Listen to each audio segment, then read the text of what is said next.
Well, hello. You hear about the job by any chance? The officer over there can help you with any bounty issues. Part-time security officer. The position's very flexible. You can basically work whenever you're available. No pressure. We've had some gaps in the schedule lately. Macy's out on maternity leave, Jose's on loan to Sidonia.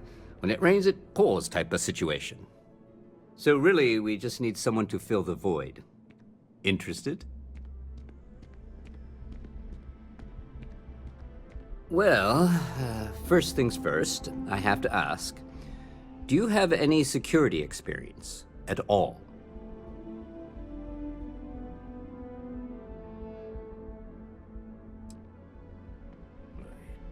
It sure counts for something. I mean, you're alive, and resilience is definitely an important trait for any officer. Well, I think I've heard all I need. Your first assignment couldn't be easier. Go to Mast and check in with Agent Plato at Aegis. There was a package left at a dead drop, and they need UC security to handle it. He'll fill you in on the details. You know, Mast, the military, administrative, and scientific triumvirate. Giant building in the center of the city? Headquarters of the entire United Colonies? I really should have given you a more thorough interview. Aegis? They're basically UC intelligence. They help identify threats to New Atlantis before they become problems. While we're separate departments, there are times we need to rely on each other, so it's important to keep a good working relationship. We do Agent Plato this favor, and maybe he'll toss us some intel when an investigation's stalled. Tit for tat. You know how it works. Well, just because you're bringing it here doesn't mean that's where it'll end up. As for why, you can ask Aegis. As far as I'm concerned, it's none of my business. Let me know if you have any questions.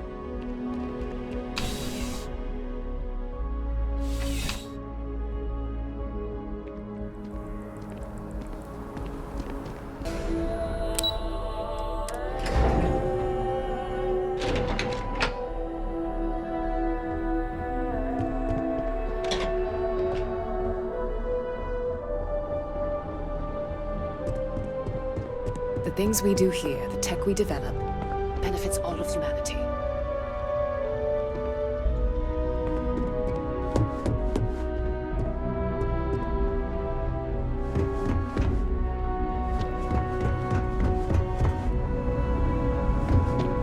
I hope you're not here to report something. If you are, it means you've seen far too much. The security of the United Colonies is every citizen's responsibility, but we try and do the bulk of the work. Ah, right. You're Sergeant Yumi's recruit. You're taller than I expected.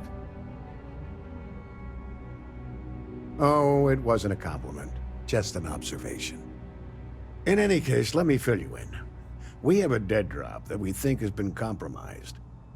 So I'd like someone from UC Security to handle the pickup instead. Take the package back to Sergeant Yumi, and he'll check it in as evidence before it gets routed back to Aegis. Take the Nat to the Spaceport. There should be a Galbank ATM right next to the station. The package is taped under one of the benches. Grab it and deliver it to Sergeant Yumi, and the job's done. I'm the acting head of Aegis, the intelligence division here in Mast. I oversee all our active projects and agents in the field, and I'm afraid that's about as much detail as I can give you. All you really need to know is that we're here to serve, and we're the good guys. Our main priority is the safety and security of the citizens and assets of the United Colonies, wherever they may be. We keep an eye on, well, everything. You get used to it after a while, and it makes the occasions where you can all the more meaningful. No, my parents would never have been so presumptuous. Every agent who joins Aegis gets to choose a pseudonym, pending approval, of course. I chose this for myself when I signed on. I have, of course, since learned that I am not nearly as smart as I thought I was as a younger man. I suppose none of us are.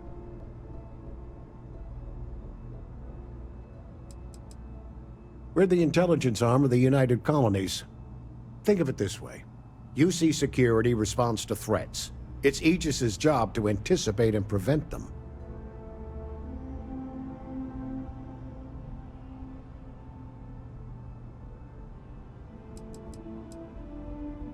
You really should know better than to ask for classified intel. What is this, your first day on the job? Don't worry, I'm just giving you a hard time.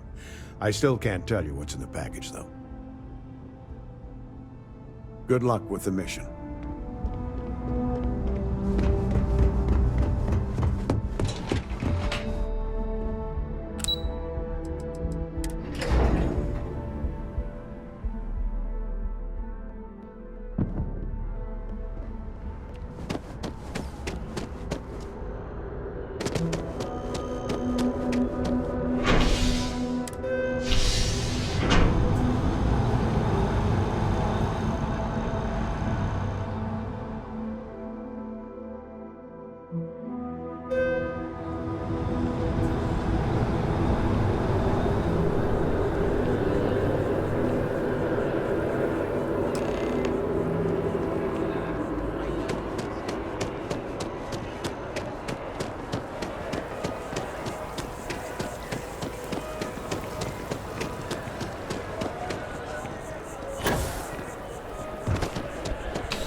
House, you still have questions? Go ahead and ask. Nicely done. It's really hard to find good help these days. That being said, my luck seems to be turning around. We've gotten a lot of new personnel as of late, not just you. Who knew all I had to do was put up a sign? As am I. And the best part is, since you're all part-timers, there's no paperwork. Anyway, here's your payment. And if I have any more work for you, I'll let you know.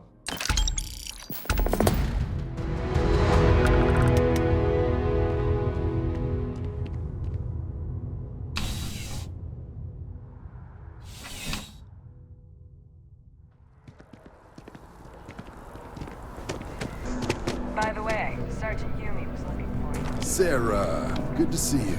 Who's your friend? Another space explorer. Hey, you ever think of joining up with the Vanguard? Help the United Colonies, earn some credits, even get your UC citizenship? Excellent. Just need to do a little paperwork. An orientation on the UC, and knock out an exam, and a probationary mission. We need to know you'll be able to hack it out there after all. Do well. You'll be out there keeping the peace in no time. Don't forget, John. I need her back after you wrap her in that fancy get-up of yours. No worries, Sarah. I'm not forgetting about you or our little business afterwards. Promise. First things first, head down to the orientation hall. Get signed up at the registration terminal. System will walk.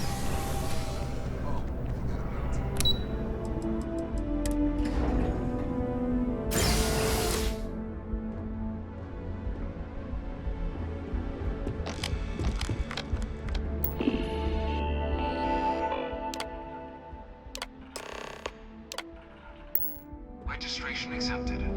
You may now proceed through the historical displays in the orientation hall, or continue on to the examination. In 2150, humanity learned the Earth's magnetosphere would collapse sometime in the next half-century, eliminating all life on the planet. Decisive action was required, but the secure transport of an entire civilization would demand a new kind of cooperation, a new kind of courage, and a new kind of union. Thus, in 2159, the United Colonies were formed to make that journey possible. Just 1 year later, the Galileo, the first of many colony ships, touched down here on Jemison, beginning a new era of human history, the age of the United Colonies. The Athos and planning it must have taken time. The logistics alone must have been mind-boggling.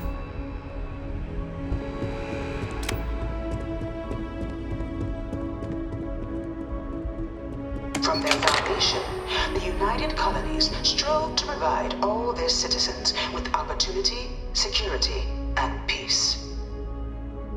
But there were those among the UC that still wanted something more. Independence.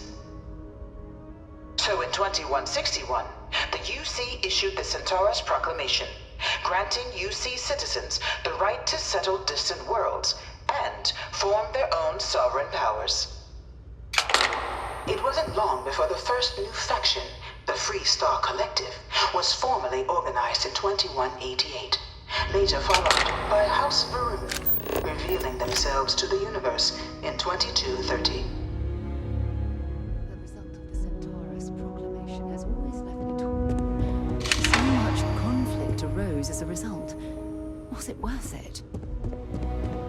It was only in 2230 that the faction known as House Varun first made contact with the rest of the settled systems. Founded by the passengers of a colony ship that had left New Atlantis and disappeared 4 decades earlier, House Varun was a faction unlike any other. A theocracy dedicated wholly to the beliefs of its isolationist founder, Jinan Varun. House Varun initially made overtures of peace towards the rest of the settled systems. They claimed their only intention was to spread the word of their god, the Great Serpent. But none could have guessed that this worship might take the form of a bloody war, the Serpent's Crusade.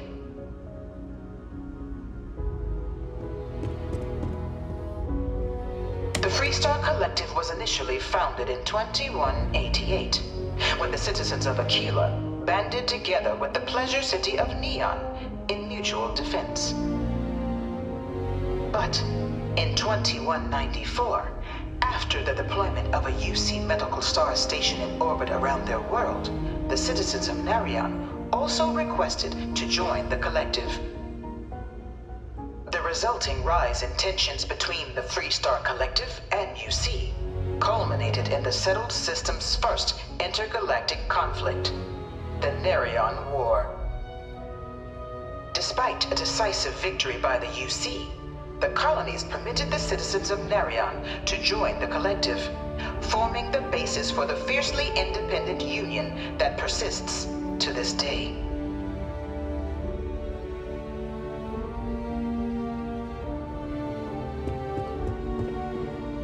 Beginning in 2240, House Varun forces declared all-out war on the rest of human civilization, initiating the Serpent's Crusade.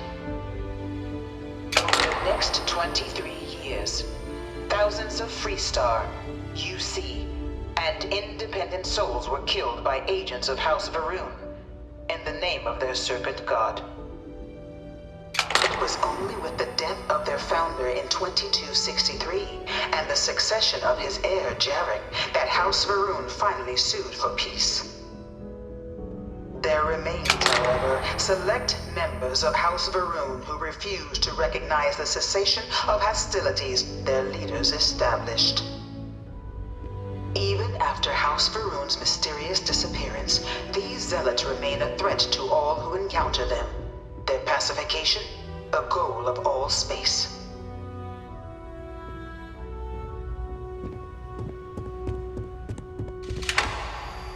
Of the many conflicts between the galaxy's factions, none was more brutal than the recent colony war between the UC and the Freestar Collective. Set off by the unauthorized Freestar colonization of Vesta's Pride in 2308, a direct violation of the Narion Treaty, the colony war spread quickly across the galaxy.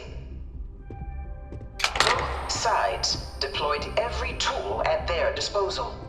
Armadas of warships, mechanized combat platforms, or mechs, even bioengineered alien creatures, the infamous UC xenoweapons.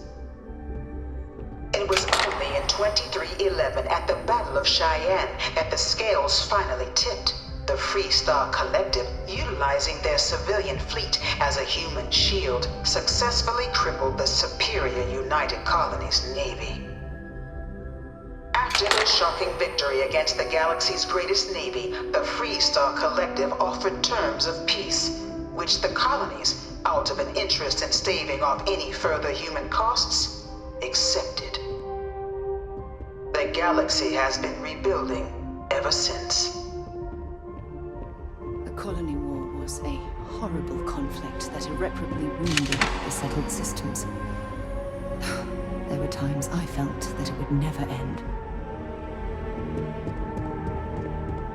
Few settled worlds were left untouched by the Colony War. But nowhere could the viciousness of modern warfare be seen more clearly than on the Freestar planet of Nira.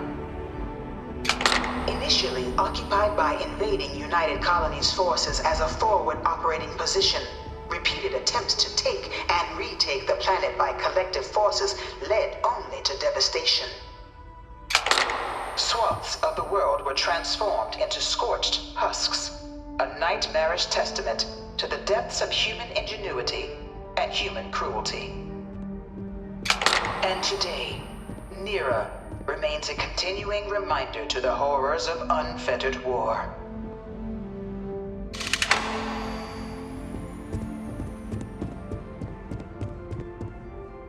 In the midst of the Colony War, a different kind of tragedy struck the UC city of Londinion. A newly constructed but critical supply center for the United Colonies' war effort, Londinion found itself overrun by one of the galaxy's most mysterious predators, the terrormorph. A rare but pervasive threat to all human-settled worlds, terrormorphs swept over the city, seemingly out of nowhere, on a scale never before seen in recorded history. Valiant efforts by the UC military slowed the onslaught, but the creatures proved unstoppable. Ultimately, the decision was made to destroy the Londinion Spaceport, sealing off the city, the outbreak, and its citizenry from the galaxy at large. The tragedy of Londinion is mourned by the UC to this day.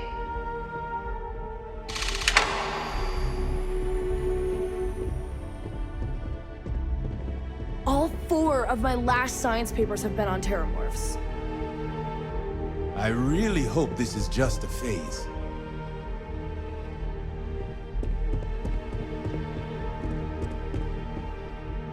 After the devastation wrought by the Colony War, the UC and the Freestar Collective came together to ratify a treaty that became known as the Armistice. Both sides agreed to a vast reduction in standing forces, and that xeno-weapons and mech warfare would be outlawed. All related research was sealed away, accessible only in cases of dire emergency. But the Collective had another demand, that the active commanders of the UC military stand trial for their actions. The United Colonies, in the interest of peace and galactic security, agreed. In 2311, 3 United Colonies senior officers were found guilty. Commander Henry Durant, General Indira Rastogi, and Fleet Admiral Francois Sanon, known better as Vae Victis. All were sentenced to death for their actions, bringing the Colony War to a close and returning peace to the galaxy at long last. I was a strong supporter of the Armistice. All of the terrible weapons that both sides used against one another. It had to end.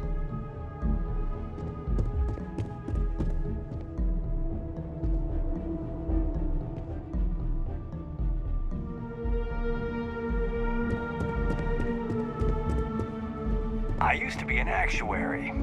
Now look at me. It was into this new world that the Vanguard was born. An official branch of the UC Navy, the Vanguard is the United Colonies Volunteer Fleet, serving a myriad of security, logistical, and reconnaissance roles. And after a sufficient length of service, UC citizenship is guaranteed to every Vanguard member. Open to all captains, regardless of origin, the Vanguard is leading the charge to protect and support the citizens of the United Colonies, wherever in the galaxy they may be.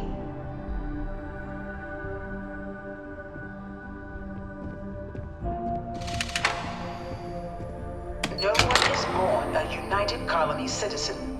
Only through service to the UC can one hope to earn one's citizenship. But the UC prides itself on taking care of its people. Cost of living controls means citizens pay less than their foreign counterparts for needs big and small. All citizens are issued a grant upon joining to get themselves on their feet. And only UC citizens have the opportunity to purchase property, getting the chance to live in one of the most beautiful cities in the settled systems.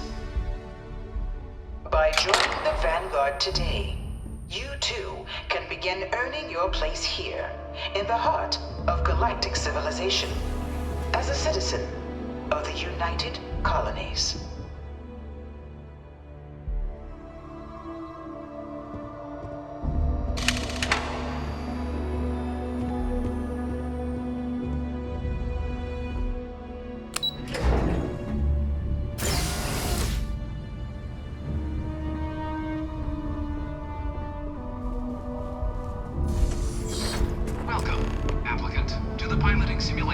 Spent a fair bit of time in simulators just like these. They're startlingly realistic. Have fun.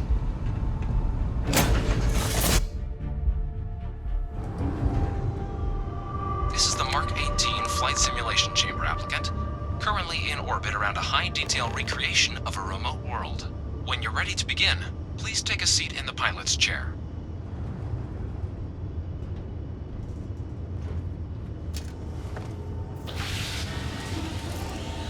Your exam is simple.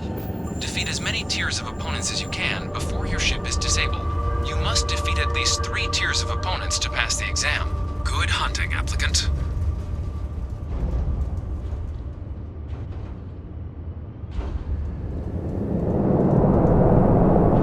New targets active.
Congratulations, applicant. You've defeated sufficient opponents to pass the exam. You may now exit the simulator through the hatch to record your current score, or stay and try your hand at the remaining tiers.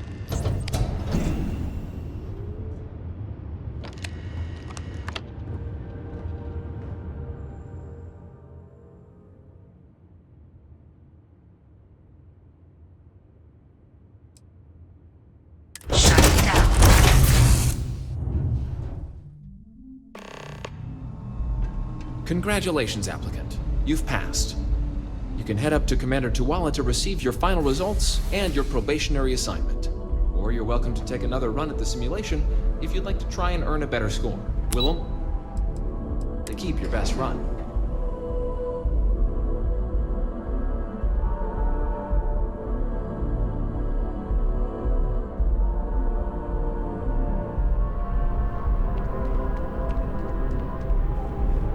Well, look who's back. Everything go all right with the exam? Or did you have some questions you needed answered first? So these are your numbers that just came through then. You ready to hear how you did? I like the fire, applicant. Let's get into it. So, looking at the data, hit every mural in the orientation hall, huh? A test of preparation and thoroughness. Two traits the Vanguard values highly. Your physiological results are... that's odd. System couldn't get a read on you. You get your kicks flying too close to stars? Because you're putting out some interesting radiation. Don't worry though, it's not going to affect your score, it's just, different is all. But, where were we? Now, how'd you do against your foes? Alright, clear tier 3. We try to set a high bar, so that's no small feat. Nice work. Hell of a job. I might even let you fly me around sometime. So then, looking at your results as a whole, and presuming you're successful in completing your probationary mission, you could have your UC citizenship after only 10 years service. Better than your average lab rat or diplomat, but pretty standard for folks going out into combat. 10 years might seem like a long time, but it's worth the climb if you wish to become a citizen. So, sounds to me like we've got Vanguard material on our hands. If you're interested, we could bring you on as a provisional member today. Get you the credits you've earned, then send you out on your probationary mission. First though, all UC service people, provisional or otherwise, are required to swear an oath. So, you want to make this official? Commit yourself to the cause of the colonies? It's a big decision. John, you're not about to have my compatriot here sign some kind of contract that sells you their grandmother 5 years down the line, are you? Officer's honor, Sarah. This is honest work for honest credits. So, you ready to do the deed?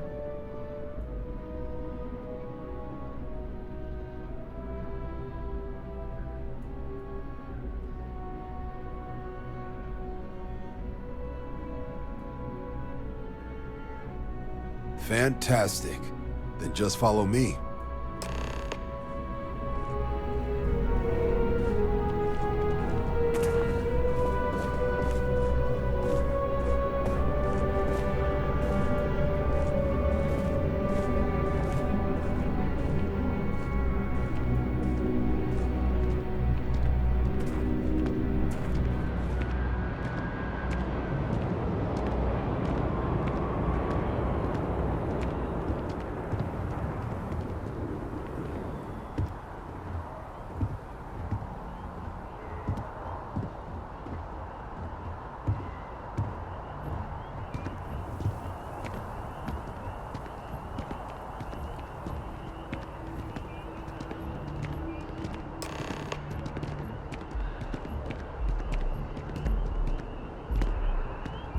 Wouldn't be right doing this where we couldn't see the stars.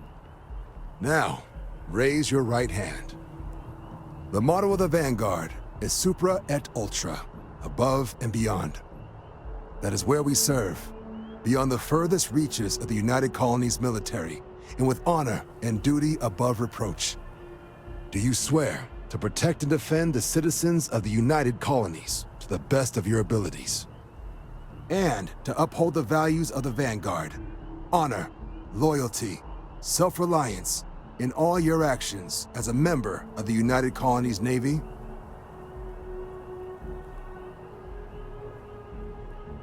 Then let me be the first to officially welcome you to the United Colonies Vanguard. Now, only thing left is getting you that probationary mission.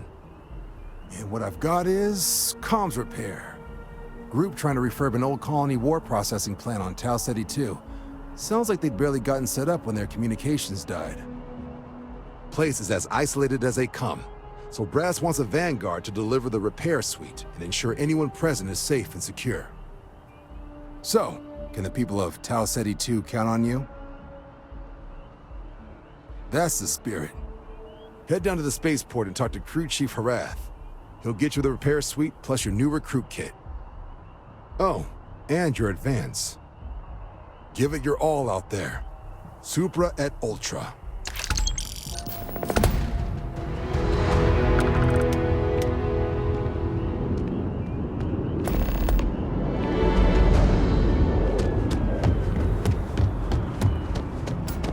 The well's been having brownouts all the time. Mast finally sent someone down there, but nothing's changed.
To limp back here at all.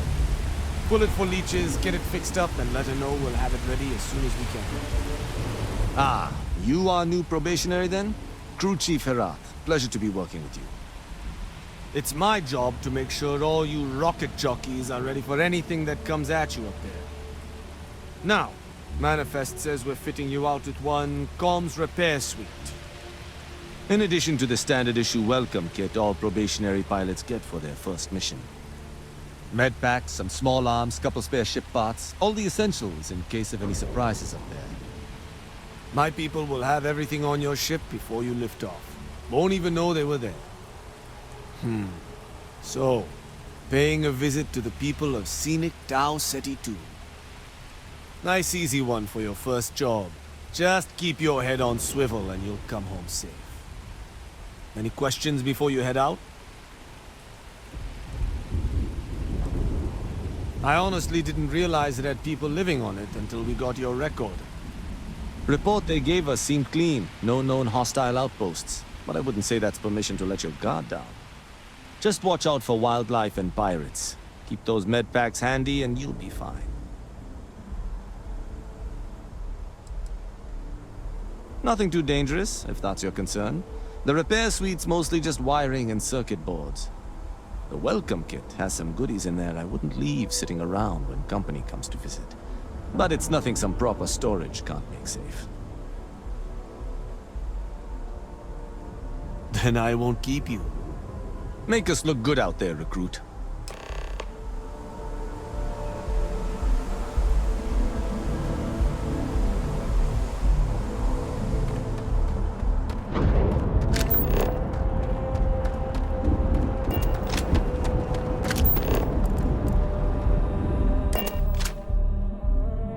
Give the word and we'll get underway.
An abandoned meat-packing facility built on the fringes of the settled systems.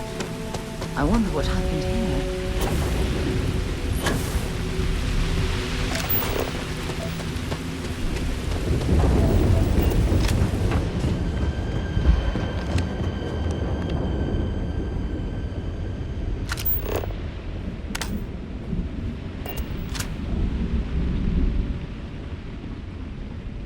Something's been through here recently, but left everything in place.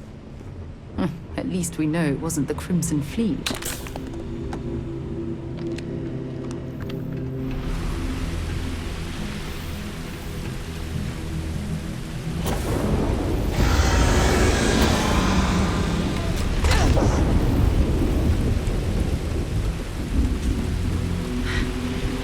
Either I got hit harder than I thought, or you've got some incredible timing.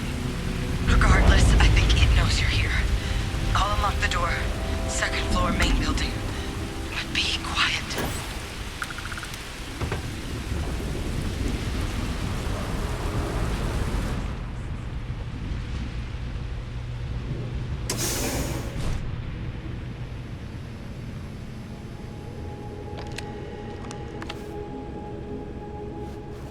So what do we got here? Too clean to be one of the settlers. Or a pirate. You see on patrol, maybe?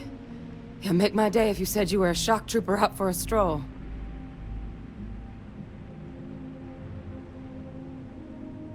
Vanguard, huh?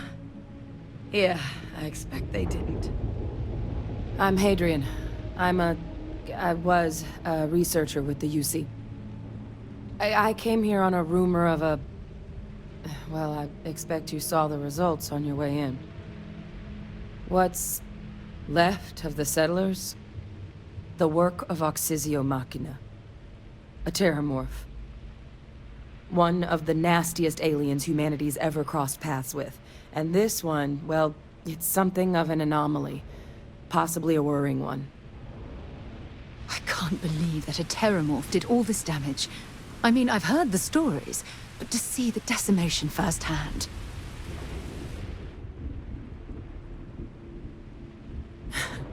I sure could. Because to confirm my suspicions about this creature, I'm gonna need a tissue sample from it. And to get that, I need its corpse. But there is a way we can give ourselves an edge against this thing. The plant's security system. The admin terminal's here in this building, but it needs its connection reset. And as I found out, that's not a one-person job. But if you can make it to the security outpost and restore the connection, I think I can get things back online. See if the settlers left us any other tools.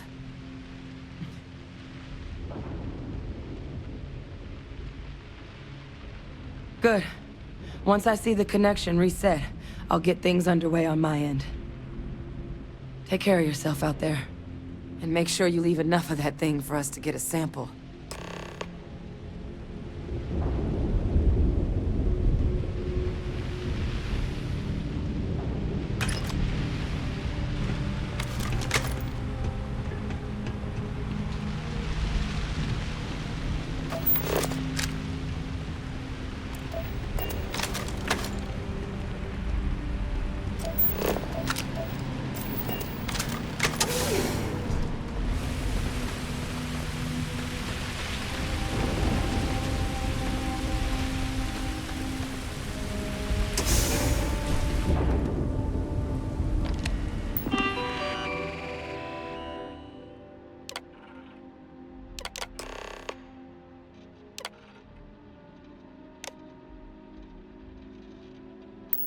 Connection restored.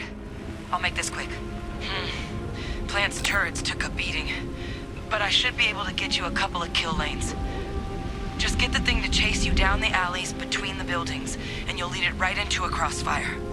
Oh, hello? Wish I'd found this earlier. You notice those sensors around the facility? Part of a livestock tracking system. Should let you keep tabs on how close the terrormorph is. But it's not connected to this network. There should be a terminal in the adjoining room. Tune it to 183.5.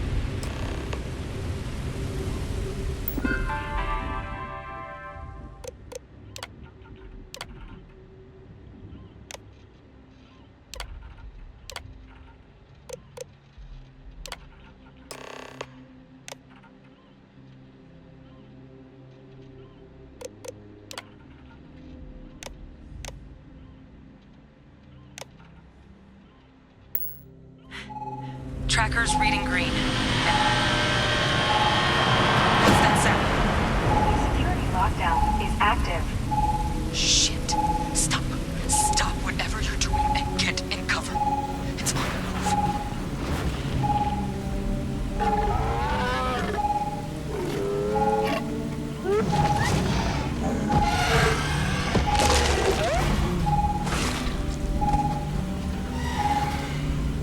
Look, I wouldn't engage directly if you can avoid it. The kill lanes. They're set up but need power. There's breakers on each of the buildings you can throw to get them live. Once they're online, lead the terrormorph towards the lights and watch the fireworks. Give it hell, Vanguard.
tracker's gone quiet.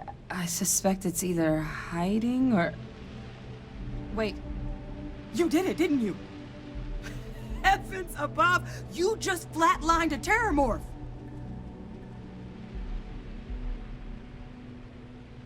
Oh yeah, taken care of. No big deal. You didn't happen to grab me a tissue sample, did you? All right. I spotted a microscope downstairs. Let's see if we can't get to the bottom of this.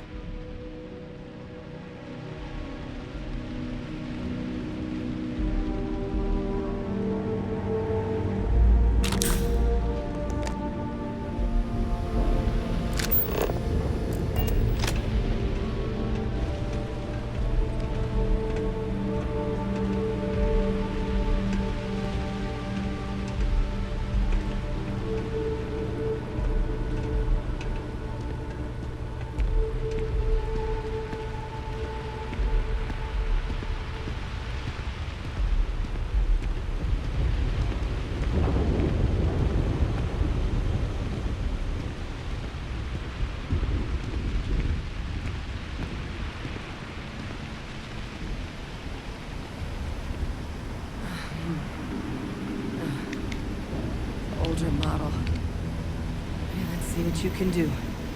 Running basic diagnostics? Nothing. Maybe a flag scan? No. Spectrograph. Damn. This equipment, it's not set up to do a proper analysis of our sample. But this terrormorph being here, of all places, it doesn't make sense. Humanity's spread plenty of creatures in our travels across the stars. Pets, livestock, pests. But terrormorphs? They're different. To our knowledge, no one's ever spread them intentionally. Yet somehow, they follow us. So when humans settle a world, 70 to 100 years later, terrormorphs tend to just appear. No one knows how or why. Dangerous, but at least predictable. Tau Ceti, though, it's too young to have a native population. It's only been colonized 20 years? But then the other option, that someone captured one of the deadliest predators in the galaxy just to wipe out some settlers minding their own business? That seems awfully implausible. Which means we're either looking at a truly strange murder or a faster type of terrormorph growth, the results of which could be catastrophic. Terrormorph outbreaks have taken down far bigger colonies than this one.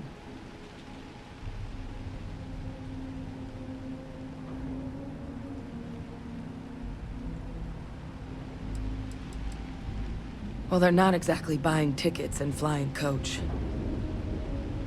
The theory is that they're spread by some kind of egg or seed that's able to evade our detection.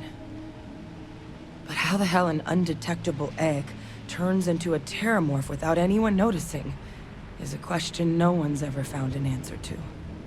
And it's why what's happened here could be real bad news for the rest of human civilization. They have.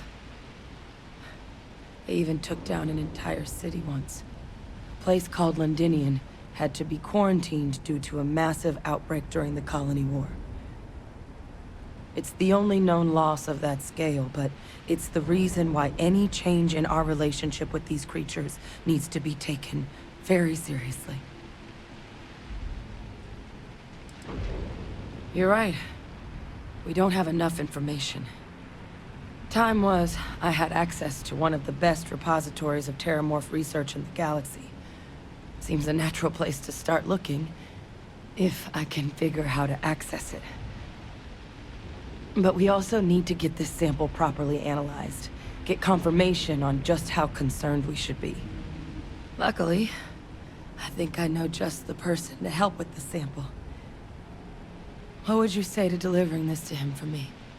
Yeah, I'd do it myself, but I need to call in some favors. See if I can't get access to that terrormorph data.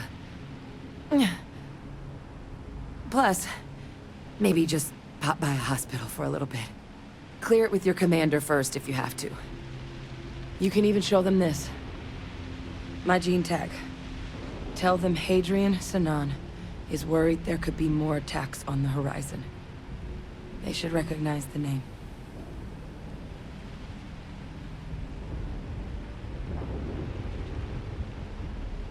Oh, you don't understand what a weight off my shoulders that is.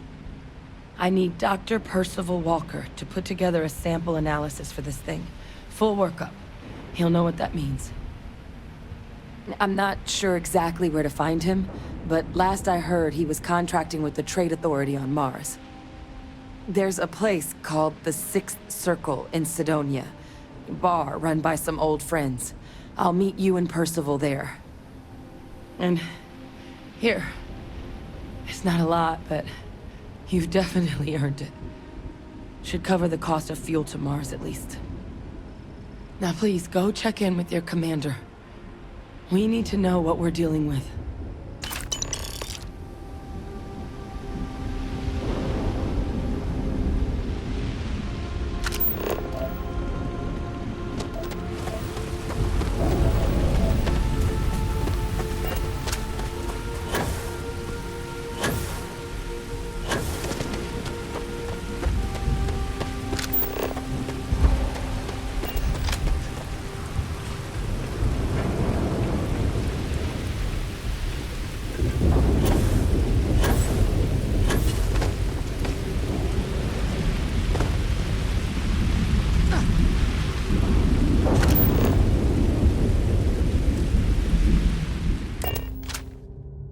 Lifting off right away, or do you need a little bit of time?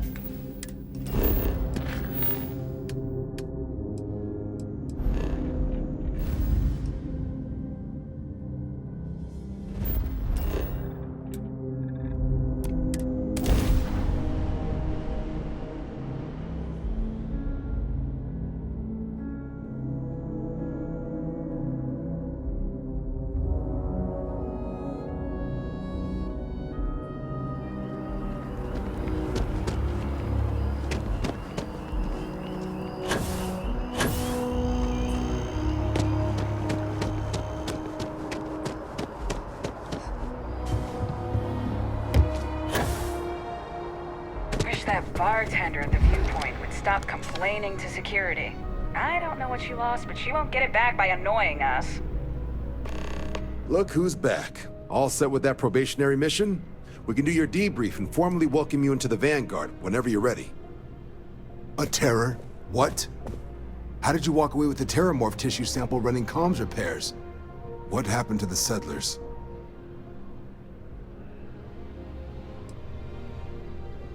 A gene tag?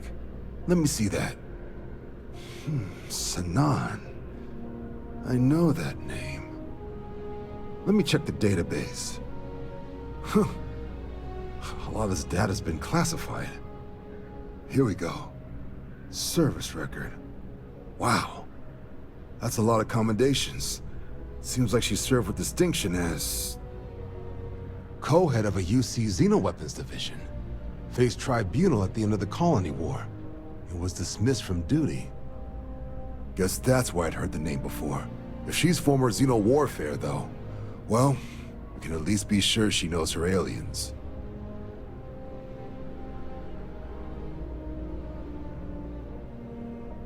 Certainly seems that way. Did your survivor, Hadrian, did she mention why she thinks this sample's so special?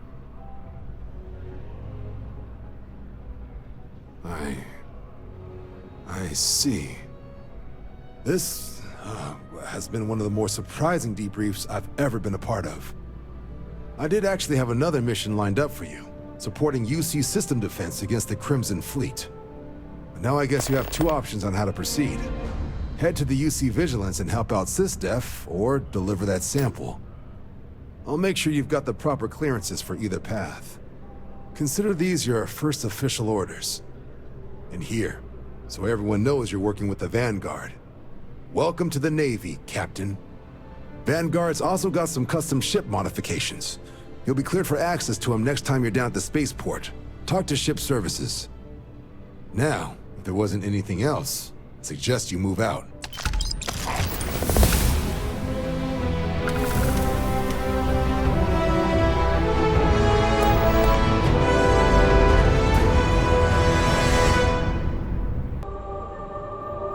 Unregistered starship.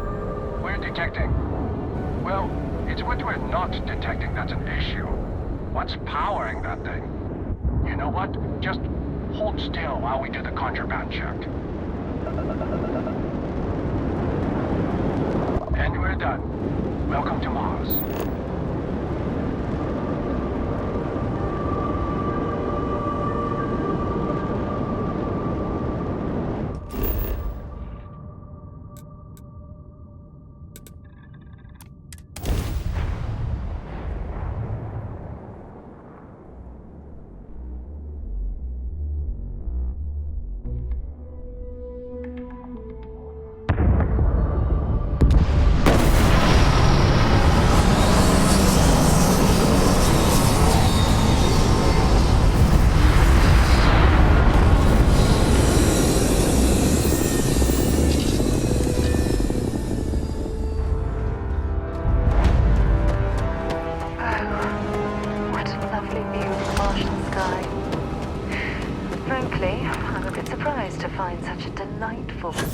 Rather drab city.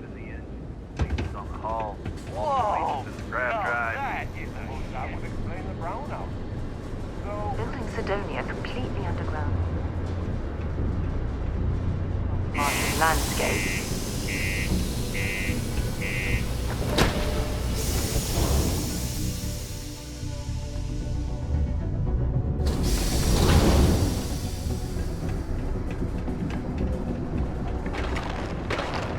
Center MT1 is a good place. What do you mean there's no luck?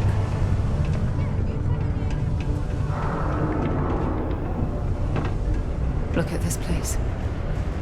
I can't imagine being cramped down here, choking on the fumes and the dust. No trees, no grass. It's depressing. Welcome to the Sidonia Trade Authority.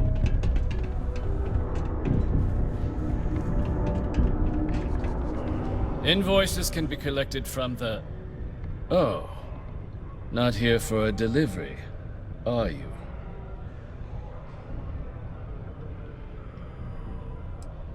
Do you now? Well, I do wish I could help you, Captain, but Dr. Walker has been missing for some time. A shame, too. We had such high hopes for Percival. I brought him on myself to do medical and biological consulting around the city. Not the sort of work the Trade Authority traditionally does. But we thought it had the potential to become a whole new type of revenue stream for our branch. I invested no small amount of personal capital into the endeavor. But then he decided to run off after a discipline issue. I presume the miners have him hidden somewhere. Plenty of cracks on this old rock. But at this point, it's probably for the best. That won't be necessary. The Trade Authority isn't interested in employing someone so unreliable. But we would like the money he owes us. If you can convince him to pay his debts, we'd be most grateful. Oh, I loathe the Trade Authority. Is it absolutely necessary that we have to help them? I couldn't have put that better myself. Pity. Perhaps a little advance on my part might pique your interest. Visit the Sixth Circle, a bar on the lowest level of the city. If someone in Sidonia knows where Percival is, you'll find them there.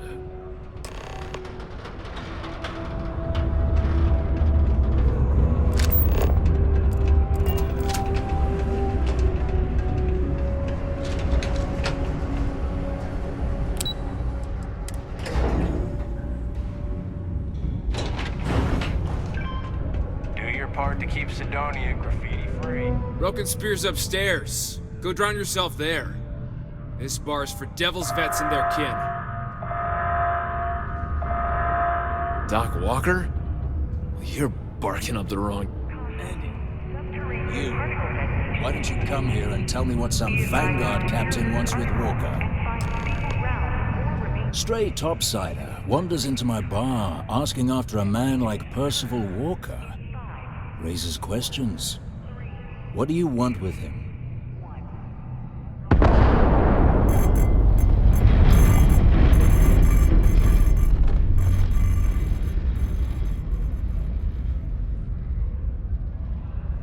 Is that so?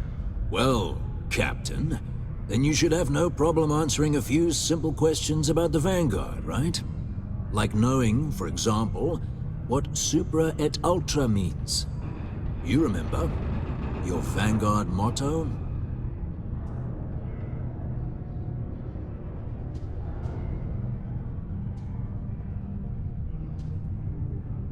It's all right. I can vouch for this one. She's Vanguard. True as they come. And you're someone I should trust, huh? Why? I'm UC military. Retired. Can give you my gene tag code too if you'd like. Not necessary. But look, even if I decided I was going to help you get in contact with Dr. Walker, Percival made himself scarce for a reason. His debt to the Trade Authority. But if someone resolved that debt, well, Percival wouldn't have to hide anymore. Can bet that person would make a friend out of Percival, and the rest of us devils. And I'm always inclined to help a friend.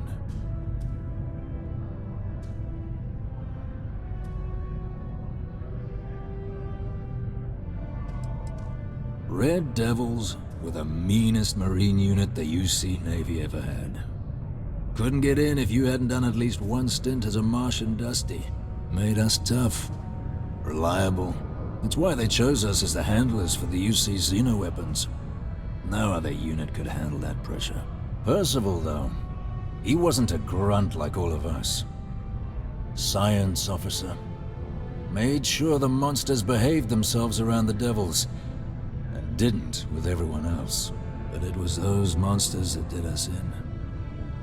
When the Colony War ended and the armistice came down, everything associated with xenoweapons got shelved, Red Devils included. Now they're just a memory. Me? Nah. Infantry officer. But my grunts deployed alongside the things. Never seen anything like it, before or since. Monsters from the darkest corners of the Black, rampaging across the battlefield. And understand why they banned them. Brutal. Armistice hurt us more than most, but... wow. Wasn't all bad that came out of that agreement. Well... most straightforward way to take care of this debt would be to just saunter up to the Authority and pay him direct, if you've got credits to throw away. Of course, rumor is the Trade Authority keeps all their records and collections files on a central server inside their storeroom. If someone was to break in there and adjust Percival's debt to something a little more reasonable, say a few hundred credits, I'd be happy to cover the costs. Making that adjustment would be illegal. I don't think this is a road we should travel. And, one soldier to another. Sidonia's full of old utility tunnels and crawl spaces. Wouldn't be surprised if there was one that let out right into the Authority storeroom. Say, with an entrance behind the bar at the Broken Spear. Ooh, and you might need these. And I look forward to hearing the good news. Particle detonation concluded. It's now ready to return normal activity.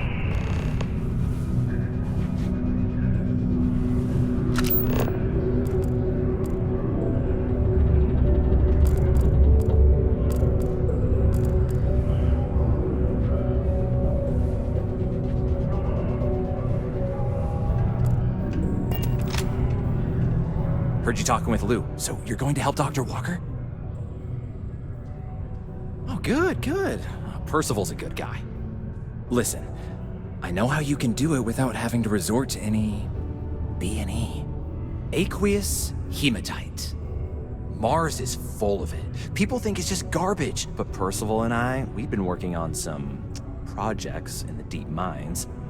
At least when he wasn't slaving away at his trade authority contract.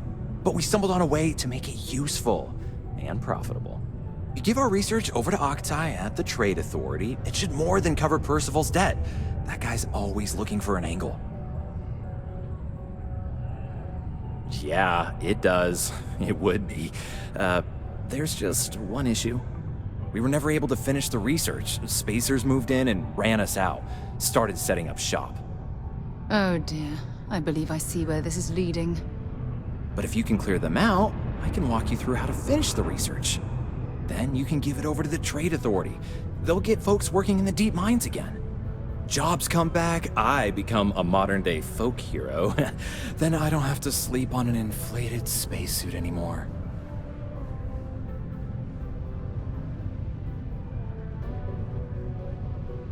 Great, great.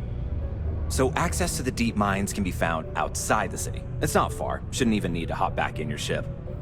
We'd set up right near the main drill.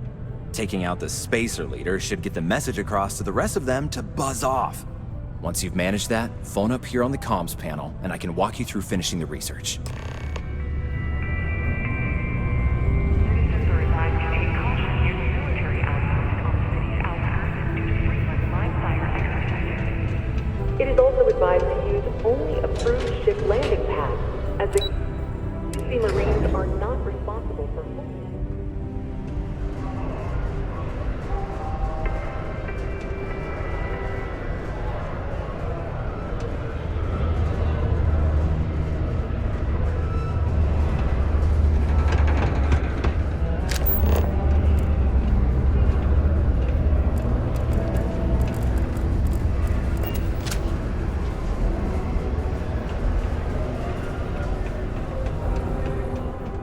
Time is money, love, so if you've got something to say.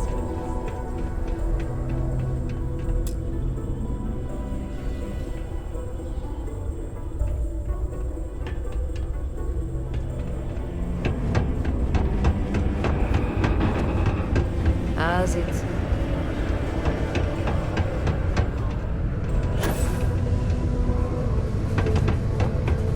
Sidonia can have a depressing effect on them.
You won't get me, though.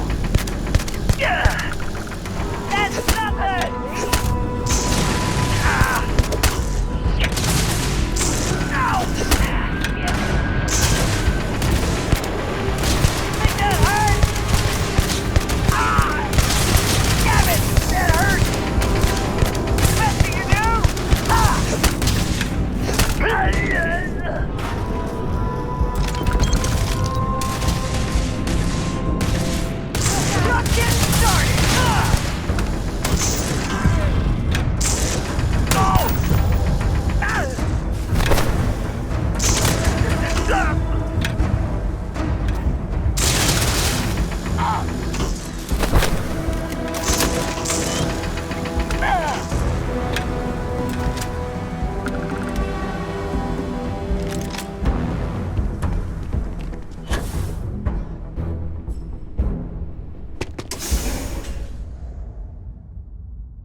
Access stairs lead deeper into the mines. I hope we'll remember the way back to the surface.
You're gonna need to collect a sample of hematite to run through the thresher. Grab a laser cutter and head back to the chamber where you came in.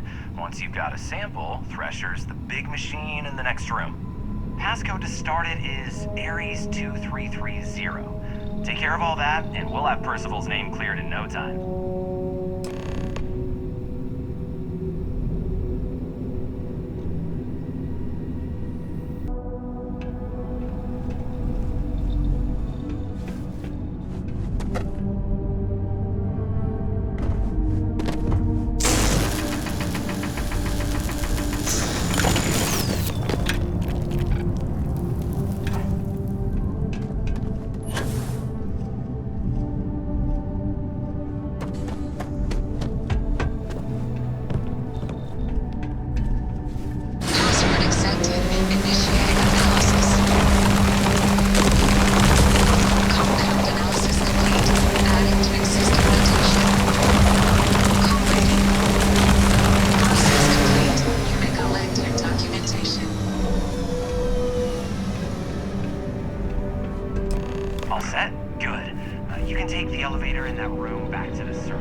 stashed in the thresher room if the spacers didn't make off with it. I'll be waiting at the circle.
Slate, let me see.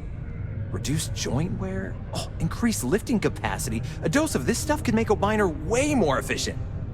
This formula's gotta be worth at least as much as whatever Percival owes. Okay, so here's what you do. Tell Octai and the Trade Authority you found a business proposal that will make miners more efficient, higher yield, synergy, you know, all that business crap. And that you'll trade it to him for clearing Percival's debt. You good at doing pitches and stuff like that?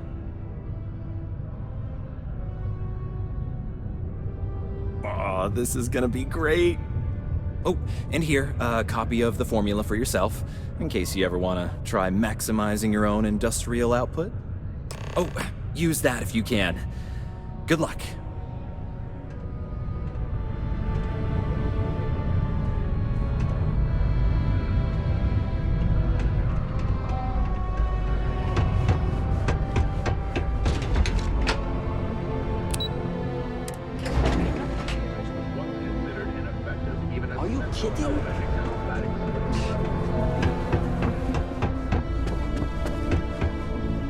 Was there something else?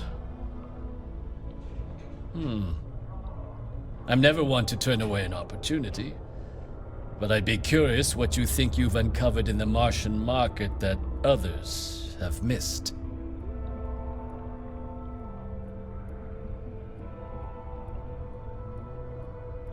Aqueous hematite, iron and wastewater. Well, I'm not surprised no one has proposed something like this before. And exactly what does this new drug of yours do? An interesting proposal, if your data pans out. But where's this hematite coming from? The active mines would be too expensive to retool. The deep mines could be an option, but they're full of spacers. Or so I've heard. Well now, that is intriguing. A completely untapped resource pool, and the sort of utility every mining firm in Sidonia would be clamoring to get their hands on. We could contract out all the actual lab work, bring on one of the hungrier mining concerns for materials, the licensing fees alone. And think what it would do for our image with the general populace. This mine, reopened, thanks to the Martian Trade Authority. Very interesting indeed. And what do you want for the rights to this drug? Dr. Walker's dead? That's it? Consider it wiped. Well, it seems we have a deal then. And here, a finder's fee from the Authority. A perfectly reasonable amount for a discovery with this sort of potential. Wouldn't want you feeling shortchanged down the road. We'll just be taking that slate before you have any second thoughts. It was a pleasure doing business with you, Captain.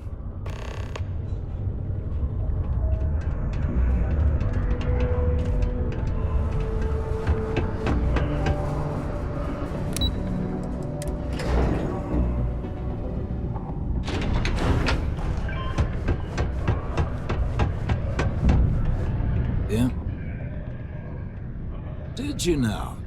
Fine work. My end of the bargain then, I suppose. He's holed up in the old Red Devil's HQ.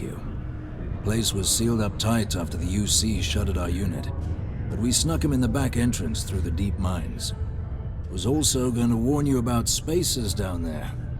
But it sounds like you might have already tossed those dregs. Here, the passkey. And I'll let him know there's someone he owes one hell of a thank you on their way down.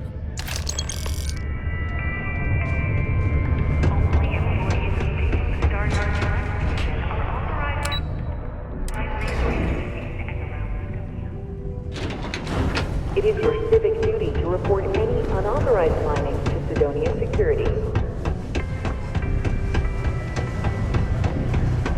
You look hurt. Might want to head on over to the site.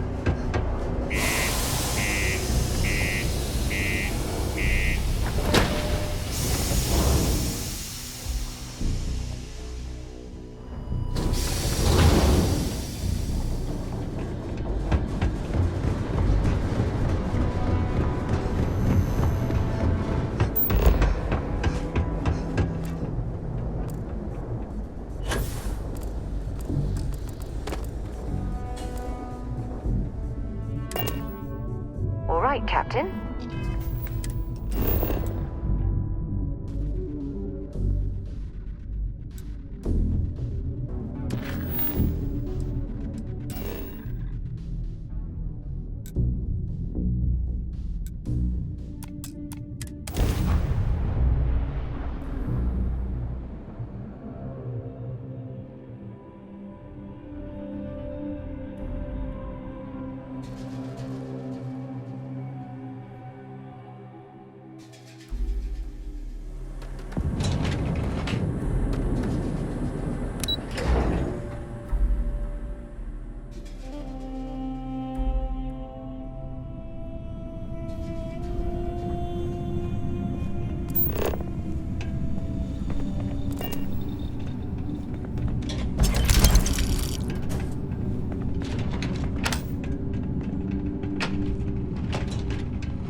must be the one who got me out of the red with the trade authority.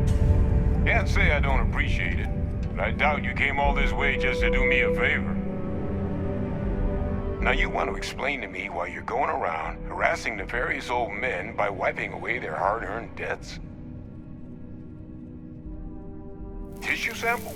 You came all the way down here for that? Must be some damn important cells. You want to tell me what I'm about to be staring at?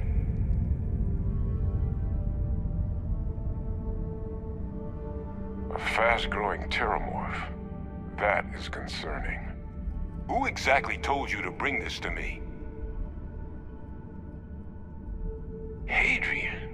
She gave you this? If she made you come all the way for this... Let's get inside. I need to see these cells.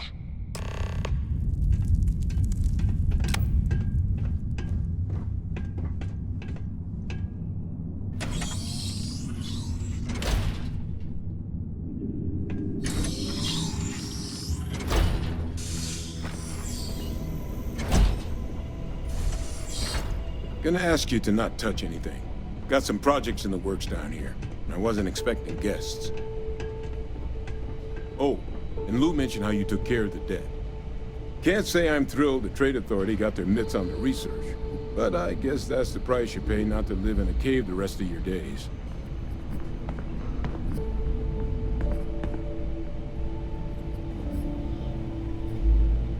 All queued up. Let's gaze into this abyss, shall we? All right, just get those cellular markers tagged.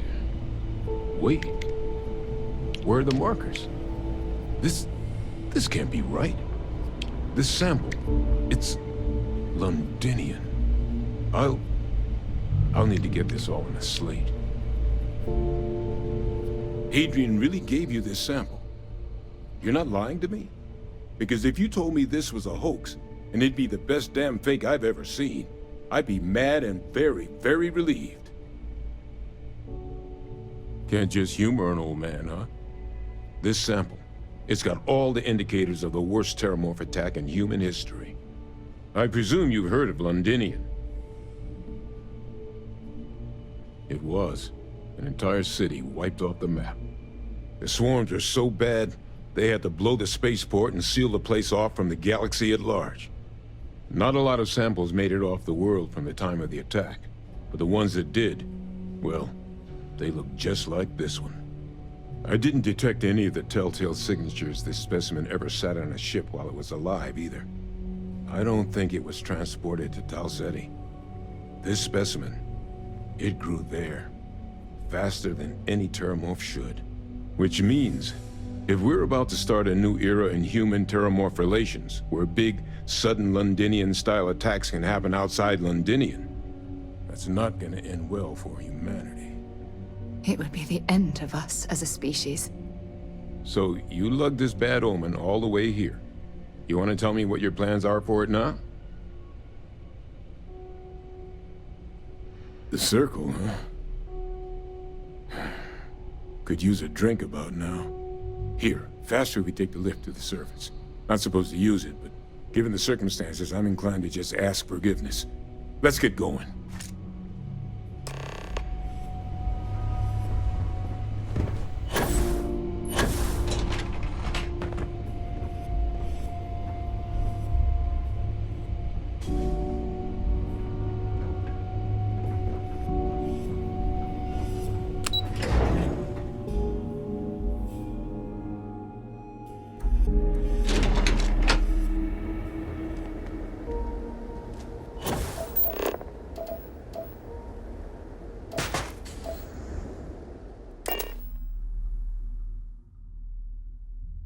Pleasant change of scenery.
Percival. My God, look at you. You're an old man now. You're no hassling yourself anymore, Major. Our friend here showed me your sample. Suffice it to say... Not here. Let's talk somewhere more private. Lou said we could use the back.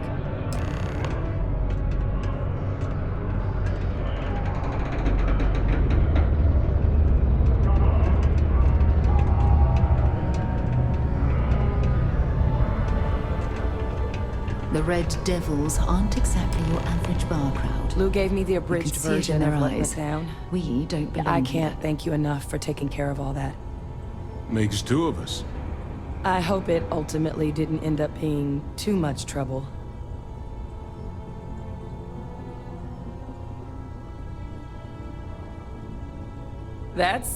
Well, that's certainly not what I was expecting you'd have to go through. But thank you. I'm just glad you both came through intact.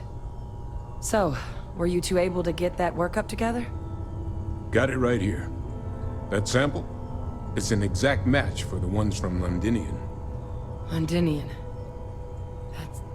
That's exactly what I was afraid of. Not thrilled to be the bearer of that kind of news. That's for damn sure. So tell me you've got some kind of plan for that workup. Well, right now, we've got more questions than answers. So I've been trying to figure out what it's gonna take to access our old terrormorph data. Good place to start. What'd you find? It's in the archives. The Armistice Archives? Doesn't that mean we'd be dealing with the Cabinet? And the Freestar Collective? And House Varun somehow? Guess we can kiss that approach goodbye. I didn't think the Cabinet would be willing to hear us out either. But I called in some favors. They've agreed to hear us out on 2 conditions. 1, they want to see this analysis you two have procured.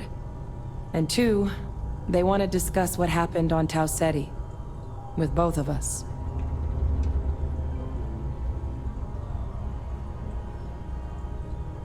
Well, that's about the best news I've had all day. But before you commit, I want to make sure you know the whole story. Percival and I, we're not just researchers. We were military scientists, ran a division of the UC together that deployed aliens on the battlefield as weapons. Place I was hiding out. That was our unit's home base. After some early fits and starts at other facilities, the place eventually became the heart of UC xeno-warfare. A practice that's been banned ever since the armistice went into effect almost 20 years ago. And the UC military cut us loose for what we'd done. Oh, well, that means a lot. It's not something I'm exactly proud of. But it was during that assignment that the UC asked us to explore deploying terrormorphs on the battlefield. The project never got off the ground, but the data our team gathered is now sitting in the archives, along with all the other information banned after the Colony War. Under the watchful eye of monitors from all the galactic factions still participating in regular politics. But if we can convince the Cabinet to help us access that data, it'll give us the tools we need to decipher what exactly this sample might mean. And hopefully, how to prevent more attacks like the one that spawned it.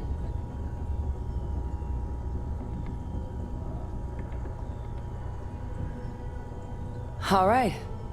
I'm gonna go get this workup into the Cabinet's hands. I'll meet you out front of Mast in New Atlantis. Good luck. You two are gonna need it. Captain! Over here. The workup's in the Cabinet's hands. They said they'll call for us once they've gotten to properly review it. But listen, I know I should have been more forthcoming about who I was earlier. So, in the interest of full disclosure, there's one more thing you ought to know before we head up there. My relationship with the UC. It's more complicated than it might seem at first glance. The UC's actually the only reason I'm here in the first place. I am a clone of a man named Francois Sanon, one-time fleet admiral of the UC during the Colony War, former head of the UC Navy. They called him Vae Victis. Woe to the defeated, in Old Earth Latin. A title he earned. The program I was a part of, it was the UC's attempt to create a new generation of military minds from one of their most respected tacticians. Secure the leadership of the UC military for generations to come. I'm getting there. The man I was cloned from, my father, was executed for acts he committed during the war. The man caused a lot of death, on both sides. Freestar Collective, and UC. military, and civilians. And the things he did, well, they're a part of the reason the UC and Freestar Collective aren't really on great terms to this day. So my involvement, it could be another obstacle they throw at us up there. I just wanted you to be forewarned.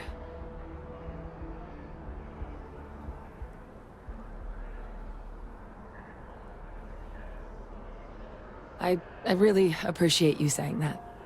I just thought you deserved to know, considering how much you've done already. You know, while we've got a second, was there anything else we needed to discuss? I know you got dropped into the middle of this pretty fast. Or, if you've got any last-minute business to attend to, now might be a good time. No telling how long the cabinet's gonna keep us waiting out here.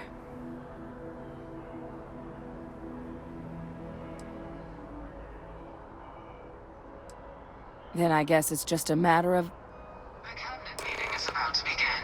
All parties, please proceed to the cabinet chambers. Sounds like our cue. Ah, Captain. Congratulations on joining.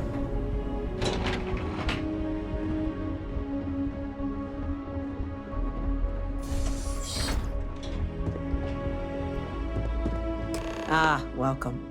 You must be the captain Hadrian mentioned in her report. You have our thanks for the risks you faced in securing this information. Oh, I'm sure she did. Yes, well, precisely how urgent is what I hope will determine here today. So now, we have two petitioners here making a surprising request. Access to the UC Xeno Warfare Team's terrormorph data, currently housed in the Armistice archives. A request which will require not just this body's agreement, but that of all three Armistice signatories. UC, Freestar Collective, and House Varun. Now, Captain, we've all read Hadrian's report on the subject, but we have yet to hear from you. Perhaps you could summarize for the Cabinet what it is you see as the goal of this endeavor.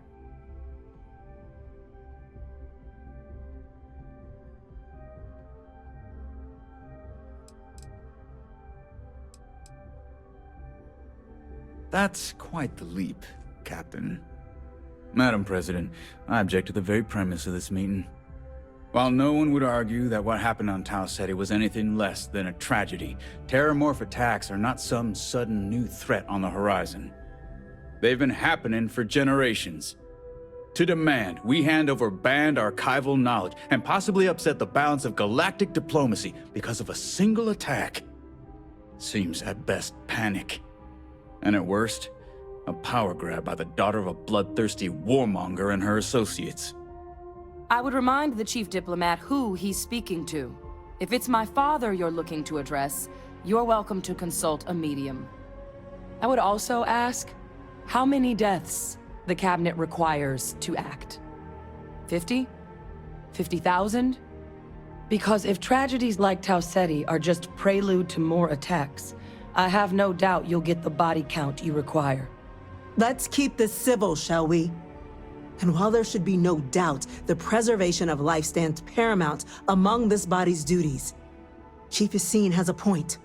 Will a single attack, however troubling, be sufficient to convince the other factions to grant us access to what they no doubt consider weapon data? I don't think it's enough. Perhaps you can help, Captain.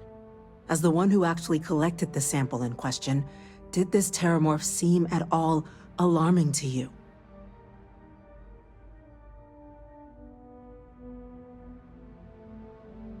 That is worth considering.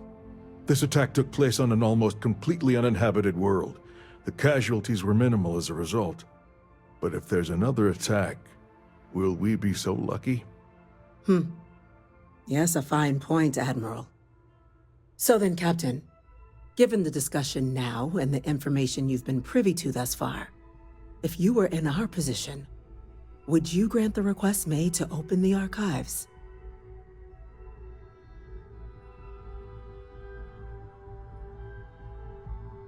I'm uncomfortable opening the archives without gathering more information.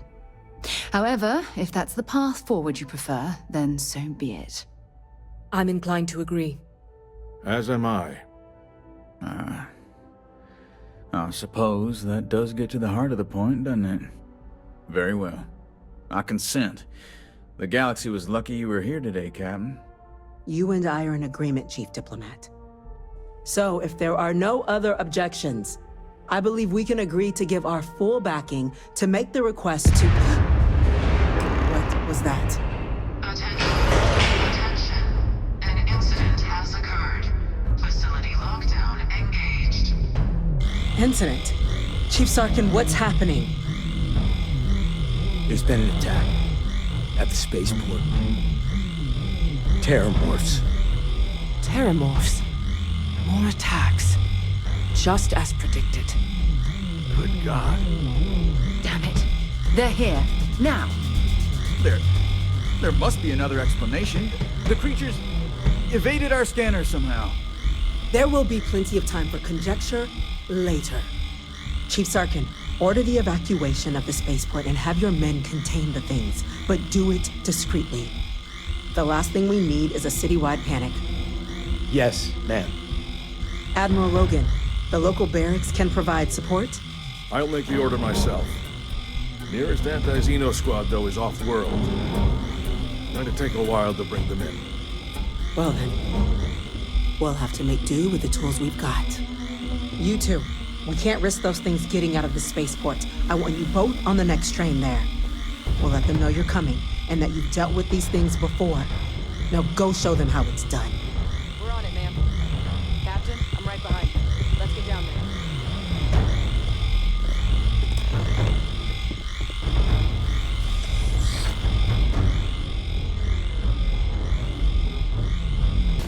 You! The EM rifle, grab it! Now! That's it! Now hit him with everything you've got! We're trying to help you!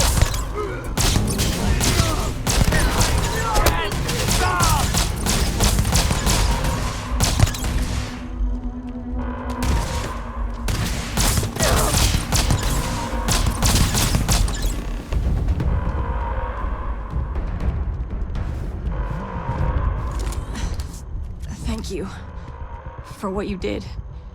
We didn't want to hurt them. The way those people were acting. I've seen this before. They were under the terrormorph's influence, weren't they? I don't know. They were down at the port and they just started screaming. We'd tried to restrain them, get them on the train to get them out of harm's way, but some of the other officers down there, we couldn't restrain them fast enough. They just started firing on us. People we knew. They went berserk. Pheromonic projection. Some terrormorphs, they can induce this fog. It affects everyone differently, but some people just lose control, turn against everyone around them, even if they don't want to. They're like a puppet. You kill the morph, you break the hold. But this means we're gonna need to be real careful with our fire, and keep that EM weapon at the ready. Let's do it.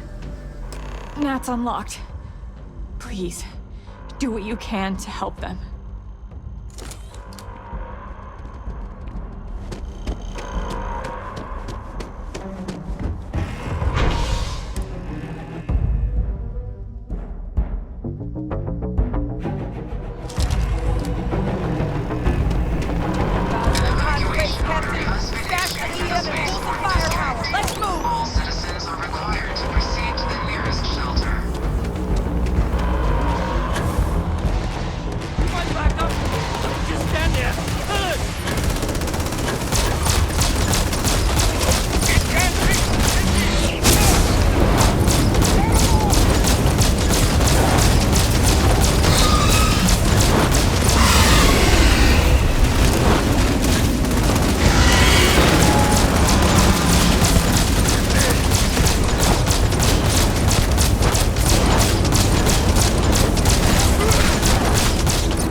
got the remaining creatures locked down on the landing pad. We're barely holding our perimeter. They said you've done this before.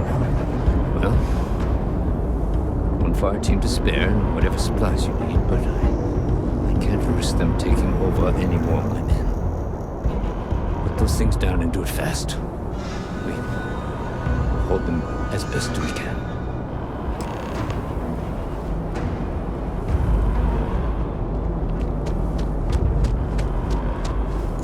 Heard you might be looking for some backup. You say the word, we're out there on your 6. You two have any experience with terrormorphs before?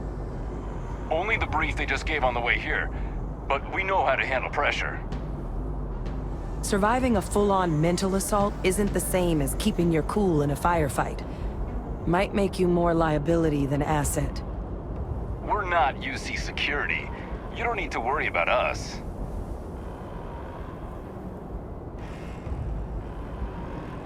Roger that. We're on you. There.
These things reached the populated areas of the city, we would have had an absolute massacre on our hands.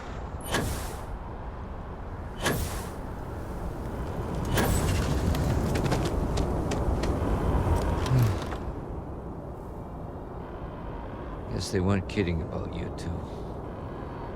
Universe put the right people in the right place.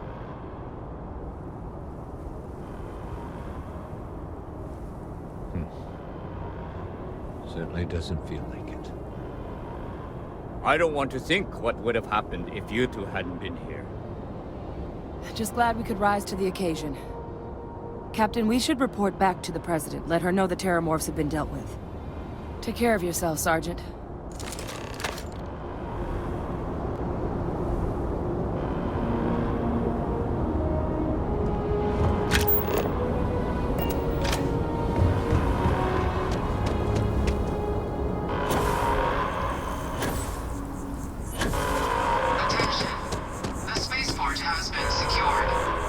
Precautions remain in place.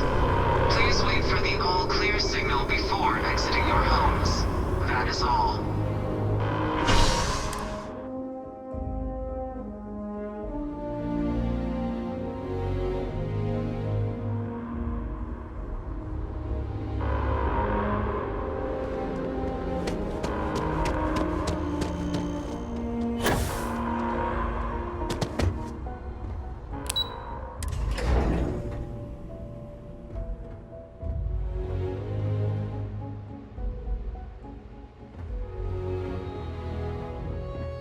hell do terrormorphs get into? That's a relief to hear.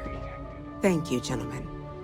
Let your people all know how much we owe them today.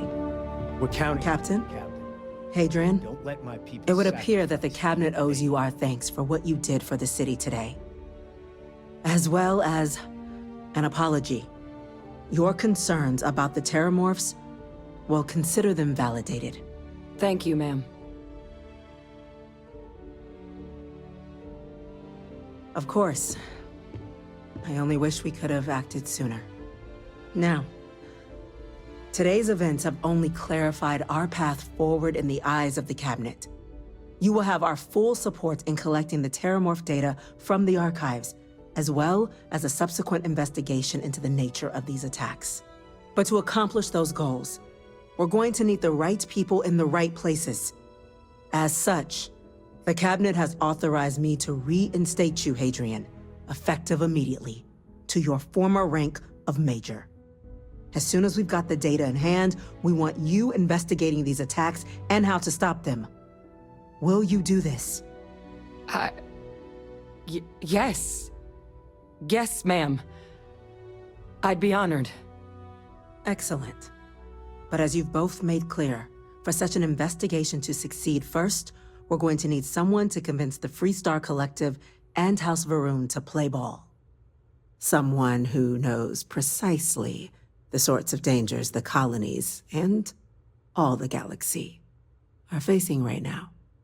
The Cabinet wants you, Captain, to be that representative. We do. In exchange, we're willing to fast-track your citizenship upon collection of the data. So, will you help us? I'm glad to hear it. Now, we, of course, won't be sending you in without the proper support. Deputy McIntyre in the Office of Interstellar Affairs will be your guide on gaining access to the archives. You should be able to find her in her office across the hall. And on behalf of the whole of the United Colonies, you have our thanks. We're dismissed. You've got the Captain's full backing to prevent more attacks. I'm gonna go check in with Chief Engineer Kulkarni. Start getting a plan together for that data.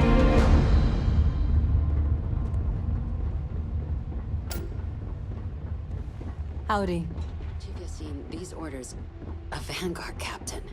You... Yes, sir. I'll make sure they get what they require.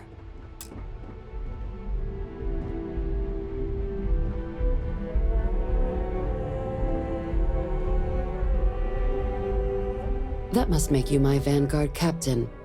Welcome to Interstellar Affairs. I'm Deputy Chief Diplomat McIntyre, Chief Yassine's second-in-command. I heard you were instrumental in protecting the city from the attack. You have my gratitude. I was also informed that you gave quite the presentation to the Cabinet. Chief Yassine wants you to know the Interstellar Affairs Office is fully committed to this endeavor, accessing the terrormorph data and beyond. We're going to do everything in our power to make sure you have the tools you need. And that means first getting you into the archives. You do know what the archives are, correct?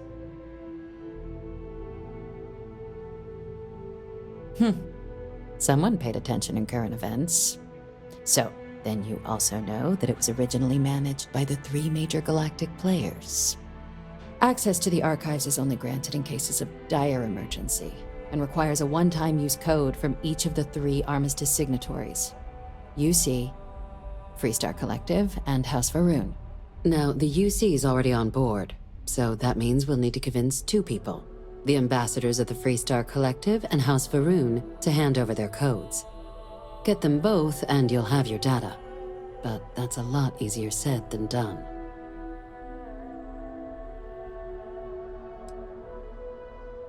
Very funny. This is going to be hard enough already. Both ambassadors have reasons they won't, or can't, work with us. Now, I'll provide guidance on how we believe you can acquire each code, but ultimately, it'll be up to you to get them both to cooperate. And I do mean cooperate. Threats and violence are off the table here. Though that doesn't mean we can't get creative.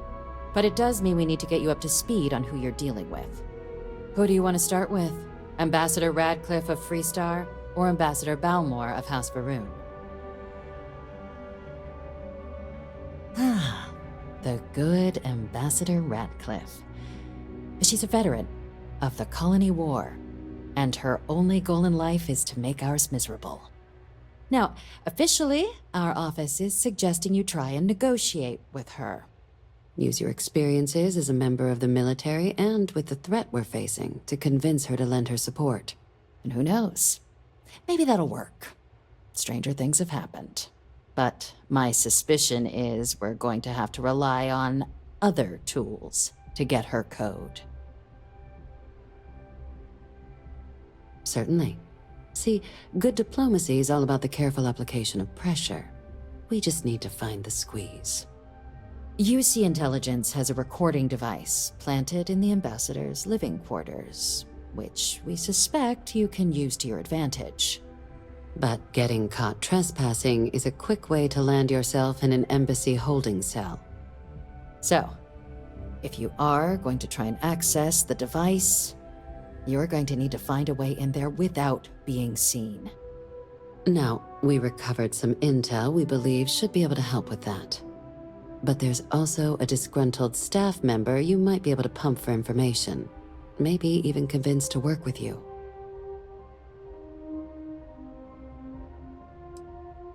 Yes, many. Don't steal anything. Don't get caught anywhere you're not supposed to. Absolutely do not harm anyone. If something goes wrong, we'll do our best to smooth things over, but I can't make any promises.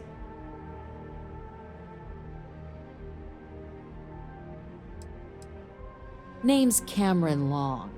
He's younger than Radcliffe, bears less of a grudge towards the UC. He works closely with the ambassador, making him a promising source for information on the ins and outs of embassy life, and someone who very likely hates her guts.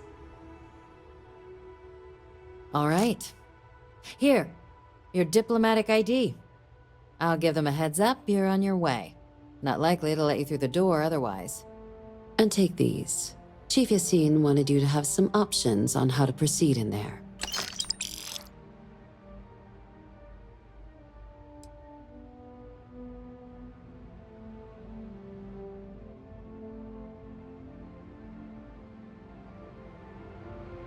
Captain, would you like to finish your briefing?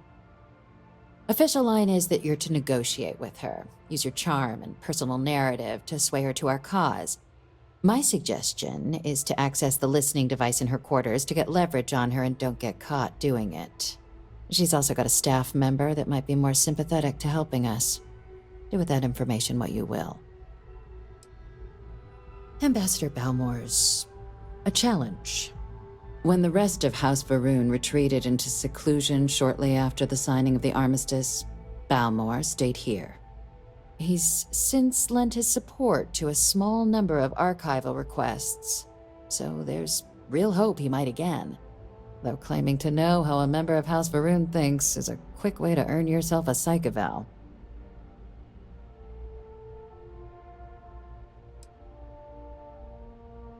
Well said. There's no reason to assume they're any worse than us, despite their cultural beliefs. Of course, but there is another wrinkle.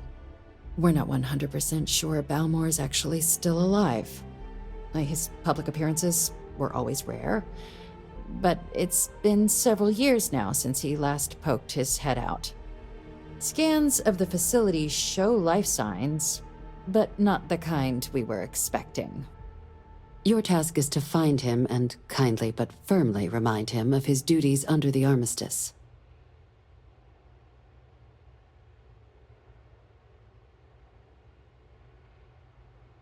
I have no doubt.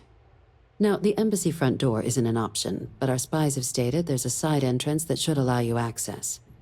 Here, this device should get you all the way down to the embassy interior. Once you're inside, though, finding the ambassador is going to be up to you. And fair warning, we received a report that alarms might have been tripped inside the embassy during the attacks. Watch out for automated security in there. Now, if you have additional questions or require clearance for a new approach we haven't already discussed, don't hesitate to ask. I'd suggest you start with Ambassador Radcliffe. Approach her while the attack is still fresh in her and her staff's mind. Be smart out there, Captain.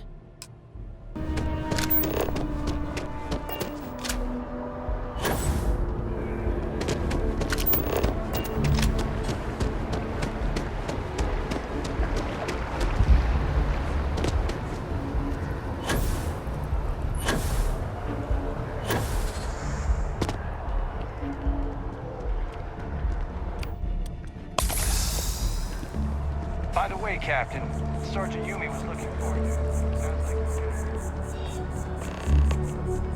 Maybe we should stop for a moment at the memorial. You know, to pay our respects. Hard to believe it's been 2 decades since we were at war with the Collective. And it seemed...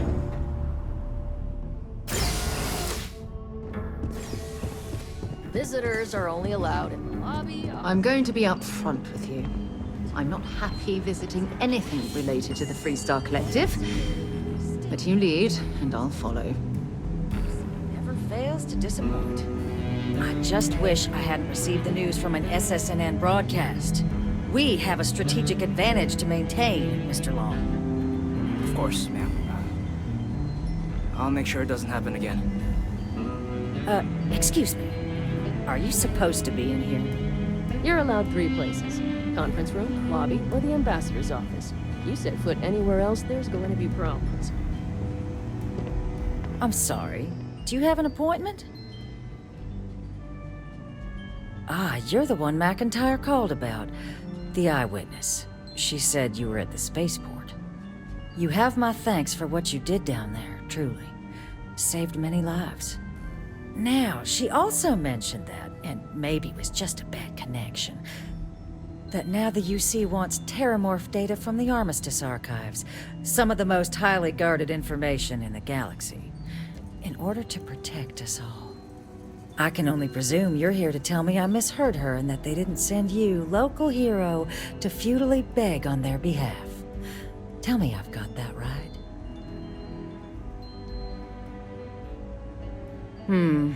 I was afraid of that. Let me be frank, Captain. The answer is no. That information is there because it is dangerous. I will not be the one responsible for its release. Now, why don't you quit wasting my time and yours, and go? You're really gonna push this? All right, I will give you one chance, one, to convince me. Understood.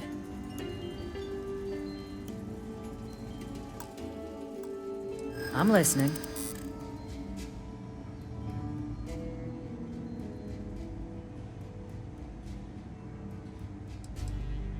If you think some flowery language is gonna change my mind, you're gravely mistaken. I suppose you're right. Our job and our responsibility.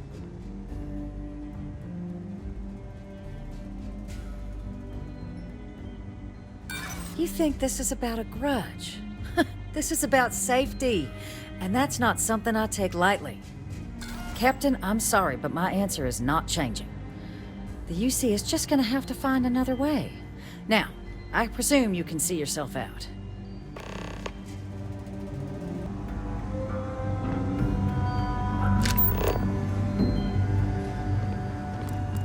Sorry. Everyone's a little on edge after the attack. Official business? Talk to the ambassador. That woman is an absolute... Oh, sorry. Oh, what? You're the Vanguard captain, right? You know, I was about to board the NAT to the spaceport when the alarm triggered. Sounds like I got real lucky. And like I've got you to thank for things not being a lot uglier.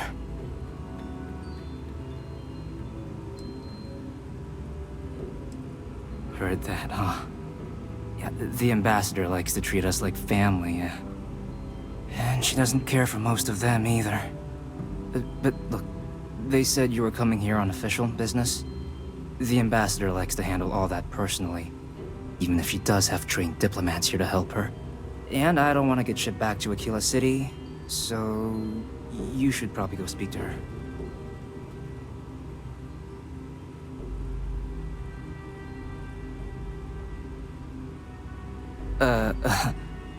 What, you want me to work for you?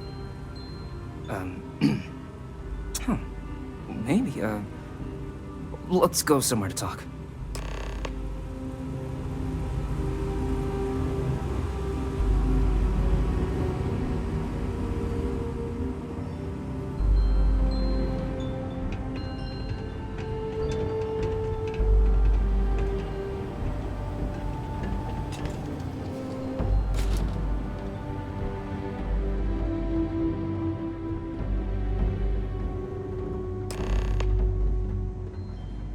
So you want me to work with you?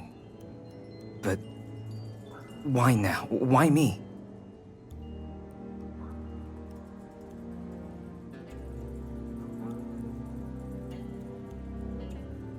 No, I think that's a pretty safe assumption. And no other city should have to go through what happened here. So then, what would you need from me?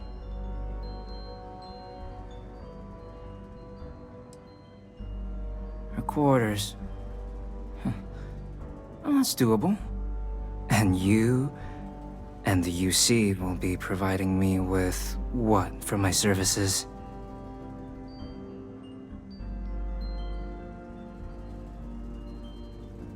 Oh, wait, I thought you were looking to hire me. I'm not taking a bribe.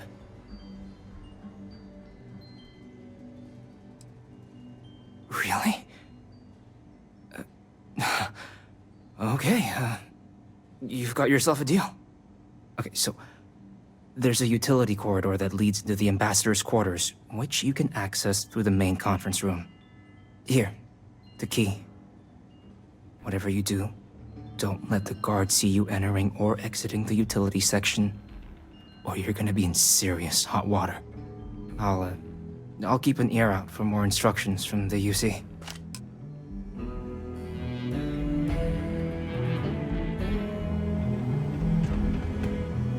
Guests can make themselves comfortable in the lobby.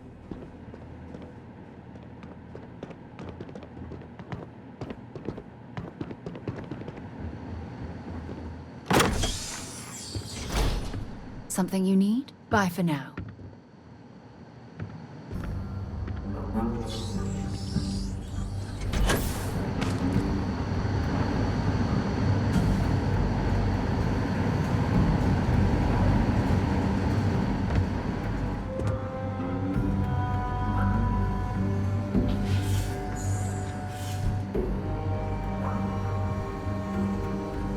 Agent detected. Patching in playback. Son of a bitch! Cameron! Are you alright, Ambassador? It seems the Council of Governors has rejected my appeal to join. Again, which means you and I are stuck in this colonial rat cage until we die. But I think we might need to. We should expedite the process. What are you getting at, ma'am? I mean, my requests keep being rejected because they don't want to add a seat, right? But what if one opened up? The minds of heart is what it used to be. It's not like anyone would miss it. Eva, I think it's time to get some sleep. Just think about it. Maybe we can reach out to some experts at that sort of thing, huh? Good night, Eva.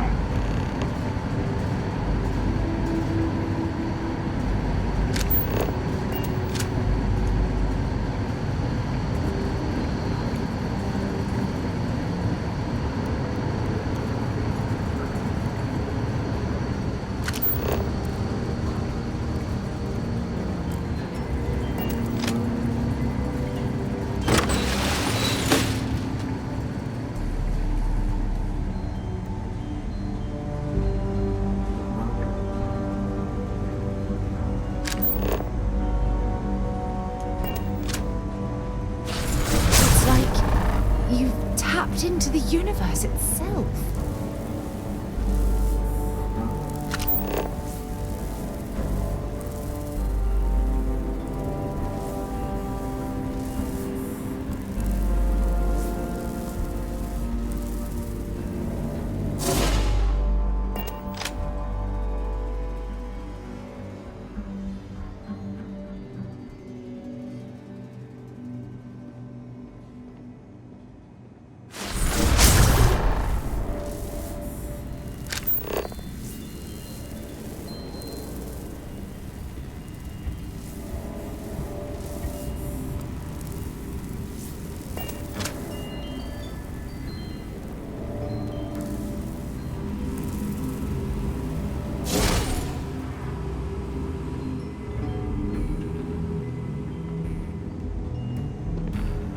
Did I not make myself abundantly clear, Captain?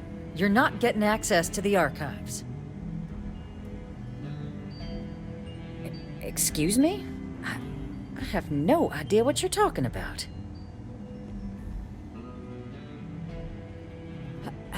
No.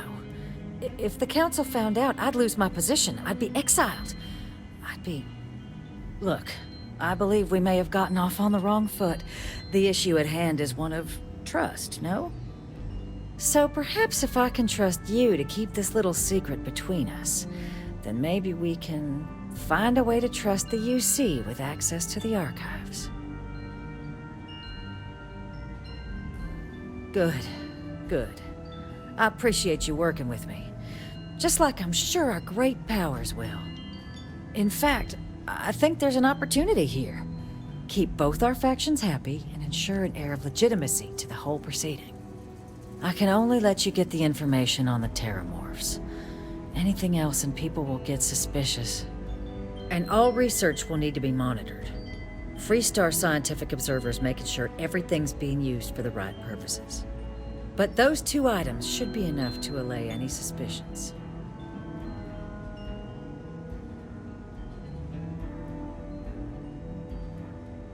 Good. Okay, let's go get you your access.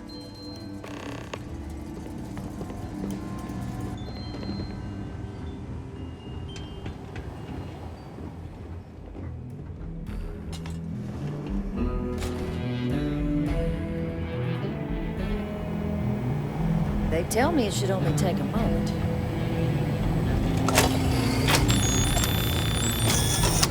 And there. It is reassuring to know there are still some people in this universe you can trust. Here you go. I hope that'll be enough to maintain your discretion.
What I expected at all. It appears the flora they were using as decor has overgrown the entire embassy.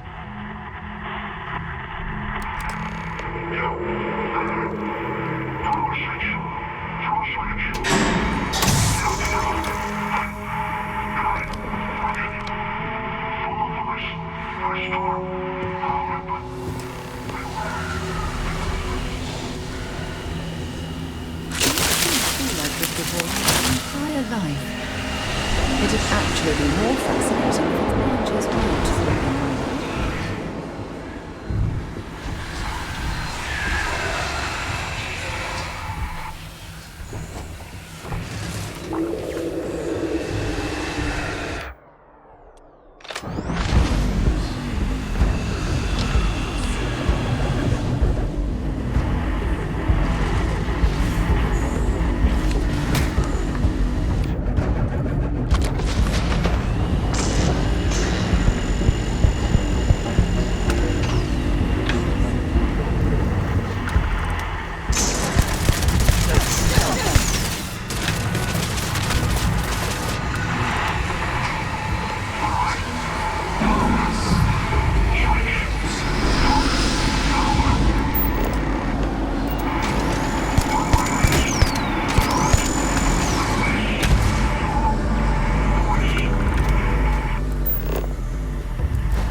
evil?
Punishment becomes providence.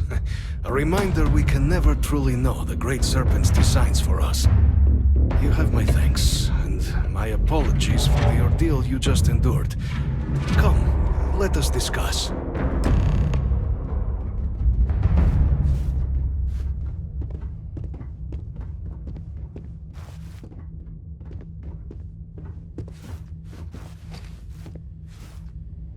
Not the ideal introduction, I suppose, giving you a grand tour of the embassy via barely functioning intercoms.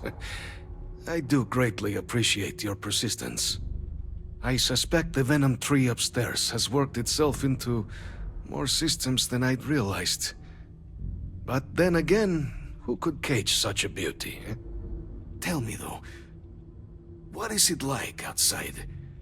I heard the broadcast mentioning an attack. Then the embassy was struck with a power surge and then... silence. Has the rest of the city suffered quite so badly? Is that right, huh? I shall need to have these repairs seen to sooner rather than later. Now, it cannot solely be the Serpent's grace that brought you here at such an opportune moment.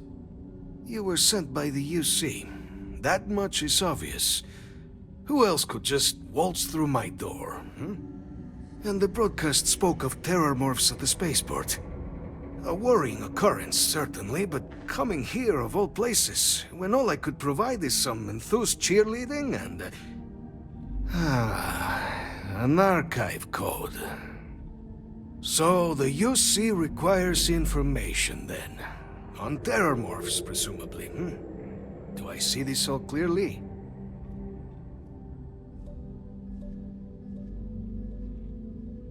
The preservation of life stands as the very purpose of the archives.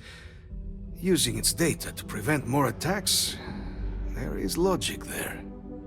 But if I am to grant you access, I have a requirement. For years, House Va'ruun has been known only as an agent of slaughter. We founded this embassy with hopes of shedding that legacy. With little success. In exchange for my code, I require this. You must be the one who ensures it is used for good. Ensure House Va'ruun's legacy is more than just carnage. The knowledge you ask for isn't evil. No knowledge is. It is we who bend it to evil ends. Oh, you must assure me this will be used to save lives, not endanger them.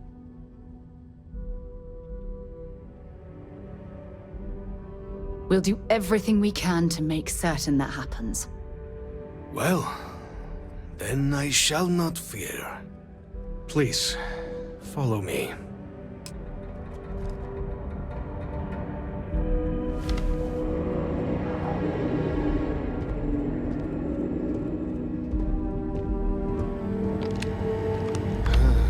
Let's hope it still works.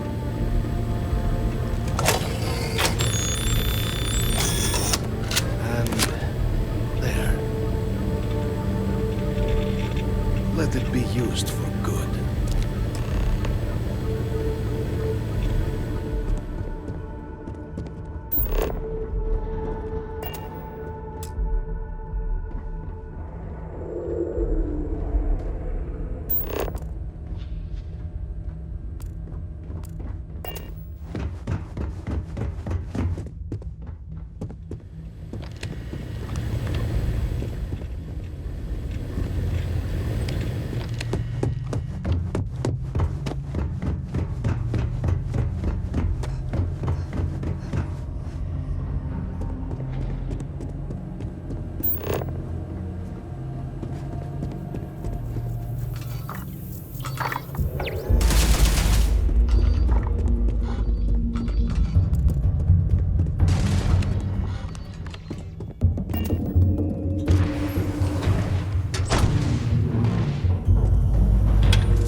Hello. Captain, I just received a couple messages from an operative in the embassy office. Did you actually succeed? With Radcliffe? And Balmore? Was he alive? Did they both actually agree?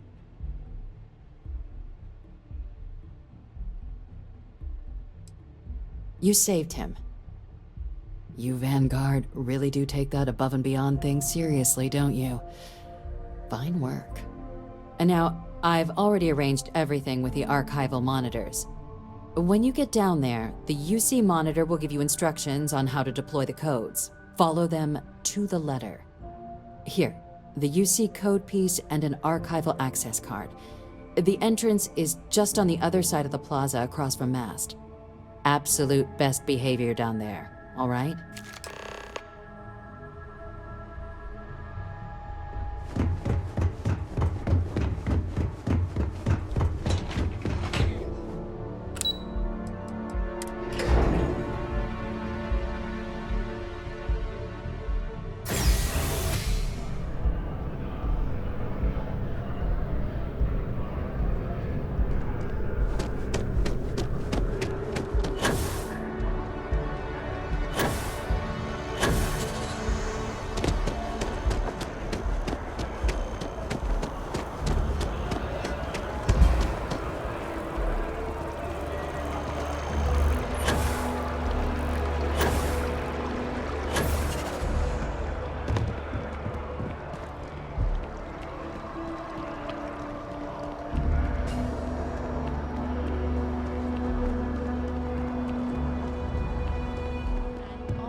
Welcome, Captain, to the Archives.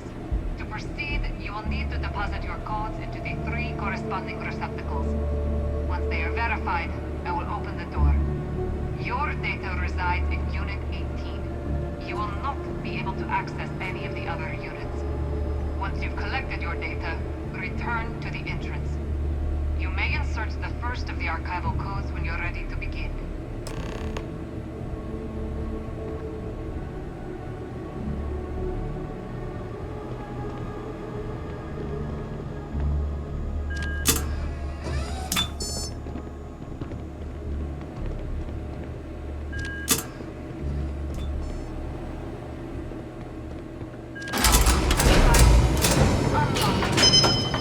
You may proceed, Captain.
There you are.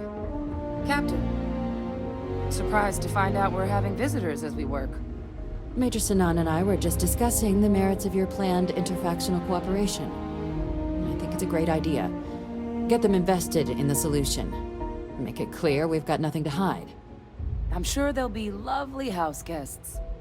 Now, Captain, if you wouldn't mind transferring the documents to the Major, she and I have been discussing next steps. Time for us to start getting some real answers, and figure out if we've been asking the right questions. So whenever you're ready.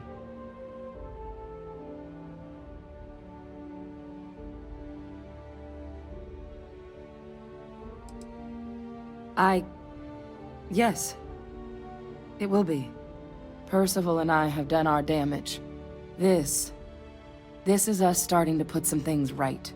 Plus, you don't need her word. We'll be setting up oversight alongside the Collective.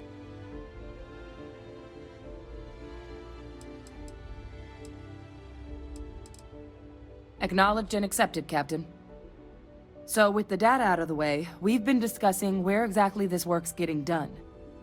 The Red Devil's headquarters on Mars, back where you found Percival, seemed the natural spot. Already has the equipment, the safety measures. Should even be able to house its own cadre of independent observers. Though it sounded like the deputy had a few more things she needed to discuss with you first. Indeed. The most important of which is getting you your citizenship. Then I guess we'll see you on Mars. Captain, if you'll follow me.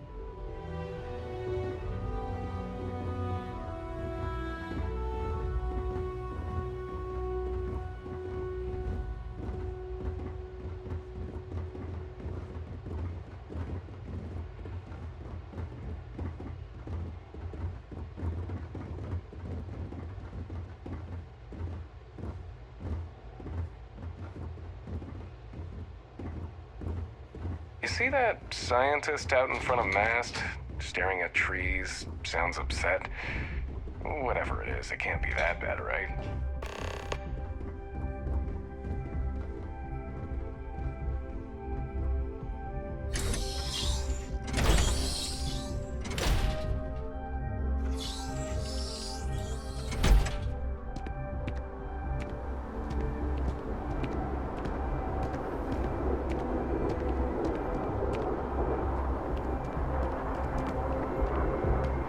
All right, Captain.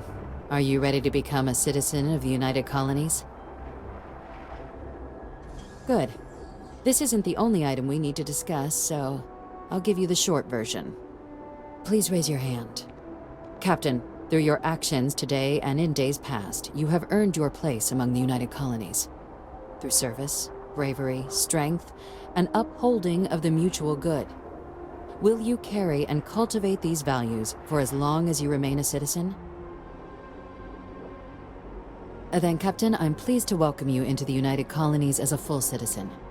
Here, your official ID and your citizenship dispensation. We've also let the Aphelion Realty office out in the plaza know you're approved to purchase property. Now, the other item we needed to discuss. There's a member of the UC who's asked to speak to you, but this person is in a sensitive position. Normally, we wouldn't even consider something like this, but we think this person has information that could prove useful in dealing with the terrormorphs. And they've stated they'll only share it with you. They asked for you by name. So I need your agreement that everything you're about to see is kept in the strictest confidence. You can tell no one. Can you agree to these terms? Let's hope it never comes to that. Head to the elevator. You're going to subsection 7. I'll make sure you're cleared for access by the time you get there.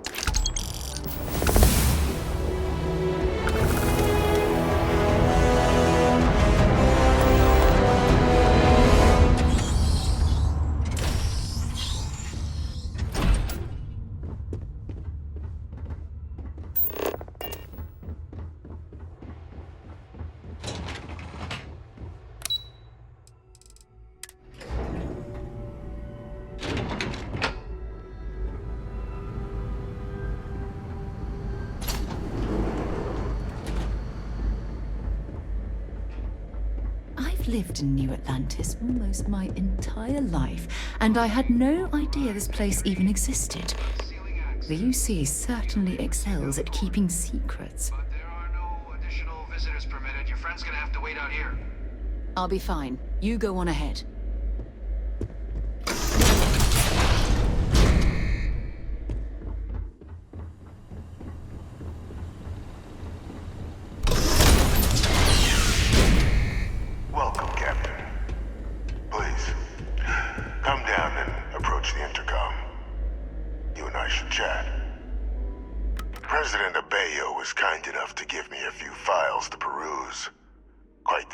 Of accomplishments you've managed. But now you face a foe unlike any other. An invisible enemy, lurking in the shadows. You're going to need all the help you can get, which is why I hoped we could speak. Do you know who I am?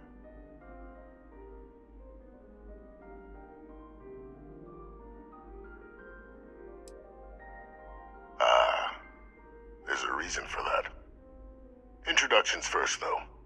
I'm Francois Sanon, but most know me as Vae Victis.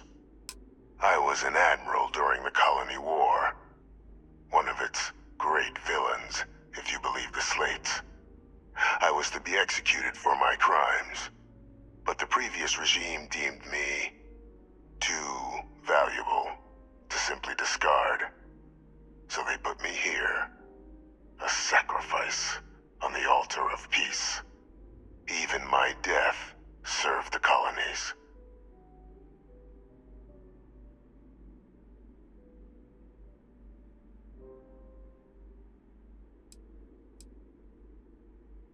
Very astute. That's my daughter. My progeny. You've been working alongside. Has she shared with you the nature of our little family?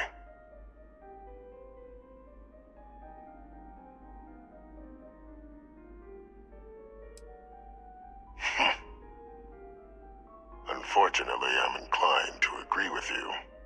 Our relationship has always been a challenging one. The Major was born to become a great leader, carry on the legacy I established, and was given all the finest training to support it. And she excelled. But the universe cut all that short. Now, though, it's placed even more crucial work in front of the two of you. And I think I have a part to play in helping you accomplish what you've set out to do.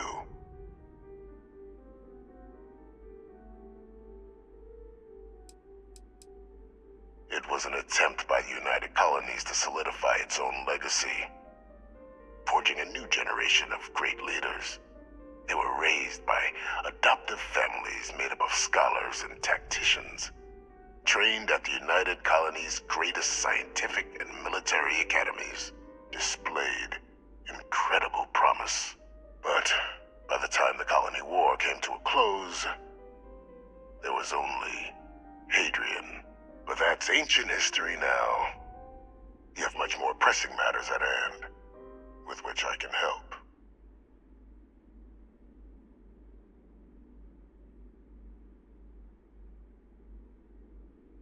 After some long years earning the trust of this current regime, the UC has been permitting me to work alongside one of their recovery teams, helping them gather intelligence on, locate, and organize scenarios to lure in some of the criminals that evaded justice after the Colony War. With quite a few successes, I might add.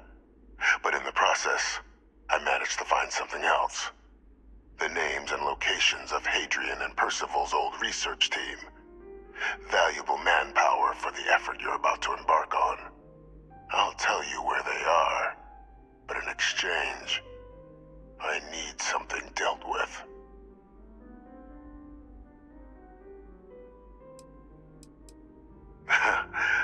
Well, who better to find them?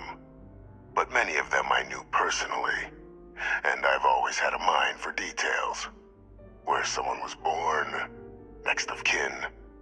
You'd be shocked how often an otherwise brilliant criminal flees to the planet just next to the one where they were born, or where a family member resides. I simply use my own personal knowledge and the information our group collects for me to track them down and set things right.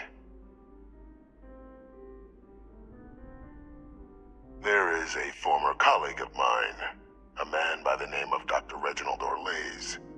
Like myself and Hadrian, he was involved in some of the United Colonies' more problematic lines of research. Mech weapons were his specialty. If it dealt death, he could make a deal more. When the Colony War ended, he fled, refusing to face tribunal, and has continued to peddle his skills to the highest bidder to this day. But I finally found him. I want you to track him down and deal with him, however you're able. I'm not expecting he'll come quietly. Bring me evidence that the job's done, and I'll tell you what I know.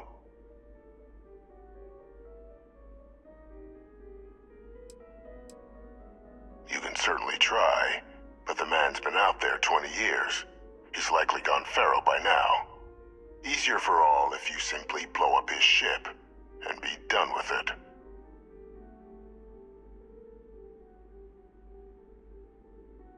If that's what you require to sleep at night, so be it. According to my information, he's been hiding around the world of Etheria, Wolf System. There is a star station in the vicinity, the Den.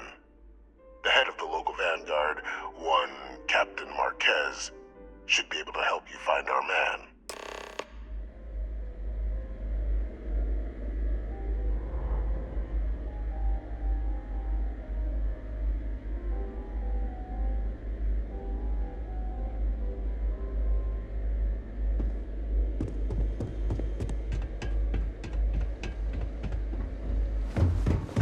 Identity verified. You may proceed to the exit.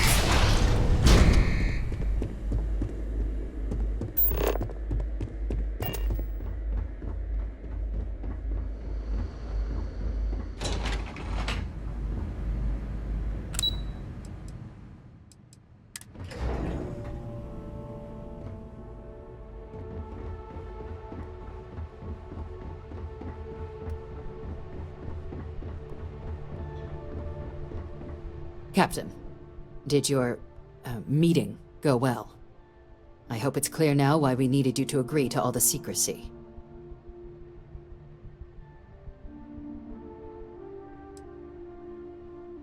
Surprised me too when I learned it.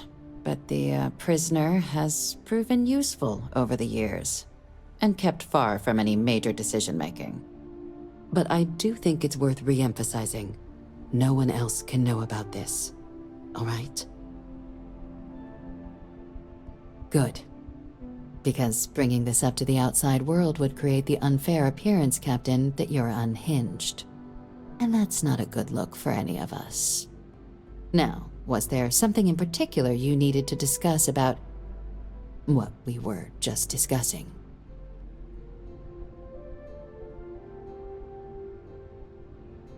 Dr. Reginald Orlase?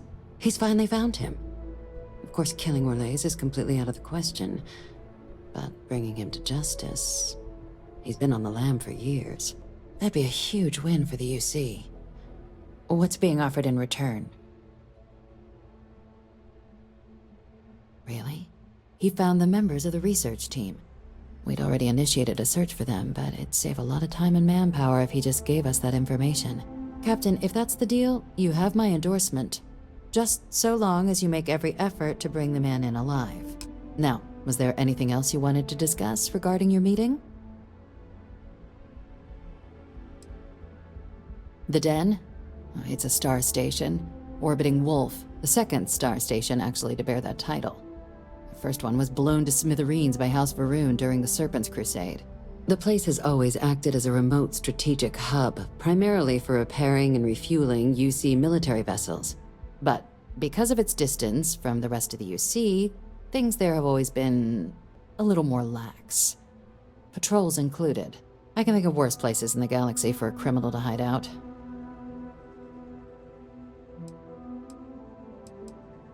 Trusting the man downstairs would be a mistake, but I don't think you need to be too concerned. This is far from the first name he's handed over, and all previous missions went off largely without a hitch. So while I'd certainly warrant caution, I think you can proceed. Then I'll bid you good day, Captain, and remind you of the importance of discretion.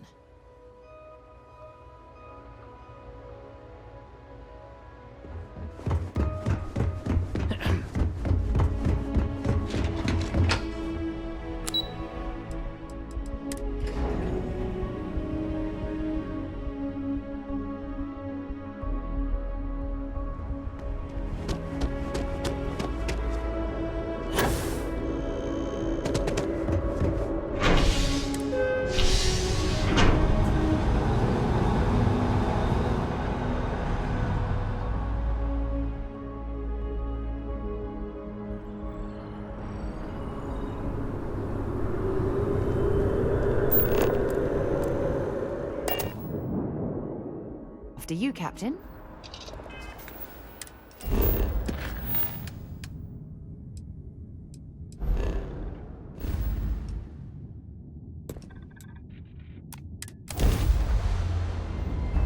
Come any closer and we'll tear you apart. This is spacer territory.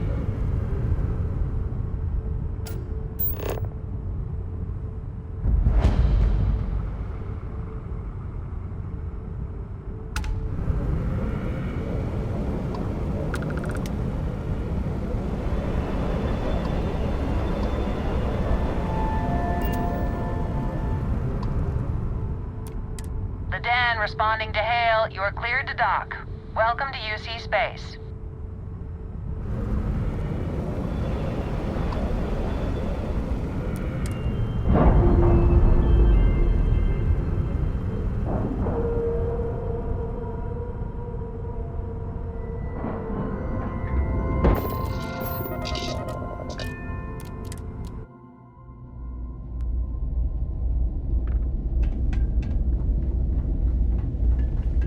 Well, this station's seen better days. I wonder if the UC will ever fully restore it to its former glory. Looking to lodge a complaint? Then you want UC security, not the Vanguard. Oh, apologies, Captain. Didn't recognize you without the uniform. So, what can I do for you? Orlase. Doesn't ring a bell. Anything you can tell me about him?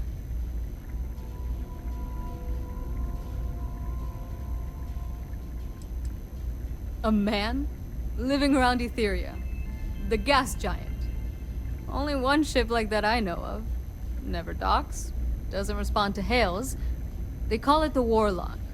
Maybe this Orlase of yours is the one piloting it. I can give you the coordinates to its last sighted location if you want. Just, well, you'll need to be careful.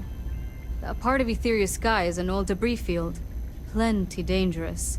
More than a few scrappers heading out never came back.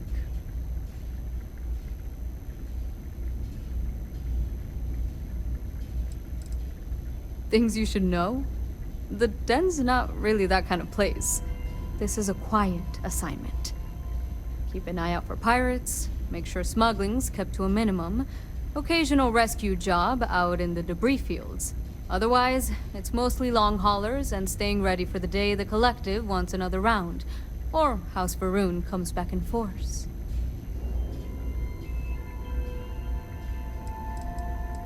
I honestly thought it was just a storyboard haulers told each other to keep themselves amused.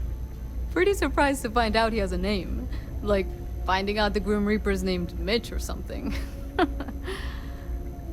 Huh. Makes you wonder, though. Ships have been disappearing in those fields for years. Going theory on why was a combination of old ordnance and Etheria's gravity disappearing them. But maybe someone's been helping them over the ledge.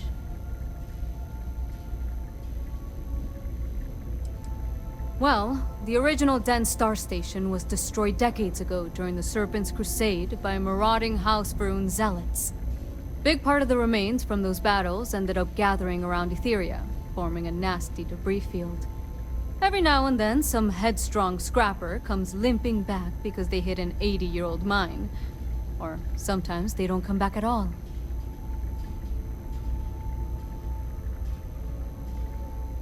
Sure thing. Here, this should get you pointed in the right direction. Go get your man.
visa?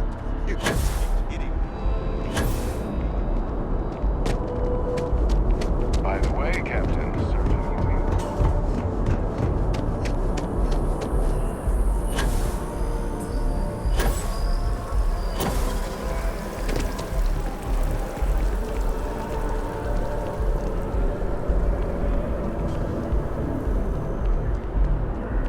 I used to be an actuary.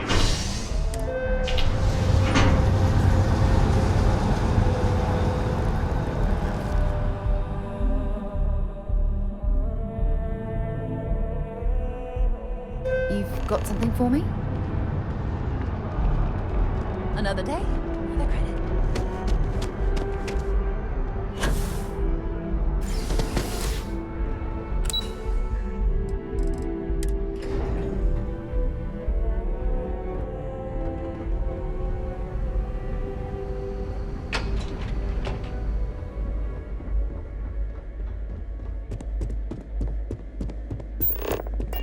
Authorized personnel. Stay here.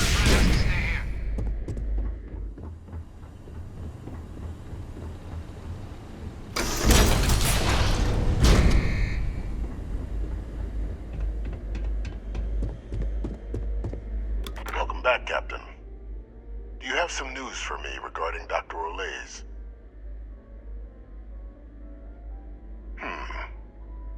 So he didn't come quietly then, as I suspected. I presume you have evidence of this. Excellent. Please, deposit it in the transfer system.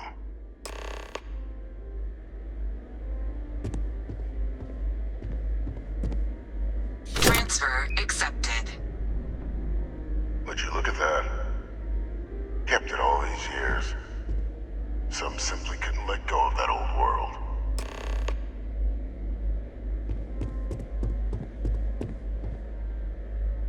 This is fine work, Captain.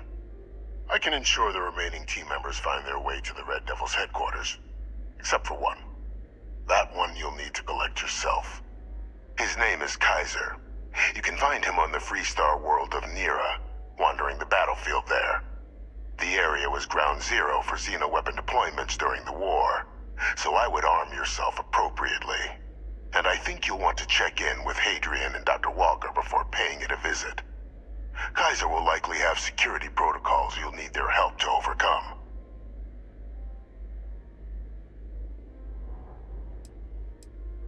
A military Model A, yes. Specifically customized for the needs of the Xeno warfare team during the Colony War. A powerful resource, if you can recover him. I dedicated my life to the United Colonies. Every effort of my being to their protection. I even gave them my heirs. Even if my circumstances have changed. My purpose is not. Of course. We're protecting the galaxy, Captain. We'll need every tool at our disposal.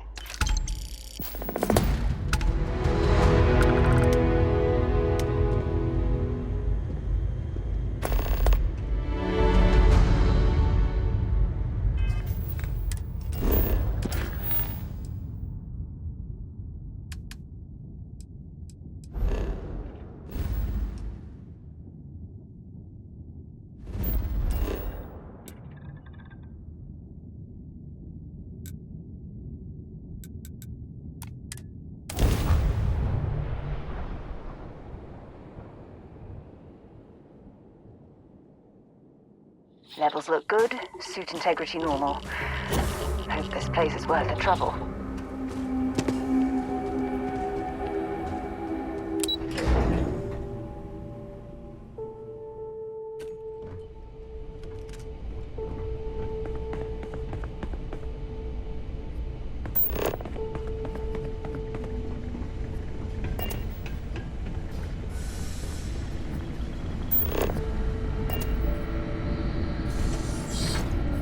Captain, welcome back. Was afraid you might have gotten reassigned. You've been gone so long. So how's it feel to be a citizen?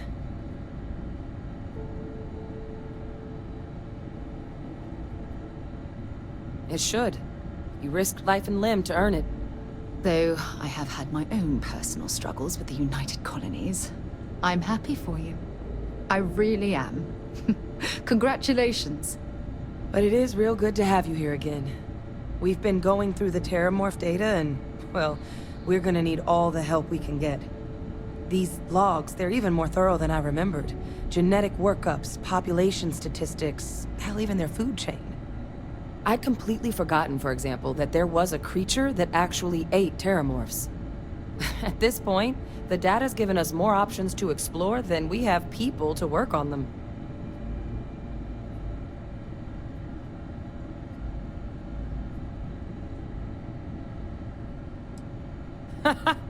That'd be something, wouldn't... I'm sorry, are you? You're serious? You found our research team? That's incredible. That accelerates everything. With them back, it'll let us... Wait. Kaiser. Did you find Kaiser?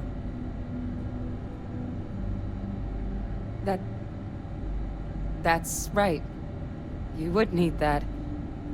Whoever gave you these leads sure knew their stuff. Well, how? How exactly did you manage to find them?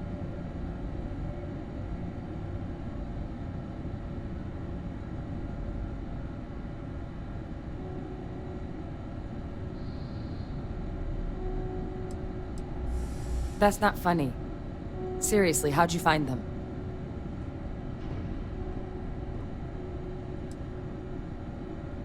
No. That's insane. He died. They executed him. They faked his death? My entire unit, they threw us all to the wolves, but kept him? And now he's what? An advisor? Commanding the fleet in secret? What was so important that they had to keep him alive?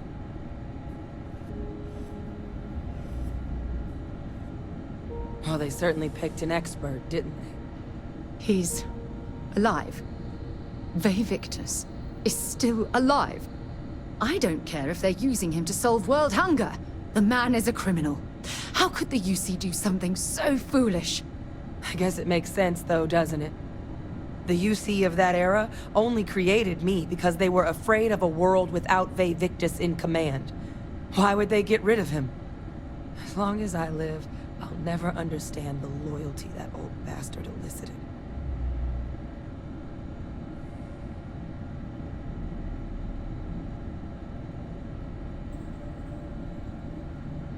You've got nothing to apologize for. Because the UC, they did a lot of terrible things for that man. But even knowing they did, knowing that they kept him alive all this time, you know what I feel right now? It's hope. I had no one when I was outside the UC. No Red Devils, no family. But that old world, where I was no one and my father mattered, that's gone. Thanks to what you and I have done, I have a place again. A purpose. But it's finally one I can be proud of. You and I, we're getting to change what the UC stands for. So I don't care if Vae Victis is alive or dead. He can rot for all I care. We're the ones who are making the settled systems and the UC better.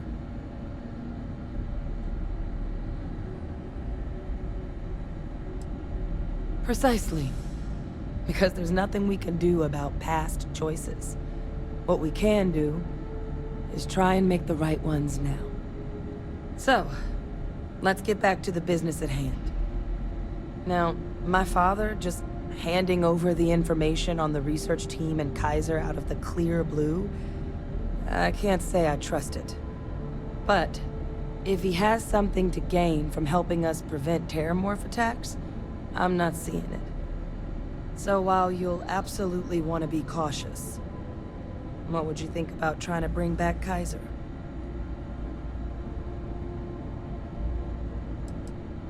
I'm honestly not sure what his endgame might be. Involving himself in preventing terrormorph attacks after all the damage he's done? Something doesn't add up. But he clearly understands how valuable it'd be to have Kaiser involved in this endeavor. So, I still think it'd be worth looking into. If you're willing.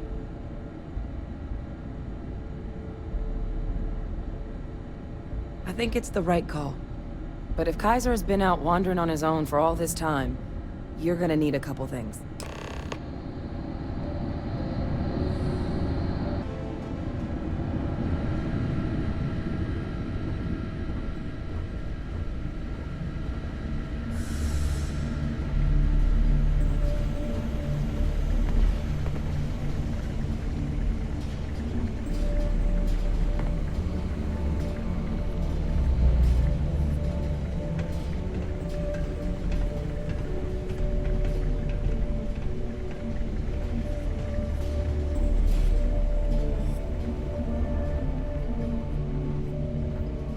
I know it's here somewhere.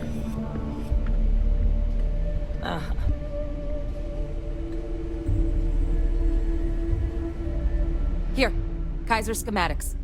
Actuators, weapons, batteries.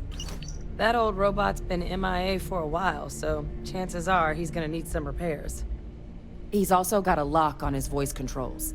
You can give yourself authorization with the phrase, Nos belli machinis. Now, where exactly is the old machine? Oh my god, are you talking about Nira? No wonder no one's found him. Xenoweapons are just the tip of the iceberg in that place. The environment's devastated. There's little, if any, real law. Nira's got more than enough ways to make any visit your last. But I think there's a place where you can start your search. Yep. One-of-a-kind salvage. Licensed to an Angelo Alonso. Goes by Gel. As good a place to start as any.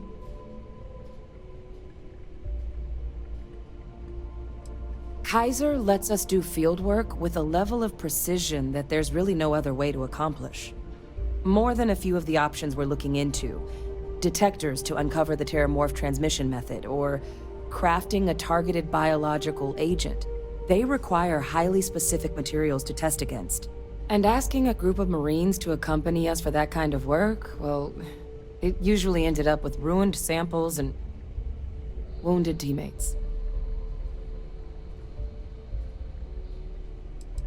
The Colony War saw a lot of hard fighting, but Nira got it the worst. Everything the Freestar Collective and UC could muster, ground troops, xenoweapons, mechs, was hurled into the fray. Both sides hoped something would decisively turn the tide, but it never did. When the war finally ended, swaths of that world were so devastated they were effectively abandoned. So what Kaiser's doing there of all places, I can only guess at. And I'll make sure we're ready to put them to use as soon as you've got them.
Look at this. Well, this is the result of humankind laying waste to a planet in the name of war.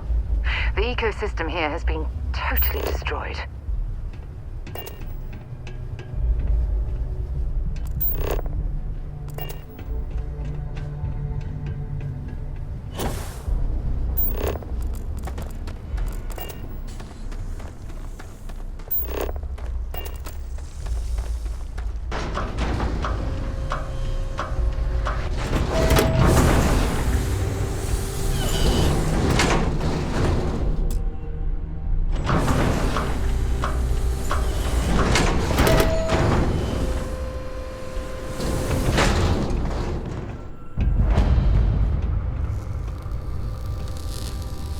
Hey!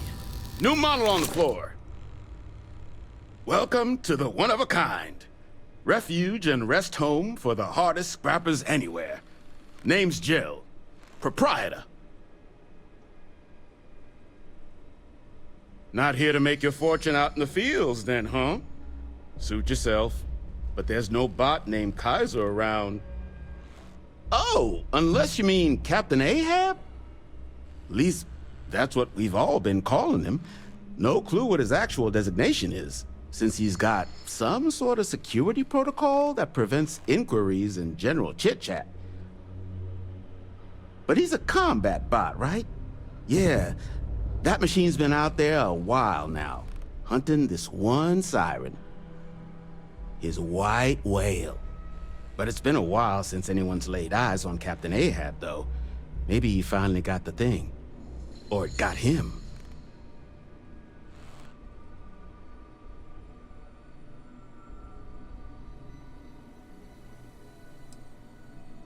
That's where I recognize that insignia.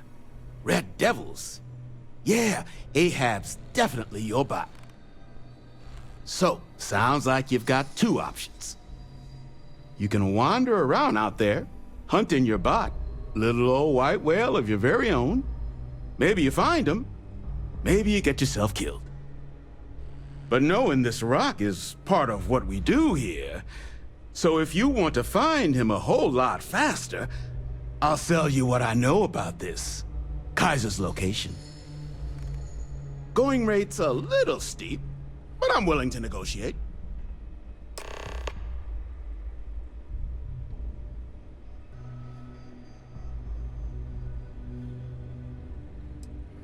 I'm listening.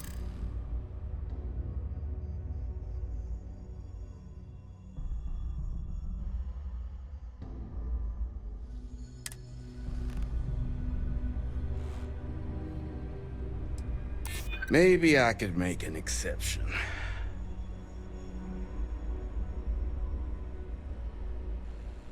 I hear you.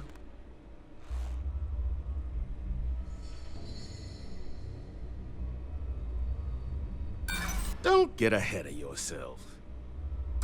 Look, I'm gonna stop you there. I've got my livelihood to look after here, all right? So, I'm sorry, but the fee's the fee. I mean, great for him, but that won't keep acetylene in our tanks. And honestly, would you be able to tell if a terrormorph was attacking outside? Sorry. You didn't get this far being that naive. This facility isn't self-sustaining, and you know it. If terrormorph attacks start wrecking cities across the galaxy, no one's coming to help the salvage yard at the tail end of nowhere. We're all in this. Together. I guess I see your point. Look, I have to make something on this. But I'll lower the price, okay?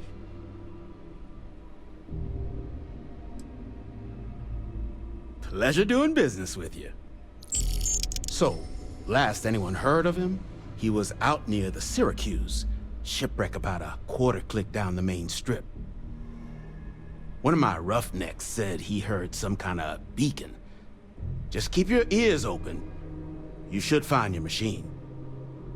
Eyes open, too. Sirens and Ecliptic out there, and neither takes prisoners. Oh, and corpse retrieval is not included in this transaction, so now you know. Give Ahab a Kaiser our best.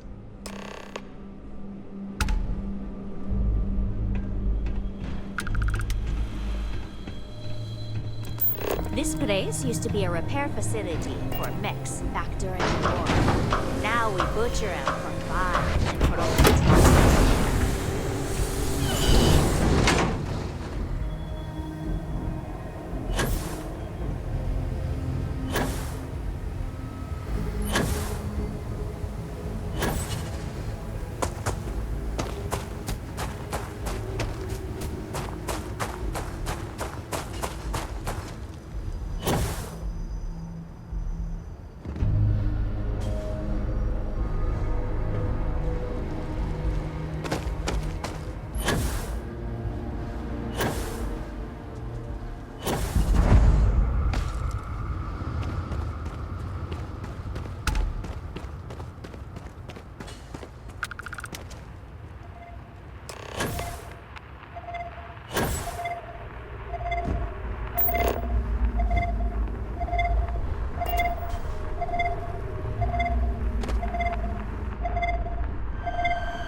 state of this ship. It's as though it's been picked apart from the inside out. Destroy infestation.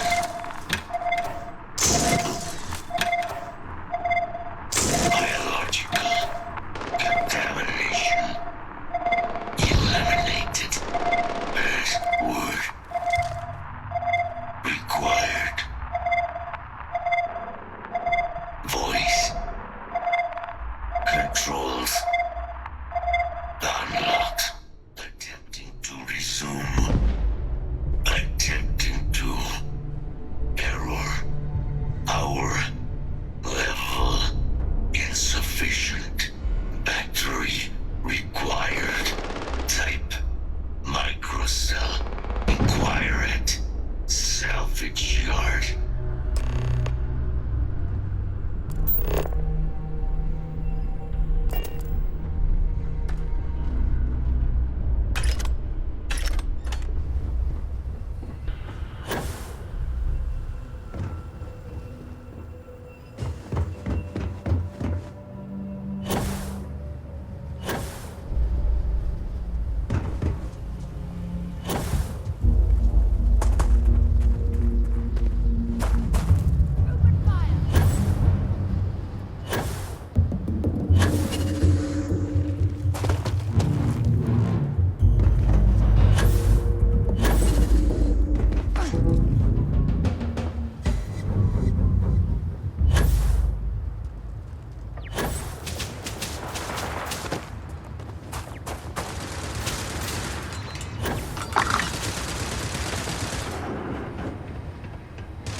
Finest supplies on the planet.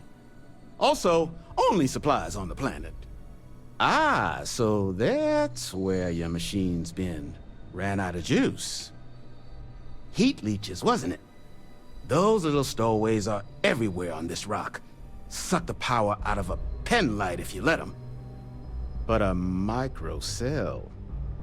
That's military-grade tech. I think we might have one, but I can promise you, it's not gonna be cheap. You could probably Frankenstein one together using our fabrication system here, but only if you had some quality schematics. So, I just brace for a little sticker shock.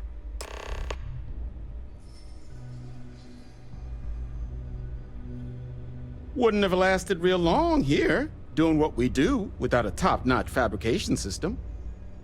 So long as you've got the specs, it should be able to handle making you a microcell. But finding materials up to the task, you're likely going to be sifting through quite a few mech hulks out there to find what you need. Though, if you think you can actually manage something like that, I'm willing to make you a deal. I'll point you towards the juiciest harvest sites. Spots where you should be able to find quality parts. But in return, any excess materials you collect, you sell to me, all right? Save us from risking our necks on another run out there. What do you say? Then let me just mark those collection points. Watch yourself out there.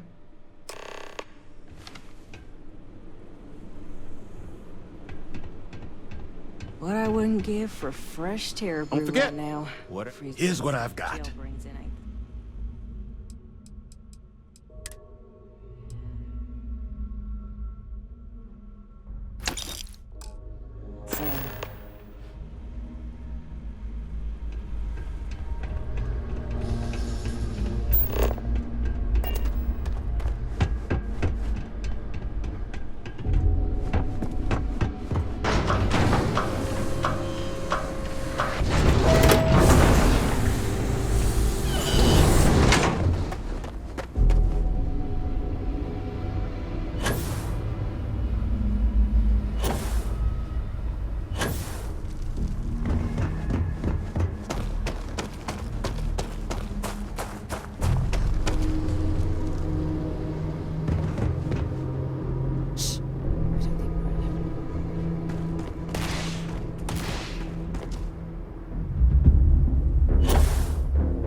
Residual damage detected.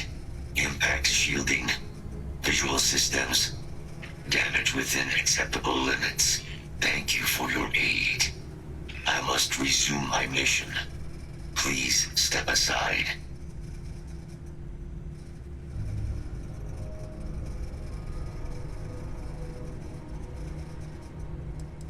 Weapon disarmament.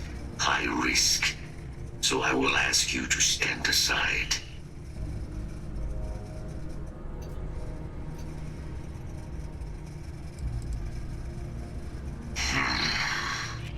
Heat leeches. Energy siphoning pests. Nested as I reset from my last altercation. Good to have them gone at long last.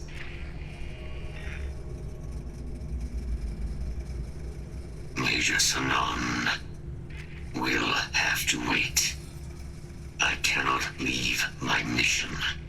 Although previous attempts to disarm the weapon have been unsuccessful, additional support may allow me to complete my active mission more quickly, allowing me to leave this place.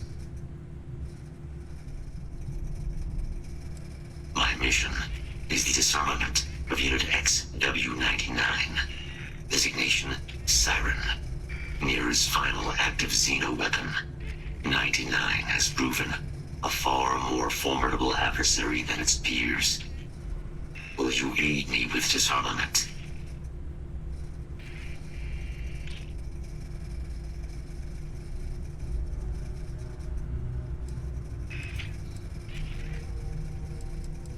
Follow me.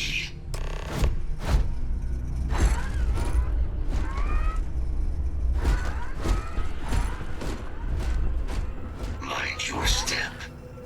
As you have no doubt witnessed, this region can be hazardous to organics.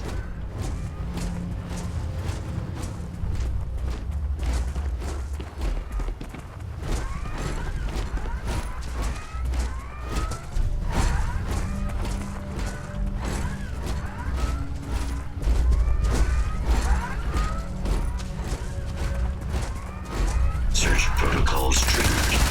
Beginning the scan.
Stow it in your bag.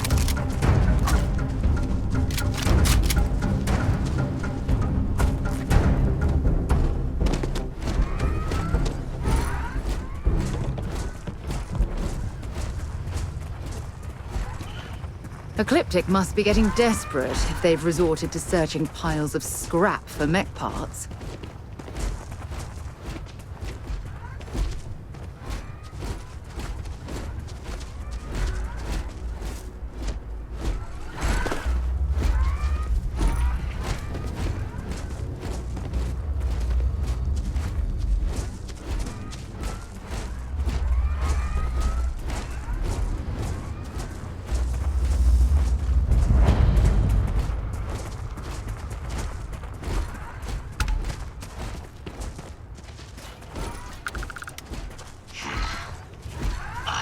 detecting Unit 99.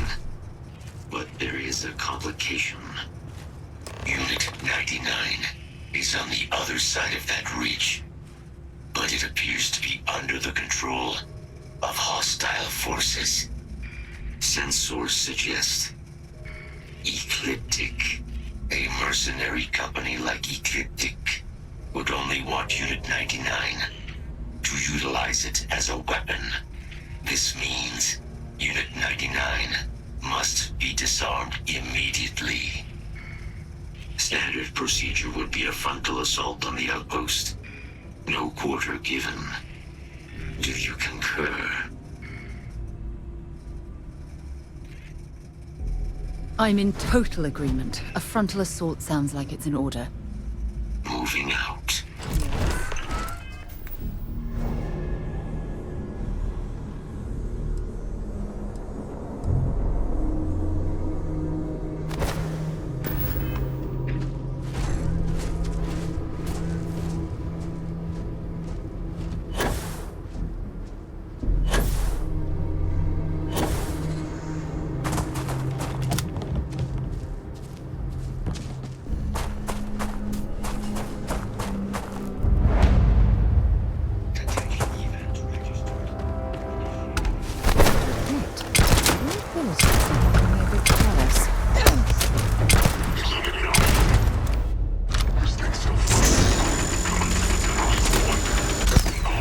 We have no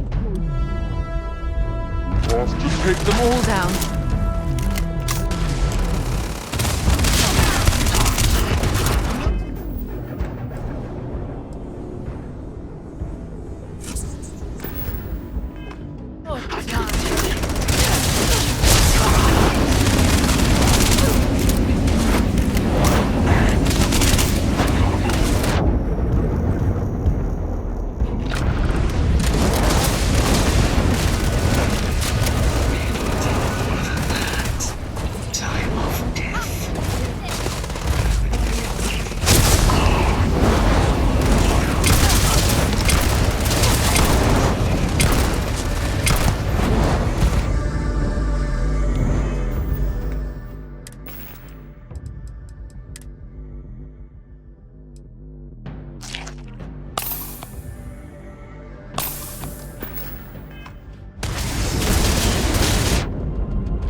this mission you spoke of?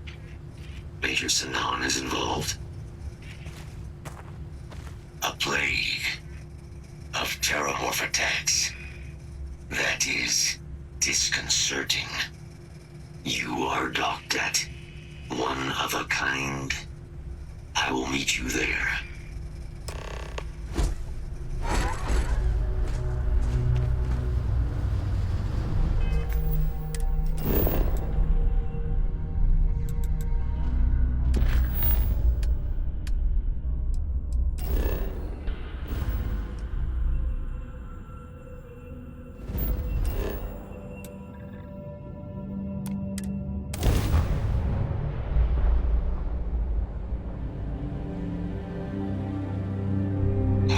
I've seen better days. I will meet you I inside wonder the if it's facility. always looked like this.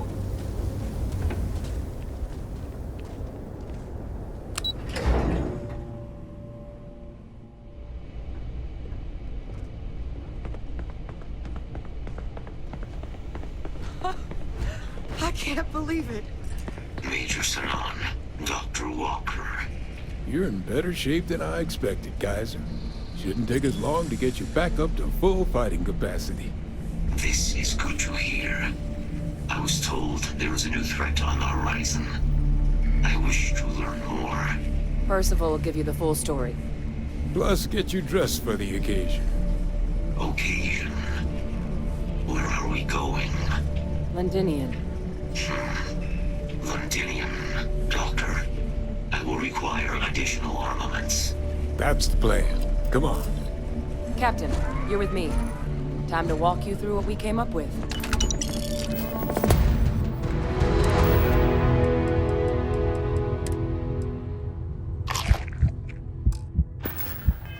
So the problem we're up against is that terrormorphs, they can be anywhere.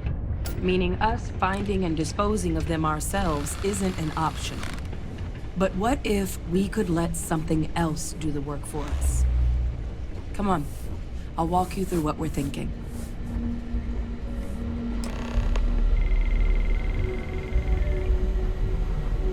You remember that creature we talked about before you went to Nira?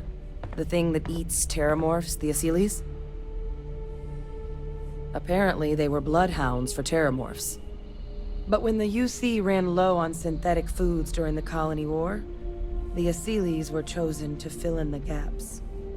We thought they were harvested to extinction. But in the data, the research team found the location of a few remaining specimens. As you can see, what we're proposing is bringing them back.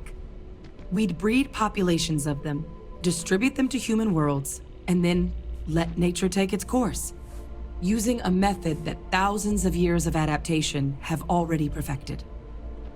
We could speed up their breeding process using some of the same technologies that were used to create me. We even think that with some time and investigation, we could use the Asyles' hunting skills to track down the terrormorph transmission method at long last. Find out how humanity spread them and put an end to the terrormorph problem definitively.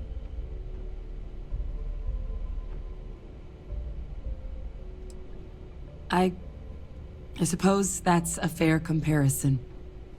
Except that this time, we'd be protecting human lives, not ending them.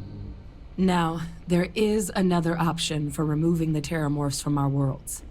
It's faster, maybe even more efficient, but riskier. A microbe. Something we could aerosolize, let spread, and have it clean up anything with terrormorph DNA for us, which would include morphs, and we expect their transmission method. It'd still take time to build, test, and distribute, but no other method could hold a candle to it when it comes to sheer efficiency. Not even the Asyles.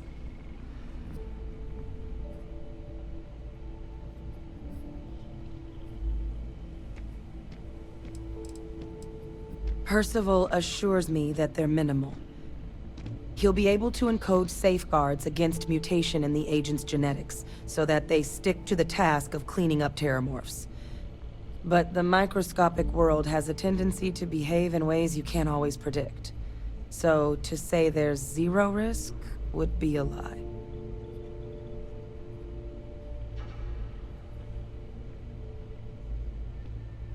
Well, so that's tricky. Both plans are going to take major investments in time and resources. We're talking years of work, not to mention some highly specialized materials.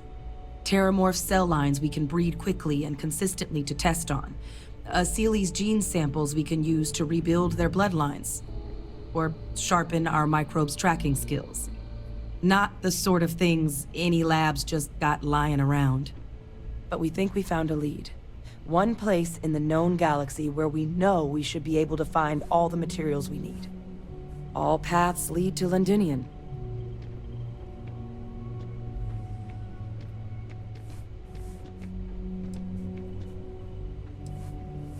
It's dangerous, yes. But Kaiser, Percival, and I, we've trained for this. And you're not so green yourself. And the last thing I want right now is for the UC to stick us with some gung-ho jarhead who's gonna put us and the mission at risk. Captain, you're the reason we're all here right now. You're the person I think can help us finish it. Will you join us on this?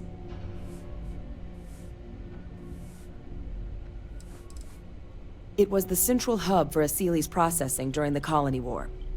But, and this part's exciting, the terrormorph data suggests Asilis were first found there. The planet it's on, Toliman II, was their homeworld.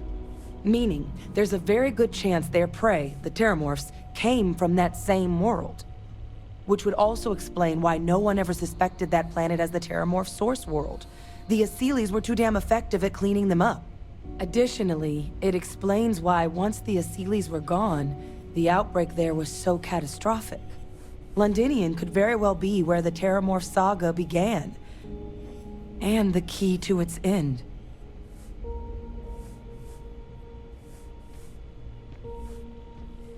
Exactly what I was hoping to hear. Now, the UC has a small operating base on Londinion's outskirts. We're cleared for access, but we'll need to check in with the base commander, Sarah Hatoum, when we touch down. I'm gonna help Percival and Kaiser prep, but once that's done, we'll rendezvous with you there. But you need to know, Londinion, it belongs to the terrormorphs. They'll have anti-Xeno gear for us at the base, but I'd make sure you've got your favorite arms on hand.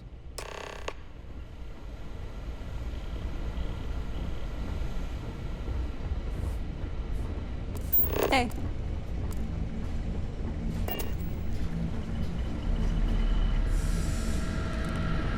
This is quite an impressive research facility. When it comes to the study of the terrormorph, Goddamn the Red planet. Devils are sparing no You romanticize a expense. place when you're away from it for long enough, but I forgot what a dust-crusted pit Mars can be. Now you, what do you need? Oh, that's you then. I was informed we might be working together. Don't much care for Vanguard. It sounds like you two really got into the thick of it back in New Atlantis. My sister's kids live in the city, so, thank you for what you did there.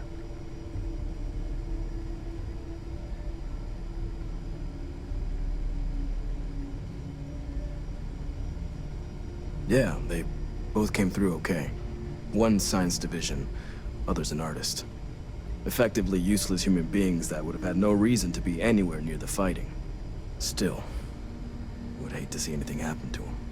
Now, what was it you needed?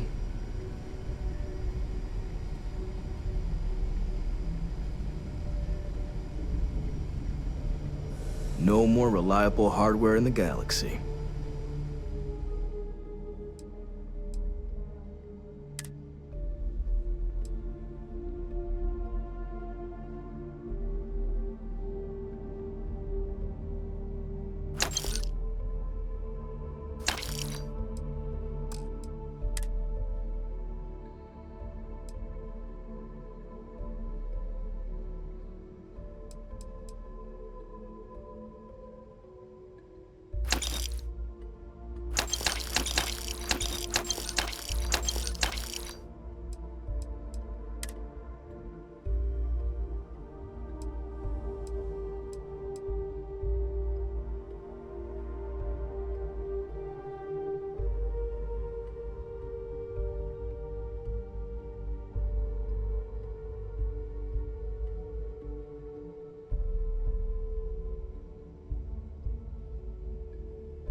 It's a damn shame that it was necessary to reopen this facility.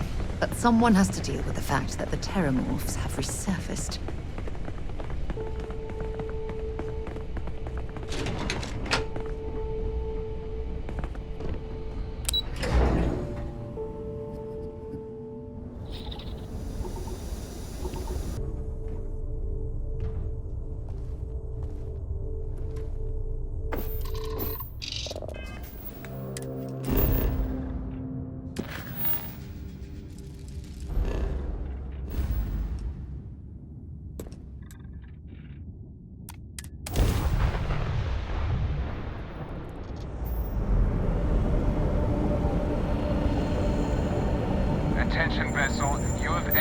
restricted space. Please respond. This world is off limits. You are advised to jump to safe harbor immediately.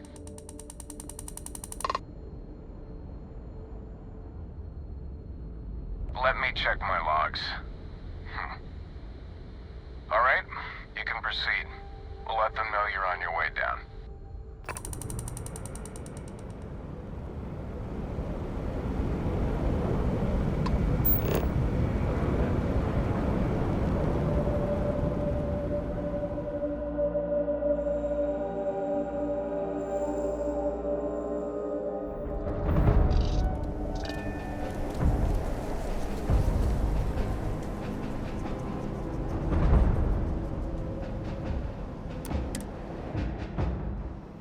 So this is Londinion.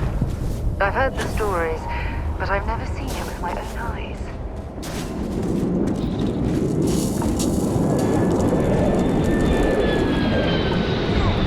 Inside the barriers, double time!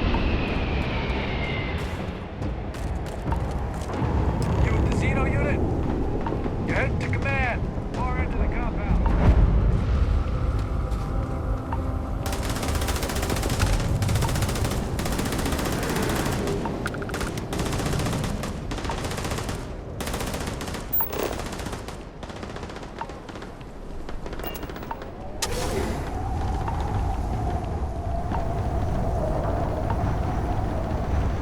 I pride myself on knowing everyone on this world, and I don't know you. You're with the collection team then, I presume. Either that, or you're one deeply unlucky trespasser. Vanguard, eh? Brief said you were an eclectic group. You must have really shined out on the fringe to get assigned a task like this. Ah, then this must be the rest of your outfit. Commander Hatum, I'm... No need for introductions, Major Sinon. Dr. Walker, your reputations precede you, as does the urgency of your mission, so I'll get to it. Now, Londinion is one of the most dangerous places in the Milky Way.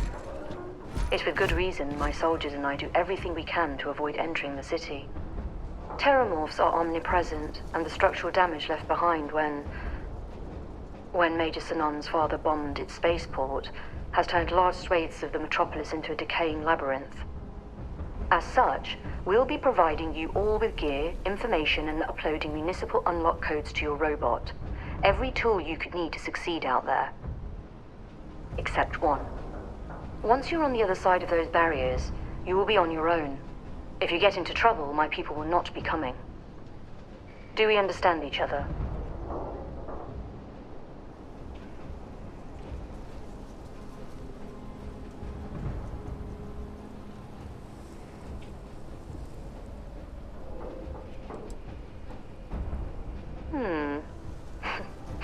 We'll do our best.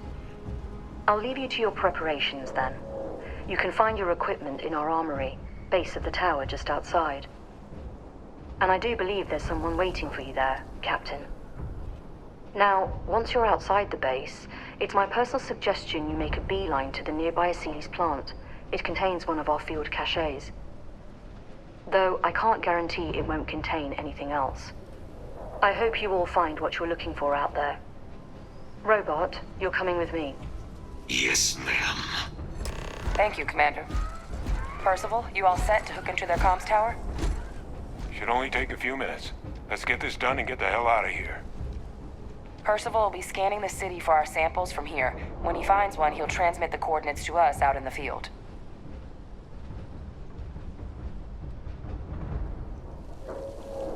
All right. Head over to the armory and gear up. Once you're done, we'll meet by the entrance to the city.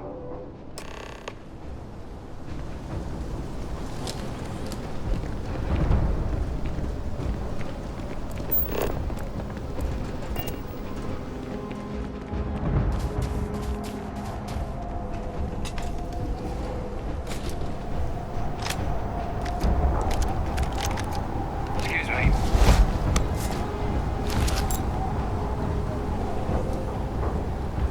You match our description. The Vanguard captain? The cabinet wanted you to have something. Make sure you had the best tools for the task at hand. Now, If you'll excuse me. Heard you're going out there willingly. Damn.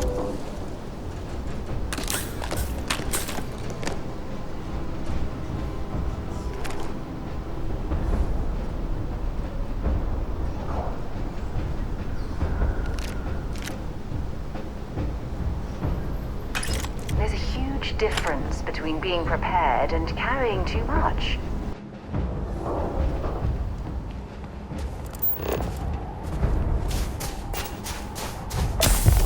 Transfer's complete. Those codes will allow you to temporarily...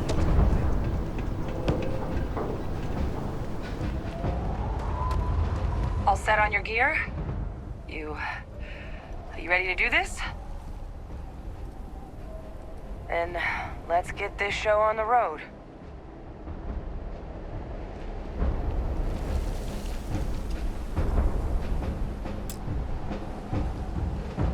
Kaiser?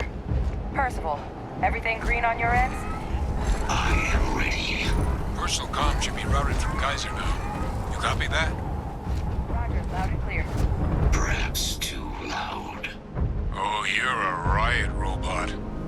Kaiser, kick it off. Unlock code transmitted. You may open the gate when ready.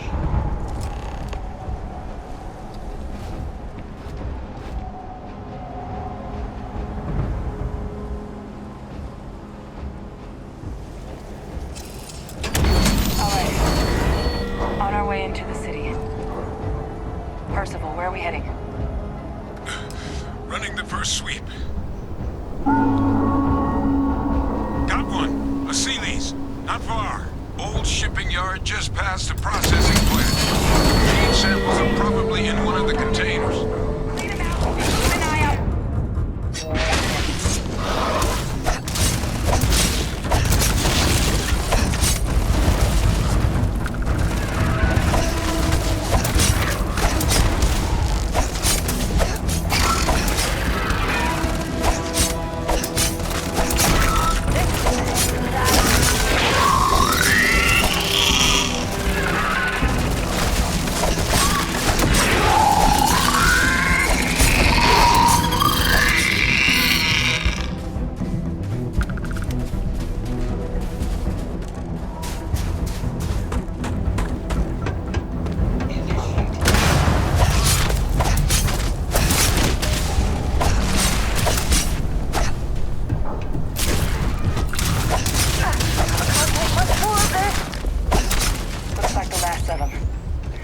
No sign of the morph, though.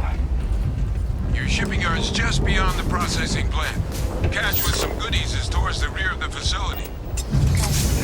Close enough for you to dial in the location of those samples from here? Yes, they're faint, but I'm detecting multiple valid signatures. I have restored power to the containers. Jackpot! Get down there and collect as many as you can.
It's in the spaceport.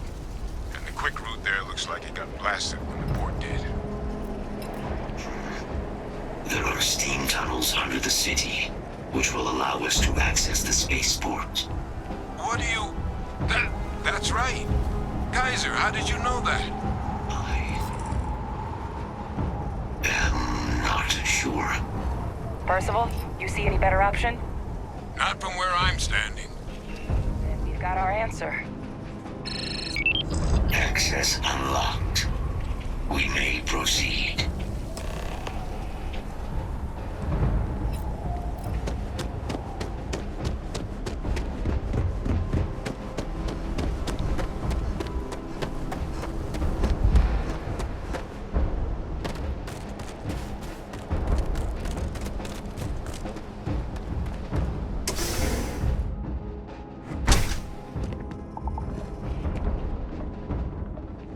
Kaiser, this flora, this is Lazarus plant, isn't it?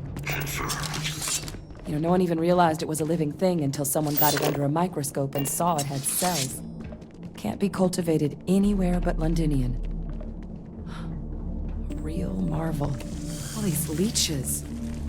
What's keeping you things warm? What's that? My God, look at it. A Lazarus in bloom. You know, we might be some of the only... What's happening? Hector, have you seen this?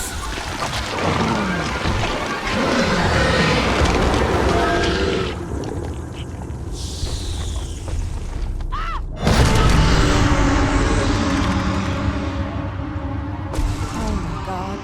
The heat leeches are terrormorphs. What? No, it can't be true. Heat leeches are everywhere. They live everywhere. That means terrormorphs. Oh my God.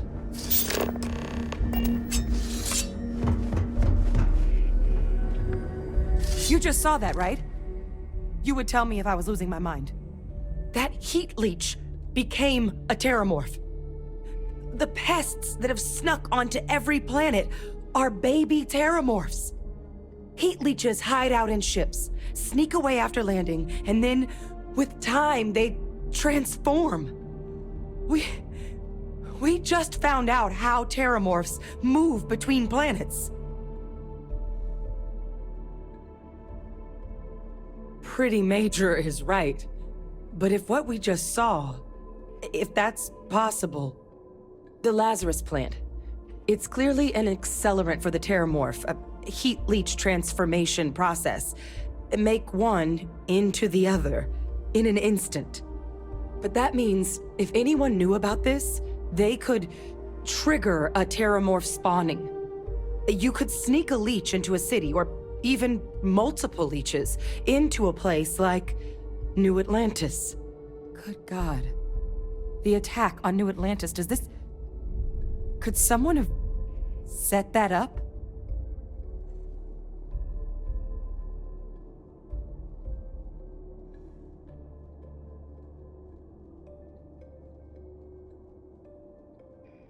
But first, you'd have to know the truth about all this. Well, we're never gonna know if you don't catch that thing. Get after it! We may proceed. Go!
gonna have plenty to discuss once we get out of here. It is a match. This suggests with high certainty that the Lazarus plant was used to trigger the attacks on both planets. There's no way a plant this rare, this fragile, just shows up here, New Atlantis, and Tau Ceti. The transformations on those worlds, they must have been triggered by human hands. Captain, do you understand what it is we just stumbled on here?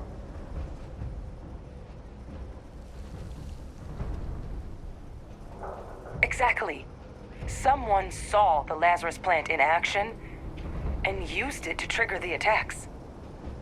A bioweapon no one would recognize as one. Oh, that's a terrifying prospect. Sort of thing that'll keep you up at night. And the sort of thing whoever did this probably didn't expect us to uncover. Makes some sense, actually. Tau Ceti was likely their first test. Someplace remote where no one would question a few settlers going missing. Ensure the big show, the attack on New Atlantis, would be a success. And the timing of that one, it couldn't have been just luck that it happened right when we were asking the cabinet to do something about the terrormorphs. These attacks, I think someone planned them to set all this in motion.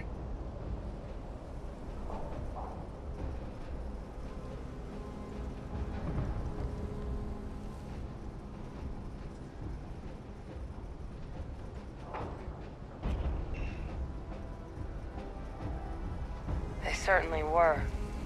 But having this answer, well, it raises a couple big questions. Who could pull something like this off? And why? The colonies have a bloody past, certainly. But killing their own citizens, even they wouldn't stoop that low. Agreed. That seems like it'd be a bridge too far even for the UC brass. Let's save the discussion for when you all aren't standing in the universe's closest equivalent to hell frozen over. If we're gonna do anything to prevent more terrormorph attacks, human cause or otherwise, we need that final sample. Roger that. Kaiser, get us into the spaceport? The entrance is this way.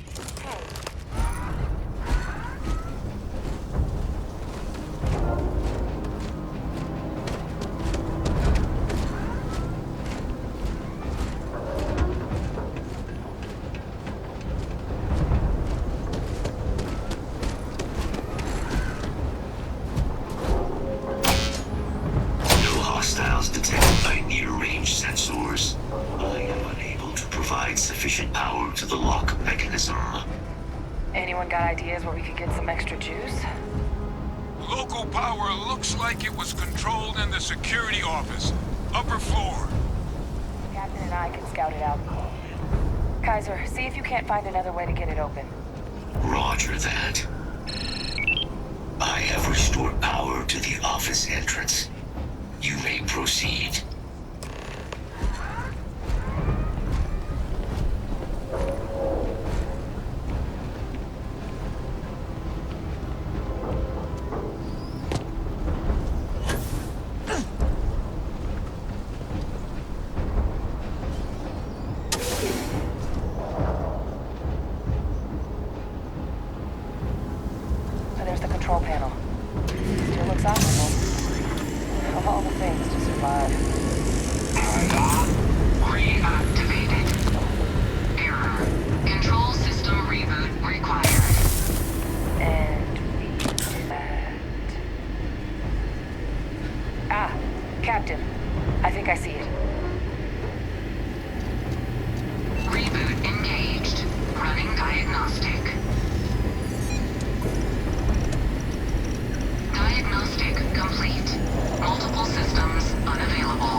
Back in business.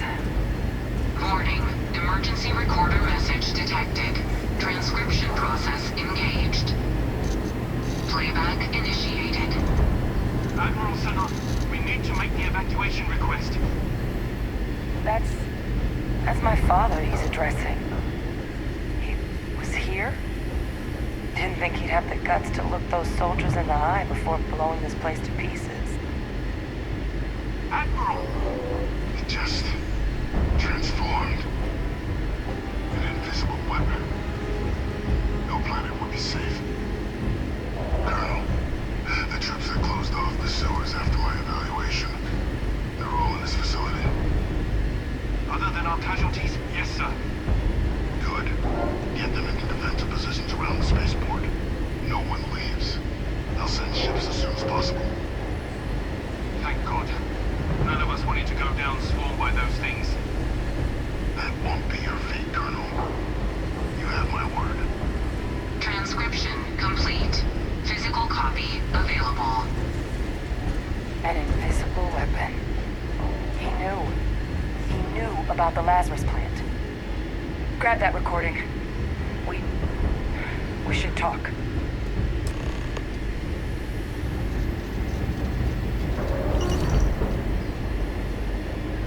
Vae Victis. He destroyed this place. Killed these people to keep what he knew about the Lazarus plant and the terrormorphs and all this a secret. Didn't he?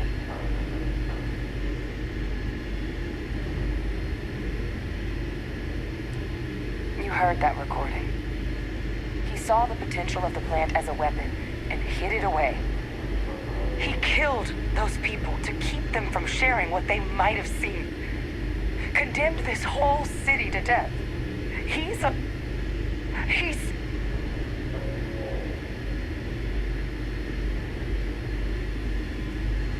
No, he's worse than a murderer. He's a butcher. He doesn't give a damn about human lives. He simply uses them as pawns to satisfy his goals. Yes.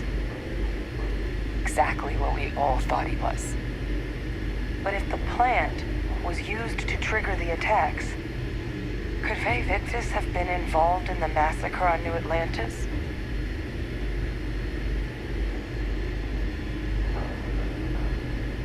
And even if he wasn't directly involved, I guarantee he knows something. So you're telling us that the attack on New Atlantis was Vae Victis' responsibility, just like the loss of Londinion. That's insane. But I guess we're not getting any more answers right now. Come on, let's go get that last sample.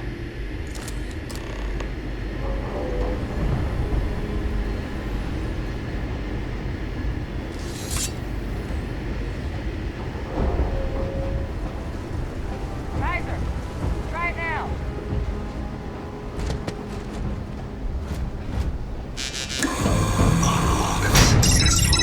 Guys, your sample, it moved. I'd be real careful out there if I were you. That doesn't sound good.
Just stash that sample with Kaiser and we're done. Final sample secure. All wrapped up. Time to get the hell out of here. Percival, you should unplug and find somewhere we can talk. Privately. On it. See you soon.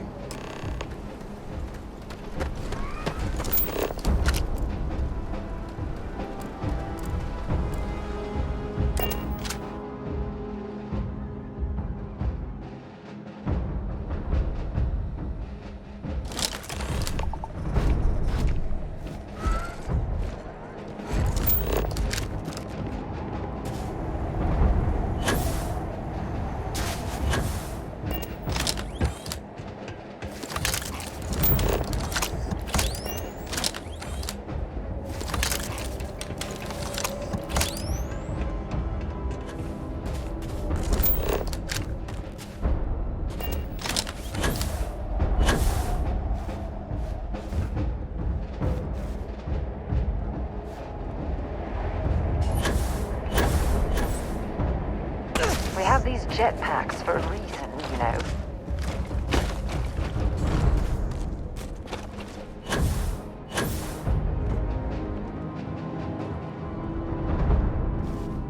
Look at all of you. Back from the underworld. Got pretty frantic on the comms towards the end there. But it sounded like this was a success. Got everything we need to put this plan in motion.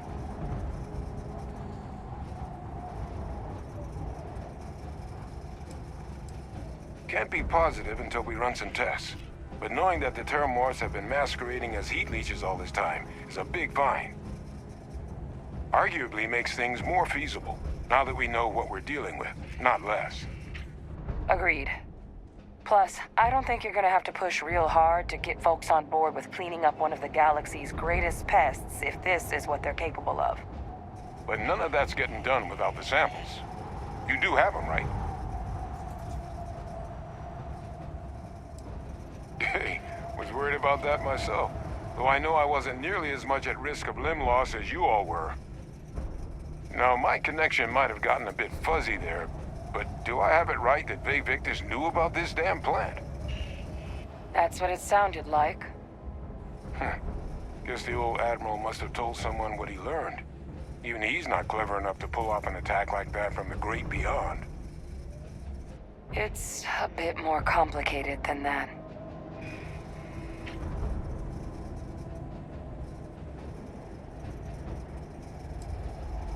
I'm sorry, what?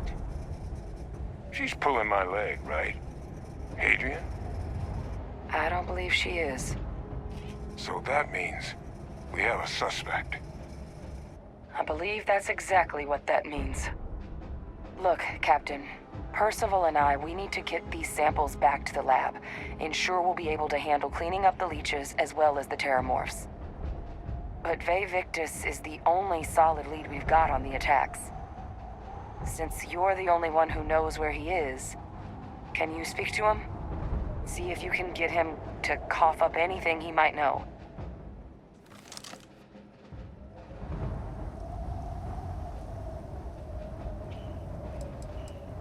Captain, I truly don't. He's already shown he's taken an interest in you. I'll be a lot more useful in the lab right now than I would be grilling Francois. So do you think you could do it? Please? Plenty of people out there with grudges against the UC, but he's the only one we know had any knowledge of the Lazarus plant.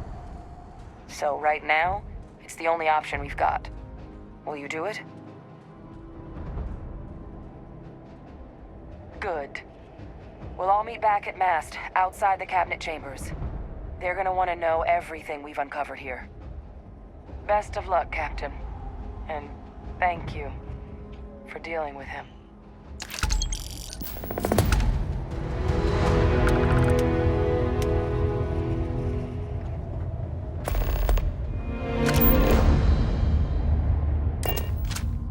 I'll be Jemison, but this ship is starting to feel like...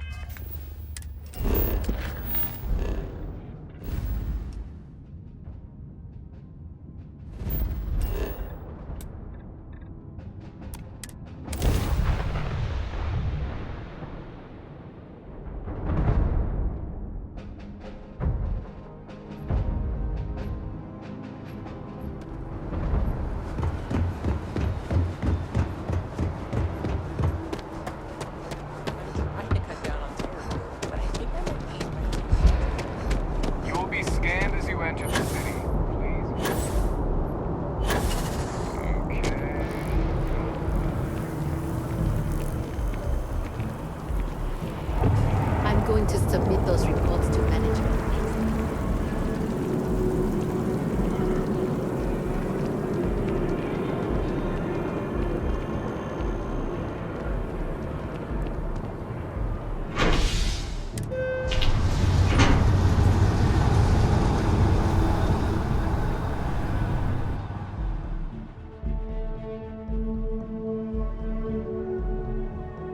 Can I help?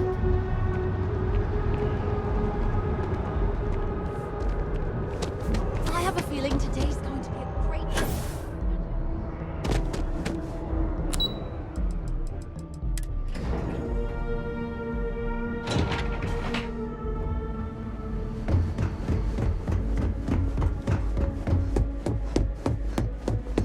Authorized personnel only. Fred has to stay here.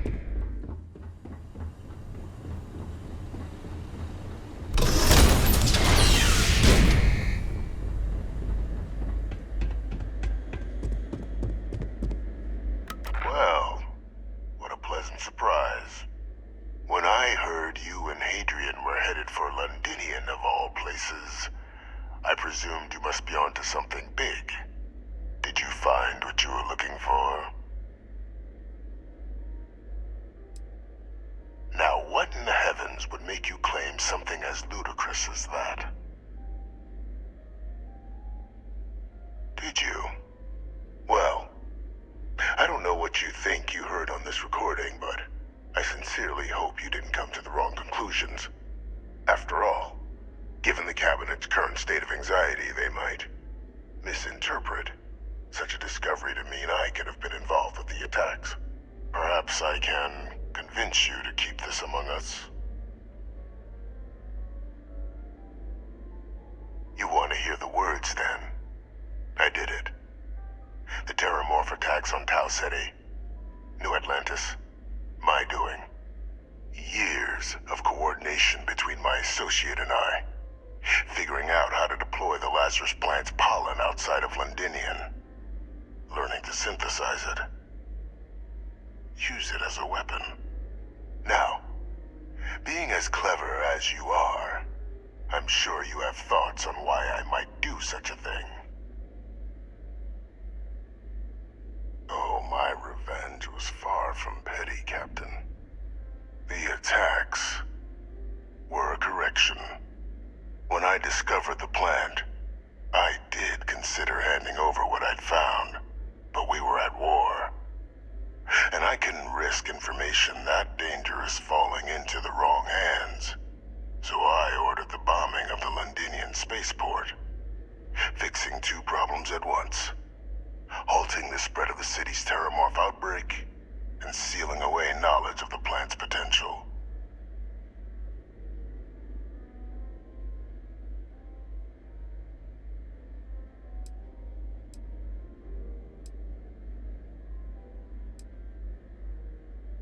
It's easy to judge now, but the Freestar Collective had spies everywhere.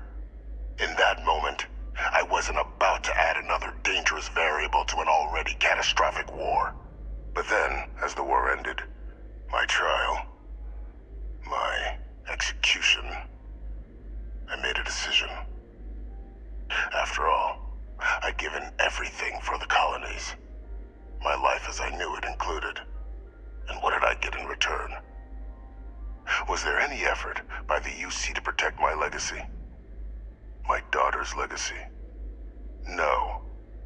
We were sacrificed when all we did was serve. So I kept what I'd learned and arranged the attacks to set things right again. My daughter, she becomes a hero. I become a trusted advisor, having found Kaiser, the research team, and cement my new position of influence when I hand them the name of the person responsible for the attack on New Atlantis. The dear departed Dr. Reginald Orlase, the associate who aided me all these years, and whom I always slated to take the fall. What luck he was stopped dead before he could hurt anyone else. His decades on the run brought to an end by another unlikely hero. You.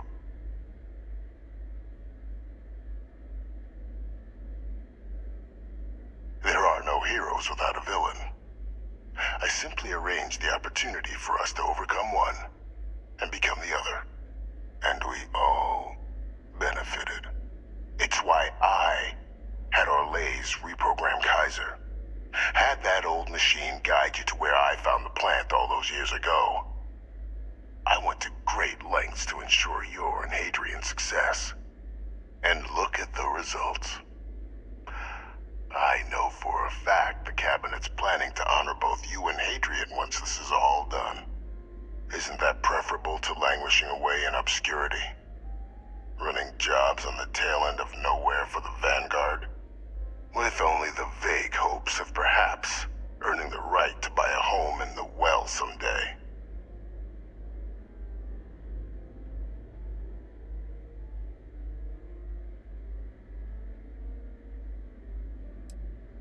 I'm simply looking for you to acknowledge the truth. And let's not forget the importance of our actual endgame. Eliminating the terrormorphs. Securing knowledge of the Lazarus plant. What we've set in motion is going to protect thousands, maybe millions of lives. I'm simply requesting one more life be protected. Mine.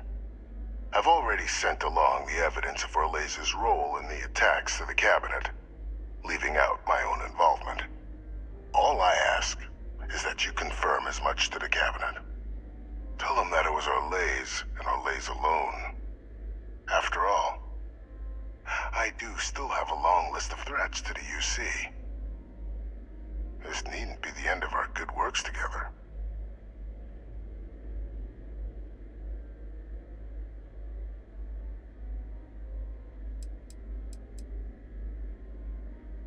Hunting down criminals and other threats to the United Colonies. I expect they'll give me a bit more free range once this is all over. You would help me, like you did with Orlase. Track them down, and keep them from doing harm to the United Colonies. Impossible, though, if the Cabinet learns I'm the one responsible for the attacks. And how many have you killed to get where you are now? There are no great works that don't cost lives, Captain. Whether it's winning a war, or digging a tram tunnel. So we sacrificed a few dozen in the attacks to possibly protect millions. That seems like a fair exchange to me. I only hope you'll see the same, and leave my name out of the discussions to come.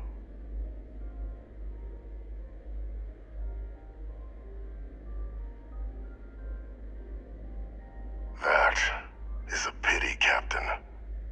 But I'm in no position to negotiate. Though we needn't be enemies, you and I. Just think about the opportunity I've provided here. There are more on the horizon. If you do the right thing.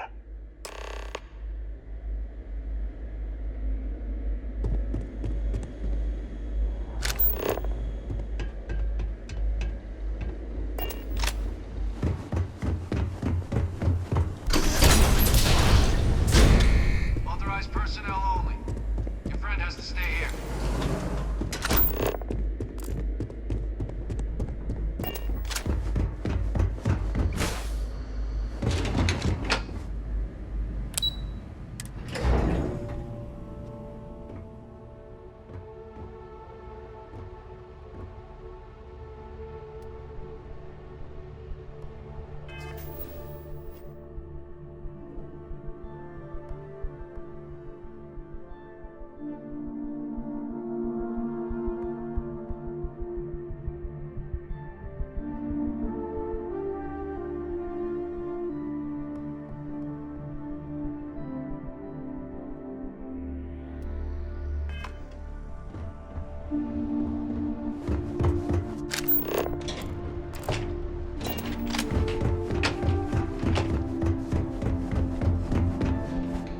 Perfect timing.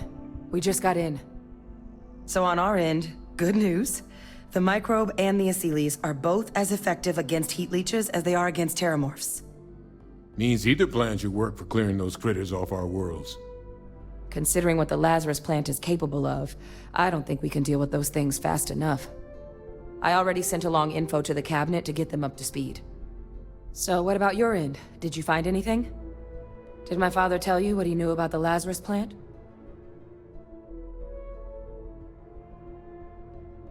I knew it. The second I heard that recording, I knew. Why? Did he say why he did it?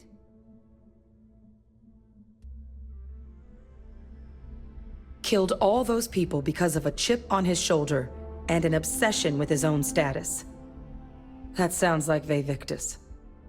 Well, once we inform the cabinet, they can ensure he won't be able to do anything like this ever again.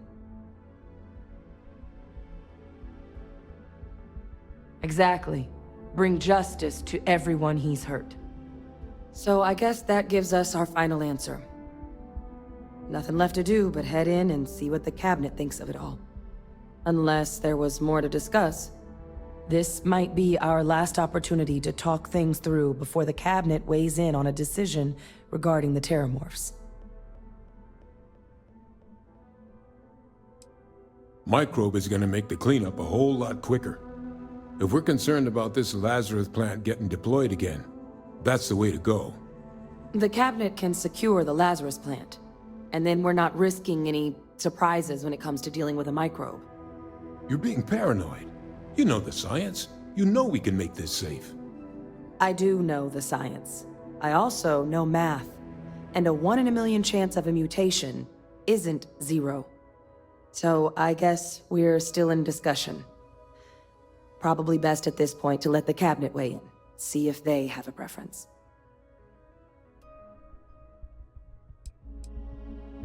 They are. Microbe needed minimal adjustment to account for heat leech anatomy. And the Aciles seem like they're even better at tracking leeches than morphs. Hell of a sight to watch, though, when they catch them. Like an open airlock guzzling angry spaghetti.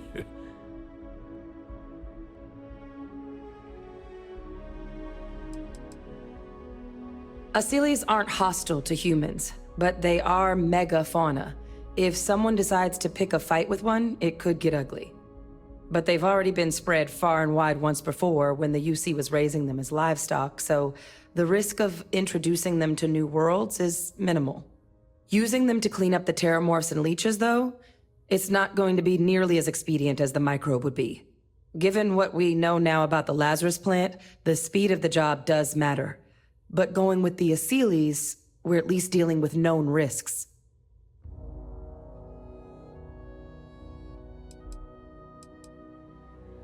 It's hard to know.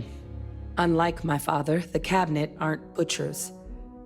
But killing UC citizens, along with everything else he's done, is unforgivable. But if you're really that concerned, you could request they be lenient. They might be willing to spare him.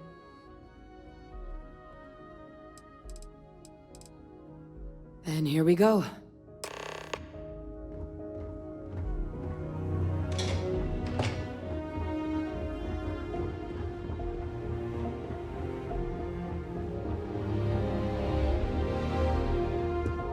Welcome back, all of you. I wish we were meeting under better circumstances. But according to Hadrian's report, and the second one I just received, it seems the terrormorph attack on New Atlantis was no random occurrence, but a planned strike. Is what I'm reading here true?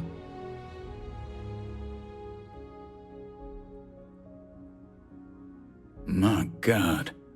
An attack? Using terrormorphs? How is that possible? You will all receive a full briefing once we're done here. So then, is what the second report claims correct? Did Reginald Orlase commit these attacks, Captain? Orlase?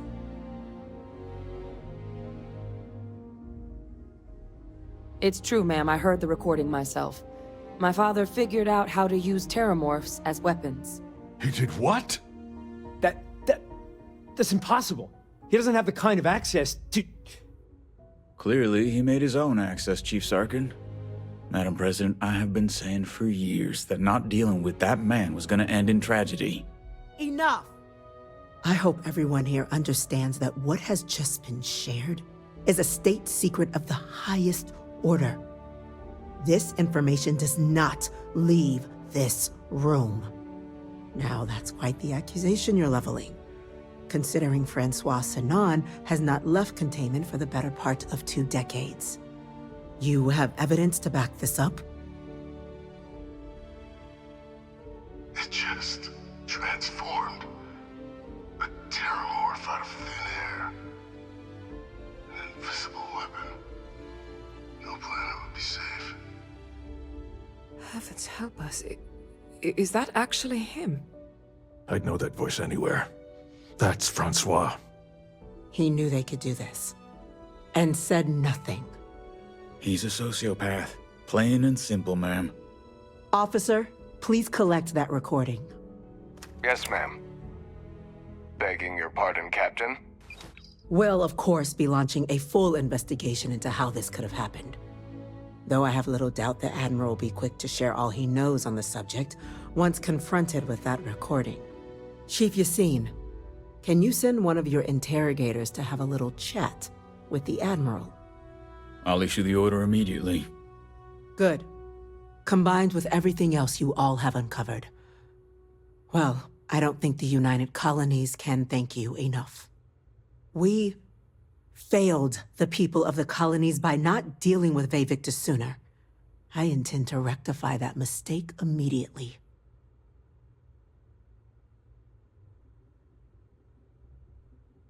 I'm inclined to agree, Captain. Now, with our villain unmasked, we can attend to the other matters at hand. With the threads you've brought together here, the Lazarus plant, the attacks, the heat leeches, the 3 of you have likely spared thousands of lives. But it now falls to the Cabinet to ensure this can never happen again. As such, the Cabinet will be securing the Lazarus plant on Londinion. All materials related to the plant will be classified to ensure no one else learns its true nature. A sound decision, Madam President.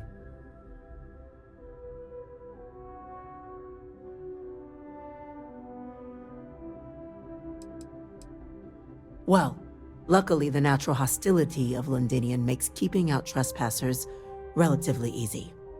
But we'll ensure its growth is contained, that access to the plant is only permitted via highly regulated clearances, and that our troop presence on Londinion is increased.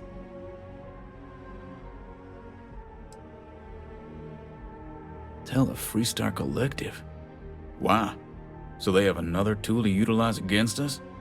I'm in agreement. I fail to see the value here.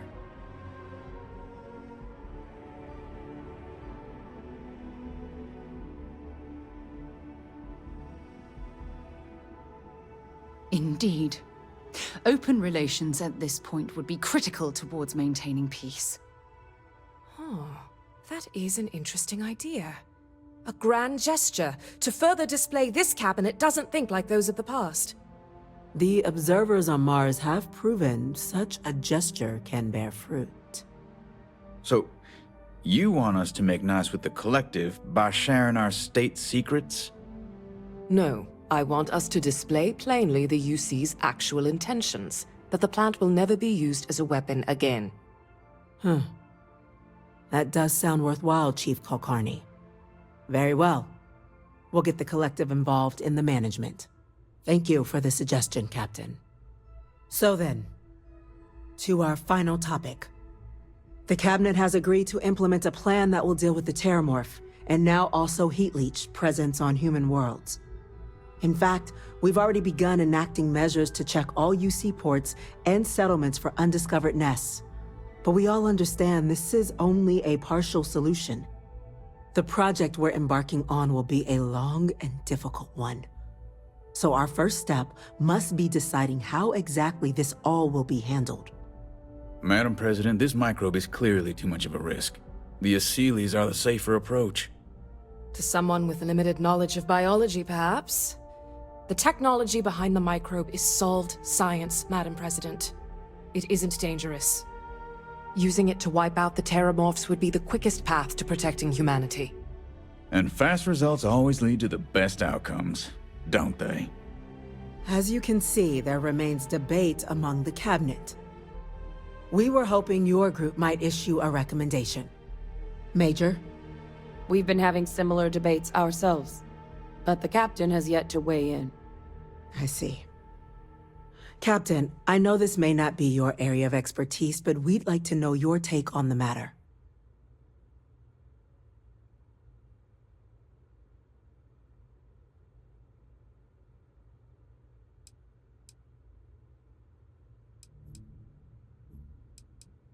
I believe we have a responsibility to do something, yes. Heavens forbid, years from now, someone reopens the Pandora's box that Vae Victis discovered. It falls to us to enact every measure required to ensure that day never comes.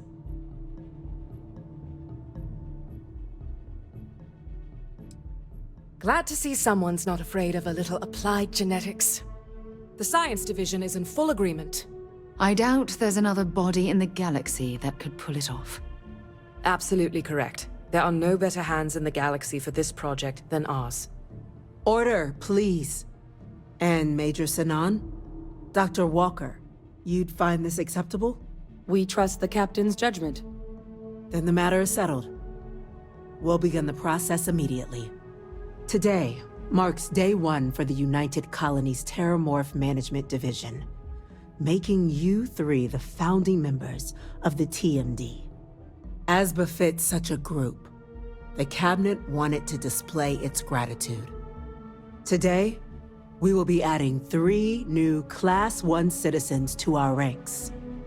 Class 1? For the 3 of us? Are you joking?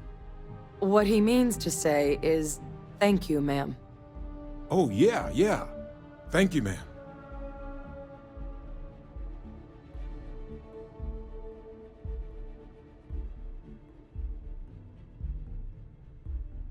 You all have earned it. Now, there's much to be done. Major Sinan, Dr. Walker, I hope you two are willing to continue your efforts, spearheading the TMD's research on Mars. We'd be honored, ma'am. As for you, Captain, the Vanguard will be providing much of the on-the-ground support for the TMD. As a member of both the Vanguard and the TMD, I believe you'll have your pick of duties.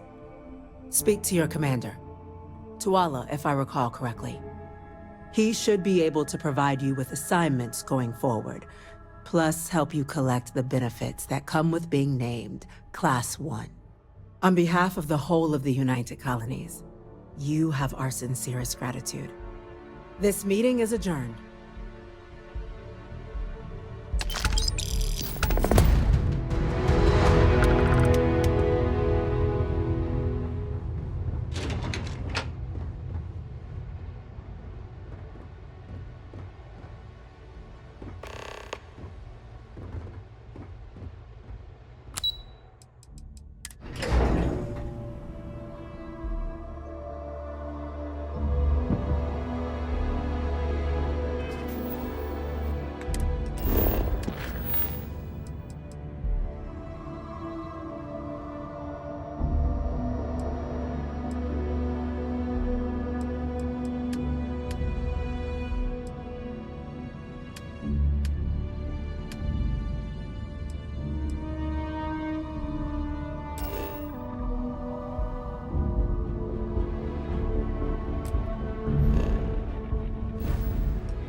Well, I've got to say, this is a first. I've never had a Class 1 citizen in my ranks before. Congratulations, Captain. It's a high honor. Have to do something big for the colonies to earn that sort of designation. Only ever met a couple myself, and certainly never given one orders. You should be real proud. No need to thank me. You brought this all on yourself. I've already gone ahead and processed your Class 1 benefits. All UC goods and services should now have a thanks for protecting the colonies discount. And the credits should be in your account now. But to get into your penthouse, you'll have to pay a visit to the Aphelion Realty office. They should be able to grant you access.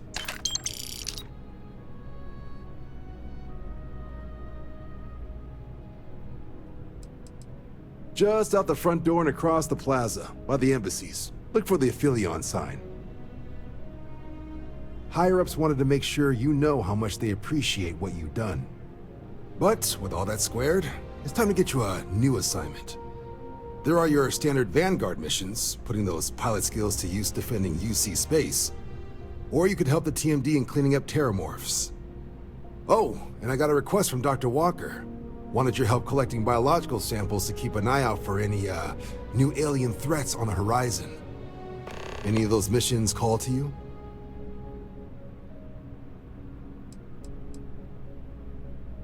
Of course. You've earned some R&R. Once you're rested up and ready to head out there again, you come see me.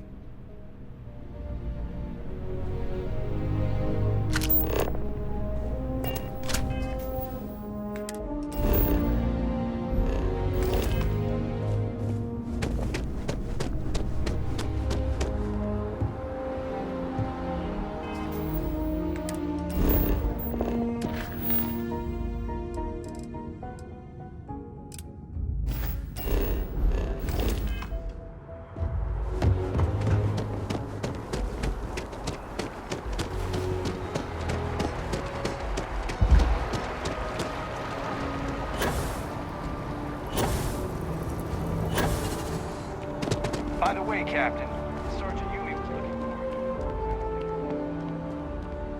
Never a better time than right now to settle down and make New Atlantis home. If you're a citizen, of course. Well, well, if it isn't the United Colony's newest Class 1 citizen. You've made quite a name for yourself in New Atlantis.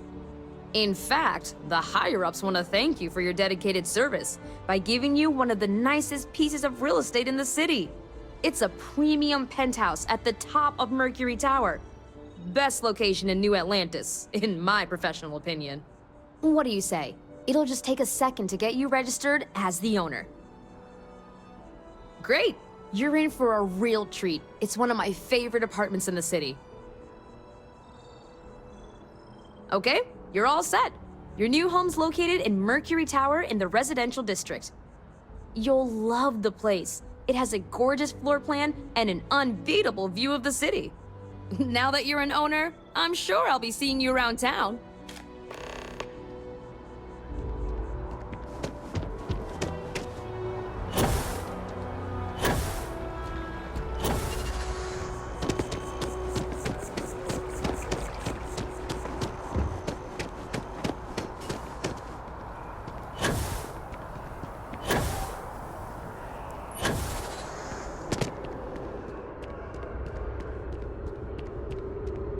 I wonder if I'll miss New Atlantis when Tony and I leave.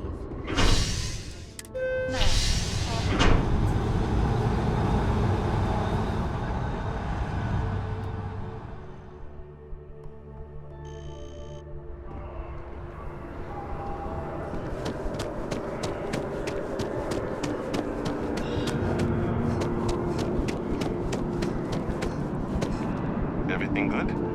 We're here to help. Definitely.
Welcome aboard the UC Vigilance. Did you have any questions before I escort you to the commander?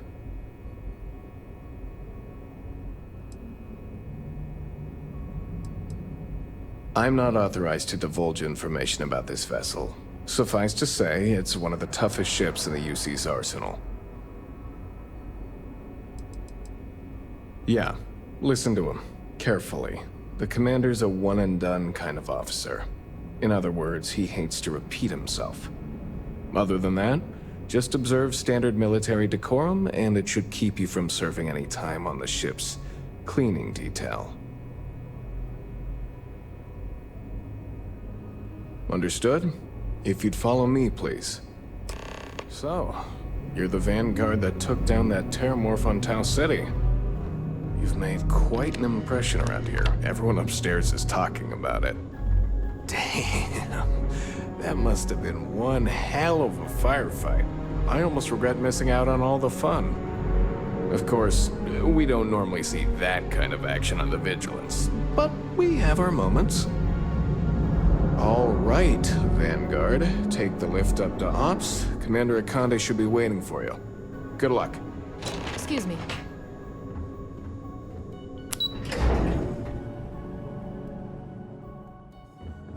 Hey.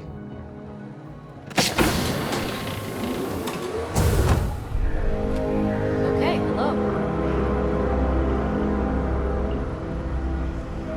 I'd like to brief you on the mission, so please, pay attention. Ah, there you are. Commander Kibwe Kande, UC SysDev. Glad to have you aboard. I was beginning to think you were having second thoughts about Commander Tuala's offer.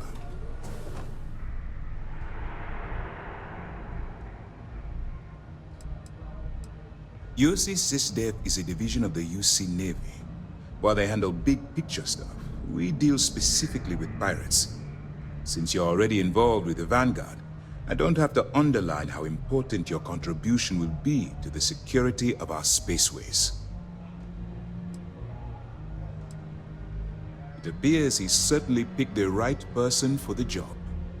So, now that you're part of the team, allow me to introduce you to your new home. This is the Operations Center of the UC Vigilance, SysDev's nerve center dedicated to the destruction of the Crimson Fleet.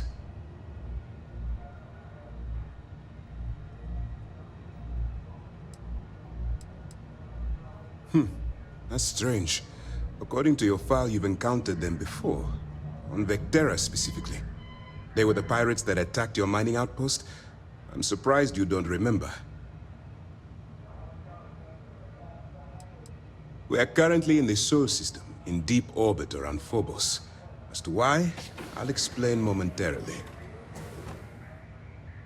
Which is precisely why we're taking a more clandestine approach. We need eyes and ears inside the Crimson Fleet. Someone who can feed us information, evidence, and expose their weaknesses. The catch is that you can't just knock on their front door and ask for an application. Getting inside is going to take some finesse.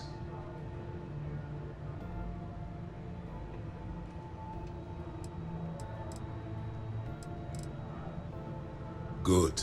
I have just the right place for you to start. Our intelligence has managed to find a possible opening into the Crimson Fleet through Saoirse Bowden, one of their contacts. She works for the Trade Authority in Sidonia, so you'll be using a container of Aurora we've loaded on your ship to get her attention. Aurora is a Class A controlled substance that's illegal to transport outside of Neon, a city on Volai. Get caught with this stuff aboard a ship, and you're looking at some serious fines.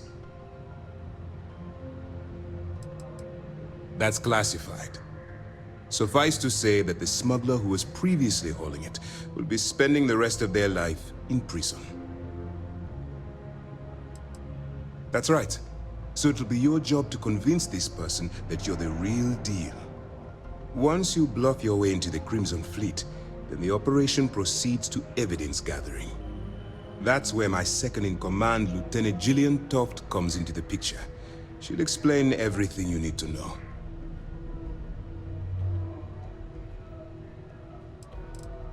Let's just say my superiors need proof that engaging the Crimson Fleet is a larger priority than they're willing to admit. If we shove enough concrete evidence under their noses, they'll have no choice but to allocate the resources that I've requested. At the same time, we can use the evidence to arrest members of the Crimson Fleet, weakening them enough to strike a fatal blow. Well then, I suppose you'll just have to take your chances. In the meantime, I expect you to follow my orders, to the letter. Remember, this entire operation rests on your ability to infiltrate the Crimson Fleet and bring us the evidence we need to take them down. I wouldn't expect any less. Look, before you begin, I want to make something perfectly clear. As an undercover operative for UC SysDef, you'll be expected to follow our code of conduct and ethics.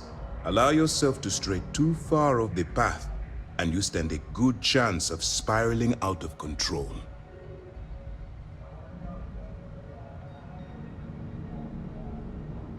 That's what I wanted to hear. Anyway, it's time to hand you over to Lieutenant Toft. She'll brief you about the details of the evidence-gathering portion of the operation. Now, get out of here, and good luck. That's easy to answer. You don't. We'll be monitoring your activities from the Vigilance, and attempting to keep it within your vicinity.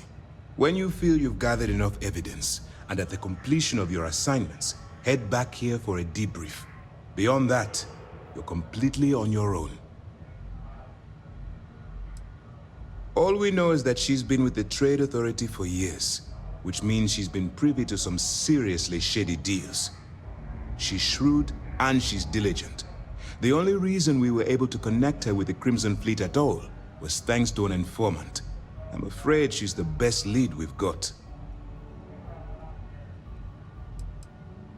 For your own safety, nobody but myself and the crew of the Vigilance will be aware that you're working for the United Colonies. Basically, if you land in jail, you're going to have to deal with the fines. While you're running with the Crimson Fleet, you're undoubtedly going to be faced with some morally gray decisions. It's going to be difficult for you to weigh the consequences of pulling the trigger while maintaining your cover. Do what you have to do, but remember why you're out there in the first place. That's why I expect you to constantly seek alternative means to overcome your obstacles, rather than blowing holes in them. Look, I can see that you're struggling with this. So let me simplify this for you. If there's a route to your goal which doesn't involve killing innocent people, I'm urging you to follow that path. Use your instincts. I'm certain you'll do the right thing. You have your orders. Howdy. All right. We don't have a lot of time, so I need you to listen up. While you're working undercover, it's imperative that you gather as much evidence as possible.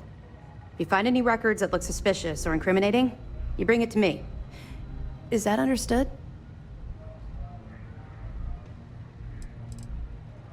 Well, since it isn't every day we stumble across a criminal's fully written confession, we need to build a case against our suspects.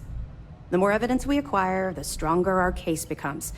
And knowing the Crimson Fleet, they'll leave plenty of evidence for you to find. Well, you better. Commander Akande's entire operation is resting on your shoulders. I want data slates, computer downloads, handwritten notes. Hell, I'll take anything if it'll get those bastards thrown into the brig.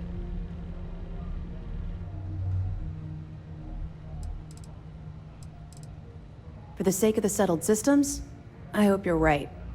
That minor skirmish you had with them on Vectera was nothing compared to the death and destruction those pirates leave behind. If you've seen what I've seen, you'd understand why I'm pushing you so hard.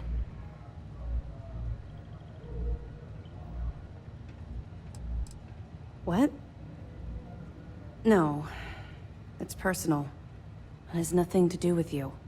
Just stick to the mission and you'll be fine. That's all we're asking. Oh, before you go, there's one more thing. Commander Akande has authorized a credit disbursement for each piece of evidence that you return, as compensation for your efforts. It's not generous, it's motivational. Commander Akande's idea.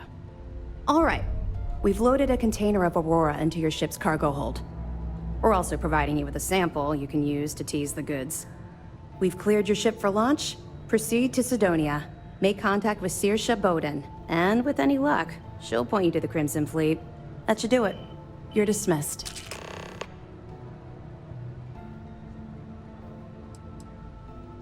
Don't worry, the container's been registered with UC Security, so you shouldn't have any trouble. Even if you're scanned. Of course, if we find out you tried to sell it to someone outside the boundaries of this particular operation, well, I don't think I need to tell you the consequences of making that mistake. We'll be keeping them close at hand until this operation is complete. So, we'll be holding them in the Vigilance's brig. If you're feeling particularly ruthless, you could always head down there and say hello. I'm sure they'll be thrilled to see you. Not really, no. I've learned to keep my personal experiences separate from the job.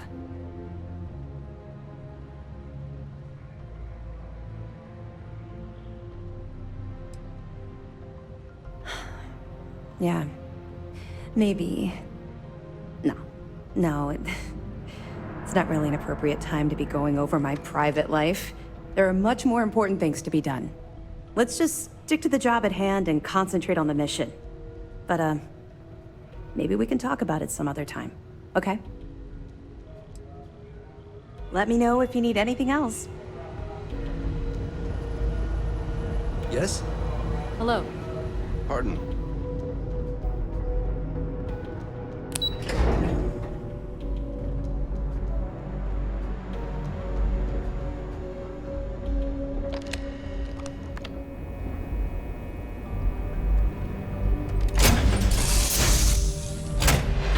Off right away, or do you need a little bit of time?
Might want to head on over.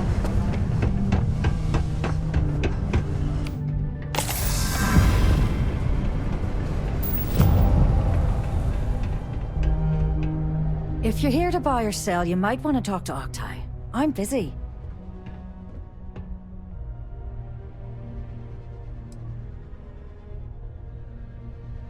Here's an idea. Why don't you shout that louder so everyone at UC Security hears?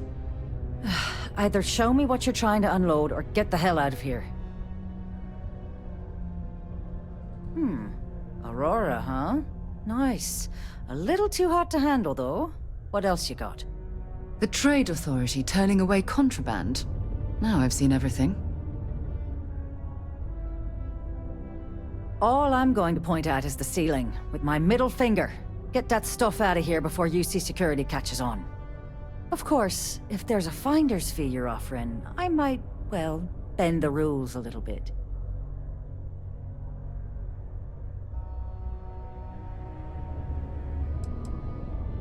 Sure, go ahead. You shoot me, and the TA will have bounty hunters on your ass before you even get back to the spaceport. Listen, love, I've heard it all. Threats bounce right off, so either cough up the finder's fee or try and sell that shipment on your own. You know, it's funny. Suddenly, I do remember someone who might be able to unload that stuff for you. Well, well. It appears she suddenly remembers everything. How nice. There's a buddy of mine who runs with the Crimson Fleet. Goes by the name Adler Kemp. If he isn't passed out, you can find him killing the rest of his brain cells at the Broken Spear. Oh, and it's been a pleasure doing business with you. Can I help? In order to avoid injury, please report any spills or unsafe conditions on the way to the Citizenship and Vae Victis. This can get pretty glum around here. Unless you're here to serve me another drink, you can turn around and walk away. Hey, why don't you say that a little louder? I don't think every single UC guard in Sidonia heard you.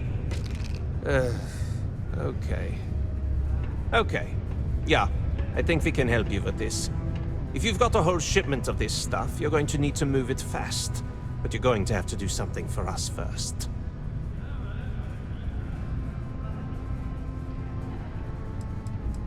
You're a clever one, aren't you?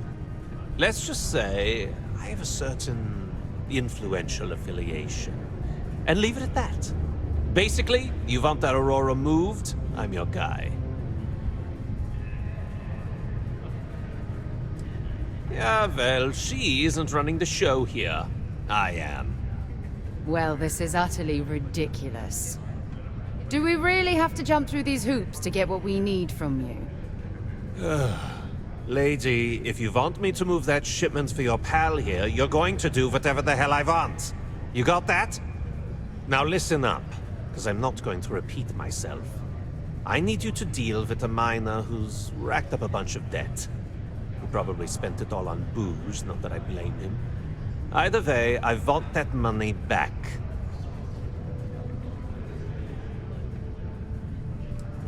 Feel free to throw as many credits in my face as you want, but that isn't the point. We need to make an example out of this guy. His name's Carl Fielding. I think you'll find him wandering around the Deimos miners' quarters. Don't worry, you can't miss him. Just look for the most miserable-looking guy in the entire place.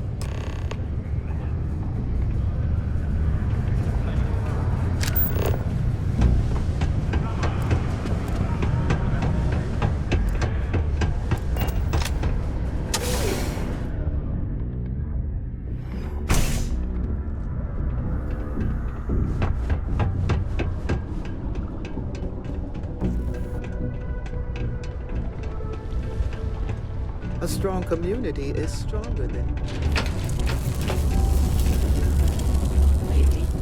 Something I can help you with? I think it's chafing from the pilot scene. Well, that's... something. Adler Kemp. Who the heck is that? Adler, you said? Nope. I think you have me mixed up with someone else. Look, I'm tired. It's been a long day in the mines. I just want to go home, wash off the dust, and relax. This has been fun, though. Whatever. Hey now. Take it easy there. Let me think about that person you mentioned. Adler, was it? Oh, wait. You mean that Adler? Yeah, sorry. I thought you were talking about someone else. I told him I'd pay up next week when Deimos cuts our next profit share check. I'll even bring it to him personally. Sound good? Yeah?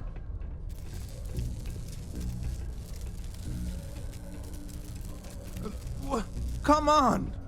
Give me a break! What the... Look, I haven't got a single credit to spare right now. Okay? You can't squeeze blood from a stone. You know? Right? Perhaps he's already been through enough. Holy crap. Really? You'd do that for me? Wow. I don't even know what to say. Thank you. For everything. And don't worry. I'll never borrow anything from Adler again. I promise. Don't be caught on the Martian surface without proper protective gear. All outside surface activity is required. How are you doing? It's been a while since we had the chance to catch up.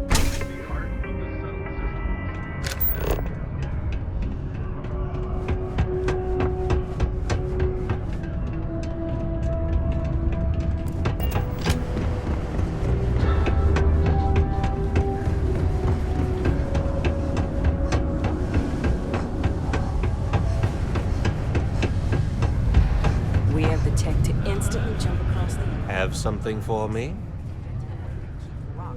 There, would you look at that? I knew that bum was holding out on me. He going to be a problem anymore? Or did he get the message? Nice. Nice! You're kind of a natural at this. Leaning on deadbeats comes easy to you. I like that. You know, if you like this kind of work, I can get you more. A lot more. You think you can handle running with my, associates? If you haven't figured that out by now, then maybe you aren't cut out for our line of work.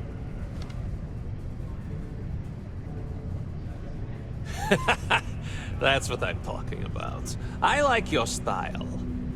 All right. I'll call ahead and get a hold of Neva Mora. She's second to the big boss himself. Head out to Europa. You'll find her there. I suggest you listen to whatever she has to say. Oh, and I've taken care of that Aurora shipment for you too. Don't spend all that cash in one place. Yeah.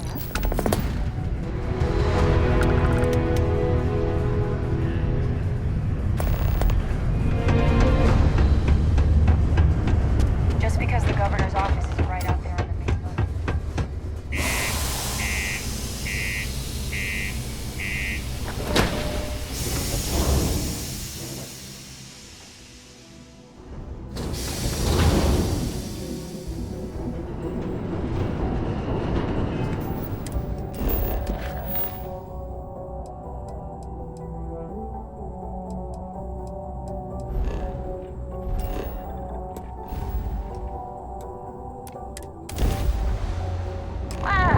line. Look who finally had the guts to show up. Looks like Adler finally... Really? Get out of here before I put a missile up your grav drive. You wanna talk? Then talk. Don't waste my goddamn time. So, you do have a voice. Thought you pissed your pants for a moment.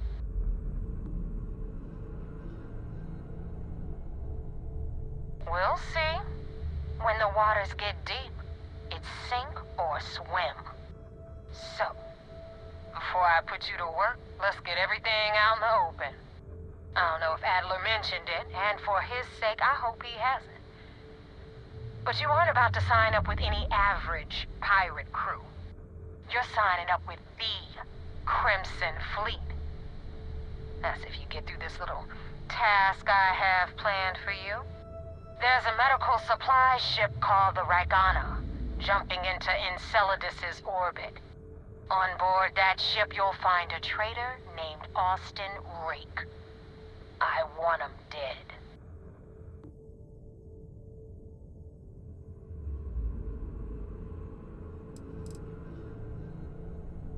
This job isn't about the loot, but I suppose every dog needs its scraps. Keep whatever worthless junk is on that ship. Just remember, the only thing that matters is that Rake dies.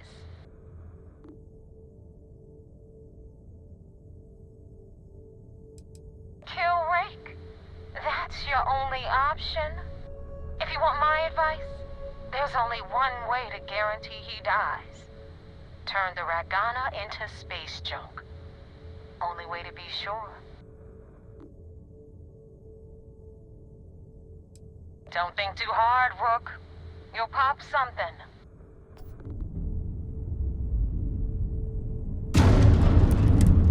What's it gonna be? It's done when Rake stops breathing. Head back here when you're finished. And don't keep me waiting for long. So that's the notorious Nova Mora. I have to say, if she's the finest that the Crimson Fleet has to offer, joining them might be a terrible mistake.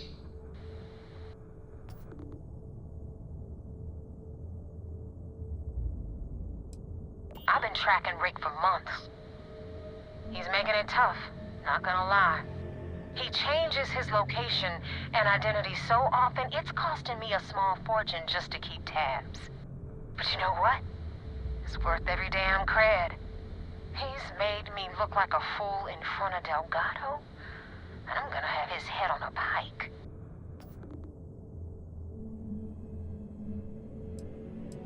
Rake used to run with the fleet. Hell, I'm the one who vouched for him in the first place. Back then he had a different name and a different identity. He was a damn good earner too, brought in a ton of creds. Everything was fine until he wanted out. So he ran. And nobody, I mean nobody, runs away from the fleet.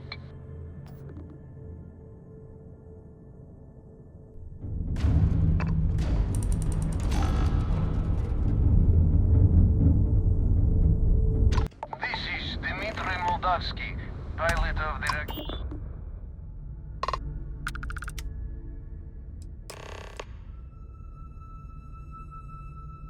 I was afraid of that. Look, we are not built for combat. What is it you want exactly?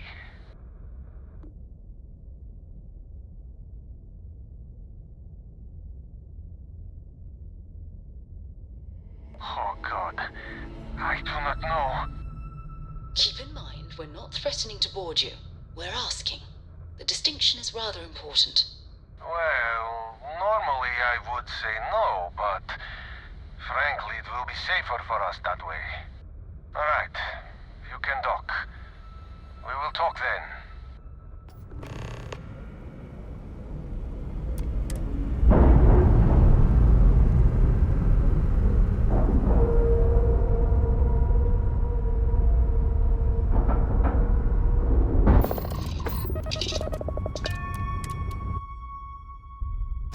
Was a pleasant change of scenery.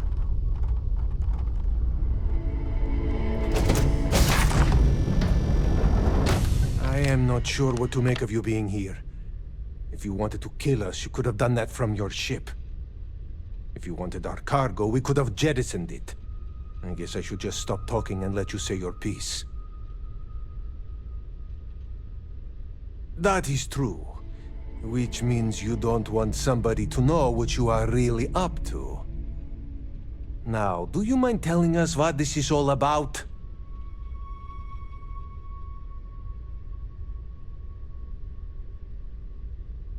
You really do not know which one of us is Rake, do you?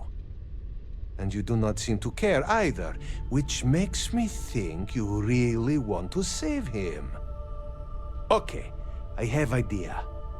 We can strike his name from Manifest, make it so he was never on board. Then, when we dock, we will leave him on this ship and deliver him to another port.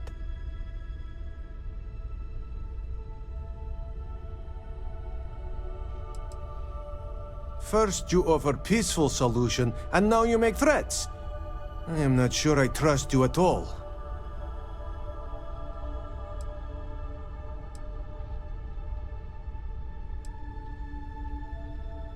I will not murder a man in cold blood. You will have to kill us all first. You really do not know which one of us is Rake, do you? And you do not seem to care either, which makes me think you really want to save him. Okay, I have idea. We can strike his name from Manifest, make it so he was never on board. Then, when we dock, we will leave him on this ship and deliver him to another port.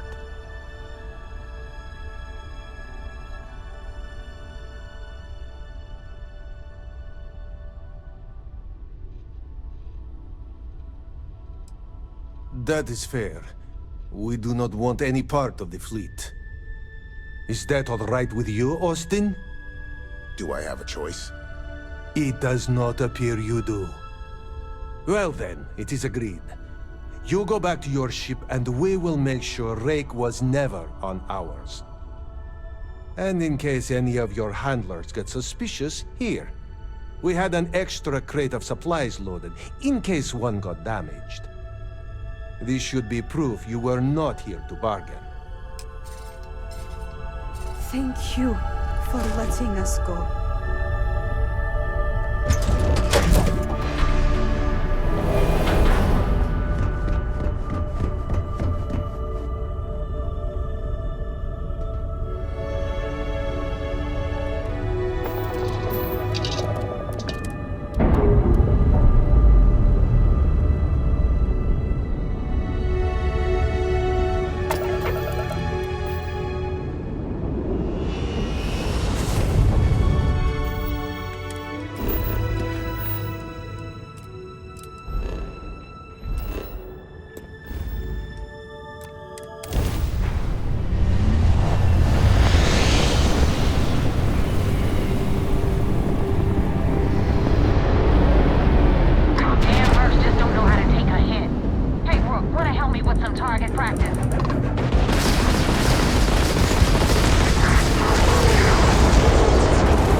Celebrate.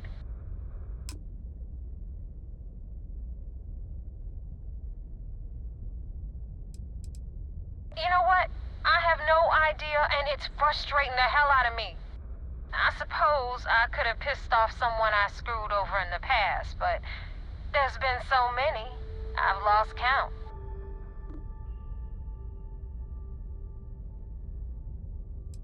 Mercenaries. Guns for hire that shoot their own parents if they were paid enough. I'll tell you, we do a hell of a lot of dirty work in the Crimson Fleet. But we'd never sell away our souls like an ecliptic merc does. Huh. No kidding. That'll make Delgado happy, seeing as our hands are clean. I would have preferred if you hadn't left witnesses behind, but at least you got the job done. Anyway, you wanted into the Crimson Fleet? Well, you're in. Yep, it's that simple. Hope this business with Rake's taught you something. Because I'm about to stick my neck out and vouch for you. If you screw up, and I wind up looking like an asshole, I'm gonna send someone after you. We clear?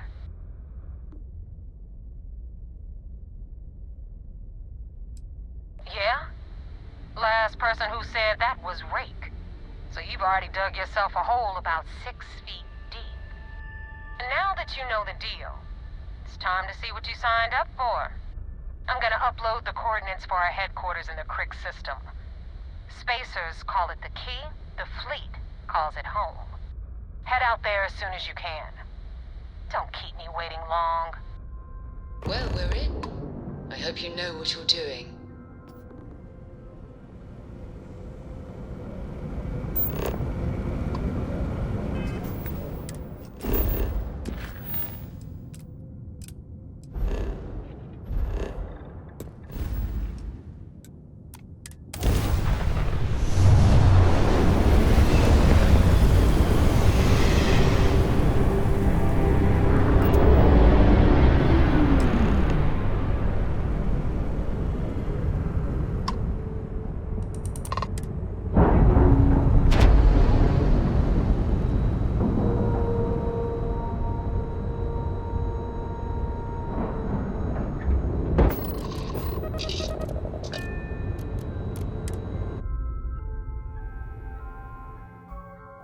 Might not be Jemison, but this ship is starting to feel like home.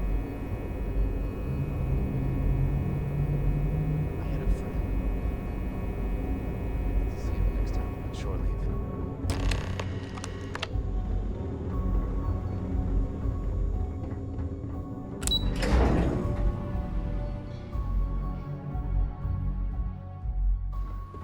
We hunt piracy all across the galaxy. At ease, soldier. We got the message from the Regana about Austin Rick. We had him dropped off at a separate port, off the books. Suffice to say, he's got a lot to answer for.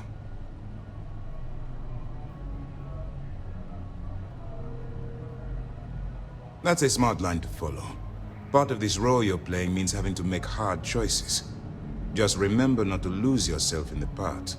I'll do my part to make certain that doesn't happen, Commander. Oh, one more thing before we move on. For transparency's sake, you should know we were the ones that hired Ecliptic to attack Neva's ship. There was concern after what happened with the Regana that you might have trouble earning Neva's trust. Coming to her rescue ensured that would not be a problem.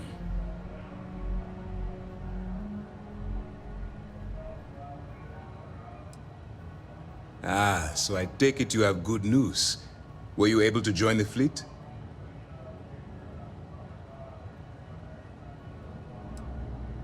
It's a dangerous plan, and you came awfully close to killing an innocent crew. Luckily, you have a good head on your shoulders, and did the right thing. Now it's time for the next phase of the mission. Our intel on Saoirse was correct.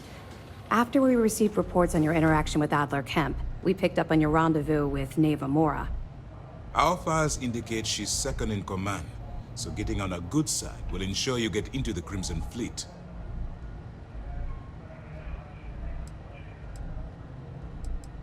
The woman has a record that could stretch across Sol and back.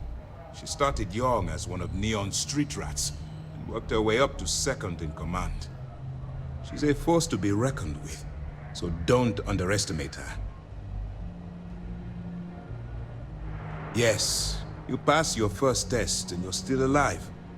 But before we get too confident, that either means she suspects nothing, or she intends to make an example of you later. Just remember, these are ruthless criminals, so don't let your guard down. And their ruthlessness is only surpassed by their cunning. You should proceed with caution, regardless of how well you think you've ingratiated yourself. So what's next for you on Neva's agenda?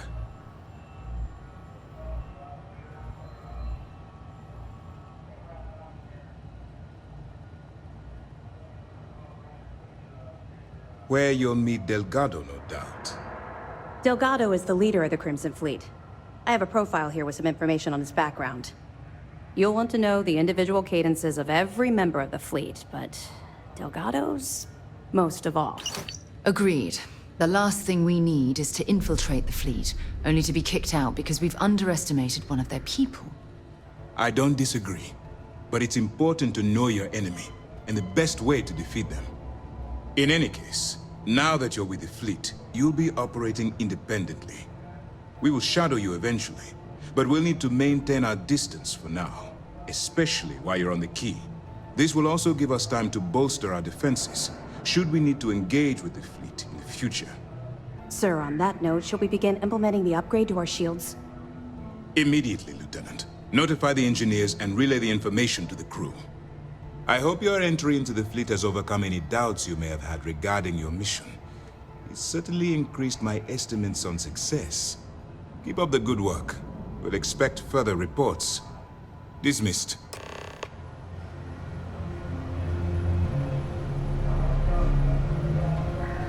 Heard the Regana made it to port with 0 casualties.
4K, you got 4K. Not my problem. If you're stealing from me, you bet your ass it's your problem.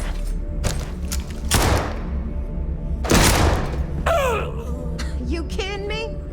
Way to make a mess in front of my new rook. Hey, steal from me and get caught? Better off dead. Sounds like you did the fleet a favor.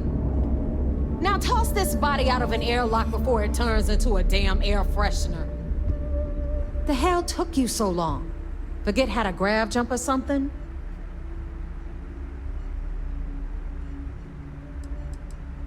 Please. It'd be one less sloppy rook whose mess I had to clean up.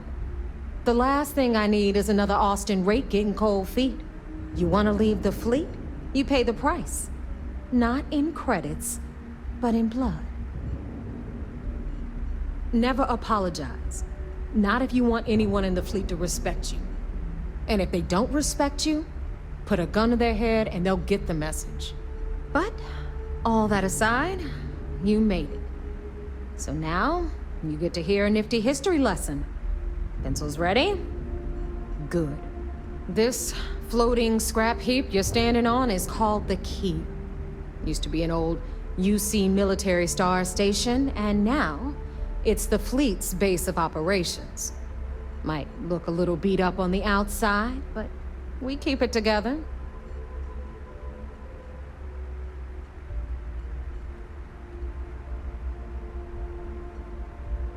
Hell yeah, it is.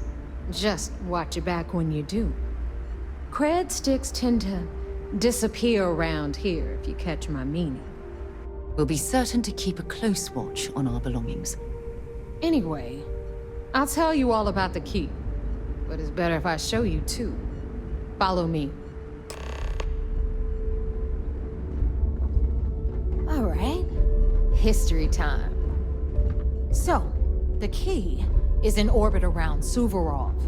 That's the very same ice ball where the United Colonies built a supermax prison they call the Lock. The UC is so clever. Supermax prison, Lock, Key. Cute, huh?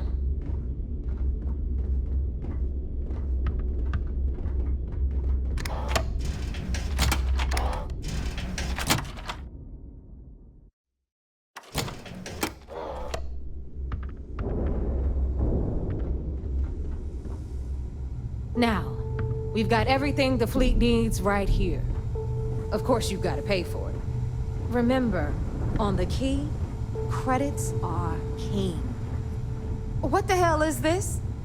All right, hang on, Nav. Before you get pissed, I've got my hands full.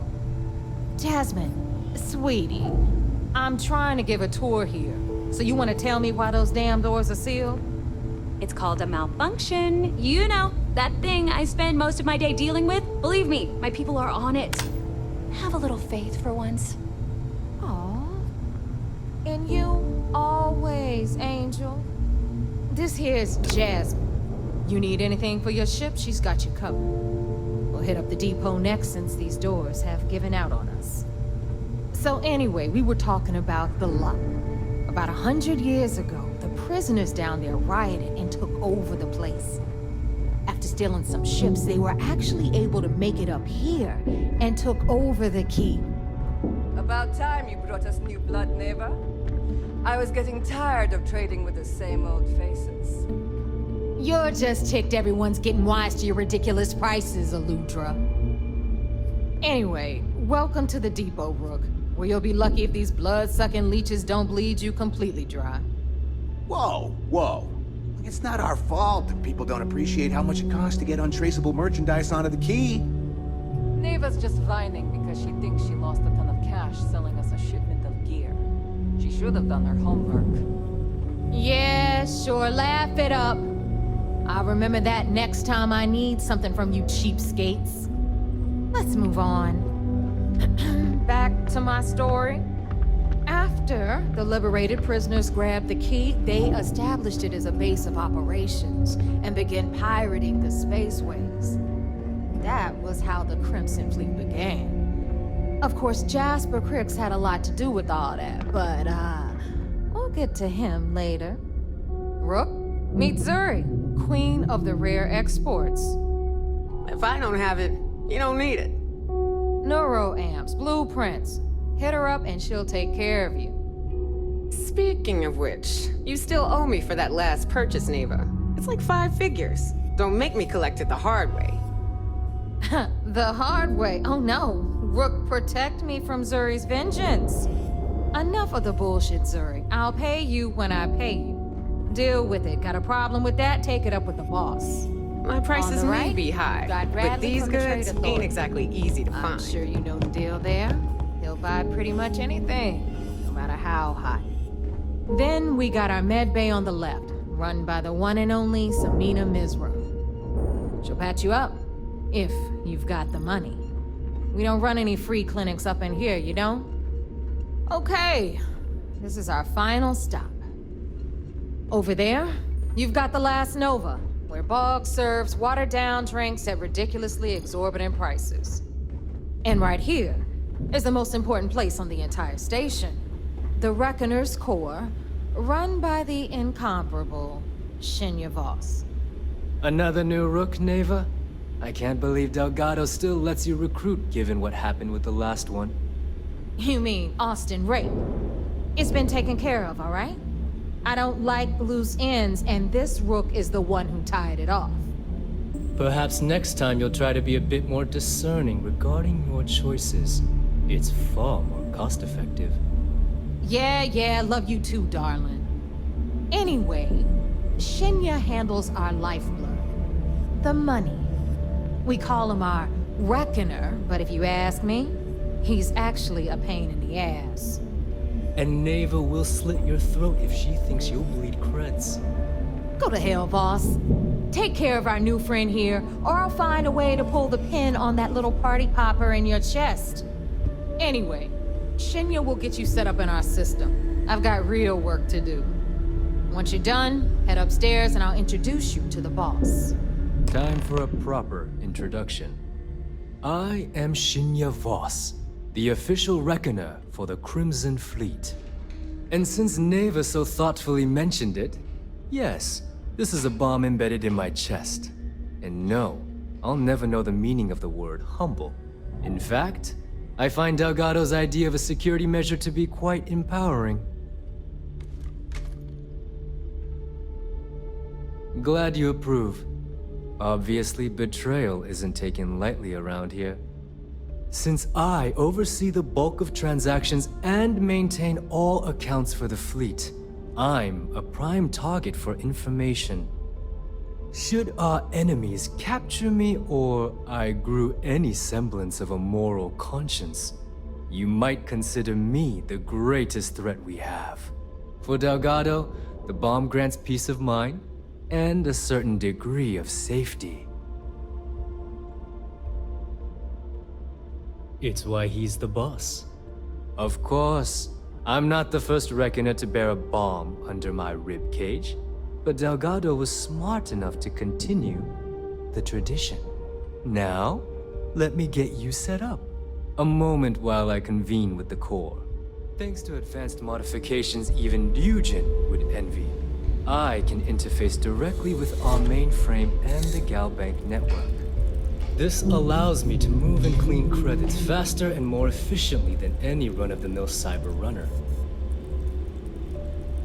There, you're done. All you need now is Delgado's blessing, and you'll be one of us.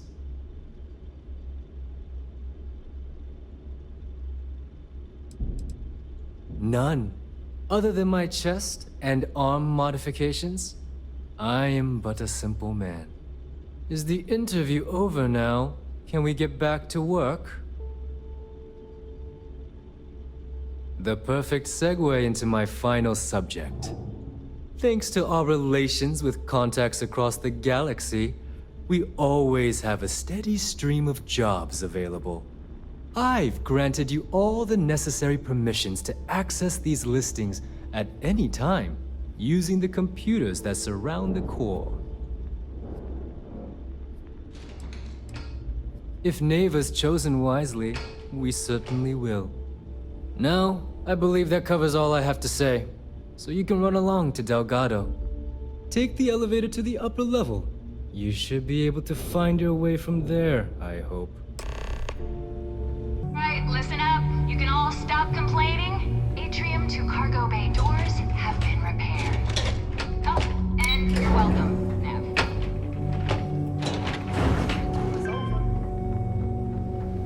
Ah, there's our other new recruit. So, now that we are all here, it's time to get down to business. The two of you are the only rooks that have made the latest cut. The rest, well, let's just say they won't be joining us ever again. Neva's willing to put her neck on the line and vouch for you, which means you've got what it takes to join the Crimson Fleet. You'd better not disappoint, or you'll find yourself answering to me, personally.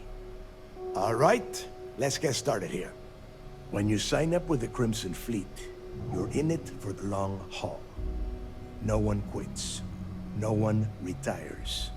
The only way out is death. You stay loyal or you pay the consequences. Fleet before friends. Fleet before family. Fleet before yourself.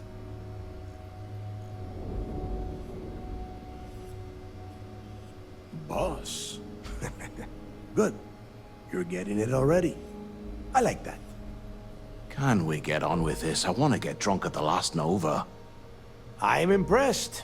That is the first intelligent thing you have said this entire time, Mathis. Since you two seem so eager to move forward, let's get to your next job.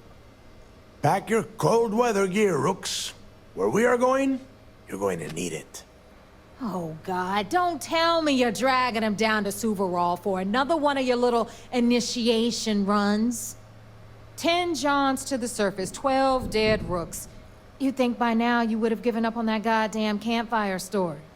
Crix's legacy is no story, Neva. We've got fresh eyes in the fleet. And if these two want to impress, they're going to help me search those ruins. I hope you're right, Dale. That new code we grabbed for the lot cost us a ton of credits. And a decent captain. This initiation, as Neva calls it, is your chance to see where it all began. On Suvorov with Jasper Crix. Crix led the riots that gave birth to the Crimson Fleet. And if his legacy is still out there, we're going to be the ones to find it.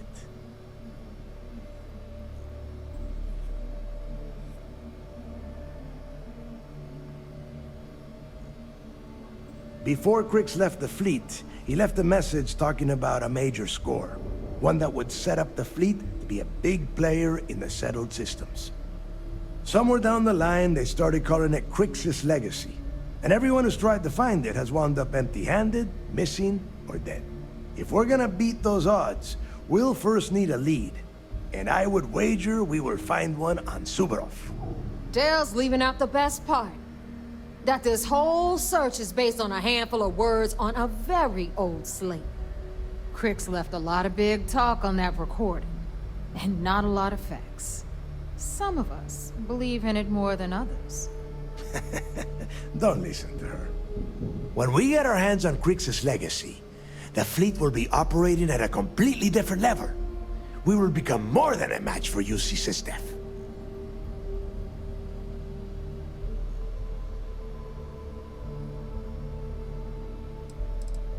You forget the UC is still licking its wounds from the Colony Wars. They don't have the capability to mount a full-scale assault. And if they were foolish enough to attack, we would have the manpower to push those pendejos right back to Jemison. If we have Crix's legacy.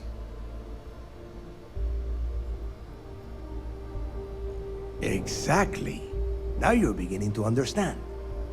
Okay, enough discussion. We have got a lot of work to do.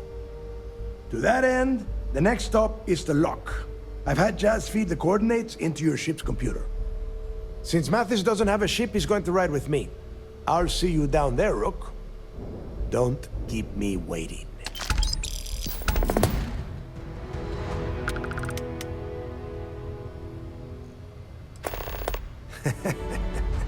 I could tell you stories that would last for hours.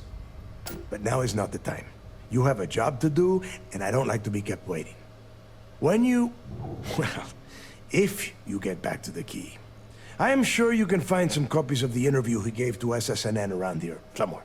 I think those recordings might give you the history lesson that you are looking for.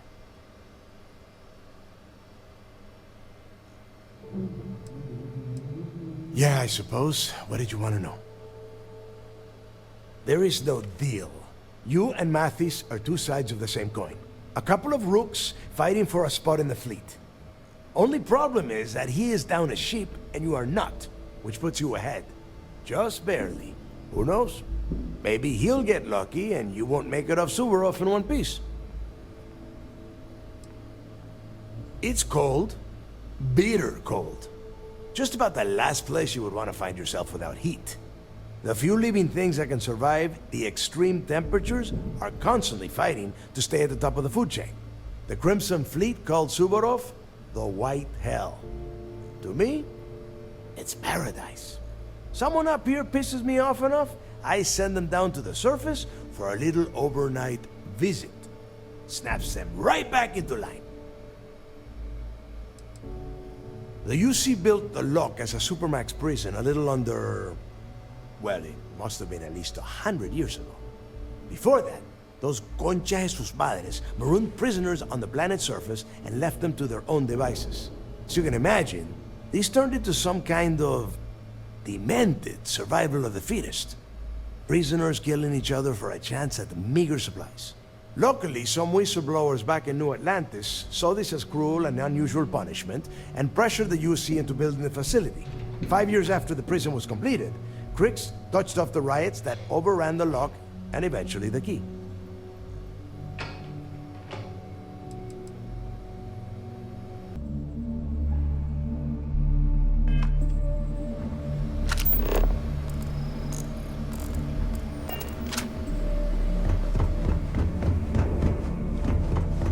Need a drink?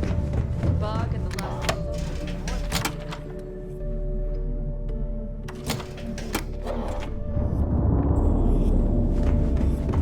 Need something?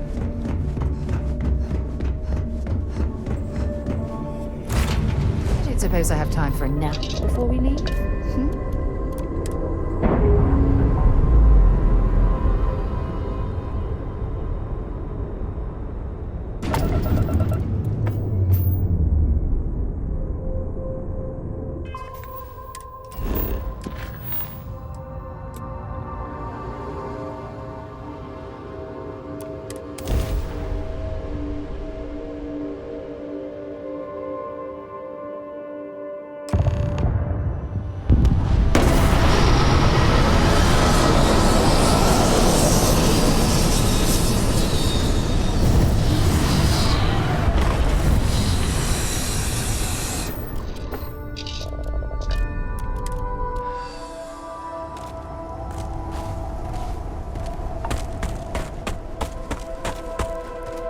About time you got here. I told you you were wasting your time, Del.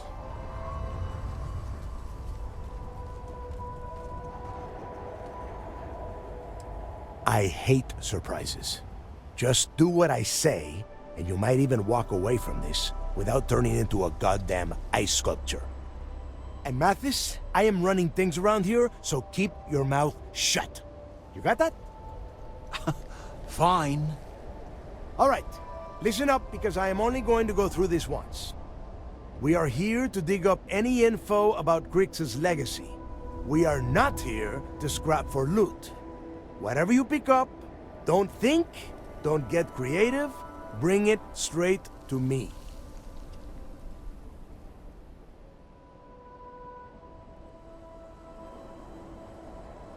It's so simple, even a rook like you can't screw it up. Hold on, no scrapping. How the hell am I supposed to make money around here?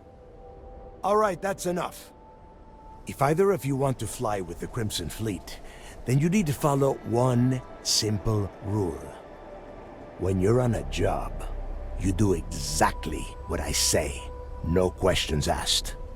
If that doesn't work for you, just say so, and I will leave you on this ice ball without a ship. You will be dead within hours. Yeah.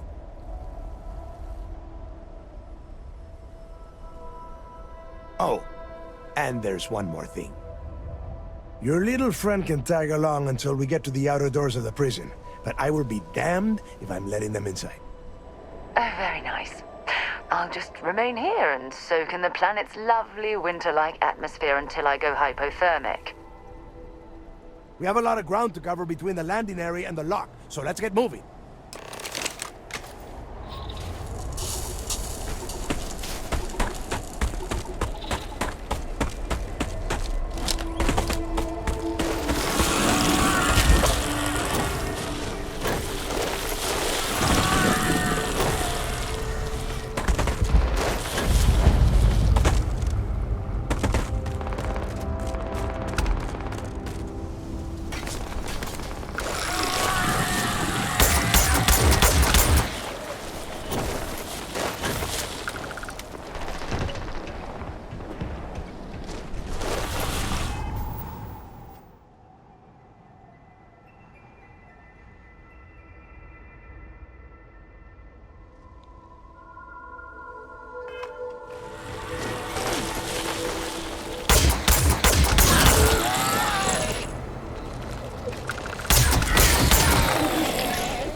Here we are.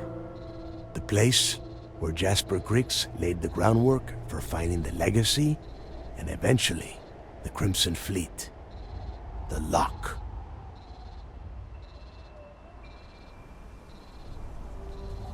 Yeah, he needs to get this thing open, like, right now. It's freezing out here. Then crank up your suit heat, Mathis, because it's probably not going to get much better once we are inside. All right, let's keep moving. Standing out here isn't doing us any good. This ID card cost a small fortune. Let's hope it pays off. We are in. Let's go.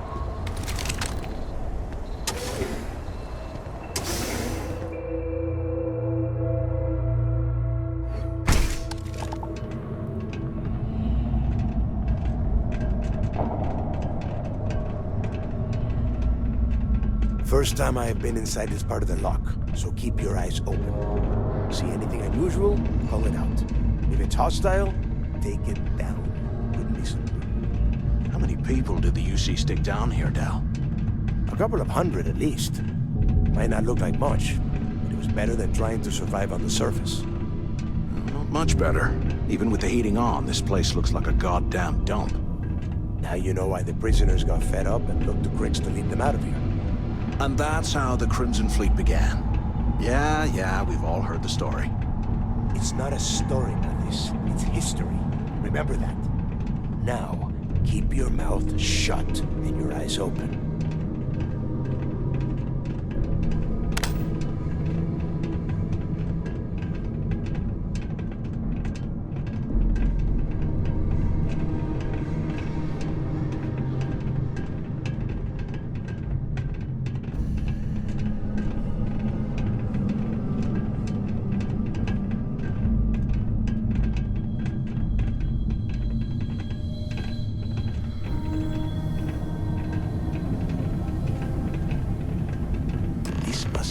Registered the prisoners before transferring them to a cell block. Could you imagine being stuck under a ton of ice like this for the rest of your life? Yeah, sure. Must have been awful. Better them than us, though, am I right? Wait, shut up a second! Did you hear that? Whoa, something's out there.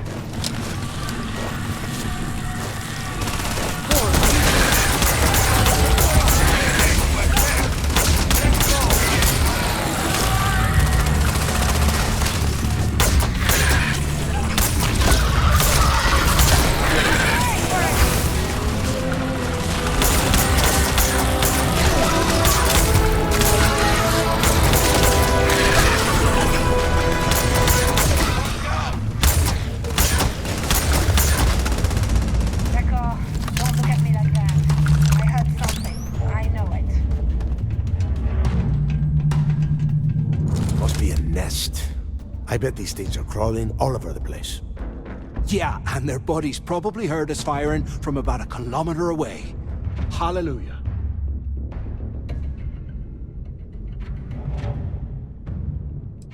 Hey, how about that? Guess you're not so stupid after all. Well, look at that. One firefight and the two of you become best buddies. Now let's see. Looks like we are inside some sort of prisoner transfer area, but everything is locked down tight. Since you are such good friends, why don't you and Mathis head up to that control room and see if you can get some more of these doors open?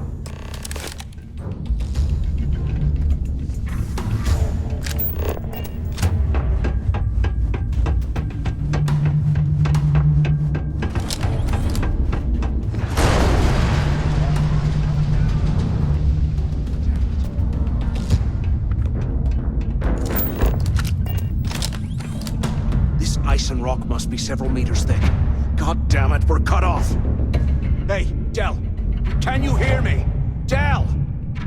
Shit. There's no way we're getting through here. Well, this is just great. The hell are we supposed to do now?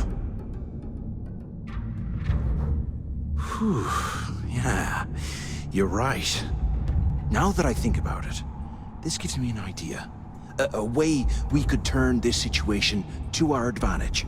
We use this opportunity to take out Delgado, and at the same time, make some serious credits for ourselves.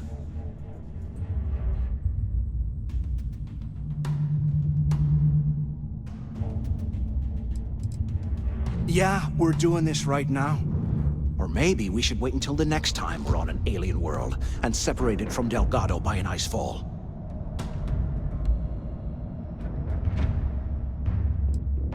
Oh, come on.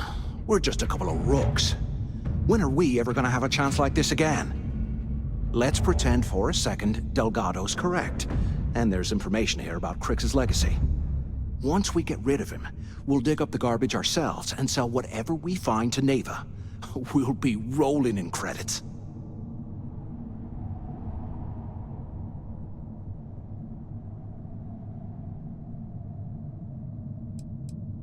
Are you crazy?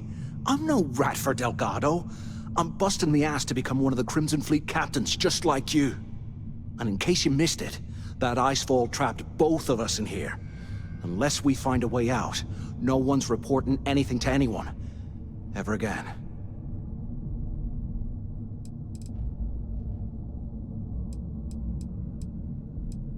Playing it safe, huh? I can respect that. But you better have me back when I make me move. Now, let's find a way out of here.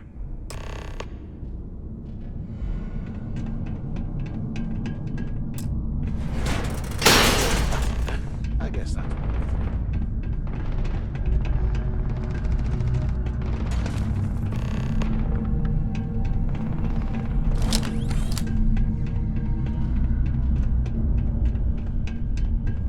Anyone still alive up there?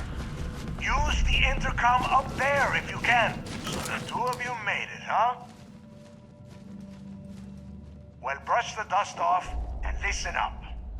We have obviously been cut off, so I need you to do two things. First, I want you to keep looking for a way to open the rest of the doors down here. Otherwise, I'm not going anywhere. And second, try and dig up whatever you can about Jasper Crix. You both got that? Yeah? You'd better. And tell Mathis not to get any bright ideas, or I will gut him myself.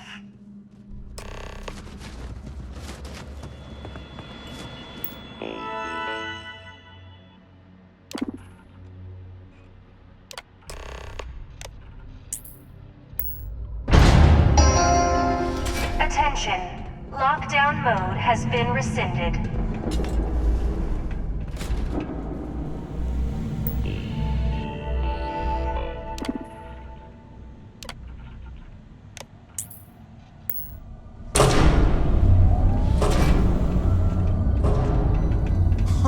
What's that over there?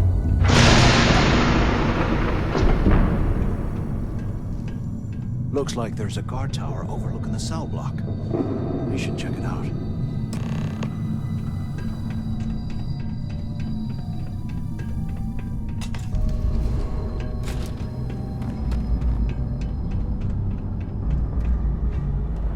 There's gotta be something out there.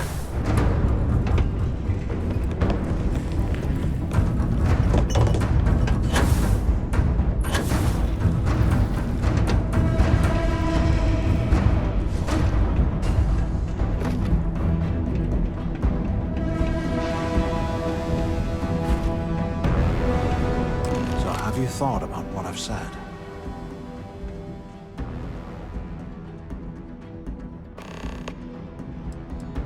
Well, maybe we won't have to. You saw it back there. Those things, whatever they were, they've probably ripped him to shreds by now. Did the job for us.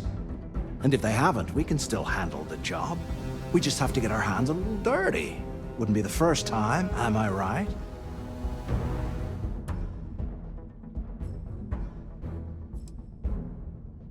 You've got a point.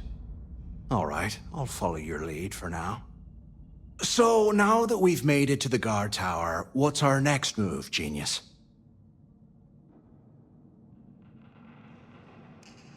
Been in a few slams yourself, I see. Okay, I'll follow your lead.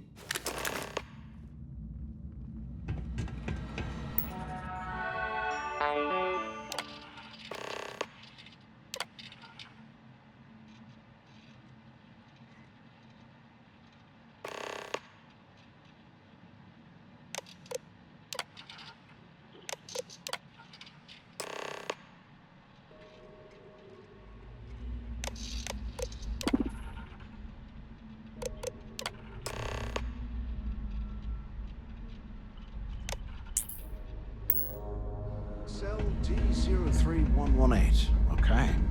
It's a place to start, I guess.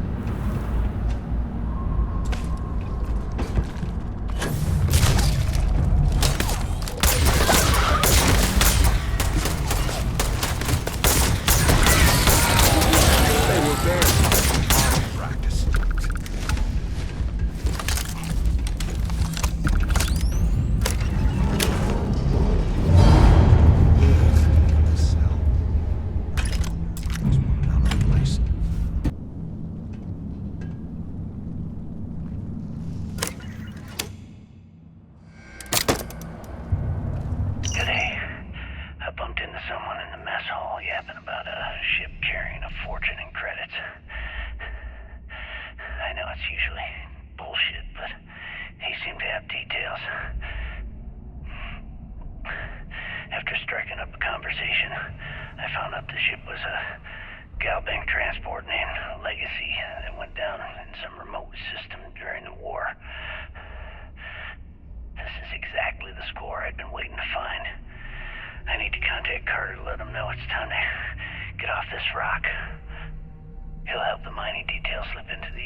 I should be out of this dump and uploading those creds into my account.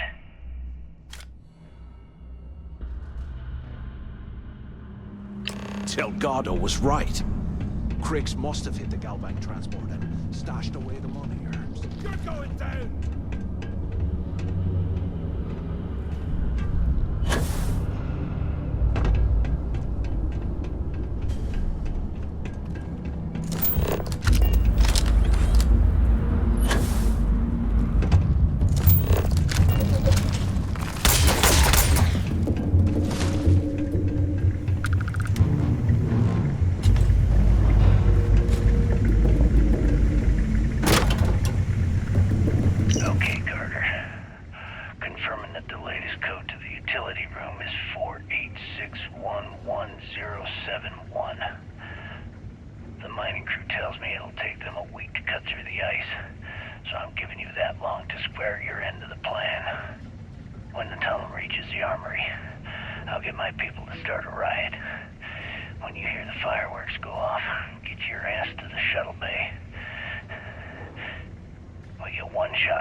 They built the office right next to the shuttle bay for quick escapes, I bet. Smart. Where have you been? Look out the window. I'm over here. You had...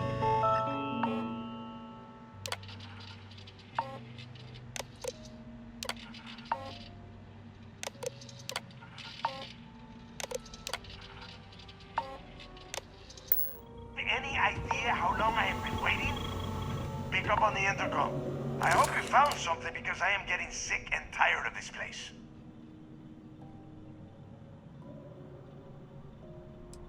I knew it! Everyone said I was out of my mind. But something told me we'd find the answers down here. Looks like I picked the right people for the job. Yup, that's right. It was a team effort all the way. We had each other's backs the whole time, Del. Is that Mathis? Tell him to shut up so I can think. Yeah, sorry, Del. You go right ahead. Okay. Now, all we have to do is find a way off of this planet. Let me see. Here we go. I'm looking at schematics for the lock, and I don't think there's a way to get you back to the surface from there. But I can open the outer doors to the shuttle bay and let you fly one of the shuttles down there directly up to the key. Yeah, sure, and I wish gold coins would start raining from the sky. Now, if wishing time is over, maybe you'd be kind enough to stop running your mouth and listen for a change. Okay, let me see. One of these probably opens the door. Shuttle bay activated. Initiating the IC process. Please stand by. Yup, that's got it. Might take a while, though. Those bay doors have not been opened in almost a century. You have done a hell of a job, Rook. We will talk when you get back to the key. Hey, look, well, I wanted to thank you for not being a jerk and hounding all the glory on this run.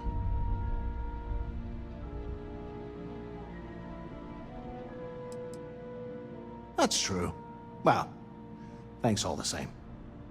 Look, about all that killing Delgado stuff, why don't we just forget about everything that I said? You know, like it never happened.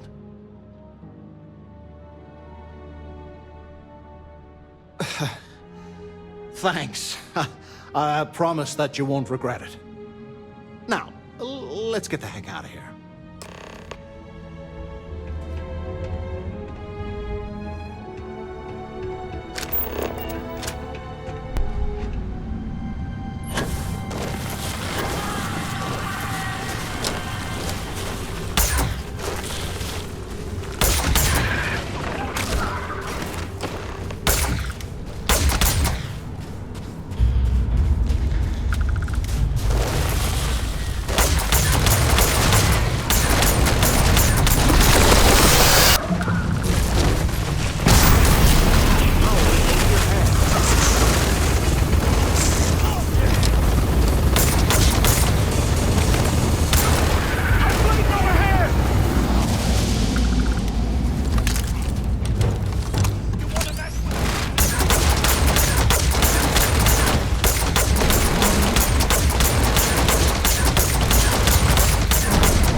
So, where to next?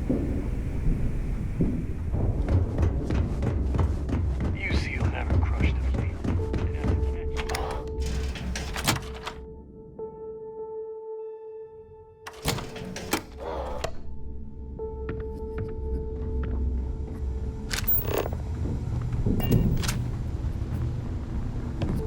Always listen to Delgado.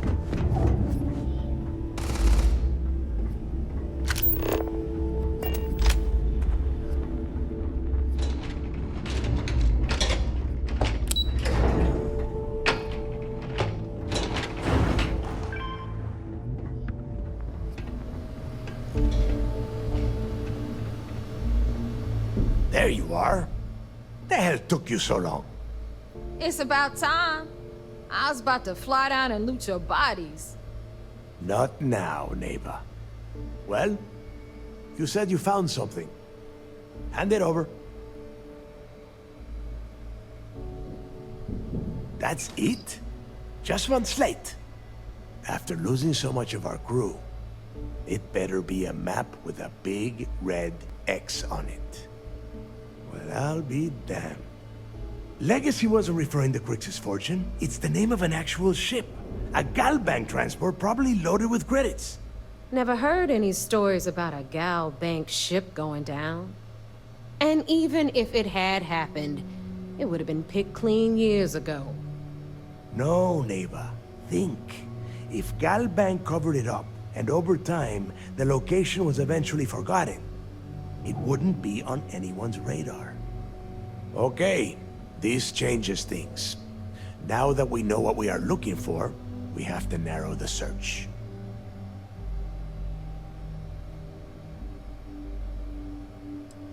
And the recording that you found proves that it is out there. All we have to do is find it. Let us start with what we know. It was a Galbank ship, which means the company is going to have records of where it went down. Neva, weren't you working on a deal with Rokov? Something about a big-wig charity event on one of Trident's starliners? Are you serious? I've been working on that gig for 3 months. That's my score. Ay, Dios mío. Will you shut up about your score and think for a second? That starliner has a Galbank VIP suite aboard, which means... Come on, Neva. This isn't hard. Which means a Gal Bank exec will be aboard. We grab their credentials and get ourselves into the Gal Bank archives in New Atlantis. Holy shit, that might actually work. I'll send a message to Rokov right away. Pack your bags, Rook. You're going on vacation. And since you've earned it, take this gun with you. Might come in handy when Rokov screws everything up as usual.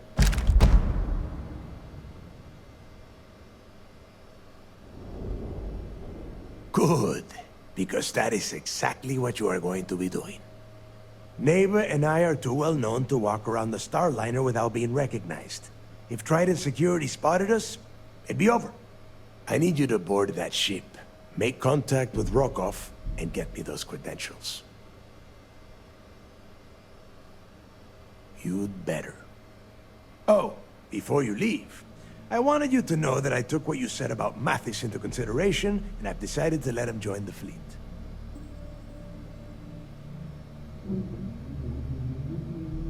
We'll see. That's it then. Next stop for you is Rokov Starliner, the Siren of the Stars. And remember, Rokov does not need to know anything about Grixis legacy. For now, it's just between us. Now get out of here. Hey, Rook, before you head out, I need to have a word with you. Meet me at the last Nova after you wrap things up with Mathis. Shouldn't you be packing for your trip?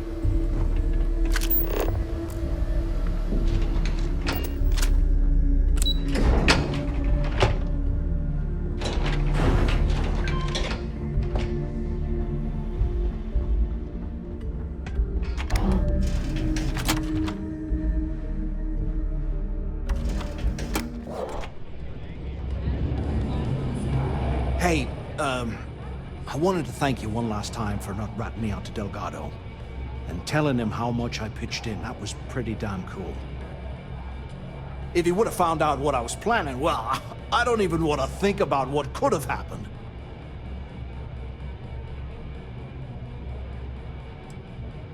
I appreciate that. And look, if you ever need anything, an extra gun or whatever, I got your back. As long as you don't shoot us while you're back there, I think we'll get along just fine. You just, take care of yourself out there.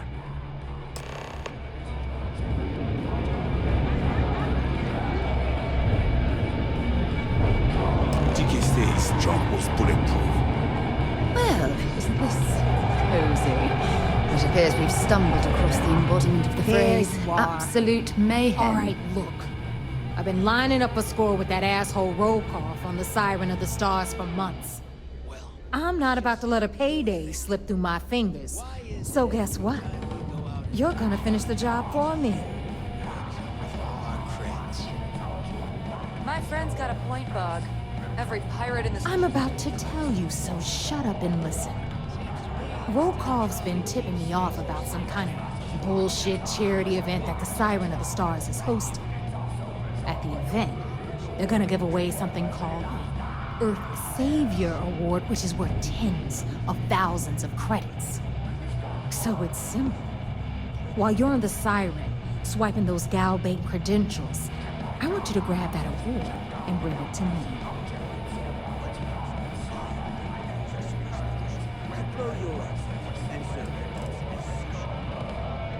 No. Dombrowski's only aboard to use the Galbank VIP suite, so he can catch a free ride at the company's expense. I'm sure he'll be there partying with the other spoiled brats. I guarantee he doesn't give a crap about what's going on at the event. From the pictures I've seen, the award is set with 12 blue diamonds and covered in gold filigree. If I get Jazz to take it apart, I can turn it into a hell of a lot of cash. And best of all, the components become untraceable.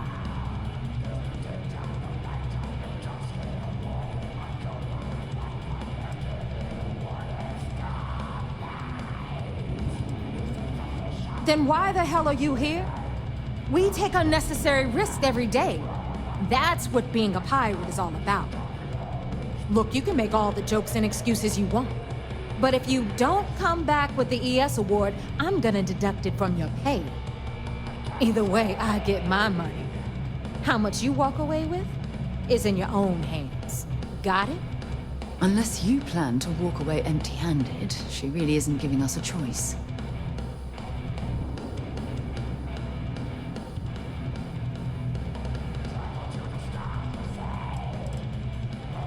Yeah, ES, Earth, Savior. Get it?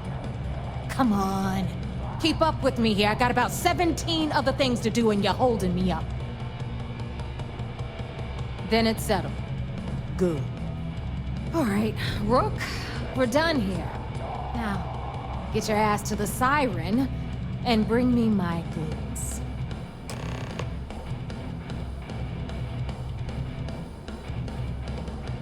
Because that's exactly what you are. A rookie, a newbie, fresh meat. Beneath all of that inexperience, I'm sure you have an actual name. But honestly, no one gives a damn. So get used to hearing that word. Until you earn your stripes, you're a rook to everyone in the fleet.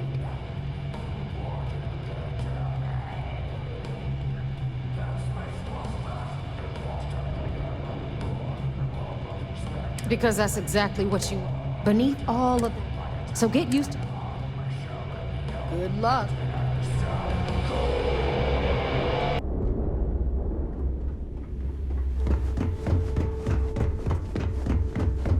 Yeah?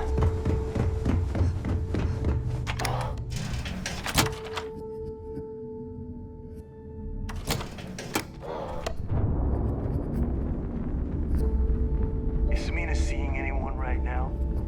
Patience. I got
to move on.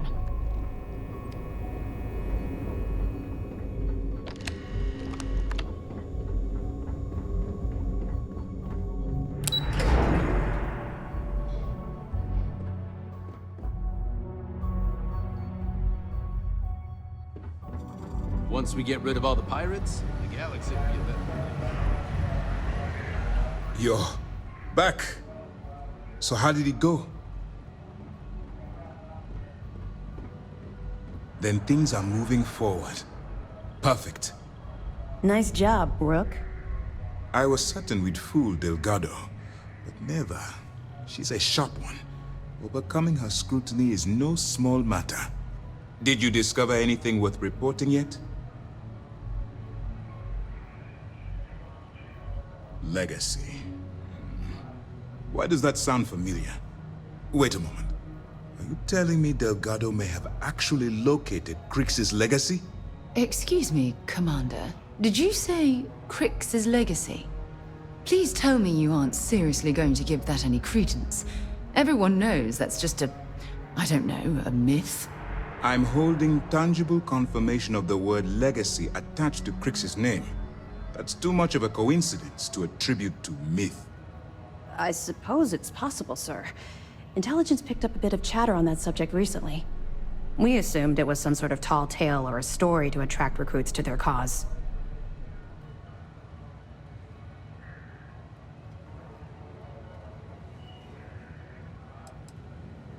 All right, take it easy.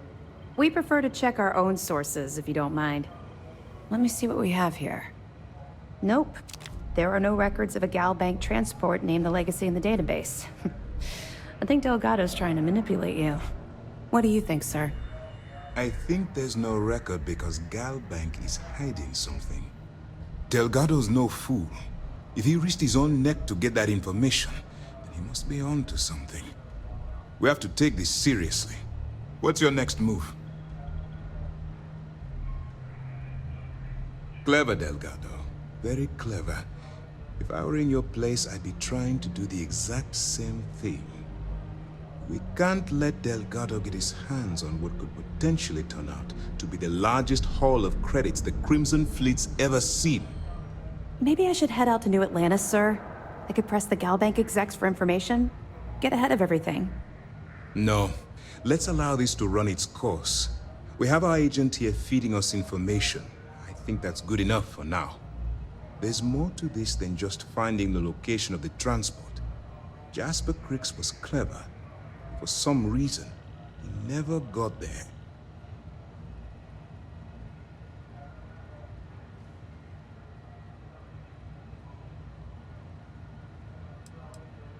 Because the Crimson Fleet would be a totally different adversary, and Crix wouldn't have disappeared years ago. Even if they hid the money with that damn human computer Shinny of us, our forensic accounting people would have found that data. No. The Crimson Fleet are in dire shape right now. They haven't seen that much currency, well, ever. It's imperative that you do. If the Crimson Fleet gets its hands on a transport full of currency, it would be disastrous for the settled systems. I need you to do whatever you can to bring us more information. And for God's sake, don't kill anyone on that Starliner. You're both dismissed.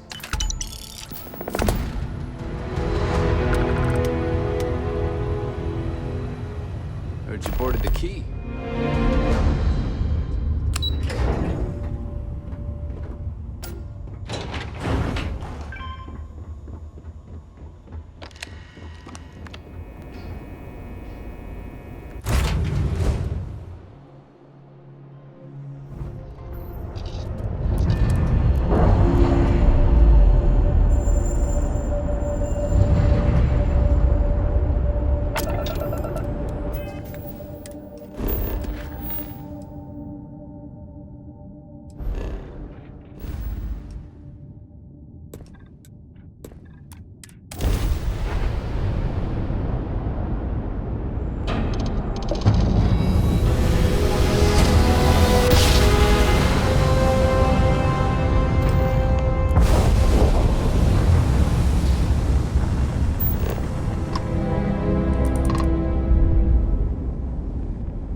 About time you showed up.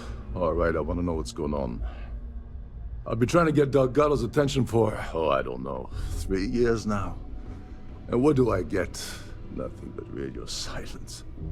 Then out of nowhere, just when Neva and I are closing in on a huge score of our own, Delgado orders me to help you out.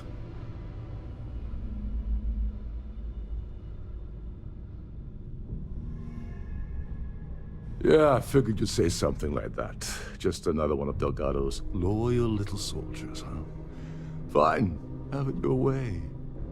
So Neva's message said you were here for Dombrowski. Was that all she sent you here to do? Or was there something else you were sent here to steal?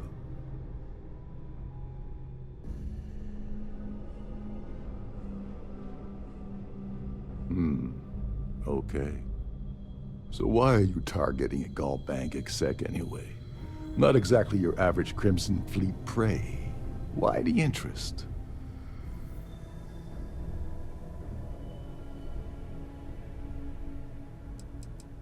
Merchant vessels, transport, supply convoys, mining settlements, you get the picture. But taking on a megacorp, that's a really big deal. Something the Crimson Fleet stayed away from in the past. Sounds to me like Delgado's either getting desperate, or this is leading to an even bigger score down the road.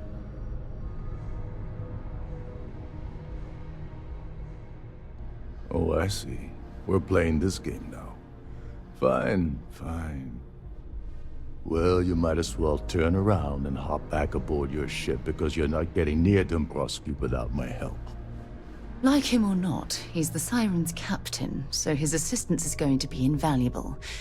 Maybe we should hear what he has to say. Oh, no. No, no, no. Delgado isn't gonna drop a cred stick on the table and be done with it. I don't want money. I want back into the Crimson Fleet. It's as simple as that.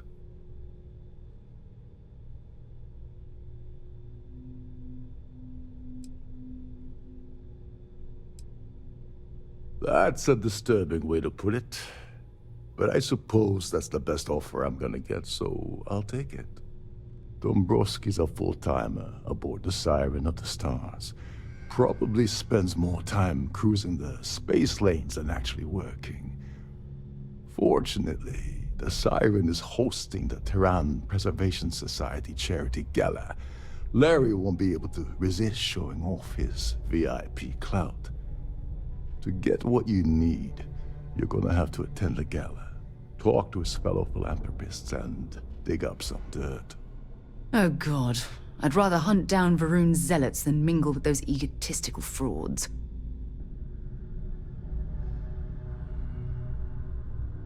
Yeah, well, lucky for you, it's not black tie, so you'll be fine. This card will allow you to access the Starfield ballroom. If you need my help, I'll be relaxing in one of the upper-level lounges. Head inside and mingle with the crowd. No one likes Dombrowski, so they'll be more than happy to share his dirty secrets. He's a VIP executive, which means he either worked really, really hard using blood, sweat, and tears to make the arduous climb to the top, or he backstabbed, lied, cheated, and betrayed his way up the corporate ladder. From what I've heard, it's the second option. Well, you better learn quick. Oh, there's one last thing. Trident equips all of their starliners with the latest acoustic threat detection. Meaning that you lose patience and kill anyone aboard the ship, security will be alerted and all hell will break loose. Anyway, I suppose that's enough to get you started. Good luck.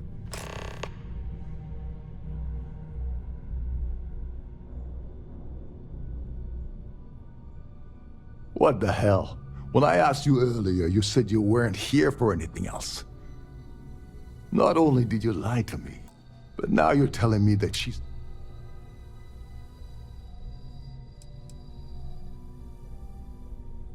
Yeah? And I suppose it's just a coincidence you happen to be asking me about the very thing Neva and I agreed to steal together. I can't believe she's trying to cut me out of this deal. Without me, the award never would have ended up here in the first place.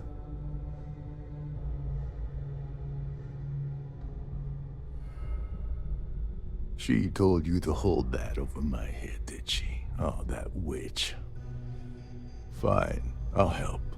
But you're doing all the legwork, and I'm still taking my cut of the payout. So tell me, what's the status of your plan? Okay, then let me point you to the person in charge of the award. Her name's Sheila Holbrook, and you can probably find her in the Starfield ballroom. I'd press her to reveal where the award's hidden, and we can go from there. And if you're thinking of pulling the trigger on poor Miss Holbrook, remember that any gunfire is gonna set off the ship's alarms.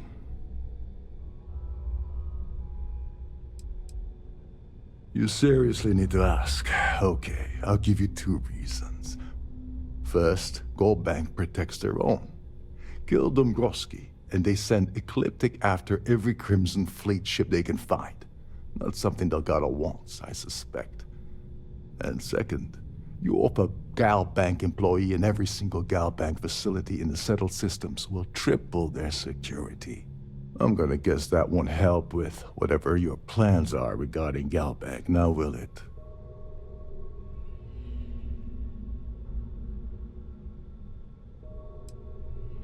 They claim their goal is to celebrate the soul of the Earth, the culture, the people, and the ideals of the past.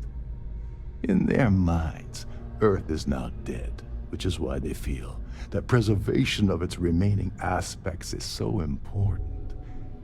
In reality, this is what happens when folks with far too much time and far too much money get together to make themselves feel like they're contributing to society. As long as you remember that I'm getting paid my cut, I'll help you with anything you want. What's the status of your plan? I once saw Neva strip down a UC security ship and sell the parts back to the UC through a shell company. If that doesn't put your concerns to rest, I don't know what will. Now tell me, what about the status of your plan? How can I help? Oh, and while you're at the gala, avoid the canapes. They're frozen, not fresh. Between you and me, the best part of my job is getting...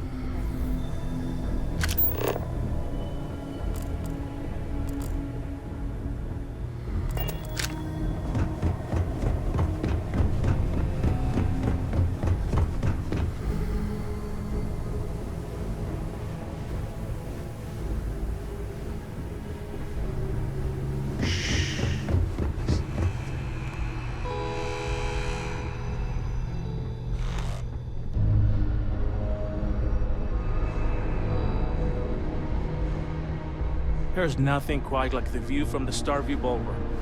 It's breathtaking.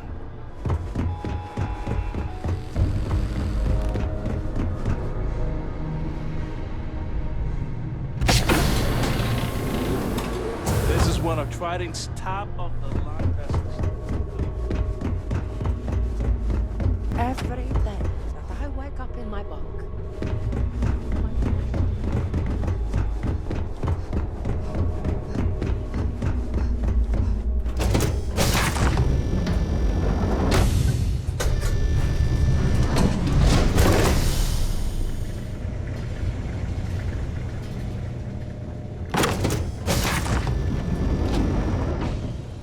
any specific requests, please speak to one of the crew's attendants. That view is... Yes! I'm extremely busy preparing for the award ceremony, so this better be important.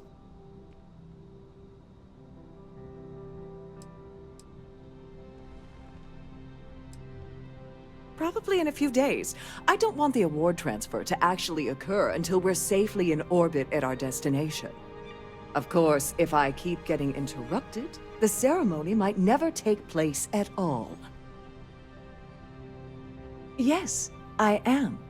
Actually, I've been entrusted with the transfer of the award for the last 7 of its 9 years. Why do you ask?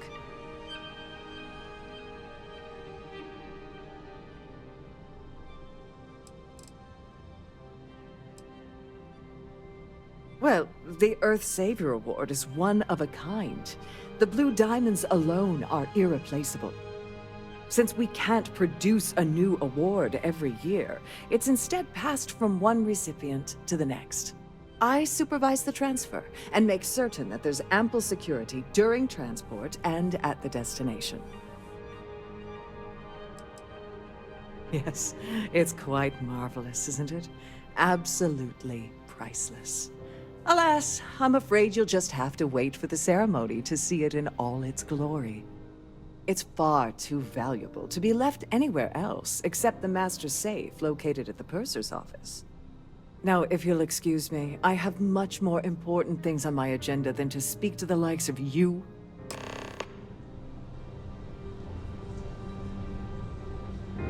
Please remember to obey all posted safety and mustering and...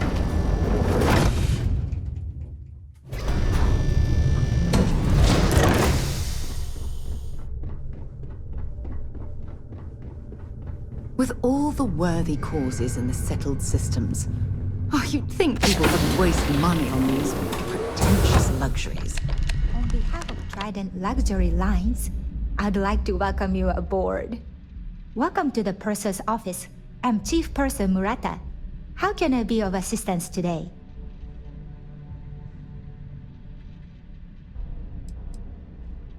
Oh, absolutely.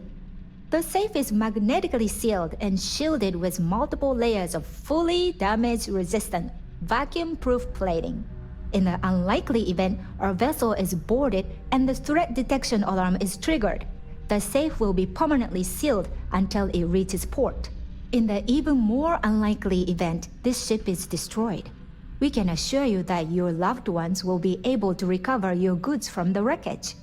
So, as you can imagine, your property will be completely secure until you decide to retrieve them from our safe.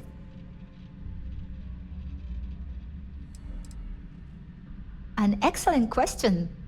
My responsibilities include all of the Siren's financial, customs, and commercial goods transfers. Honestly, I really enjoy the work. I get to meet people at every port of call instead of being constantly stuck below decks. I've only seen it briefly myself, but I can assure you that it's quite lovely.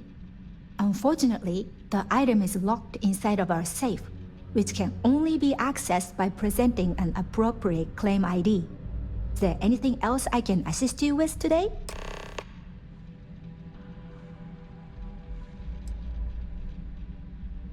Well, if you change your mind, I'll be here. Have a wonderful trip.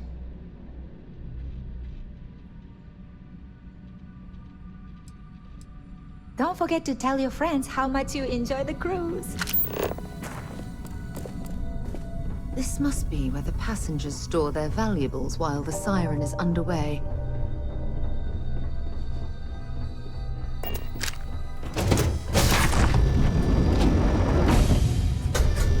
Any complaints about your cruise should be directed to one of the staff. An open bar. Must you continue these unwelcome interruptions? I'm a very busy woman.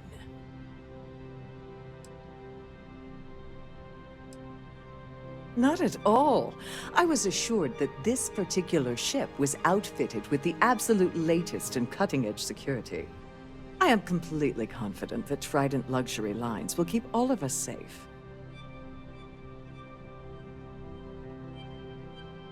Excuse me?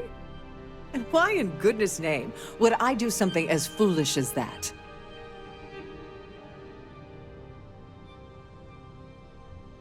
And why in goodness name would I possibly agree to that ridiculous demand?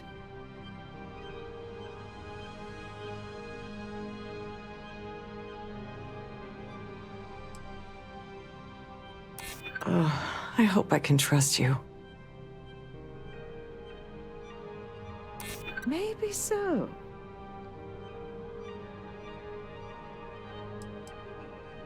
I'd like to tell you. I really would. Oh, just take the damn thing already. Listen, maybe you can keep this between us. If the award goes missing, there's no need for the insurance company to get involved. I'm sorry, but unless you're reporting a security situation, I need to get back to my duties.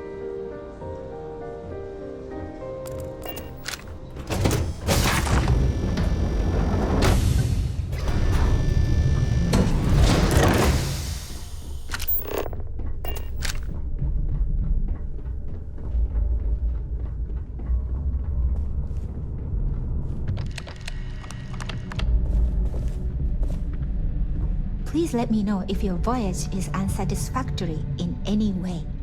On behalf of Trident Luxury Lines, I'd like to welcome you aboard. I'm sorry, it's against Trident policy.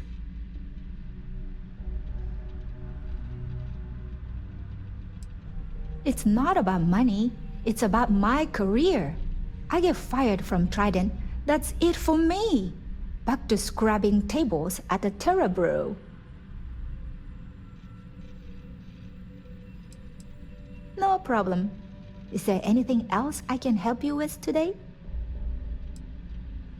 Oh, absolutely. The safe is magnetically in the even more unlikely event. So, have a safe journey.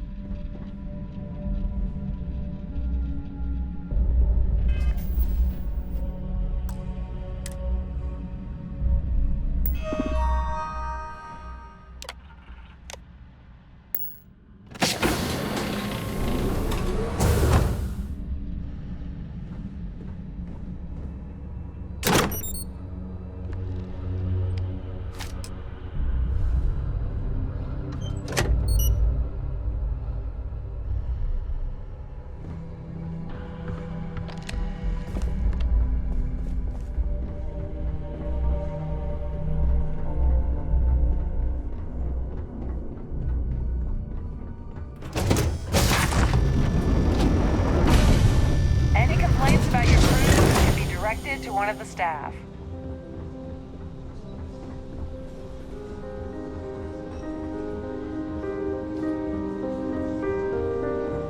Quite a lovely starliner.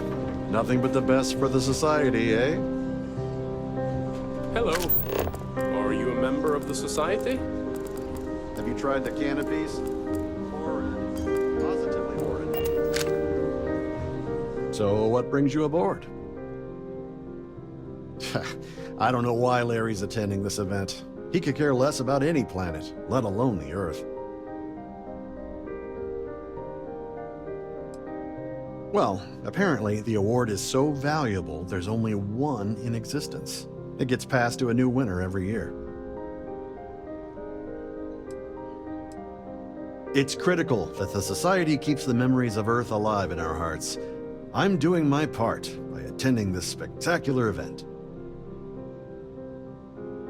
That's all then? Okay. Pleased to make your acquaintance. I heard he uses Galbank's VIP suite on the Siren of the Stars, almost monthly. Does the man ever do any real work? This is going to be the 9th Earth Savior Award ceremony, but the first time it's ever been held aboard a Starliner.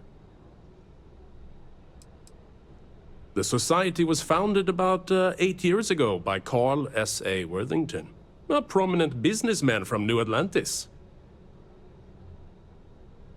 Enjoy the rest of the event. An open bar would have been nice, but Trident's gouging us for every credit we've got. Here for business? The Society or chair pleasure? has really outdone herself this time. Larry has an A-level executive rating over at Galbank, which means he has access to everyone's accounts at the touch of a button. Well, that was boring. I certainly hope they decide to hold all future Society events aboard a Starliner. Yes, he's some kind of top dog over at Galbank. I heard he replaced someone that was caught running a fake loan scam. Nice to have met you. That view is absolutely spectacular, isn't it? Pleased to make your acquaintance. So, what brings you aboard? An open bar would have been nice, but Trident's gouging us for every credit we've got. Let's put it this way. He screwed over so many people, if he suddenly disappeared from the universe, I don't think anyone would miss him. Don't forget to donate to the cause. Quite a lovely starliner. Nothing but the best for the society, eh? He's been spending a lot of time with Claudia Swiss. Quality time, if you catch my meaning. I'm certain his wife doesn't know a thing about it. That's all then? Okay.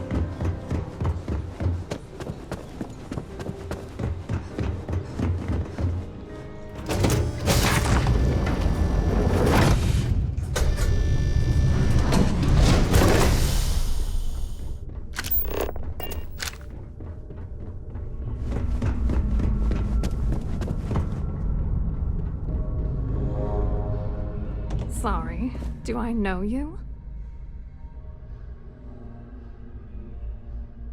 Look, I think you're definitely confused here. I really don't have time to have a discussion with you. My partner's waiting for me. He's a very important man.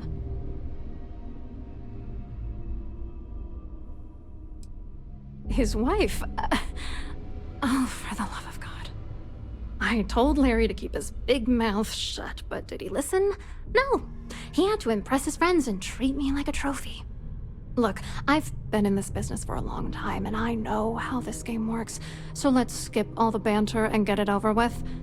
What's it gonna take to make us both happy?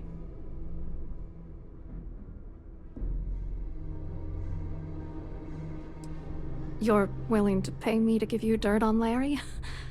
Sorry, I thought I'd end up on the short end of the deal. You know, this whole thing really pisses me off. Larry and I had the perfect scheme worth thousands of credits all worked out, and then he goes and flushes the whole thing down the toilet. If you're angry at anybody, it should be yourself for getting mixed up in this ridiculous scheme in the first place. Judge me all you want, lady. At this point, if I'm going down, then all I'm focused on is dragging Larry down with me. Yeah, I'm getting to that. Larry got together with myself and this other guy, Gabriel Vera. He's some bigwig over at UC Security. I doctored the transactions, Larry wiped them off the system, and Vera kept the legal pressure off of us. We were scamming Galbank for months. It was going well until I discovered Larry was cheating everyone by changing each transaction in his favor before deleting them.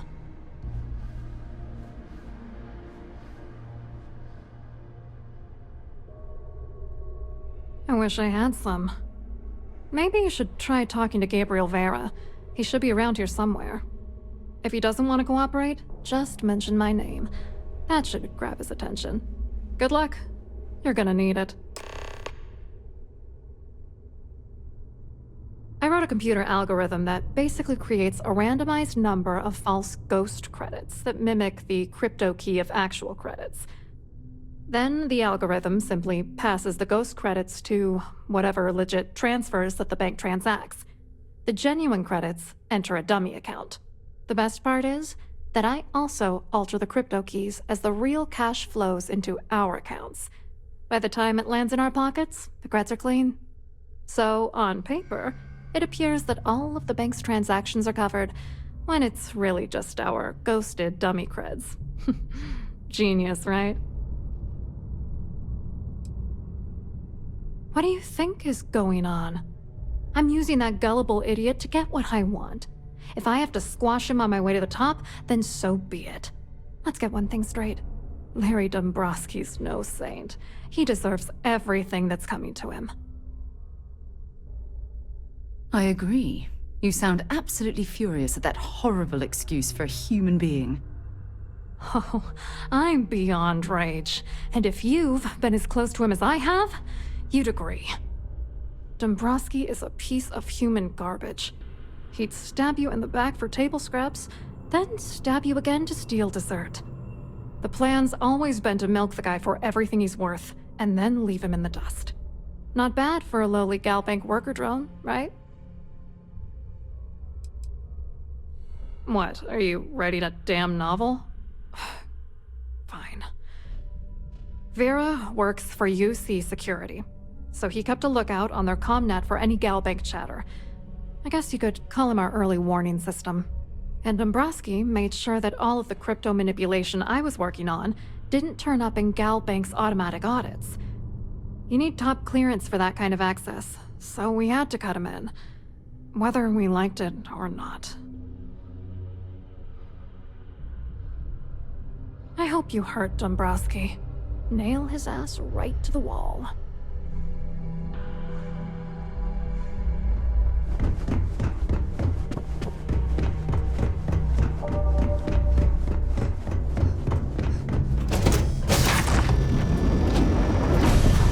I've done this particular route run several times, and I can assure you that the route is quite safe.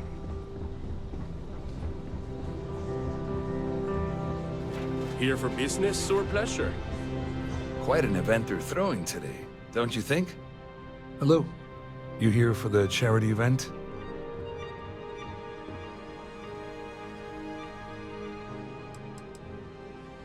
Oh, absolutely. I'm a firm believer that attending these types of events tends to absolve one of their sins and cleanse their soul. But something tells me you're not really here to discuss the event. What did you really want to talk about?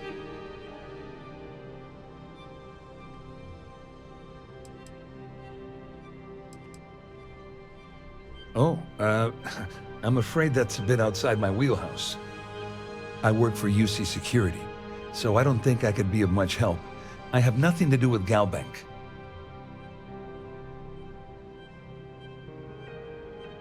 Claudia sent you, did she? Look, friend, I don't know if you're just a little drunk, maybe a touch crazy, or both. Whatever you think you know about me, you're dead wrong. So back off. You're a liar and an absolute disgrace to the United Colonies.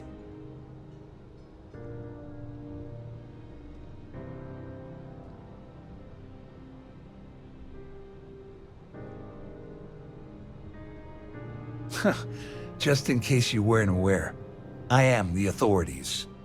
Anything you try to report will boil down to your word against mine. And since I work for UC Security, who do you think people will believe?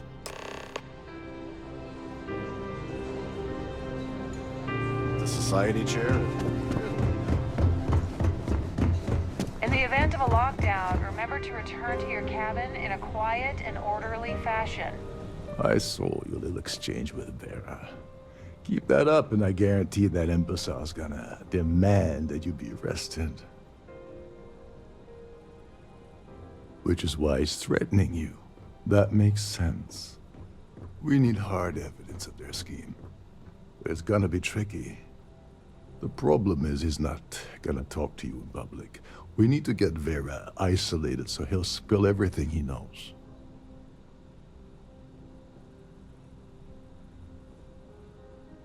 Smart. If there's an emergency, standard practice is for all passengers to clear the decks and report to their cabins for lockdown. I think the best chance we have would be to tamper with the life support sensors. Manipulate a few controls, and you can fool the monitoring system into thinking there's a life support failure. And there you have your emergency.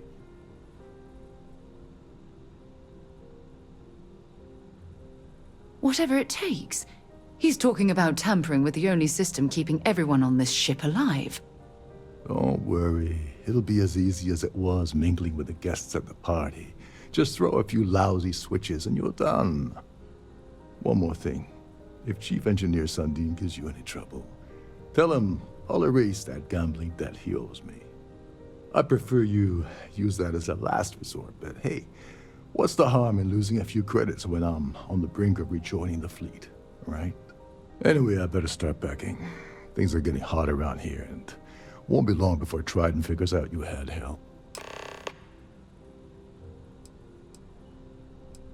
There's access to the crew section that you can reach through the Starview ballroom. Chief Sundin should be there, wasting time at his station as usual. Have fun with that guy. He's a real piece of work. Once you're past Sundin, just look for the room marked Environmental Control. Everything you need is inside.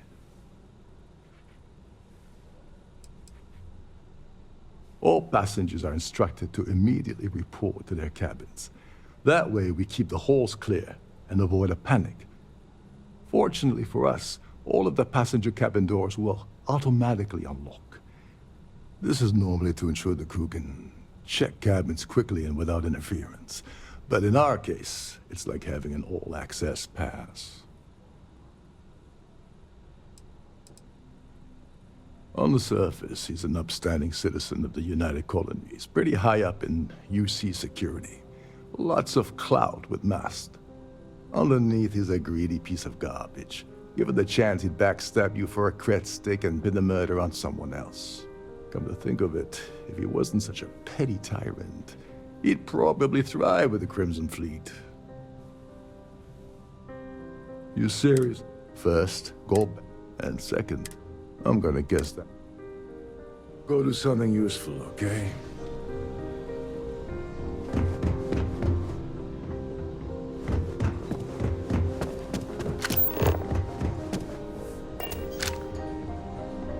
Don't forget to keep your Starview pass handy at all times. You won't have access to the ball.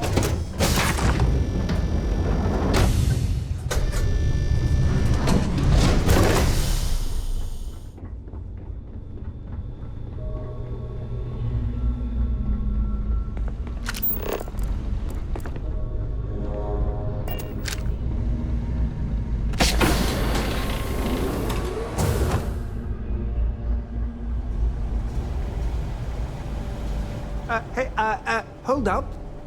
This area is off limits to passengers. Wait a second. You're Captain Rokov's guest, right? Didn't expect to see you down here. Sorry to give you trouble. What can I do for you? Yeah, a little. A few of the techs call this deck the dungeon. I think you can see why. Not exactly Starliner-class comfort down here. Don't get me wrong. The quiet gives me time to gather my thoughts, catch up on work, and all that, but I'd rather work on the bridge.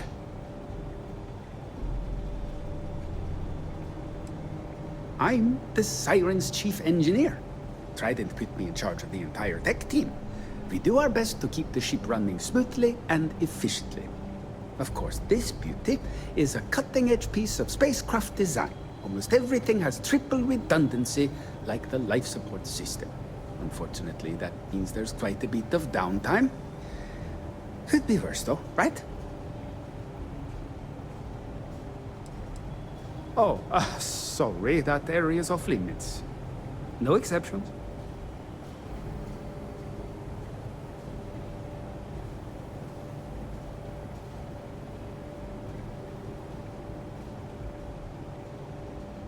Yeah, that'd be nice. I'm so bored down here. I've been counting the deck plates just to take up some time. Tell you what, I'm just going to step out for a bit and stretch my legs. Maybe you can hold this for me while I'm away? I'm the Siren's chief engineer. Trident put me in charge of the entire tech team. We do our best to keep the ship running smoothly and efficiently. Of course, this beauty is a cutting-edge piece of spacecraft design. Almost everything has triple redundancy, like the life support system. Unfortunately, that means there's quite a bit of downtime. Could be worse, though, right? Yeah, a little. A few of the techs call this deck the dungeon. I think you can see why. Not exactly Starliner-class comfort down here. Don't get me wrong. The quiet gives me time to gather my thoughts, catch up on work, and all that, but I'd rather work on the bridge. Honestly, He's a seasoned ship captain. He told me he was a long hauler for years, and the experience shows. Only thing is, he's always talking about trade deals and plans for get-rich-quick schemes. It's all the guy ever thinks about. Why he decided to be a Starliner captain, I'll never know. It's almost like he craves being around money. Tell you what, though, for someone that loves credit so much, he sure doesn't mind gambling them when we play cards. Whatever you do, don't break anything, or I'll be out. There's some heavy security protecting this area, but judging from the fact that this is the life support control, it certainly makes sense.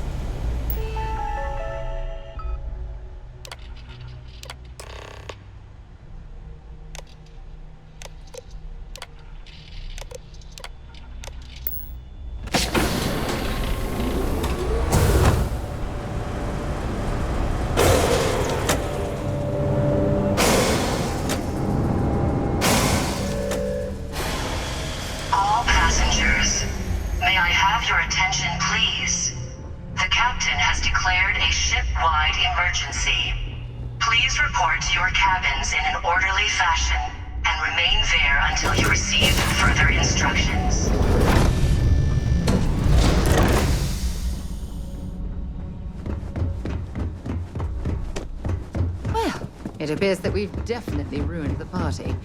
Everyone's gone.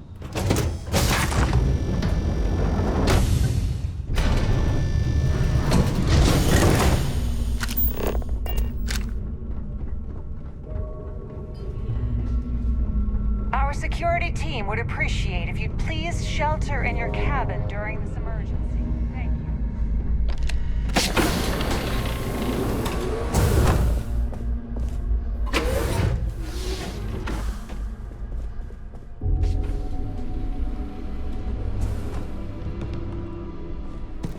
Can you believe the size of this cabin? It's large enough to accommodate a family of 12. God, what a ridiculous waste of space.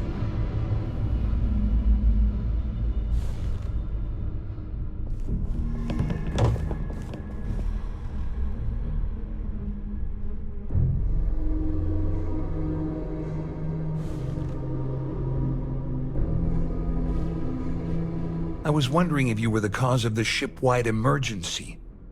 It's time you stop playing games and tell me why you're here.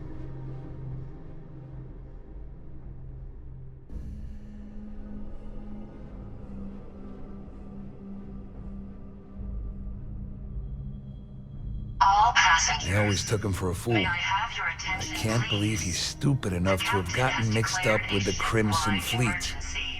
Still, why would I possibly want to incriminate myself by handing over any evidence? Claudia said that. You sure? Damn it! That means my money's already gone. And Dombrowski's going to walk away with a fortune. I'm not gonna lie to you, I don't want to end up on the Crimson Fleet's shit list. But if I give you that information, it falls into the wrong hands. I'll end up in jail. This is a lose-lose situation for me.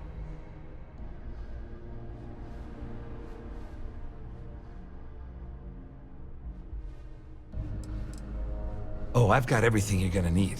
This is a one-stop shop for you. We're talking a slate loaded with dates, account numbers, ID scans, even an audio recording. It was my little insurance policy in case the shit hit the fan. There's a solid enough trail here to send Dombrowski straight to jail.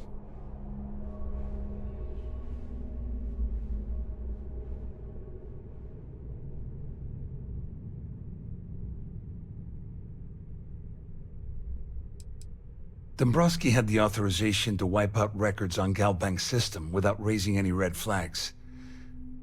I let Claudia talk me into that. She said she had him wrapped around her finger. Apparently, she was wrong.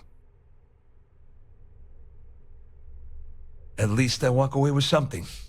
All right, you have yourself a deal. Here, with this slate and this recording to tie it all together, you'll be able to nail his ass to the wall. He'll do whatever you want.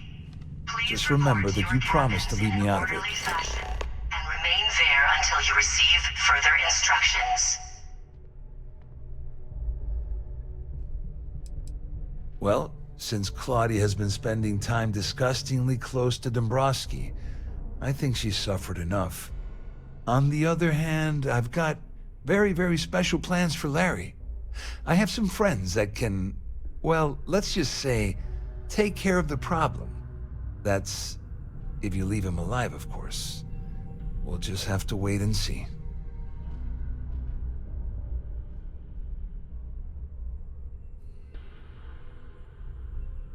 Just because I'm helping you nail Dombrowski doesn't mean I'm turning my back on UC security. How else am I going to ensure that he ends up behind bars when all this comes crashing down? No, you can leave me out of your merry little band of pirates, thank you very much. All I can tell you is that there's more than a few people at Mast who find Commander Akande to be a huge pain in the ass. I mean, the UC is aware that the Crimson Fleet is a problem, but it pales in comparison to the issues with the Freestar Collective. Akande's loaded with big-picture ideas, but not a ton of evidence to put them into action. And frankly, it's driving my superiors crazy.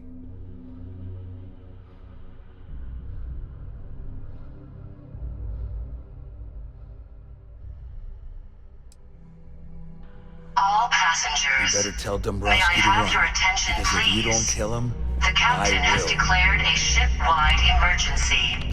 Please report to your cabins in an orderly fashion and remain there until you receive further instructions.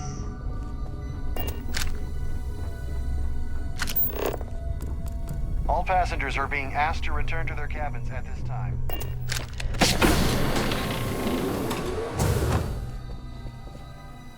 Well, well.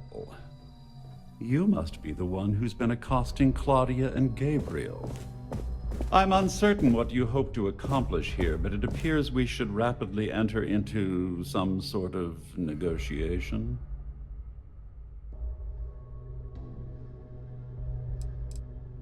You don't actually believe that I'd venture into such precarious criminal territory without a proper bird's-eye view of the situation, do you?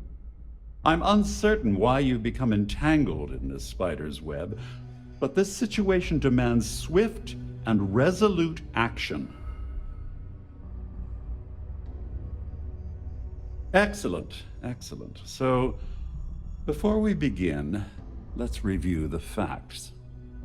First, it's clear that you've obtained insider knowledge of my arrangement to defraud Galbank.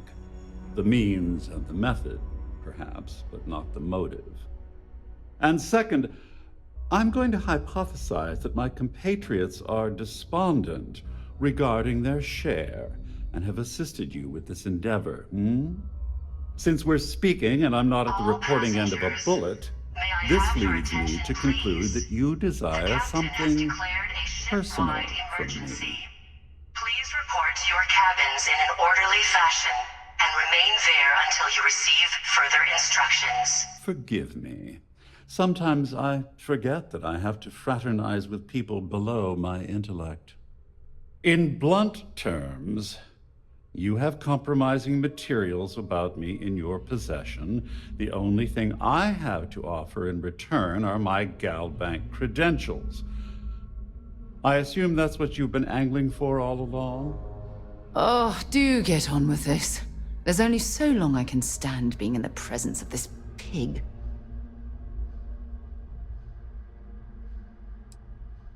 Oh, it was actually a rather easy deduction to make. It's the only thing of significant value that I still have in my possession. It appears we've reached an accord. Wait, I'm sorry. Let me simplify that for you. It sounds like we have a deal. Oh, of course, I trust you'll understand if I ask for us to avoid any further contact.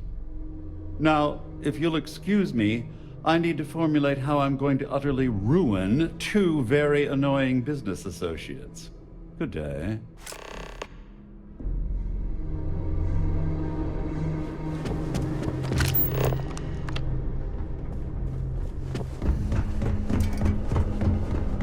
There's no cause for alarm, I'm sure. Well, looks like everything worked out, just like we planned. your attention, please? I'm glad you feel that way. The captain has declared Just remember a to tell that ship-wide brother how much I emergency. pitched into help. Please report to You your know, cabins in I'm an still orderly wondering fashion exactly and what you remain needed there those until you credentials receive for. further You instructions. feel like telling me, partner?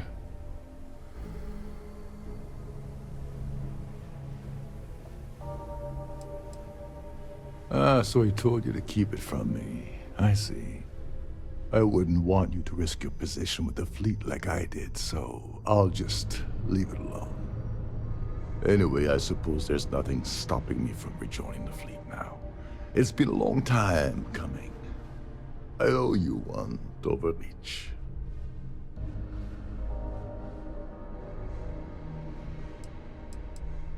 Don't worry, it's not an insult. It's a very old Russian word for comrade. It's what I intend to call you from now on, so get used to it. Nonsense.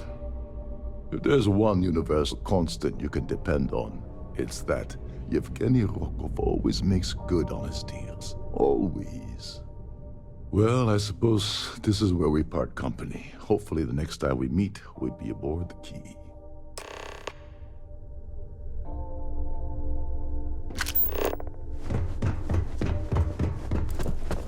This ship is in a state of emergency. Please return to your cabin.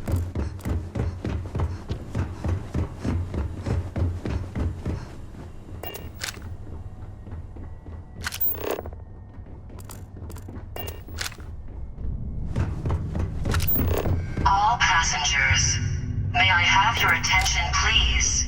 The captain has declared a ship-wide emergency. Please report to your cabins in an orderly fashion and remain there until you receive further instructions.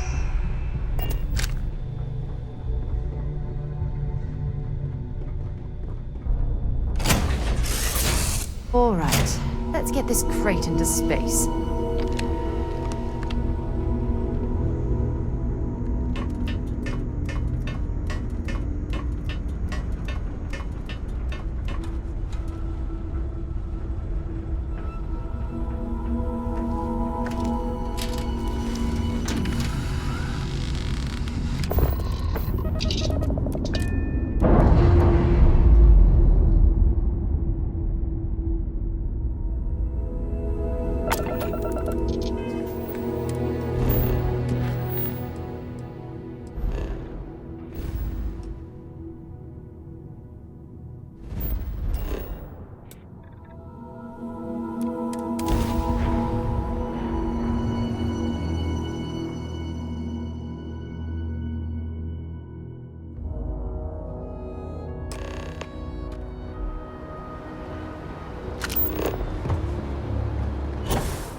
You will be scanned as you enter the city.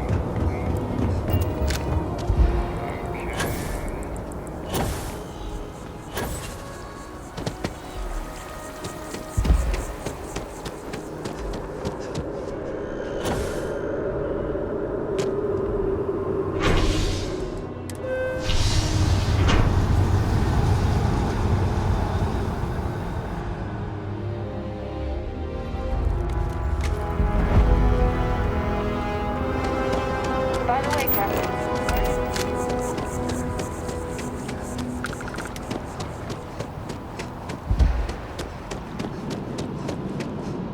Wow, you look...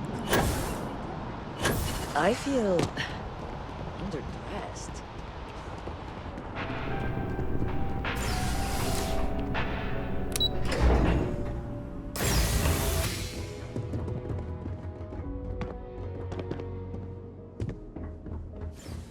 Hello. Welcome to the... the Galbank Archives. May I see your credentials, please? Just one moment while I verify. Oh, yes, Mr. Dombrowski. Welcome, sir. Give me a moment to log your visit, and then I'll unseal the archives.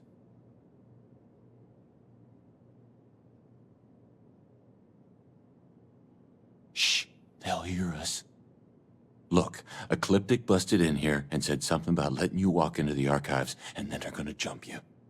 I'm supposed to let you in and then get the heck out of here. They said if I didn't do exactly what they said, they'd kill me. Just be careful. I don't even know how many of them are hiding in there.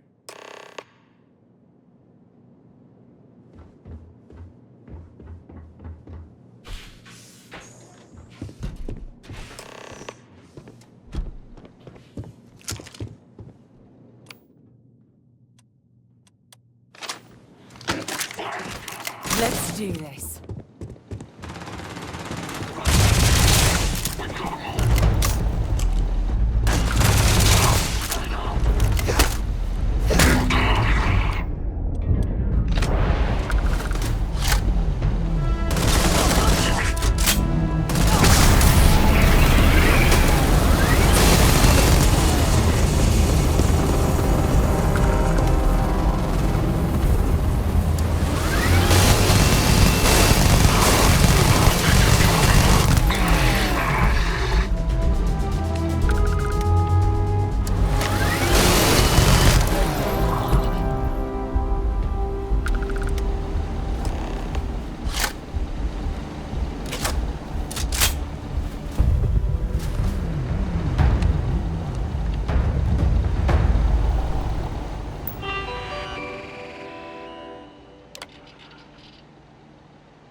Kickback, avoid the last Nova.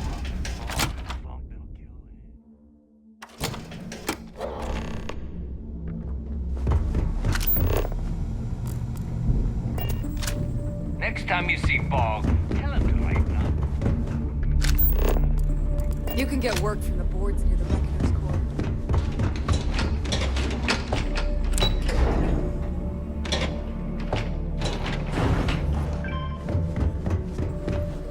Your buddy Rokov is aboard the Key. Told me everything that happened. Yeah, he won't shut up about you. Keeps going on and on. Now I remember why we kicked his ass out the fleet.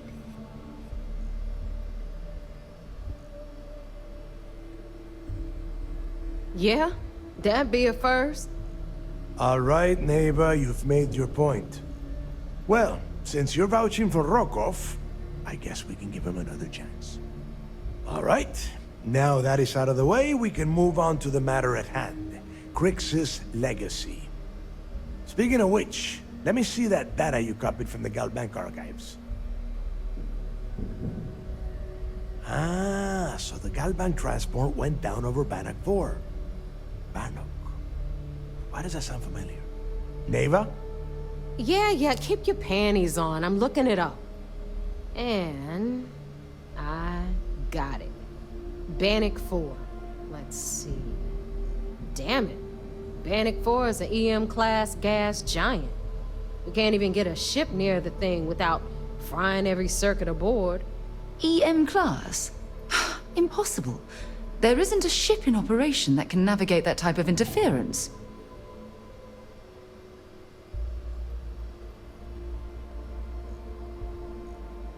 Yeah, sure. We'll just wrap your ship in a ton of copper and launch you right in there. That ought to do the trick, right? Both of you shut up and think for a second. I'm sure Creeks hit the same roadblock. All we need to do is figure out how he got around it. This sounds like a goddamn waste of time to me.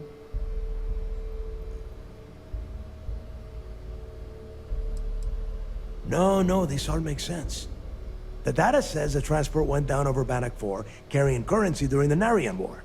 There were ships fighting across the entire galaxy back then. It's not that hard to believe this one got lost that far out from home.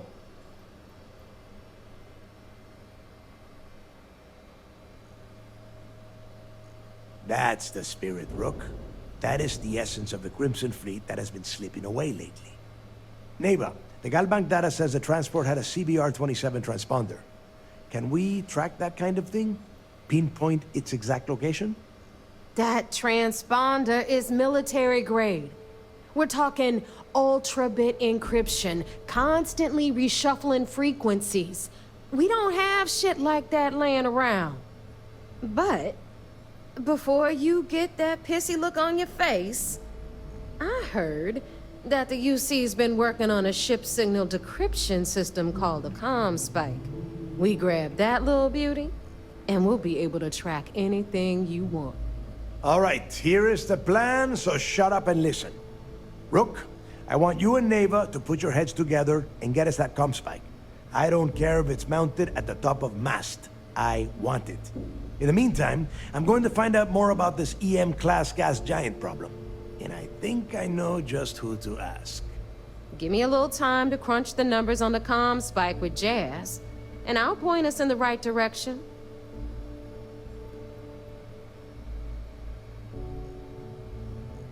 I promise. You gonna write that in your diary, little girl? All right, that is enough. We are in arm's reach of Crix's legacy, and I don't have time to deal with this kind of bullshit. Now, both of you, get the hell out of here and get to work. All right, let's get this over with. Follow me.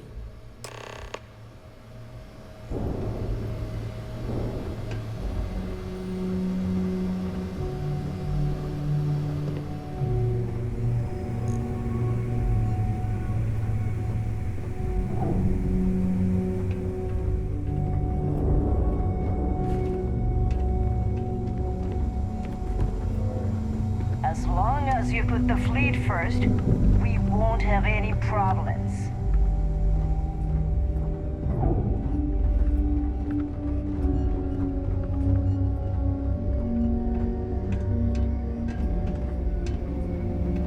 Need something?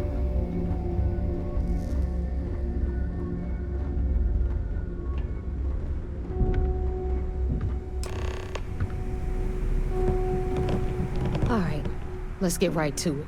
Did you get the Earth Savior Award? Or am I gonna be very disappointed? Well, look at that. You followed my directions, and now you're gonna end up with some credits in your pocket. Of course, it would have been more money if you hadn't blabbed about the damn thing to roll call. But that's on you. Anyway, here's your cash. Keep this up, and I might even start respecting you. All right, Fleet? We've all got work to do, so let's get to it.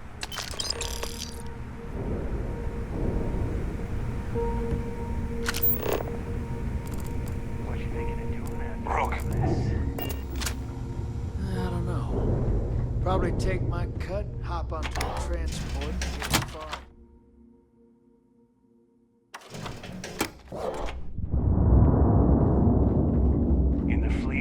either put up, shut up, or die.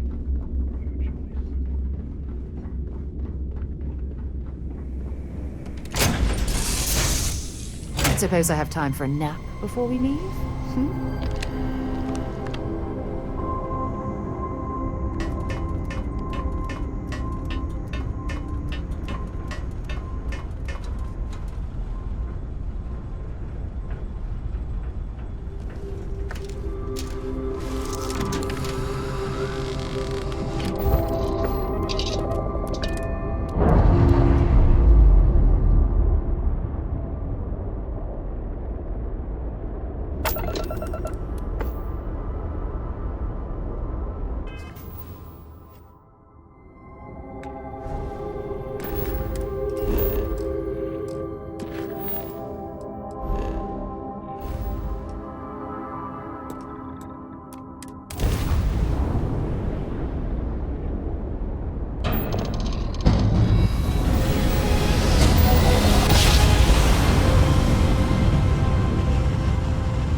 Yes?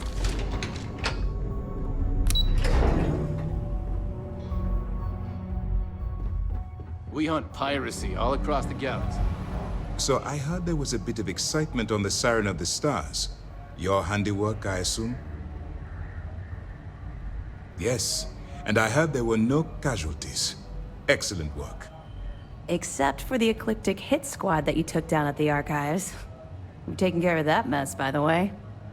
Speaking of which, I assume you copied the information from the Galbank's computers. Let me see what you got. So the legacy went down at Bannock 4.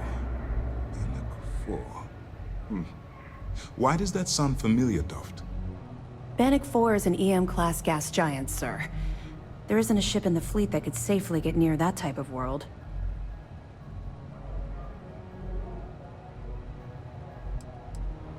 The Bannock system was the site of a significant battle during the Narian War.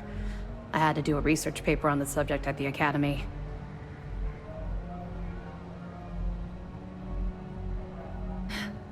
It sounds like you admire that lunatic. I think his gospel's gone straight to your head. Maybe we made a mistake choosing you for this assignment. That's enough, Lieutenant. Even if Delgado has an immediate solution to the EM problem, there's still the matter of tracing the Legacy's transponder signal. They have information about the comm spike? Damn it. I'm afraid I'm not familiar with that device, sir. No, you shouldn't be familiar with it. It's a highly classified project. It's an advanced signal decryption and tracking device that the UC Navy's been working on for years. How the hell did the Crimson Fleet find out about that?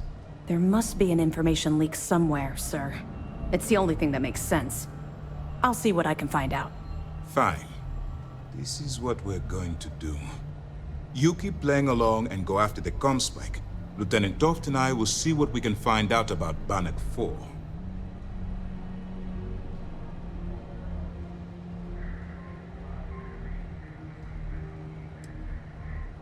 I don't see the point.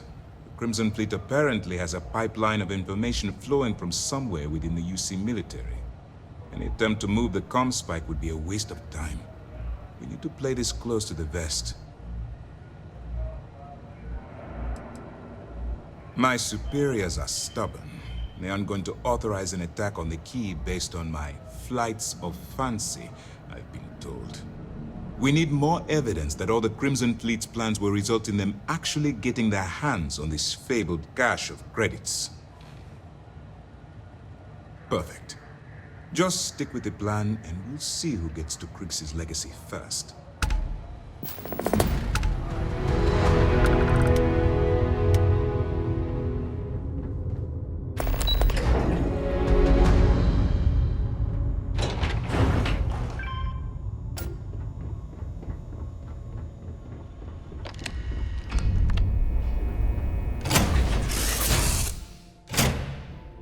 It's fun. Now what?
All right, Jazz. What do you got? According to the latest, the comm spike is being developed at UC Star Station SY-920. Location undisclosed. Fantastic. So how do we disclose it? We could lean on your smuggling contact. Call in that favor. You know who I mean. Our friend on Jimson. Nice one, Jazz. I'll make the arrangements. All right, Rook. Next stop, New Atlantis. Your connection is Juan Dayu. She's got most of the premium UC smuggling routes locked down tight. If you don't piss her off, she should be able to sneak you past SY-920's security. Just remember to count your fingers after you shake hands with her. Don't worry. We know how to deal with her type.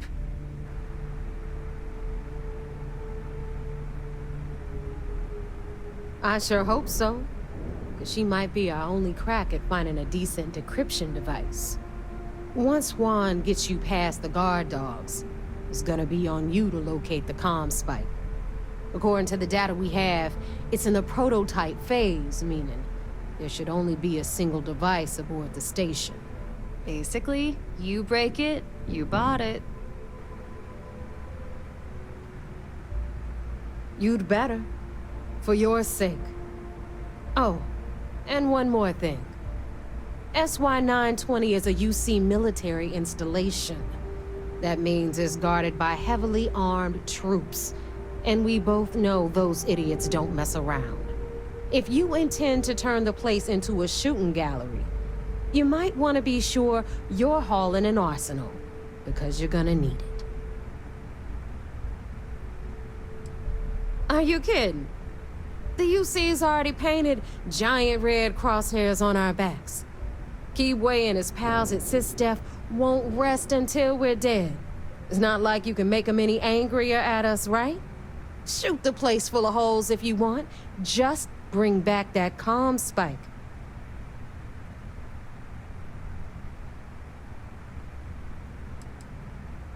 She's got the clout to get you in the front door. They're gonna think you're part of a regular supply delivery. Beyond that, you and Juan are gonna have to put your heads together and come up with a plan. Perfect. That's what I like to hear. Okay, so I'm gonna arrange a meeting with Juan at Kay's place in the well. In the meantime, I'll make sure Jazz comes up with a solution to the electromagnetic atmosphere problem at Bannock 4. Okay, you'll make sure? More like, get drunk while Jazz does all the hard work. Typical. Privileges of rank, my darling. We'll discuss it a little later. And you, get the hell out of here. And don't come back without that comm spike in your cargo bay. The Crimson Fleet made contact with her about a year ago. We were searching for a smuggling connection in UC space, and her name kept popping up repeatedly, so I decided to put her to the test. Not only did she pass, but the results were off the charts. Made us both a ton of credits. That was good enough for me. Beyond that, I don't know much about her. But hey, as long as she keeps my gal bank account humming, she can keep all the secrets she wants. I'm gonna leave that up to you, Rook. If you get into deep trouble and you think bringing her into the fold is gonna make the difference, tell her whatever you want. At some point, Delgado's gonna be promising everyone their cut of Crix's legacy. If we want him to stick with the fleet, it's inevitable. But until the money's within reach, the less people that know, the better. Good luck.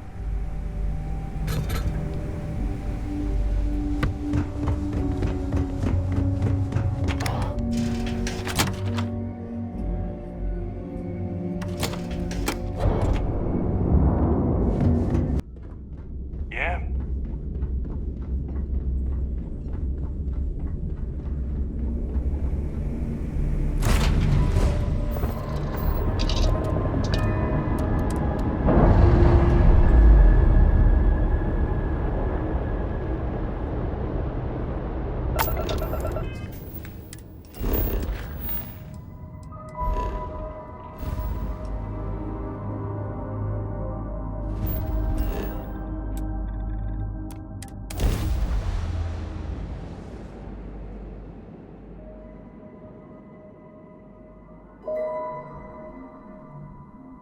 I'm sorry.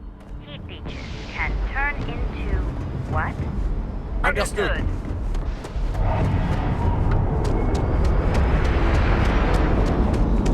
You will be scanned as you enter the city.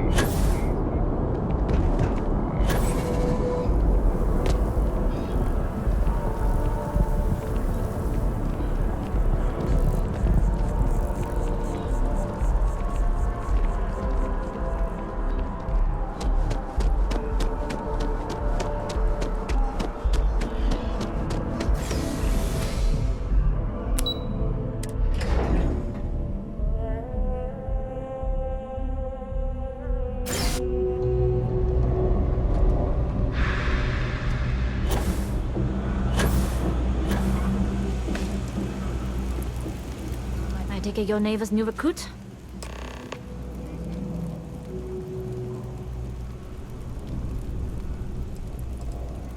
Ah, you must not be used to pirates being so cordial. But in the heart of New Atlantis, we have to do our best to keep up appearances. I can't afford to be as rough as some of our cohorts. It's bad for business. Careful, the walls have ears. SY-920 is one of my regular stops, so I already have the necessary approvals. Neva says you're after a piece of UC tech. So to get it, we're going to need to get you on board. I can do that, but I have conditions.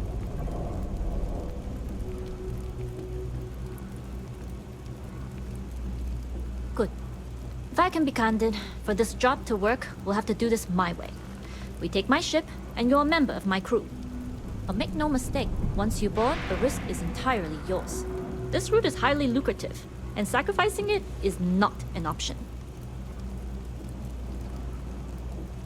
There's more at stake than just your route. We're determined to get on that station, with or without your help. I realize this is important to Delgado. I also know he would just as soon kill me to get what he's after. I'm simply setting boundaries to help protect my interests, while still serving Delgado's. In any case, when you're ready, meet me at my ship. It's the Jade Swan. And make sure you're prepared for the long haul. Once you're on board SY-920, you can't come and go as you please. Only what I've been told. Get you on the SY-920, get you out if I can. That being said, I can be a better guide if I know what it is we're after. So, it's up to you.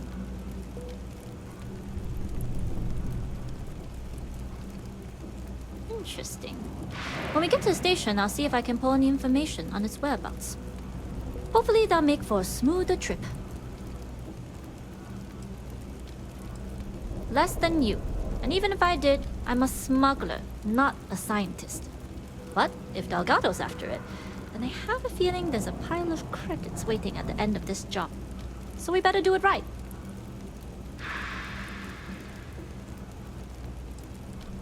Enough to be on a first-name basis with the Marines working the comms. It also helps they want us to dock. A cargo ship means supplies, special requests, slates from home. In the void of space, a cargo hauler is a soldier's best friend.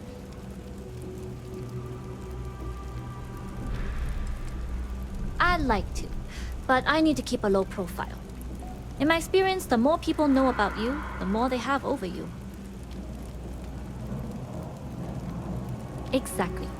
You make yourself vulnerable. You become prey. Emotionally, physically, it doesn't matter.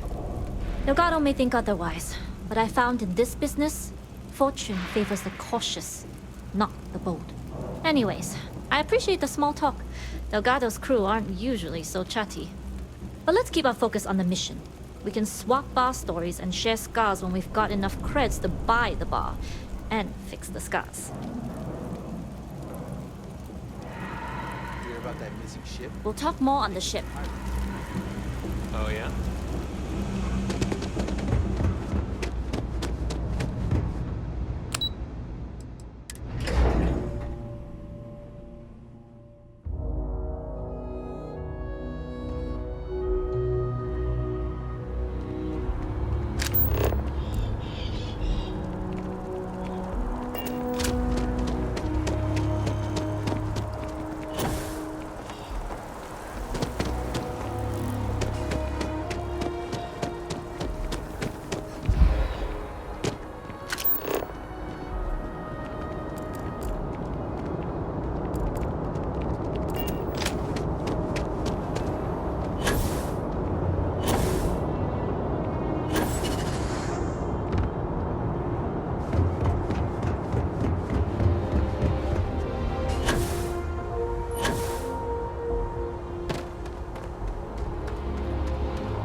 Move on.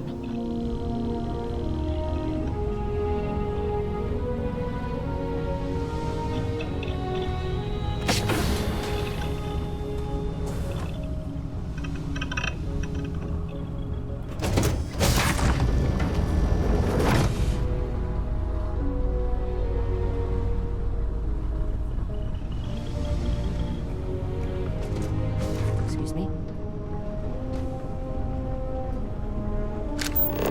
Yes.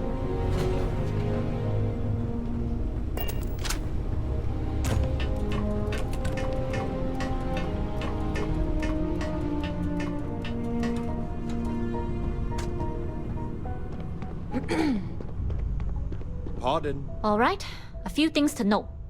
When we get to the checkpoint, UC military will be hailing us. Let me do the talking. Pretend you're a piece of cargo if you have to.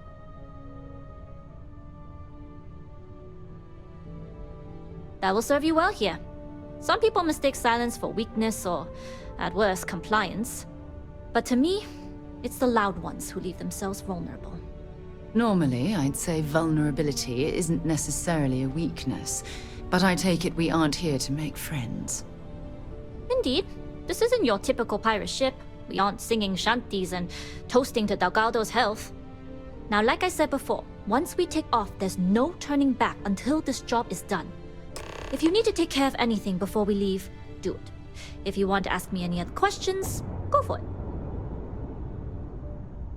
Alright, then get comfortable. We leave for SY-920 immediately. All crew prepare for takeoff. Routing power to engine and crab drive. All systems go.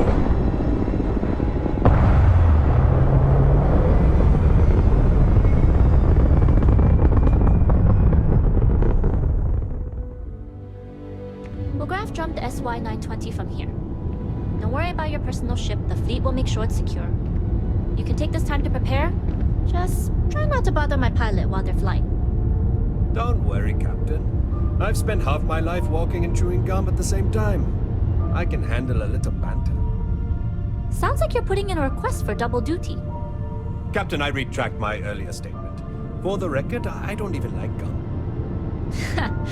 Noted. Just get us there safe. Roger that.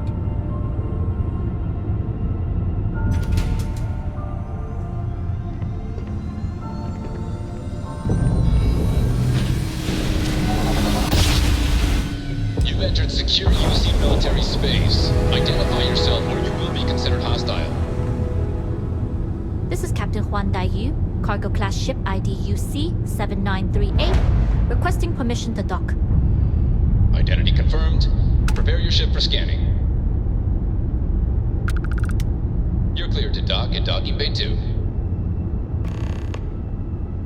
Looks like we're clear. We'll talk more once we're docked.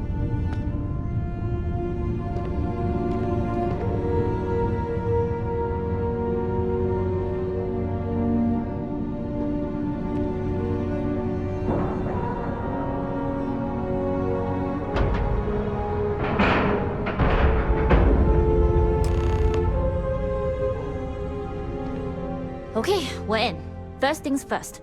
The station is enormous, with checkpoints everywhere. To get past them, you'll need a military uniform. And to get a uniform, you'll need to get to the barracks. There should be a way through the vents.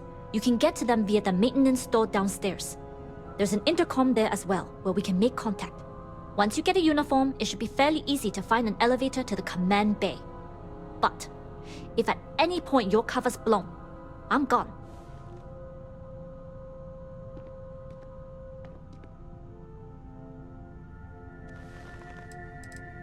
Provided you haven't sounded the alarm, then yeah, like I said, if you can find an intercom, I'll keep a channel open.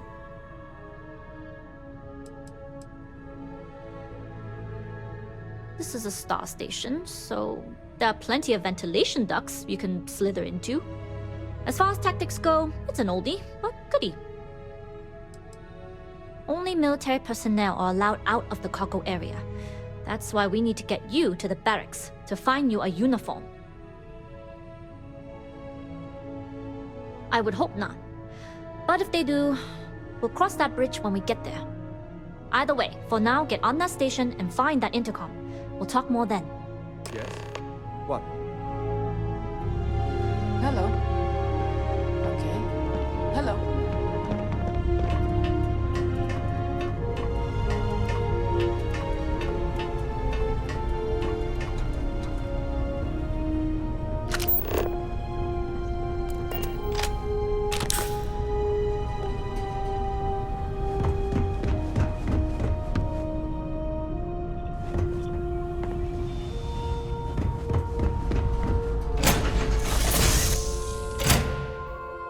Let me know when you're ready to launch. You with the Jade Swan? Loading and unloading only. Stay clear of the military barracks. Cargo haulers are restricted to the cargo bay. Do your job, keep your head down, and we won't have trouble.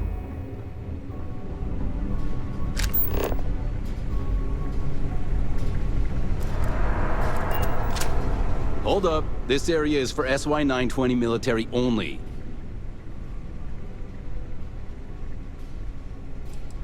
The contents and operations of the facility are classified. Only uniformed personnel are allowed beyond the checkpoint. Rules are rules. Can't let you in unless you're military.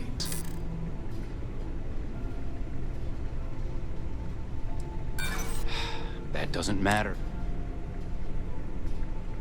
I suppose it's not that big of a deal.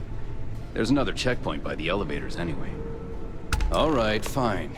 You're good. Just be quick about it. That goes for your friend, too. Understood. Will only be a moment. It's tough not seeing any action. Securing a station like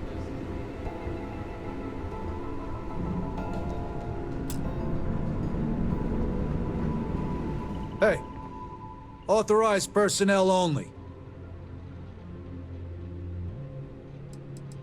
Access to the command bay is limited to SY-920 UC military only. No unauthorized personnel, no exceptions. Let's hope I see a Marine next time.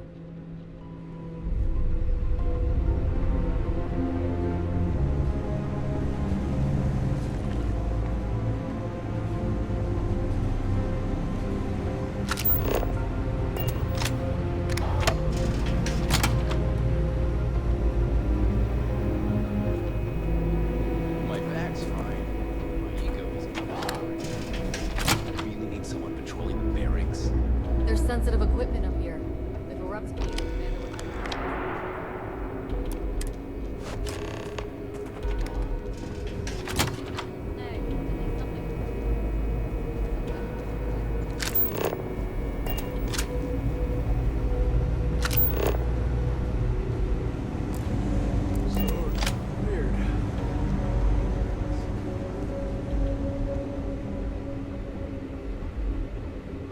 State your business. Logging ensign level clearance. Go on ahead. Your friend there have the same clearance? Our commanding officer sent us both, so yes. Then you're both good to go.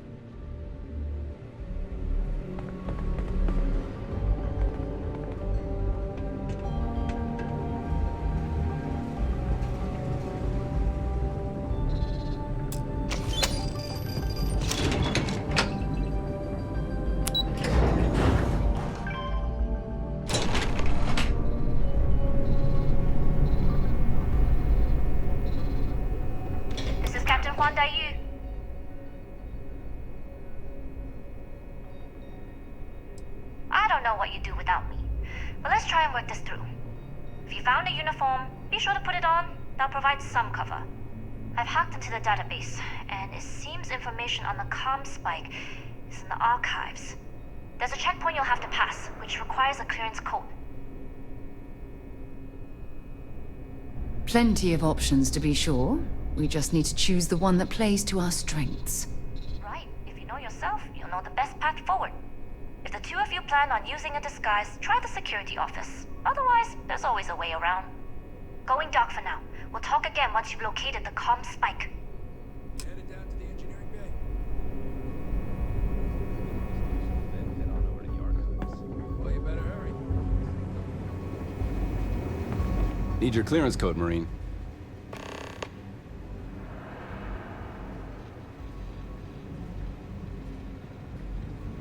I'll say. You might want to track down your commanding officer and have him clarify your post. Maybe they'll draw you a map.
Need your clearance code, Marine.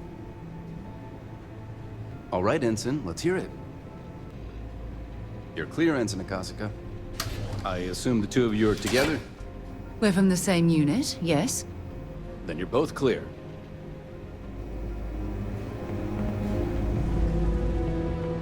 Commander Nathara, test flights for the latest prototypes are ready to go.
Request for more personnel. It seems there was an accident. It's always something with that doctor. Not to change the subject, but are we concerned about potential leaks? No. Until you can provide more substantial proof, we'll monitor the situation. All right. Let's get this crate into space.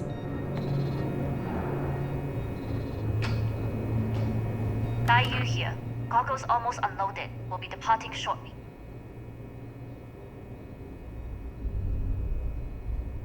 You are, and I've delivered you just as Delgado asked.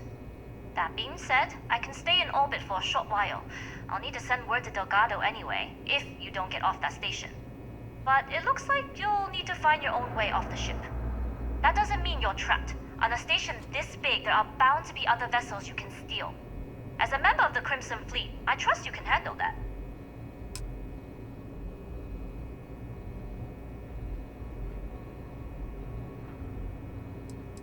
Stay clear of any Marines or try a scientist outfit. You're more likely to be a stranger if you're wearing a lab coat. Other than that, the only advice I can give you is find Dr. Vogel. Whenever I hear chatter about that project, that's the name that comes up. Find him, and you'll find your target. I like the confidence. Either way, you're going to get your chance to prove it. Good luck. If you manage to get the comm spike and make it out alive, next time you're at the Nova, I'll buy you a drink.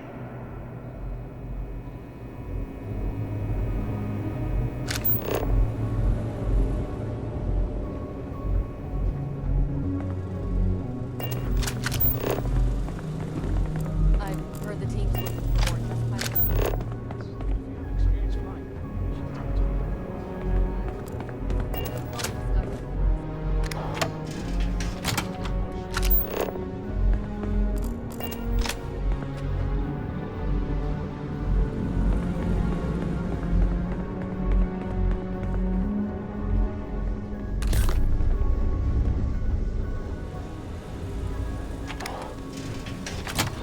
So, what's this big project you're working on? Well, I can tell you that I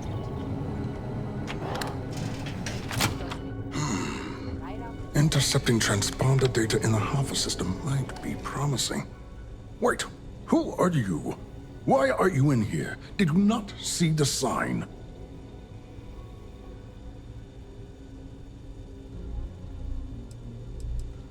The sign outside that says no visitors. Wait, did they not put that up? I requested it ages ago, but not surprising. Ever since Commander Natara took over, the priorities have changed. Oh yes, I've been studying decryption of all types for quite a long time. Probably since before you took your first grav jump. Signal protocol, quantum ratchet symmetry, interleaving data extrapolation. You name it, I've lectured on it. I've probably forgotten half of it, but I definitely knew it once.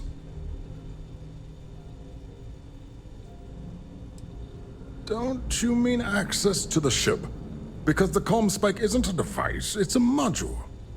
It's attached to a prototype in one of our docking ports. We're still in the testing phase, running decryptions across a variety of signal types, but the results so far have been very promising. It can even interpolate signal data lost in the retrieval. It really is a wondrous technology.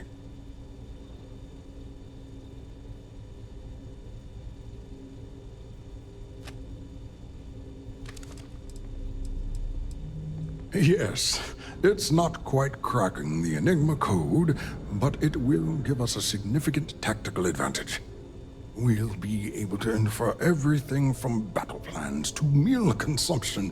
Not that we'd care about that sort of thing, outside of the effects of diet on combat readiness. And yes, there are certain kinks to be worked out, missing parts and the occasional traumatic injury here and there, but it's all part of the adventure.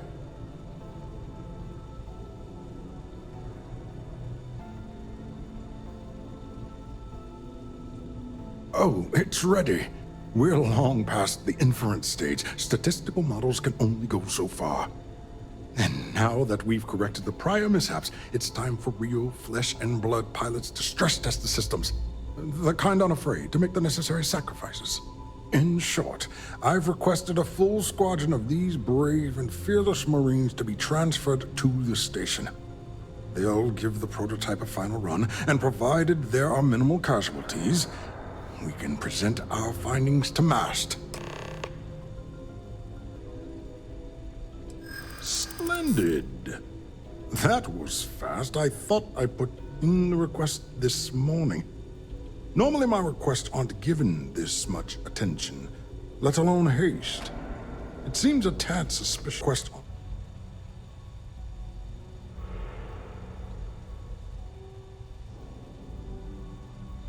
We don't. But if an unqualified pilot were to run a test, we could have even bigger problems down the line. You make a compelling case. Ah, yes. The wheels of bureaucracy tend to have corners. Maybe it's not the worst thing in the world if we cut them. That is true.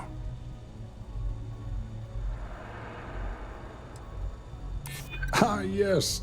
By the transitive property, you would be what I need. And we are desperate for personnel. All right, you've convinced me. You're the new test pilot. You'll need a uniform and a terminal password to authorize a flight and get past Nataro's cumbersome checkpoints. The uniform you can get in the locker room area, the password you get from me. You'll find the prototype ship at Docking Bay 8. Use the password to access the flight terminals in the control center. And of course, best of luck. You are doing science a great service by undertaking this sacrifice.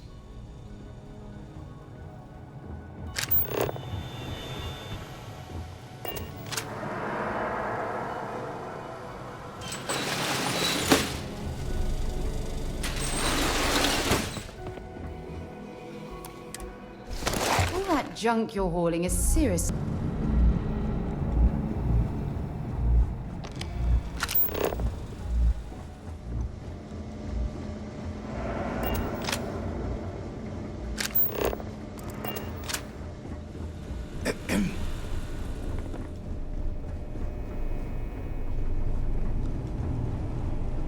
Reporting for duty, pilot?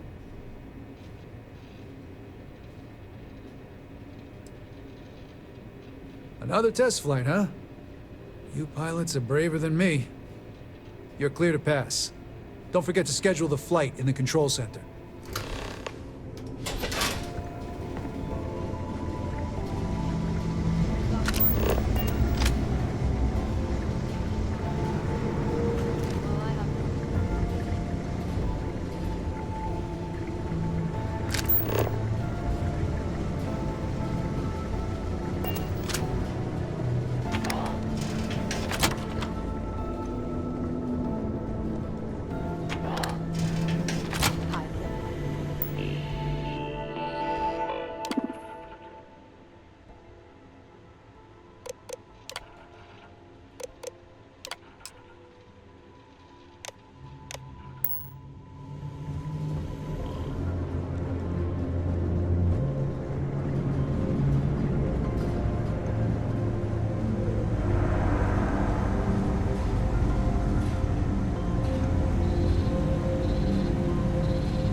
prototype ship, you are cleared for takeoff. We'll begin the test on your departure.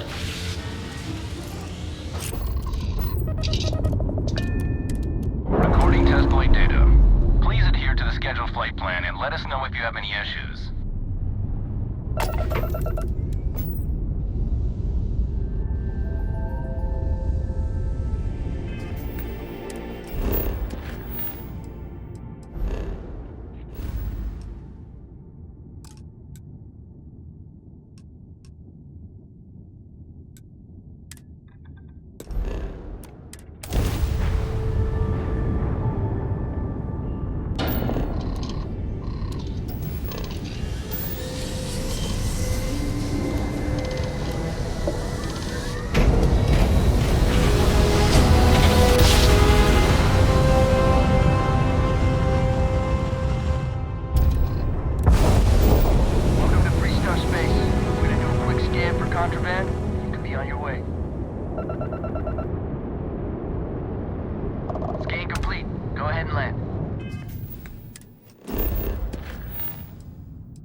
It's amazing the key is still in one piece.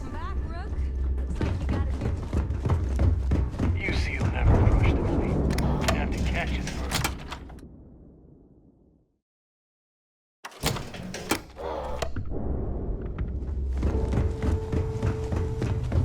I always thought heat leeches were just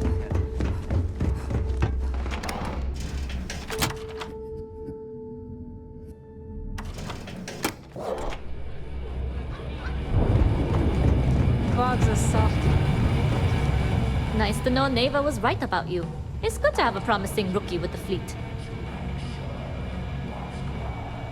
I won't deny I helped. Let's hope the compensation reflects that, huh? Anyway, I believe I owe you a drink. It's the last time I'm paying, of course. Because if Delgado's right about Crix's legacy, you've earned more than your fair share already with that comm spike.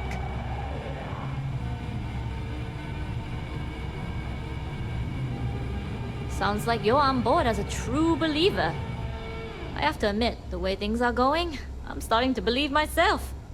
Anyway, I've kept you long enough. Now that you've had your drink and my debt is paid, it's time for you to give Delgado the good news.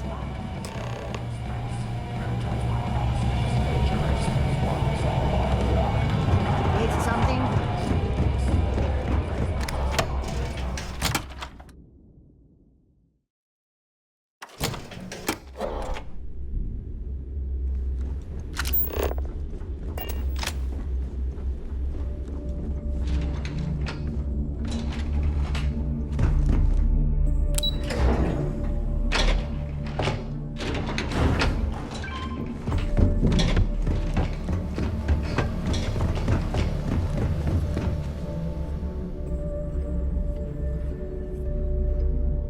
Jasmine tells me that you not only brought us the comm spike, but an entire prototype UC ship.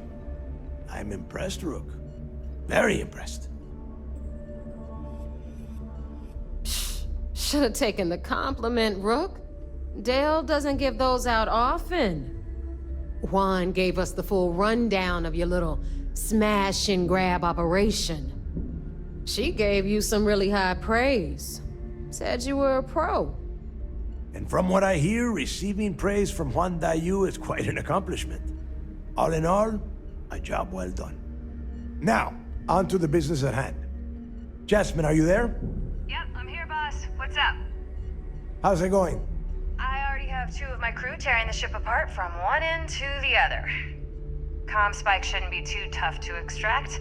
I'm looking forward to seeing what those UC techs have been up to. Keep me posted. All right. That leaves our electromagnetic atmosphere problem. And I think we've discovered a solution. There's a corporation in the city of Neon called Generdyne. They're responsible for the massive conduction grid that powers the city. We get our hands on their electrical absorption tech, and Jasmine swears she can tame it to handle Bannock 4. You damn right she can. My girl can piece together a jump engine with her eyes shut. Literally, I've seen her do it. Lost good money on that bet. All right, let's not get carried away, neighbor. Now, why don't you give us the info on our Neon contact? You get to meet up with the lovely Estelle Vincent. She's had her deft little fingers on the pulse of Neon for some time now. Whatever info you need, I guarantee she can get. Estelle is one of the most reliable captains we have in the fleet. If I want something done, there's none of the typical bullshit. It gets done, and afterward, we all split the cash. No. There is no getting along here. You are going to do everything she asks. Follow her instructions to the letter. She is valuable to the fleet. You piss her off and we lose her as a contact, you're going to be answering to me. Understood. We'll do our best to remain on her good side. Never mind her good side.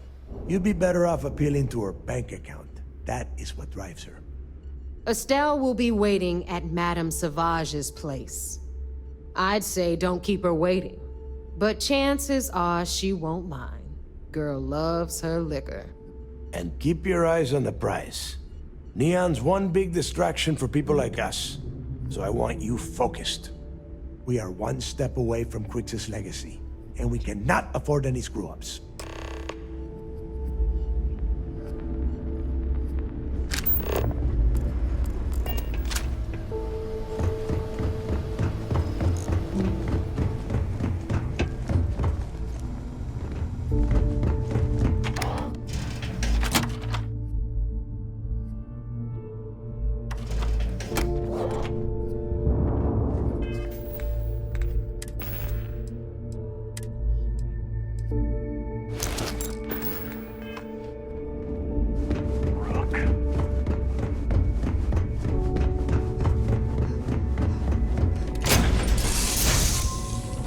Accounted for. We're ready to depart.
Wherever the Crimson Fleet go, we'll follow.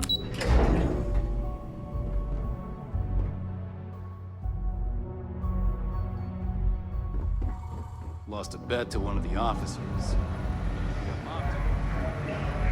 The commander... It seems you had quite the eventful mission on your hands. You still have the Crimson Fleet's trust, and you were able to spare lives in the process.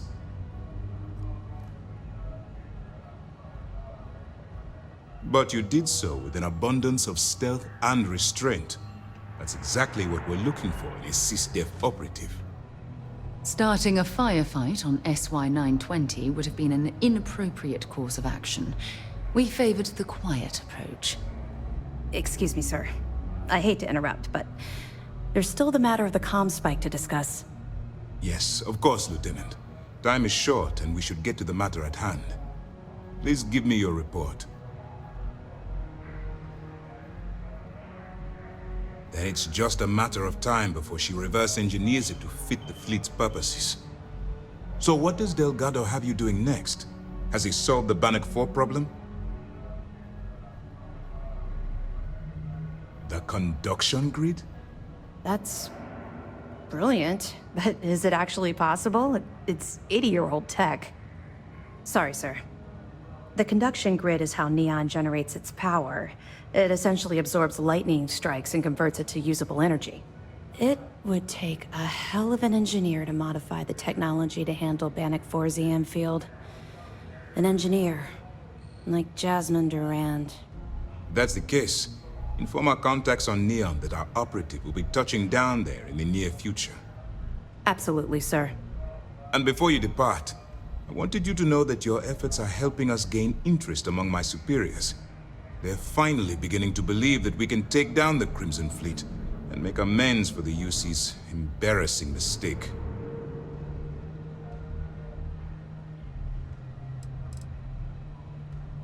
The fact that our common enemy owes its existence to the United Colonies, of course. It was the riot at the Lock, touched off by Jasper Creeks, that inspired him to create the Crimson Fleet in the first place.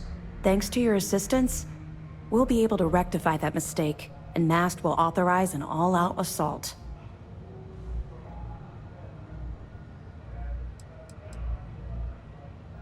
Of course I am, but it's a calculated risk. It's long overdue. All right, I suppose that's all for now. I'll be looking forward to your next report. Good luck. And please, be careful.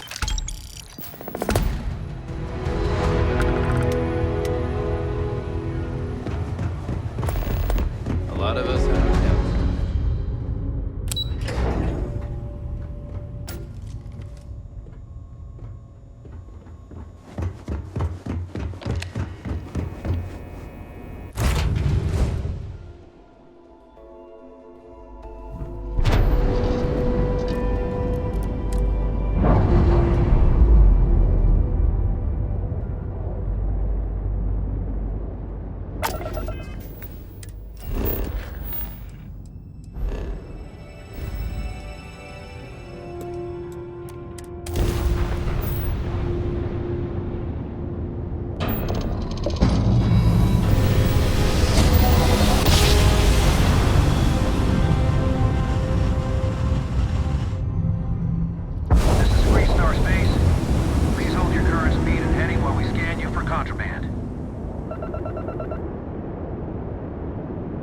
Scan complete. Go ahead and land.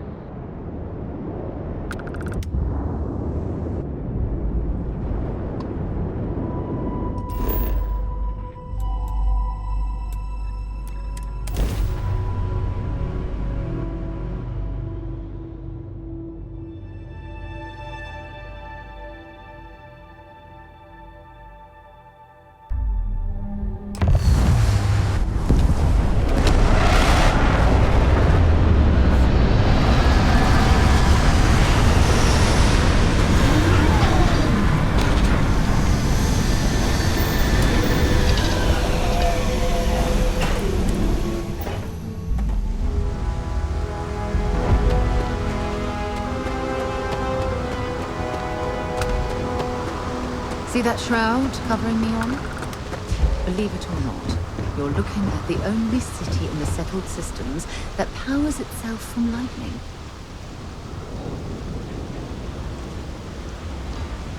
Looks like some sort of checkpoint ahead. It's probably designed to suck the credits directly from your pocket.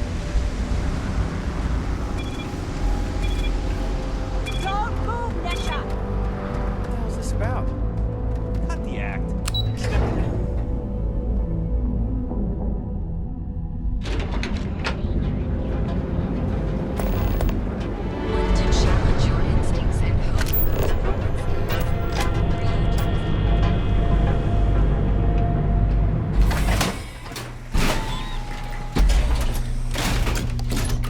See ya.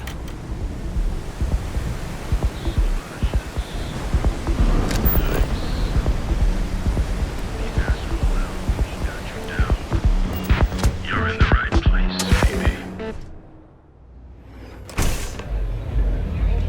Look, I ain't gonna stand around here all day, right? You want the stuff or not? The strikers are... You looking to get zoned? What? You think this stuff falls from the sky? Oh, it's not an act. If you're looking to score some Aurora, we can talk later. But for now, since you're clearly the rook that Delgado sent, let's talk business. Save both of us some time. Turn around, fly back to the key, and tell the big boss that I'm in no mood to screw around. We'll make this deal when he starts taking me seriously. Are you serious? You're just gonna completely blow me off like that? I spent the last 3 months setting up this job, burned 2 contacts and a hell of a lot of credits. The whole time, I'm also keeping Bayou off our backs. That idiot even catches a whiff of money and he latches onto you like a damn leech. The few times I've dealt with Benjamin Bayou in the past have been rather unpleasant, to say the least.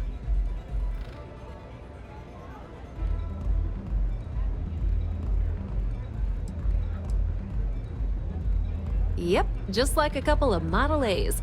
Program us, point us in the right direction, and watch us go. I don't have a ton of time to stand here and screw around, so I'm gonna make this as clear as possible.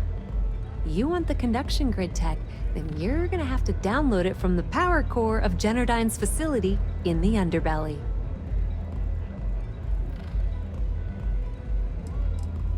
Some fancy name the brain-trusted Generdyne calls the room where all the power from the conduction grid is stored. Cute, right? Hey, don't look at me. I didn't build the damn thing. All I know is that the tech inside the place is valuable. Beneath your feet, genius. It's the lowest level of Neon. Generdyne and Xenofresh are down there, along with some of the finest cuisine in the city. I'm talking about Generdyne's main power plant for Neon. All their cushy offices might be up in the trade tower, but the nuts and bolts of their operation are running beneath the city. Love the confidence. But before you pull the ripcord, I'm afraid I need to add a bit of a wrinkle. While you're inside Generdyne, I need you to plant a virus into their system. It's a simple side job that'll earn you some credits. I think you can handle it. That's because you're planning it for me as a favor. Generdyne has all sorts of tasty, valuable snacks in their databanks, and I want access. Here, take this microdrive and access the computer in Brayson Bayou's office. It'll do the rest on its own.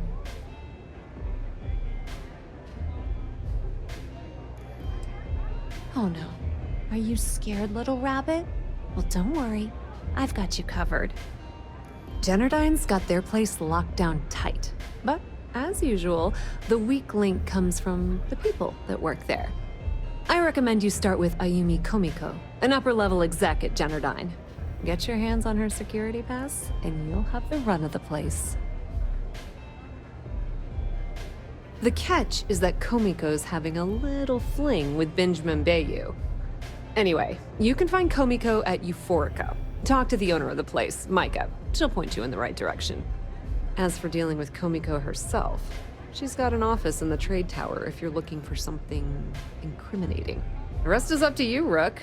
When you're done, come meet me at the VIP booth in the Astral Lounge so we can celebrate.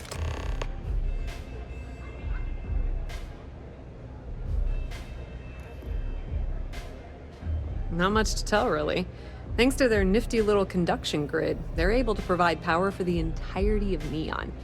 Damn thing was supposed to be some kind of miracle invention, turning lightning into usable electricity. Neat trick, right? Only catch is that you need a planet like Voli, where lightning strikes often enough to make it feasible. Guess how many of those exist? Ding! If you said 0, you're absolutely correct.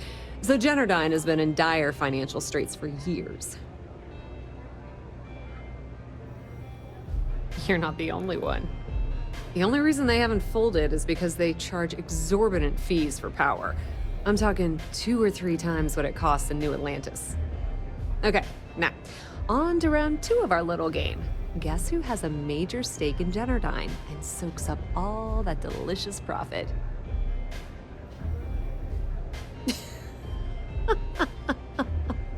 Oh, sorry. That's a good one, Rook.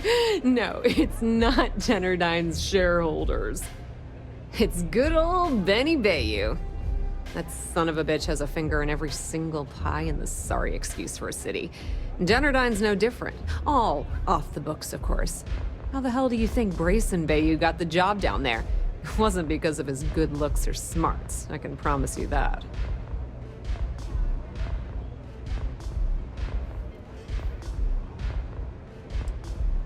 Nepotism gets him the job at Generdyne as their chief technician, yet the guy doesn't know the first thing about electrical engineering. They obviously invented the position just to give the moron a salary. One of the many poorly kept secrets in Neon. Frankly, I think he's such a screw-up Benjamin Bayou stuck his ass in that facility under the city to keep him out of the limelight.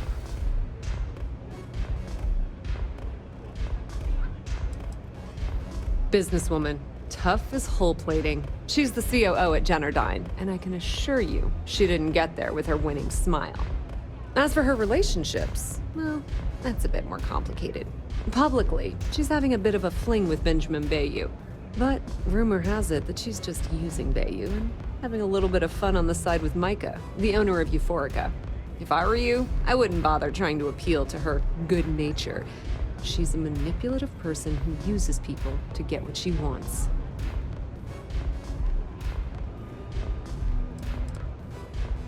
Pretty laid-back club over in Ebside. Owner's name is Micah. She's young, but sharp as a razor, and has gang muscle to back her up. The little Aurora lounge she has tucked away in the building is the real gold mine. Said she modeled it after opium dens on old Earth. Bayou takes a cut of the profits, of course, but rumor says it's way less than he usually takes. No one knows why. Don't let Komiko push you around. She isn't as tough as she seems. What's up? Hey, get away from me.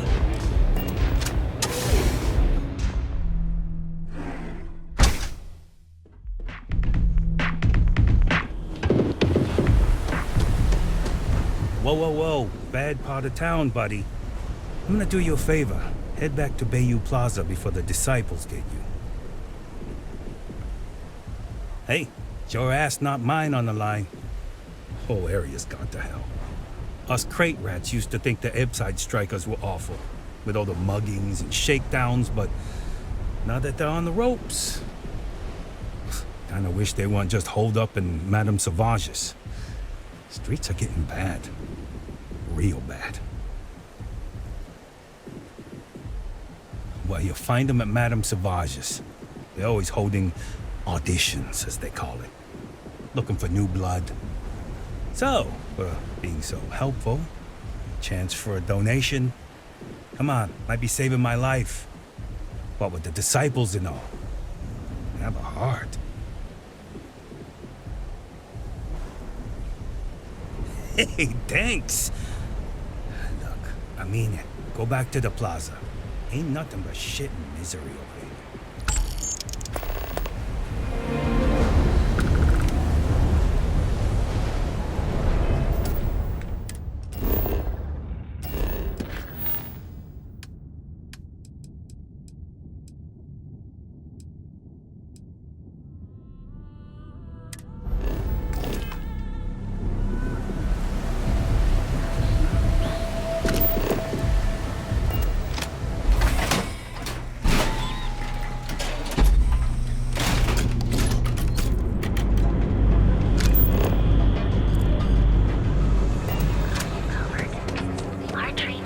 Security's got its eyes on Saburo Okadiko. Guy's trouble for the status quo.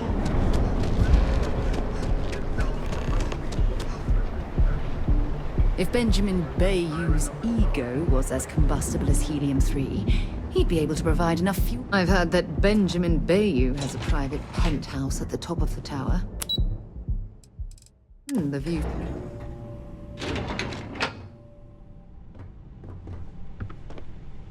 Yeah, what? Is this important? I'm really busy right now. Let me save you some time. If you're here for a job, we're not hiring. If you're here about the conduction grid tour, we shut it down a year ago.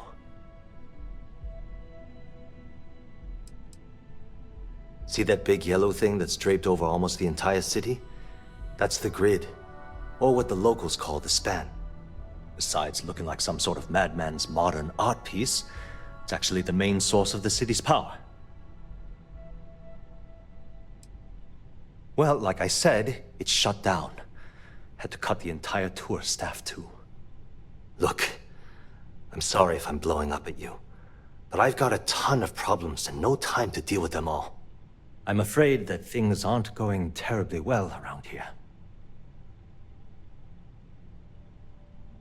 I don't care if I'm allowed to or not. I'm happy to get this off my chest. The conduction grid went online almost 75 years ago. And since then, we haven't developed a single groundbreaking innovation. At this point, the money we're taking in as a power utility barely covers the waste that's going on in the research and development division. You'd think that, right? The problem is that Brayson Bayou, Administrator Bayou's brother, is currently heading up the R&D division. I swear to you, the man doesn't know the first thing about power systems or electromagnetic technology. Of course there are, but so far, Brayson has suppressed most of their work through pure jealousy. Look, I'm running out of options. No one above me seems to care what's going on, but I'm willing to take a chance. I have a full report on Brayson that I want to send to Administrator Bayou, but I don't know if he can be trusted. What do you think I should do? You know what? You're absolutely right. I can't allow Brayson to run this company into the ground. Hey, look, thanks for helping me out with this. It's been on my mind for a long time. If there's anything else you need, any questions at all, feel free to ask.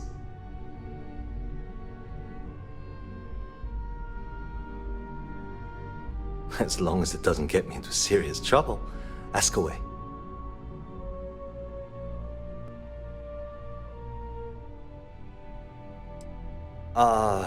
She's my boss.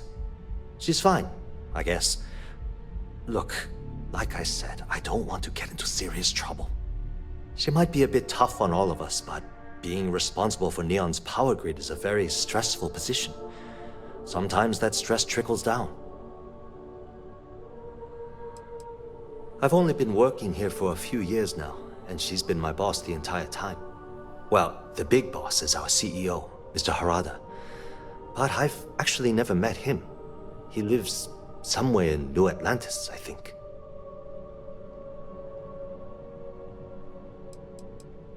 Sure, no problem.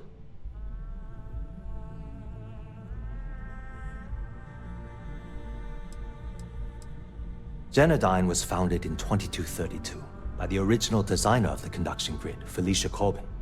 Working from her facility in Neon, it took her almost 25 years to get the conduction grid up and running. That was Genodyne's first and last major success. The span above the city is outfitted with a specially developed electromagnetic absorption system. When a lightning discharge hits the span, the energy is instantly distributed across the grid to prevent overload. The energy is then transferred through a series of polyphasic capacitors and rectifiers to ensure all of the negative and positive strikes are equalized. At this point, the energy is clean, and it gets stored in massive storage cells in Neon's underbelly, from which it's parceled out and used for power. That's an excellent question, and the answer for it is surprisingly simple. The conduction grid is only effective in lightning-rich environments. That's why Volai was chosen as its primary development site. Genodyne has always hoped to adapt the grid's absorption technology for other applications, but nothing public has ever been announced. Thanks. Whoa. Okay, that's crossing the line. I can't discuss company matters like this. It's crossing... No, I can't. Sorry. calm down. I'm still thinking about it. Maybe need to think about it. Okay, listen. You didn't hear this from me, but I know she's up to something with Benjamin Bayou. He was in her office a few weeks ago, and they had some kind of shouting match. It got really heated until Bayou stormed out the door. I don't know what it was about, but I happen to know Miss Komiko keeps audio recordings of all her meetings in her safe. And before you ask, yes, I'll unlock it for you. Just don't tell anyone I helped, okay? It was great speaking with you. Keep your nose clean. Last thing I want is to charge you for a DP, an A and B, B and E,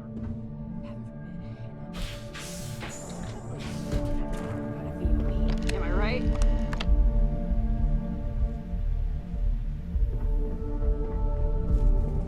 Can't talk. I've got a deadline coming up. Back off. That's an order, not a suggestion.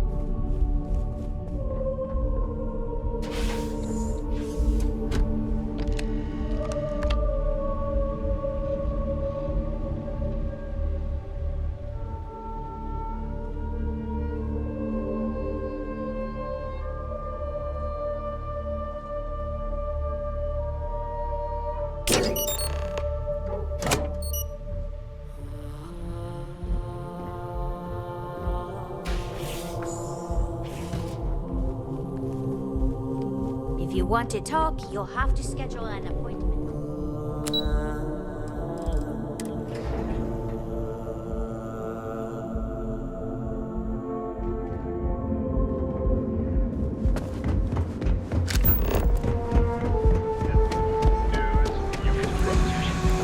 Have you tried one of our advanced teller machines? Galbank ATMs are spread If throughout you're the wondering tunnel what that system. smell is, You can do your it's banking your own way, me. on your own time. Galbank, where your credits work for you. In the galaxy. Terra Room. Enjoy a cup. Right now.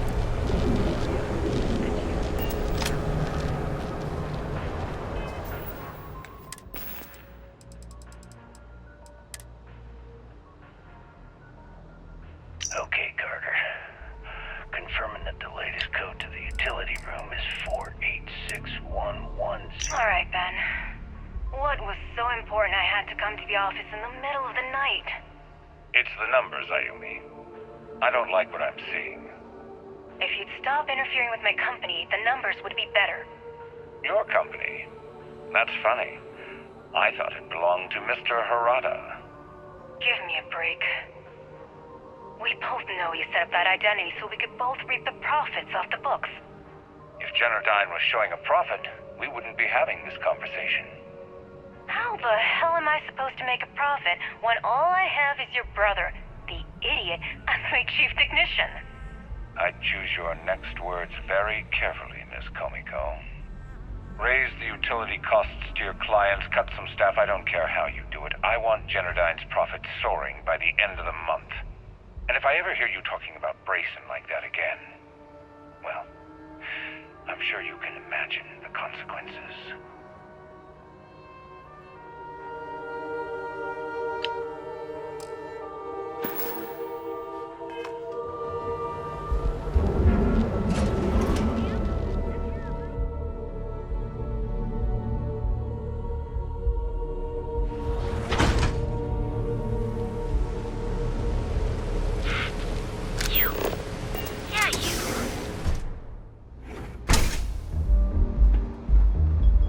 Okay, let's settle this once and for all. Welcome.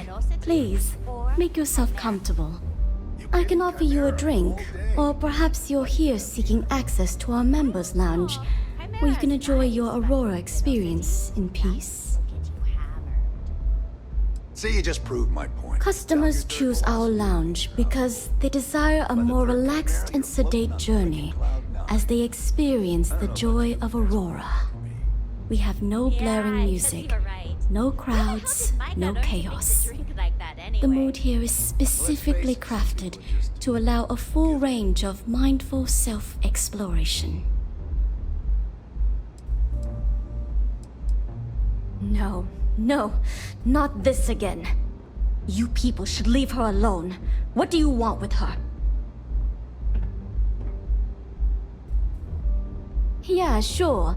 Tell me another one. You debt collectors are low-life assholes. She's broke, okay?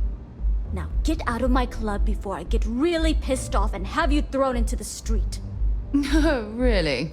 I'd like to see you try. Oh my god.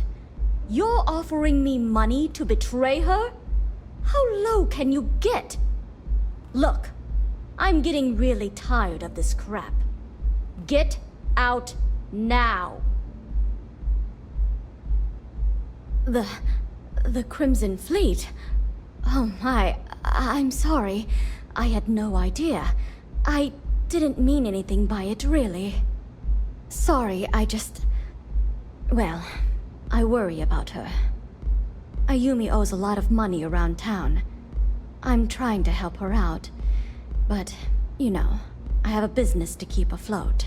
If you want to talk to her, you can find her in the members' lounge. Of course, access to the lounge is going to cost you, and I'm not changing my mind about that. Excellent.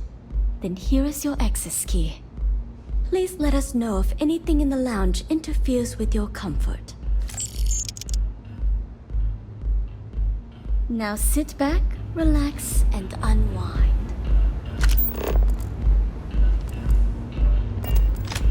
Hey there.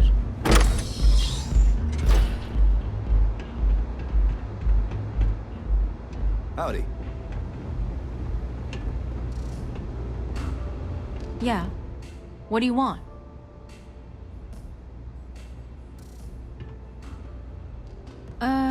You must be zoned out of your mind, because there's no way anyone sober would say something like that.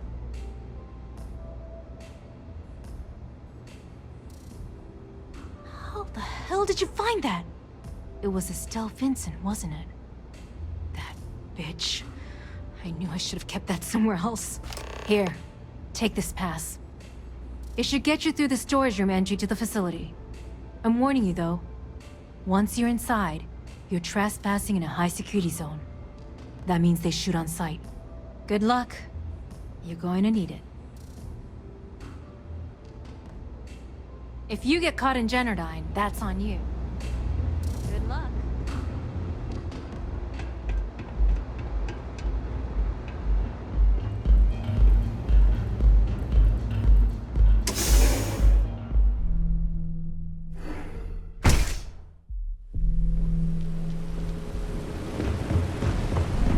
What I don't sell?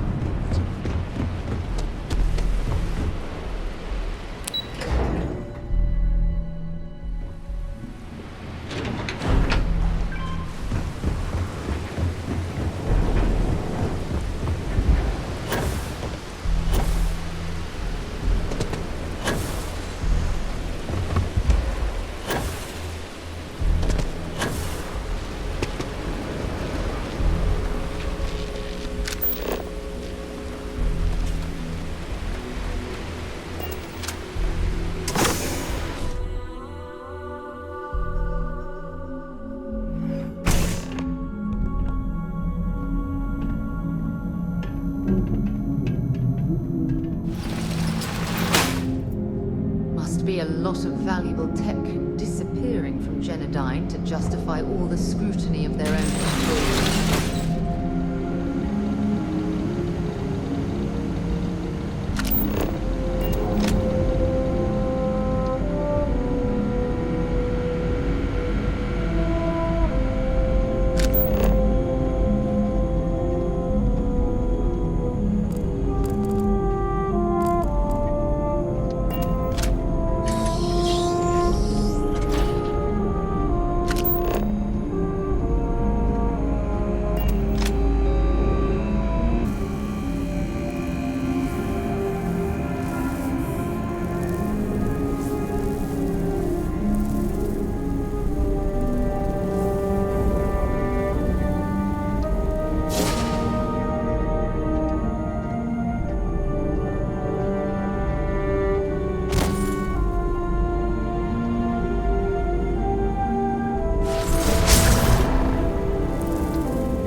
circumference of these conduits. They must be rated to carry an immense amount of power.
Exploded in his face.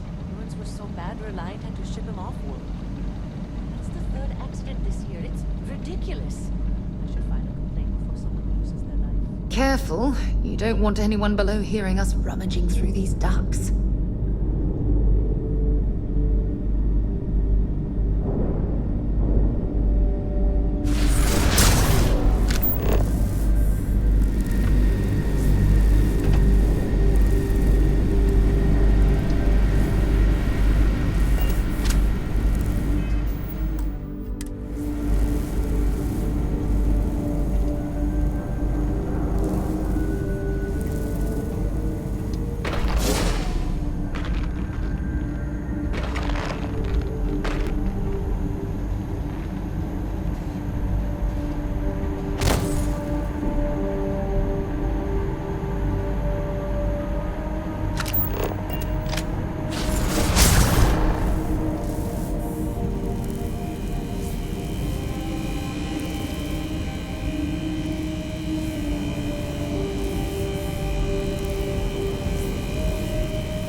Incredible.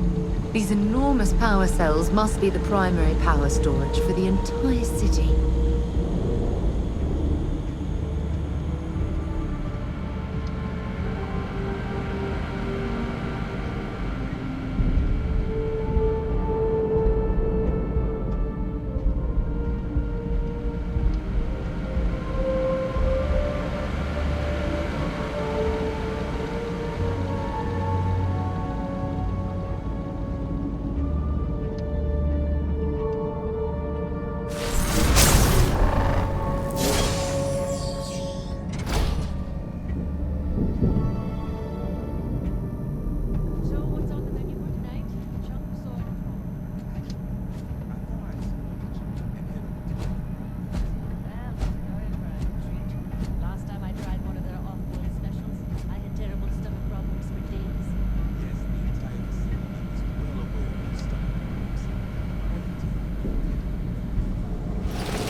No problem.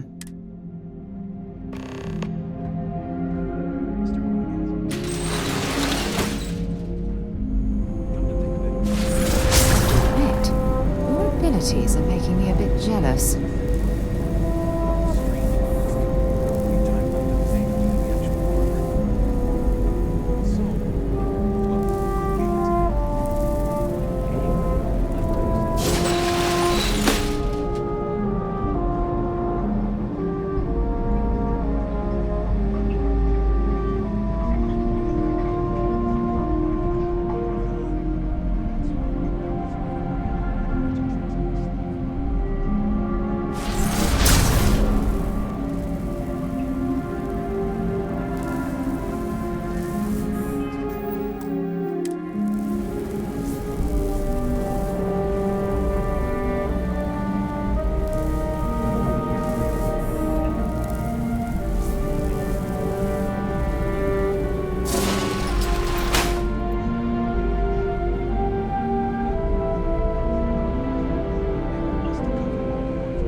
Oh, it's you.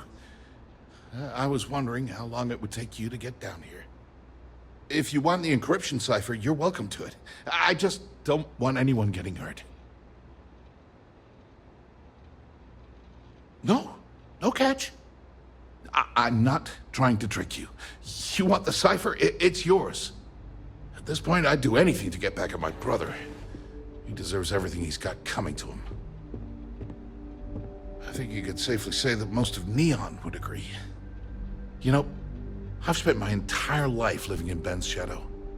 Everything always works out for him, while I've been bouncing from one job to the next, barely keeping afloat. And all the while, he laughs at me behind my back. Thinks it's hilarious to make fun of his stupid brother. Like I wouldn't eventually find out. Tyrants like your brother eventually fall. It's inevitable. Perhaps you should just give it some time.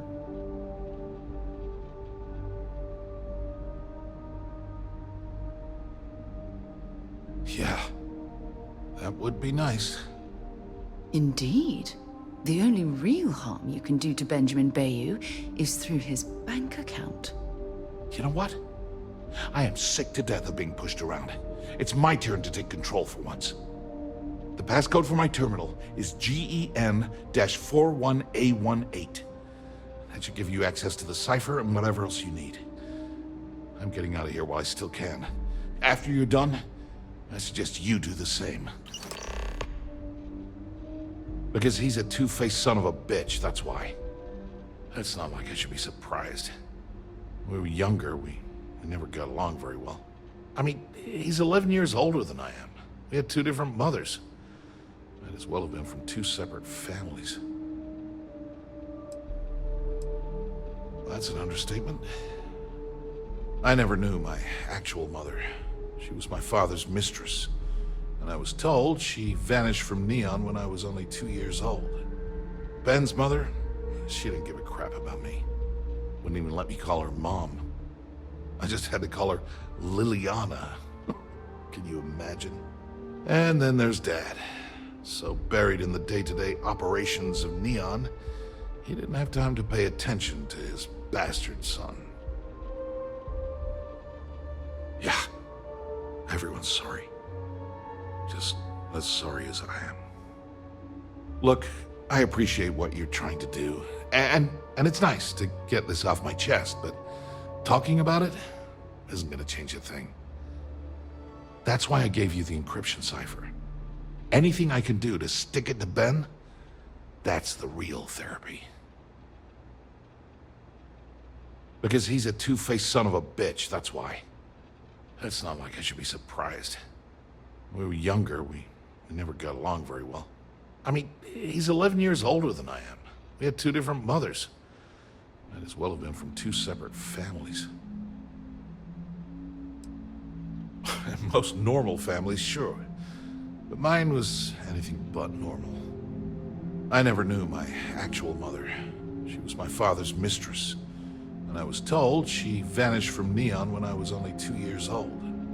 Ben's mother, she didn't give a crap about me. Wouldn't even let me call her Mom. I just had to call her Liliana. Can you imagine? And then there's Dad. So buried in the day-to-day operations of Neon, he didn't have time to pay attention to his bastard son.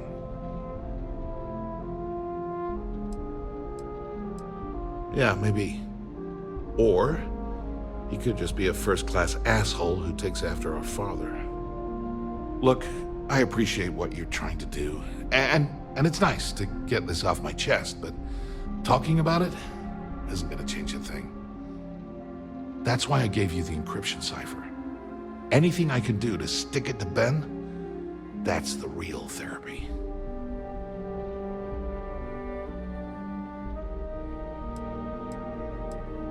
As usual, you can thank my dear brother for that. At first, he made me deputy administrator. That went well, until I wouldn't cooperate with Owen Dexler and all of his thugs at Neon Security. Then he had me work with Valentina over at Xenofresh, helping with Aurora distribution, until she pinned a credit skimming scam on me. And now, here I am, chief technician at Generdyne. I don't even know the first thing about electrical engineering. On a scale of 1 to 10, 1 being the worst, I'm at about, I don't know, a -8. I don't have the background for this electrical engineering stuff. Chief technician? It's ridiculous. Ben stuck me down here expecting me to work miracles. He didn't stop for even a second to think of the repercussions. That's so typical. All I need is one breakthrough, one, and I could shove this job right in his face. Damn, that would feel good.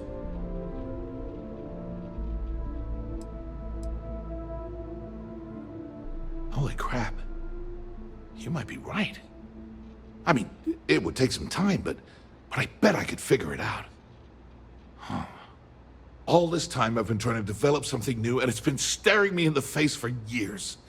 Oh man, that is so like me. Thank you for giving me that kick in the ass I needed to get going. Feels good to be in control for a change.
There you are. What kept you? I believe we have a lot to discuss. It's obvious you're here to meet someone. Fortunately for them, they rented this VIP room under a false name. I assume that same someone provided you with that clever little virus you installed into Generdyne's systems. All too well. You know, I should give credit where it's due. That virus is quite impressive. It will cost me tens of thousands of credits to remove. That's the last time I'll ever take the Crimson Fleet's capabilities for granted.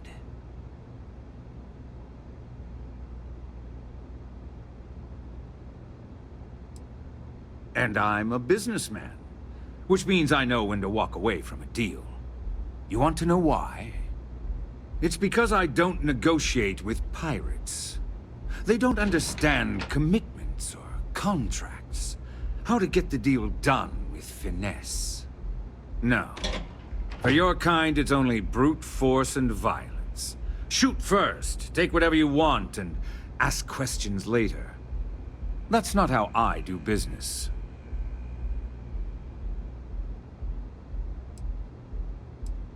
It may seem that way, but for every rival I've had thrown into the ocean, I've made 2 times as many legitimate deals. Look, I'm not here to debate. I'm here to make an offer. All you have to do is tell me who's profiting from the virus you've uploaded. In return, I'll let you leave the city alive.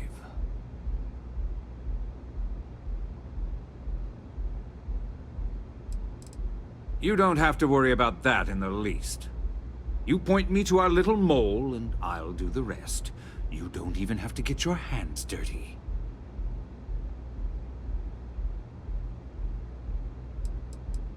My dear friend, you couldn't possibly offer me enough money to offset the embarrassment that this has caused. I'm afraid you'll just have to reveal your source.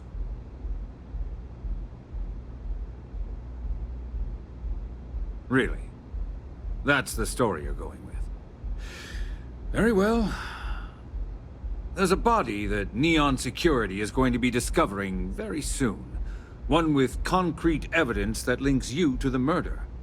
I'd say you have about 1 hour to leave this place before you have a price on your head. So, I assume this concludes our little arrangement, and you'll be leaving our fair city. Oh, when you get back to the key, be certain to give Neva and Delgado my warmest regards.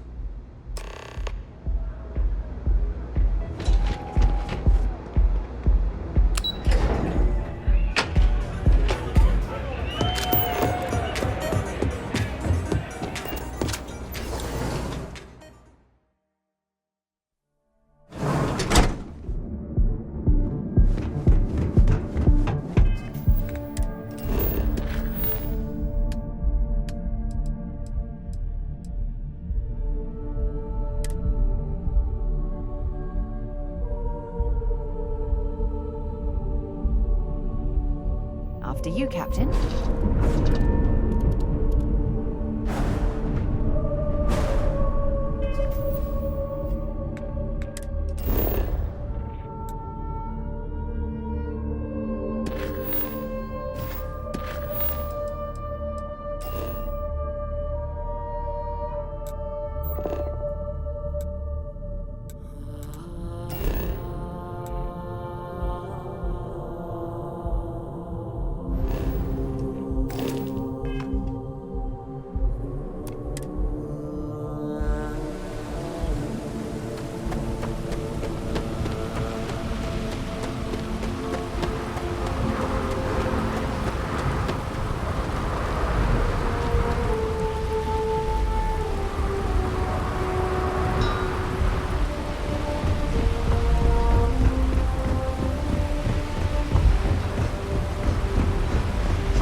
Ebside's a bad place for tourists these days.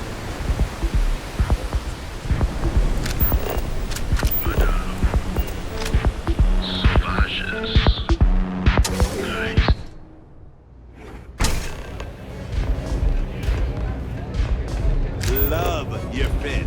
It may not work for some, but you wear it like a champ. Take it easy.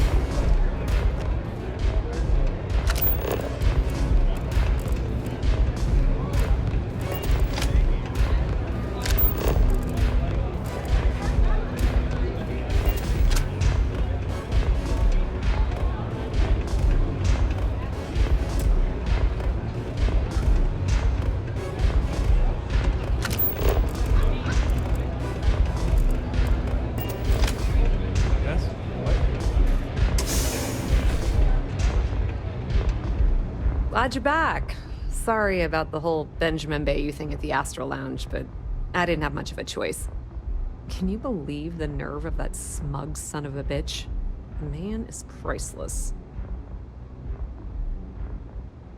You're not the least bit concerned that he found the virus and figured out where we were meeting that quickly. Must be nice to be so naive.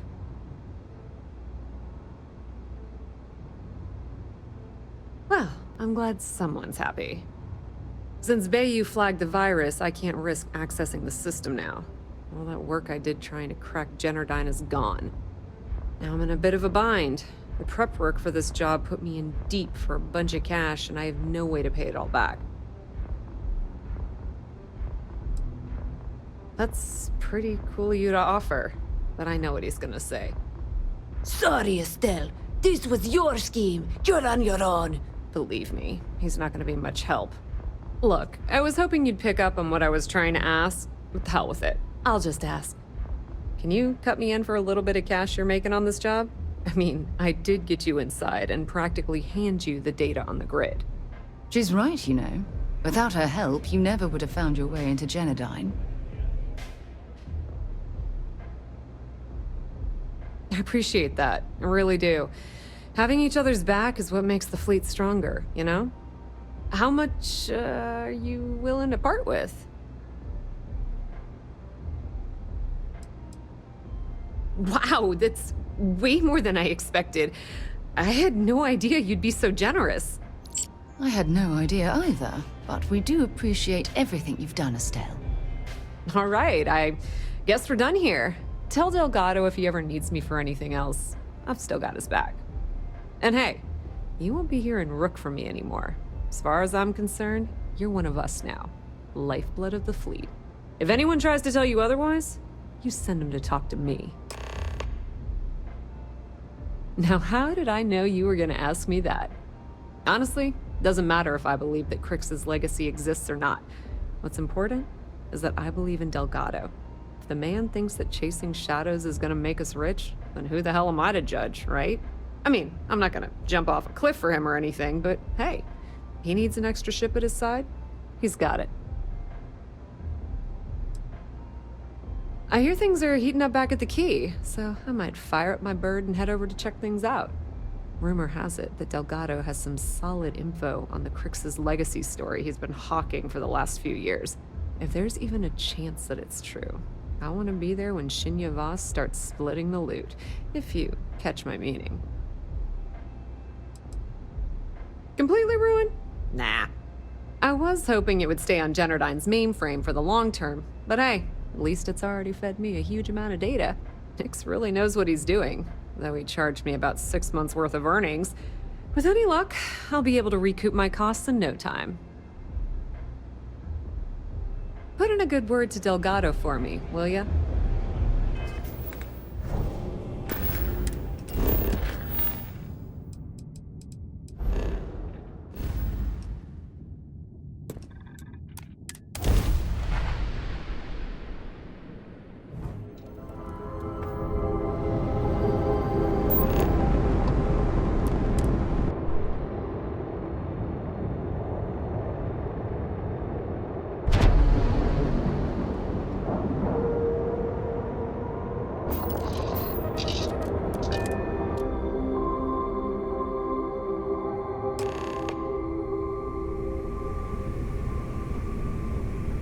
All hell's breaking loose, Rook. Delgado needs you in the repair bay with Jazz as soon as possible.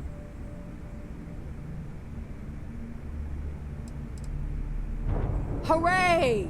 You got the conduction gizmo. You did exactly what we asked you to do. Good work, pat on the head. Are you ignoring me or something? I just said there's an emergency. Oh, it's bad. Real bad. Delgado will fill you in with the details.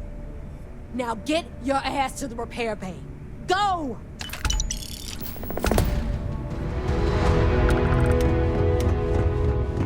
I always thought E-leeches were just bad.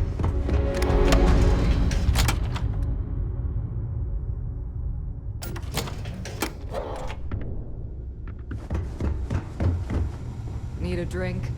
Bug at the Las Nova will be... And you are sure we will have those defense batteries up and running? No. I'm not sure. They're in bad shape, Del. Really bad shape. I'm already using duct tape and spit to keep the station from falling apart. You want me to pull a rabbit out of my hat? I don't want to hear excuses. I want to hear that it's going to be fixed.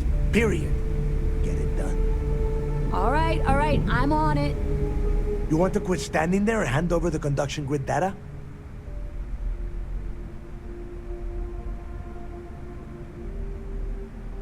Ah, perfect. I'll take that. Dependable as always. Unlike some people we know. Oh, that's real funny. All right, listen up because I don't want to repeat this twice. We've gotten word that UC SysDef is massing somewhere nearby for an attack on the key. While we prepare for their arrival, I want you to head straight for Bannock 4 and bring Crix's legacy home.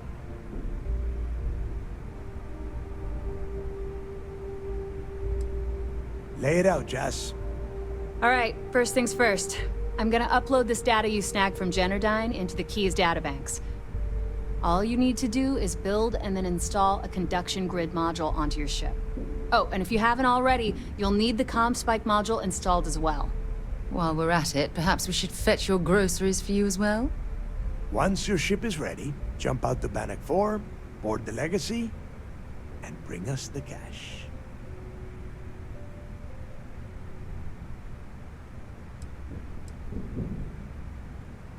Nothing around here is simple. Del's right. You have to follow these steps carefully, or don't bother coming back. After you board the Legacy, be on the lookout for 2 transfer modules. They're special keys that allow access to the ship's vault. Once you locate the vault's control center, hook up the data core I'm gonna give you, and download everything they've got. And before you get any bright ideas, like running off with the money, that currency is going to be heavily encrypted. Only a genius like Shinya will be able to crack that encryption, so bring it back here right away.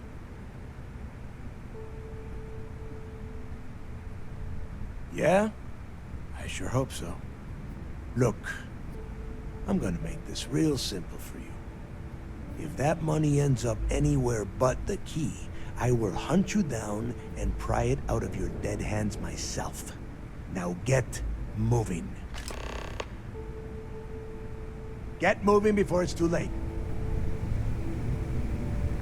I need to get those defensive batteries online, so make this fast. The comm spike traces and decrypts coded signals. As long as you have the transponder ID, you can track pretty much anything. That file you lifted from the Galbank archives contained the Legacy's transponder code, which I'll program into your nav system. All you have to do is get within the vicinity of Bannock 4, and the comm spike will automatically point you to the target. Cute toy, huh? Well, you already know that the conduction grid does a pretty nifty trick. It absorbs extreme voltage and converts it to usable power on Neon. The version for your ship can still absorb incoming electrical energy, like, say, the EM field surrounding Bannock 4, but it can't store the power. Instead, it just scatters the EM harmlessly away from the hull, insulating you from frying every circuit aboard. As a nice side effect, I'm betting the module will make your ship somewhat EM weapon resistant and boost its shield regen. Lucky you. There are 3 defensive batteries, basically high-powered military space turrets, triangulated around the key. They were part of the UC's original defenses for the station. Pretty effective, too. Can put some serious hurt on enemy spacecraft. The good news is that the batteries have an incredibly wide field of coverage, so they can pick off ships trying to reach the key from any vector. The bad news is that they're 100-year-old tech. They keep breaking down and are expensive as hell to keep operational. Not a problem. Conduction grid data is all set up in the system, so should be an easy install.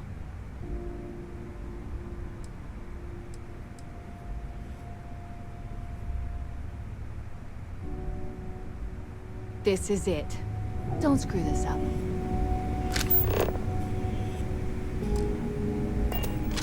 I need to get those defensive batteries online, so make this fast. Not a problem.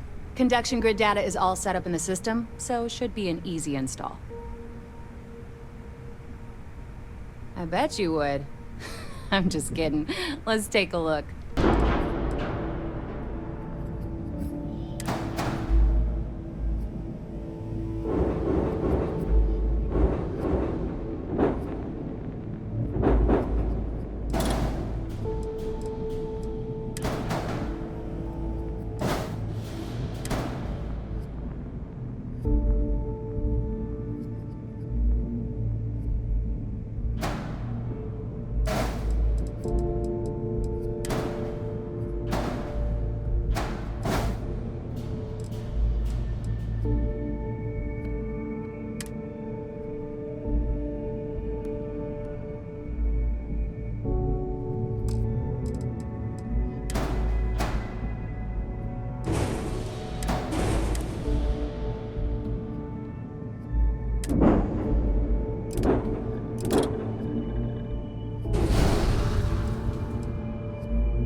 Where to next?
Warning, an emergency lockdown is in effect. Look at the damage to these robots.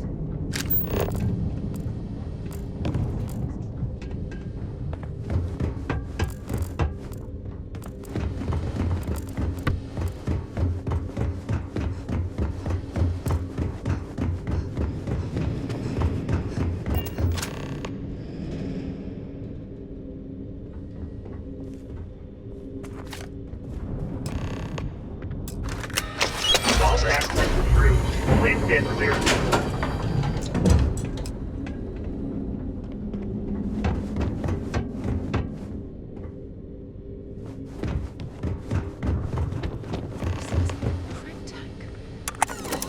haven't seen one of these in years. I think Galbank stopped using these decades ago.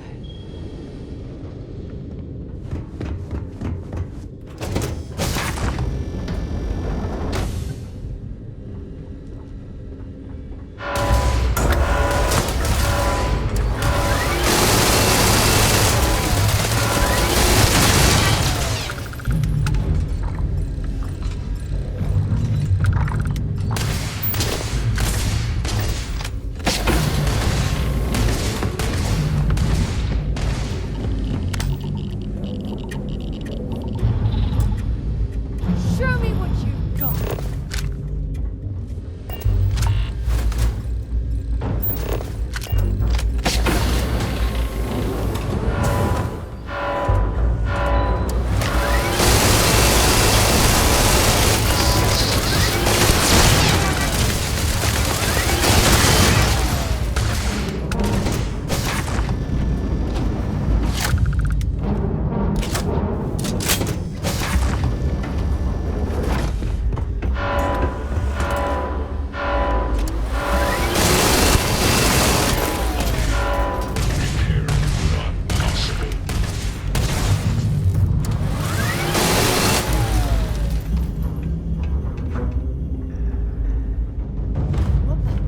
They're gone.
Recording initiated.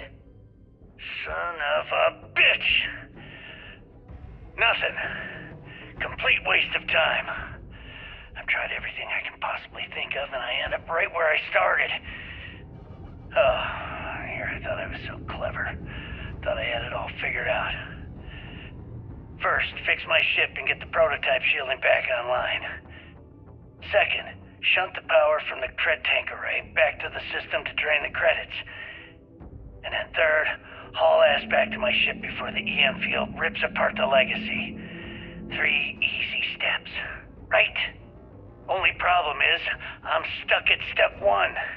Every system on my ship is dead, and there's nothing aboard this ship to use for repairs. I can't believe I came all this way, just to end up stuck here like the poor bastards who ran this ship. Actually, wait a second. Issa will figure it out. I told her where I was going for a reason.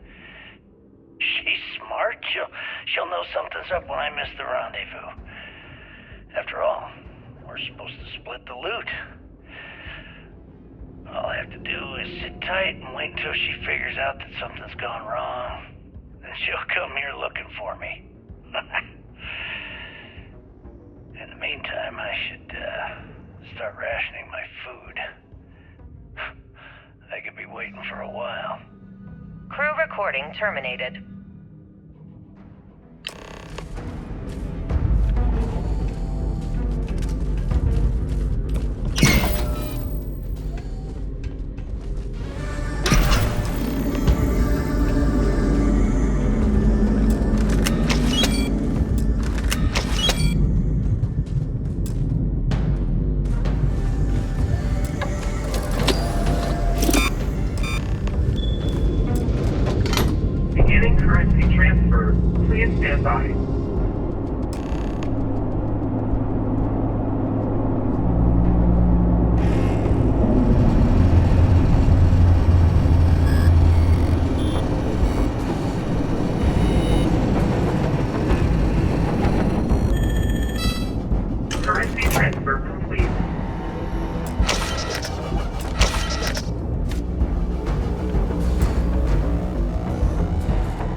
we should remain silent All about my right, don't stand there background with the looking United stupid. Colonies. Everything's going to hell and Delgado needs you in operations.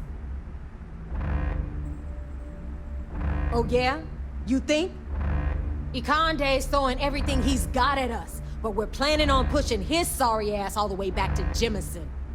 That is unless you want to keep standing here talking while the Vigilance puts its crosshairs on us.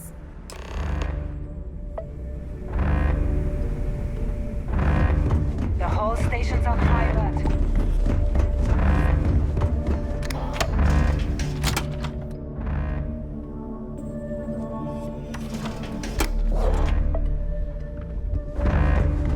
I don't know if you've heard, but SysDef's decided to pay us a little visit.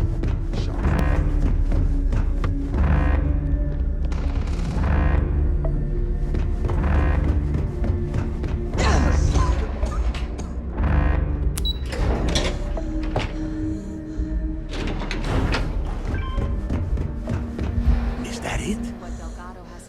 That is Grix's legacy? Dios mío. I can't believe it's right here. Jazz, fire up the analyzer. Can you confirm? It's true. You were right all along, Del. You know, there were moments, doubts. I almost stopped believing it was real, that I was chasing ghosts. But then came that day on Subarov, and everything changed. And now, here it is. Grix's legacy. Our future. Of that, there can be no doubt.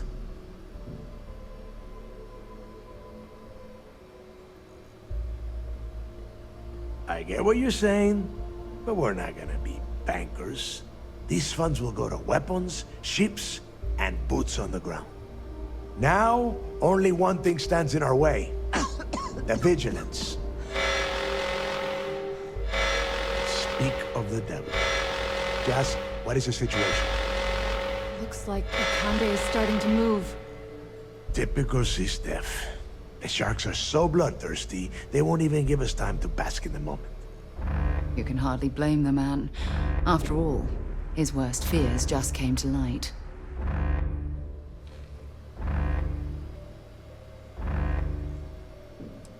I saw that. Hell of a job. But this is just the beginning. Those first few SysDef ships were only scouts, trying to confuse us and probe our defenses. Which means they're playing it smart.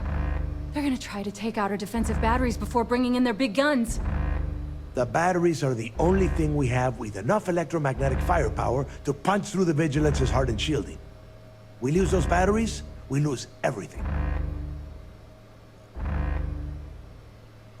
Precisely, so we can't afford to screw this up. Jazz, lay the plan out for us. We're gonna hold the fort here while you hop back into your bird and head for those defensive batteries. For optimal firing coverage, we're keeping them far from the key and each other. So you'll have to jump to each one individually. You see any SysDef ships get within pissing distance of the batteries, you take them out.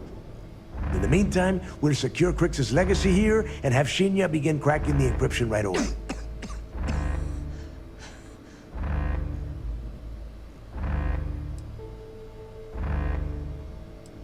I don't care what you think. Now that the legacy is here, I'm not letting it slip through my fingers.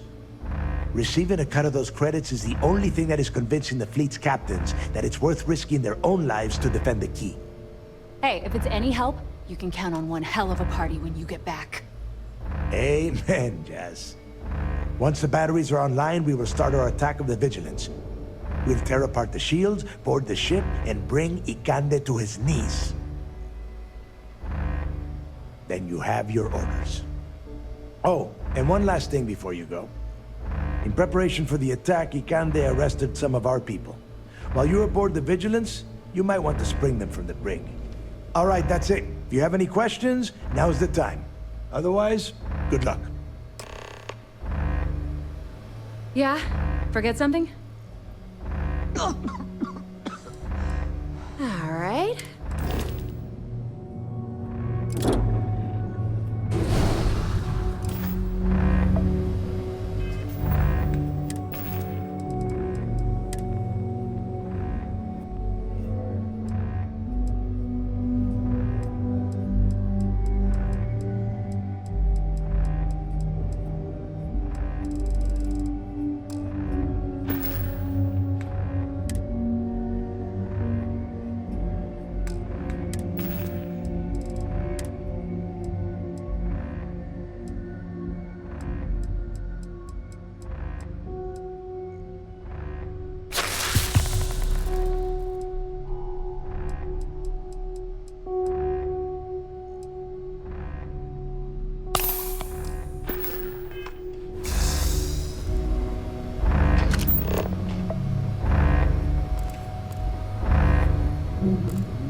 right, this is it.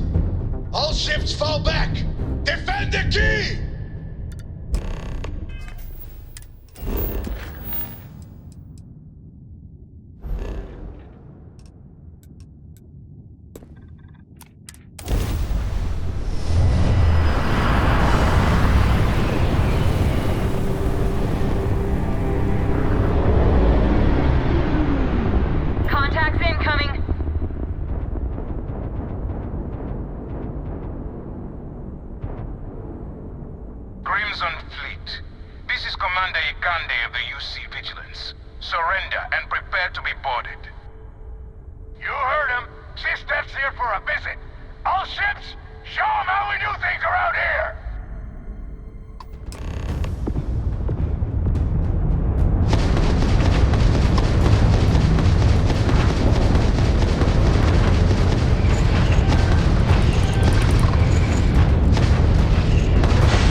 Don't waste your time!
Putting a vessel like this certainly brings back memories. Boarding detected. Multiple contacts. All decks defensive stations. Drive them back.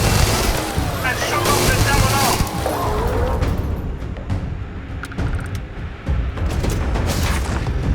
Fault detected in primary life support.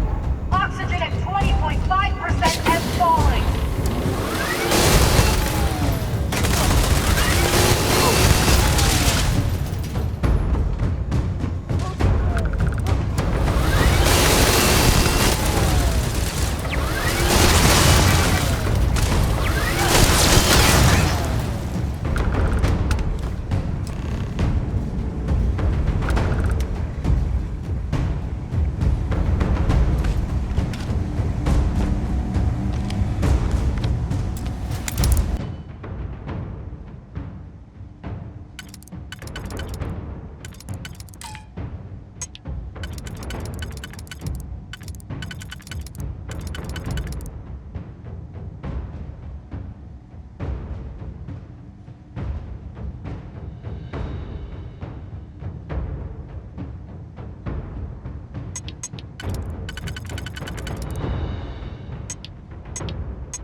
Saved your ass again. I should start charging you for my help. Compliments don't pay the bills. Just remember how helpful I was when you and Delgado gave me my cut of Crix's legacy. Anyway, I'll clear out the rest of this bay. You better get going.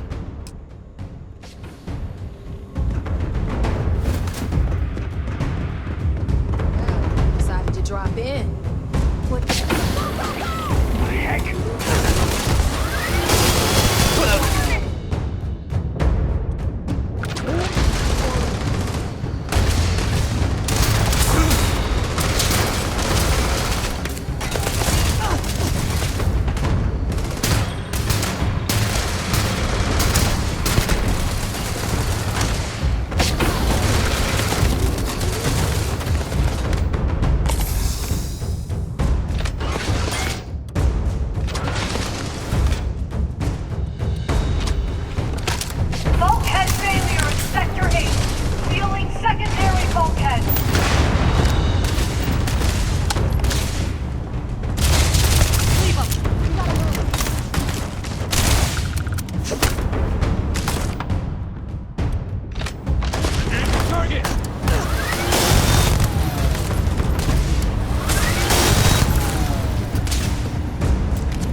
here.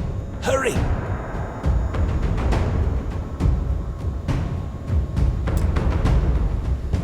Hey! There you are.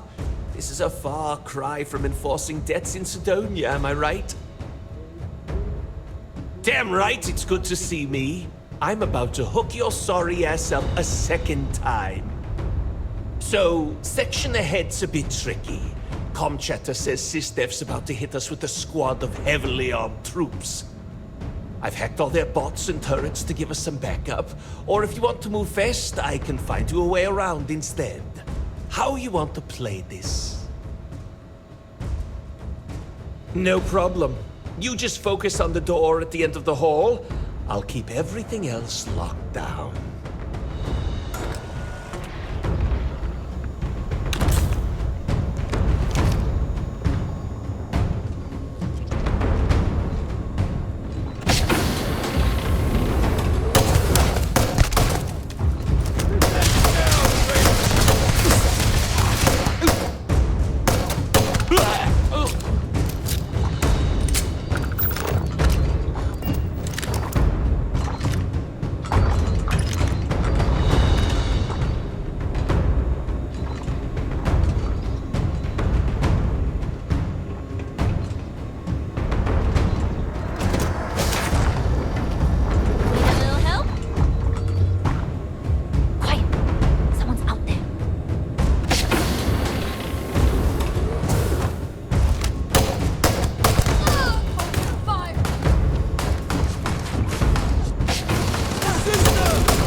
Took care of the mess around here for you. Felt pretty good, too. Been a while since I was dropped into the middle of a firefight. Yeah, well, spend as long on Neon as I have, and you learn that using a gun is the most effective way to get what you want. You better run along. I'm sure they'll send a few goons through here eventually. We'll handle them for you.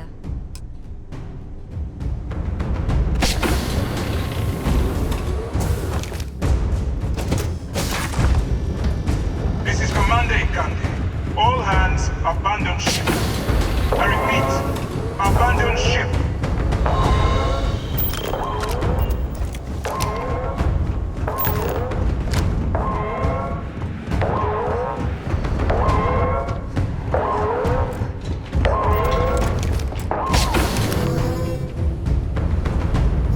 You realize that there is no way I'm going to allow the Vigilance to fall into the hands of the Crimson Fleet.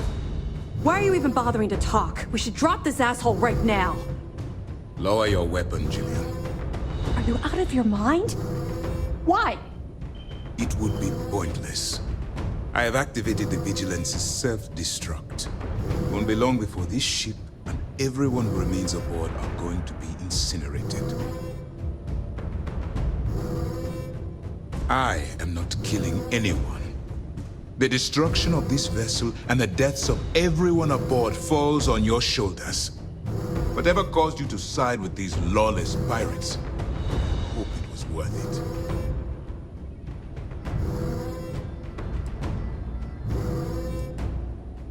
Because I need you to look me in the eye and tell me what motivates a person to cast aside all of their morals. Like the circumstances you've created here. I think you owe me that much. I'd hoped you'd give me some insight. Some reason why things ended up this way. But I suppose that was too much to expect. In light of what's about to happen to us, I suppose it doesn't matter.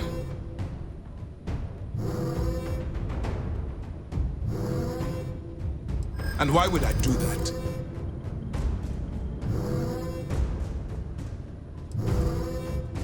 You're lying.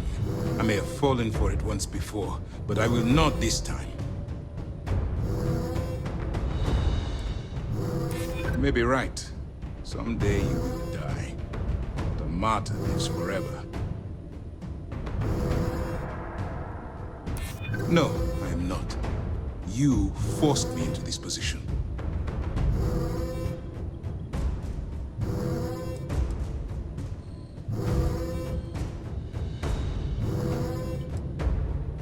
I admit, it's not an easy decision. I take it not everyone was able to abandon ship. You will. I've cancelled the self-destruct. You won't have any resistance from myself or Lieutenant Toft.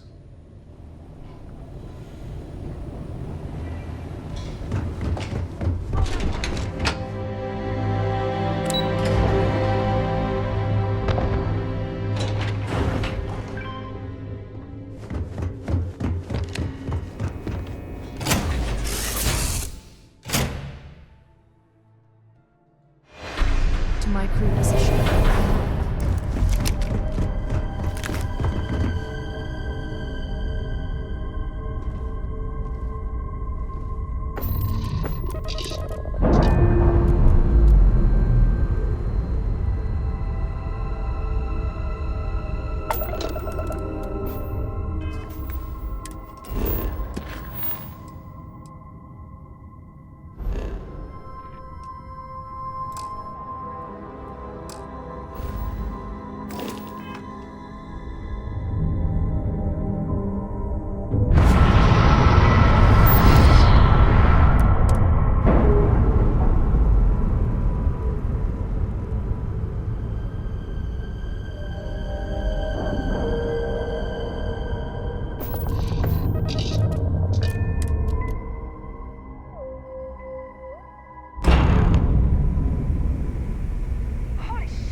That flag on the goddamn vigilance. Way to stick it to those SysDef clowns.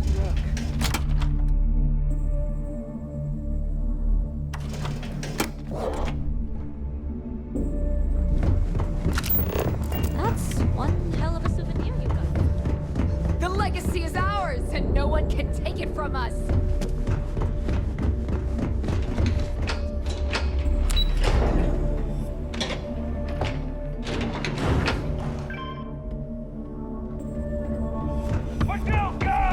You son of a bitch, you did it! You actually pulled it off! Didn't I tell you, Dale? I told you there was something different about this rook. Oh my god, Nave, you're so full of shit. What? I just call it like I see it, Jazz. Yeah, sure. I seem to remember your rant about that lousy rook and how you were gonna off that loser and take their ship. No? Shut up, Jazz. Both of you, cut the crap and let me talk. All right, look, I'm terrible at this crap, so I'm going to spare all of us the stupid speeches and make this short. When I took over around here, things were looking grim. We were hanging on by a thread. The only thing that kept the fleet intact was the promise that I'd find Crix's legacy and put us back on top. At the time, I was full of shit. I didn't know how the hell I was gonna make that happen. And as the years passed, my words started to wear. We lost a lot of good people because they thought Dale was chasing ghosts. She's right. That thread I was talking about, it frayed. Badly. But when you found that recording on Suvorov, the hunt reignited. You gave us the courage we needed to hold fast. Now that his legacy is where it belongs, we can become the pirates Crix always meant us to be. Thanks to you. The struggle over Crix's legacy came at the expense of far too many lives. It's tragic that greed and desperation ruled the day. Oh yeah? Well, since you think everyone around here helps so much, I'll just give them all a piece of your cut. Dibs on the comm spike! You would go for that garbage. Me? I only want the cash. All right, let's get down to business. You want your money, and you're going to get it. A lot of it.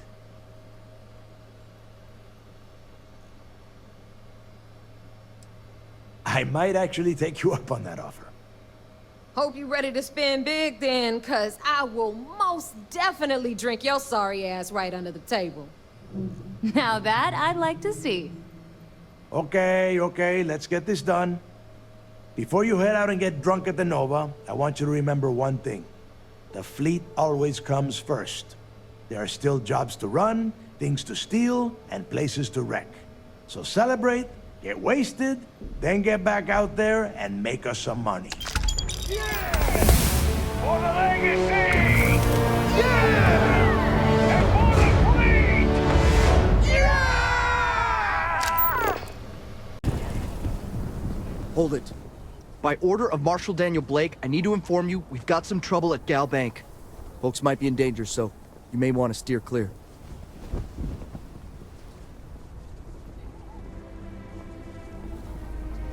Good guess. It's pretty much exactly right. You didn't hear this from me, but things aren't going great. The Marshal could probably use a hand. Sam has told me so many stories about Aquila City. I feel as though I've lived here all my life. Planning to tell me your demands at some point? You find someone we can trust, and maybe we will. Like who? Not you, and not one of your rangers, and not these city guards neither. What the hell am I supposed to do with that?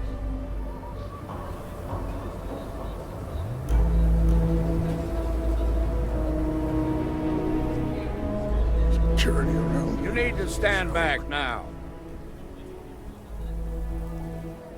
I don't mean to be rude, but I don't know you. Now please, stand back.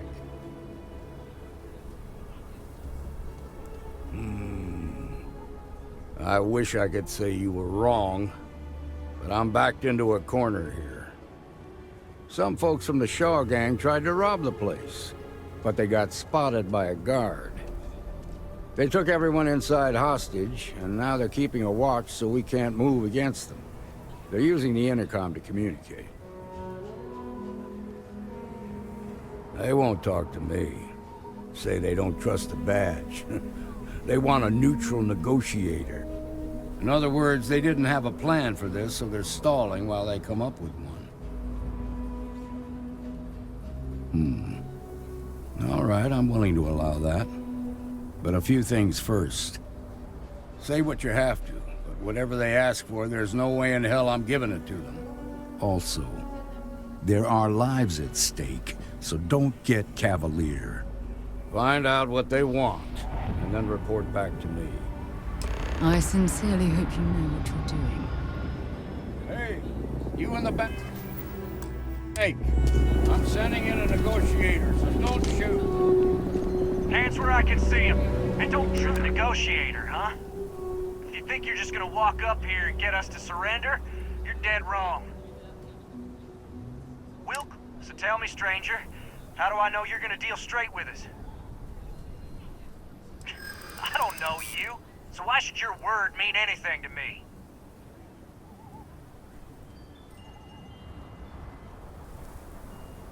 Well, I guess you have a point.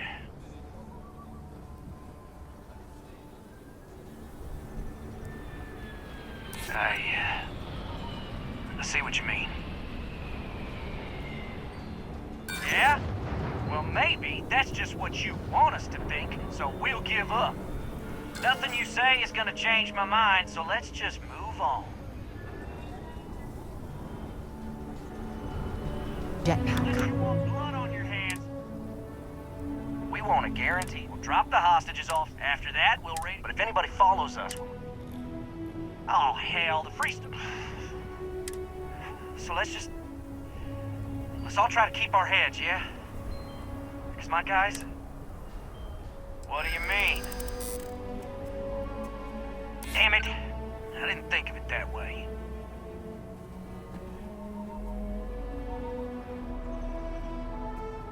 Maybe you're right. Nobody gets hurt, we won't have to rot in jail for the rest of our lives. Yeah, that would be a lot worse. None of us want to be murderers. Things just got out of control.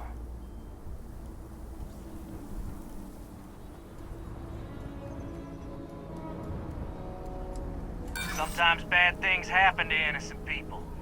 That's life. Nah, it's too late to back out now. We're seeing this through. You go tell the Marshal to get that ship ready so we can all walk away from this thing without anybody getting hurt.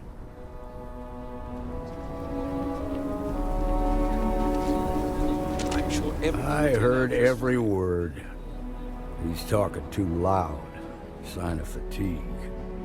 All that fear and exhaustion are taking a toll. They're not thinking straight. That puts us in a very precarious position.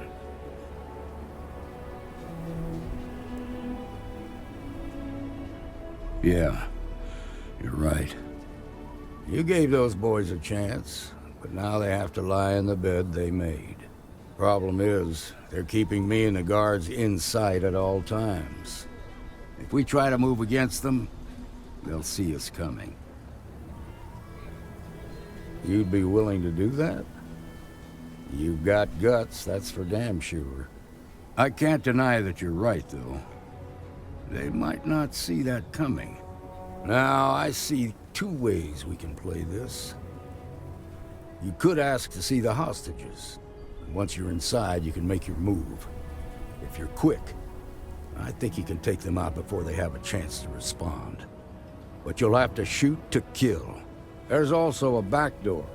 Most of their attention's focused out front here, so they may not be watching it as closely. This key should unlock it.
Making fools of us all. I heard the fight. The hostages, are they safe? That's good to hear. Those people aren't just citizens of the Freestar Collective, they're like family. We all are. As for the Shaw gang, we'll grieve for them too. Here, you've more than earned this. You got us out of a tough spot, and you did it with courage that's not common. As a matter of fact, you might just be Freestar Ranger material. If you're interested, head on over to the Rock and ask for Emma Wilcox. She handles the new recruits.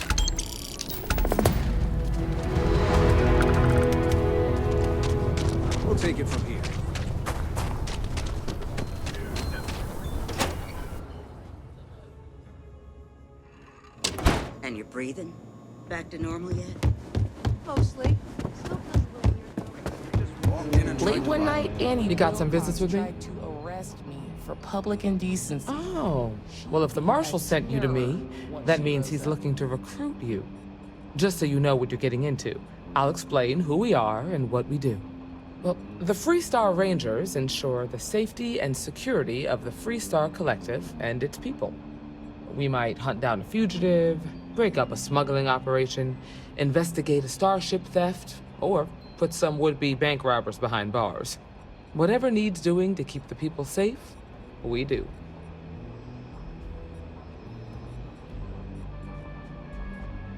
Like most things that are worth doing, it ain't always easy. But do I think we make the Freestar Collective a little safer for everyone? Yeah, I do. I imagine you've got some questions. I'll answer anything I can.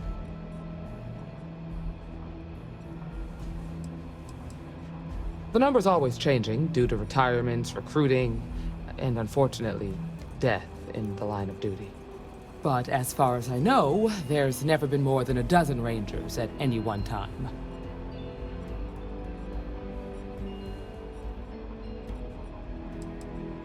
Well, in theory, a Freestar Ranger can go anywhere in Freestar Collective space, even private property. But of course, it doesn't always work out that way. We also have jurisdiction over any local security when we're tracking a fugitive.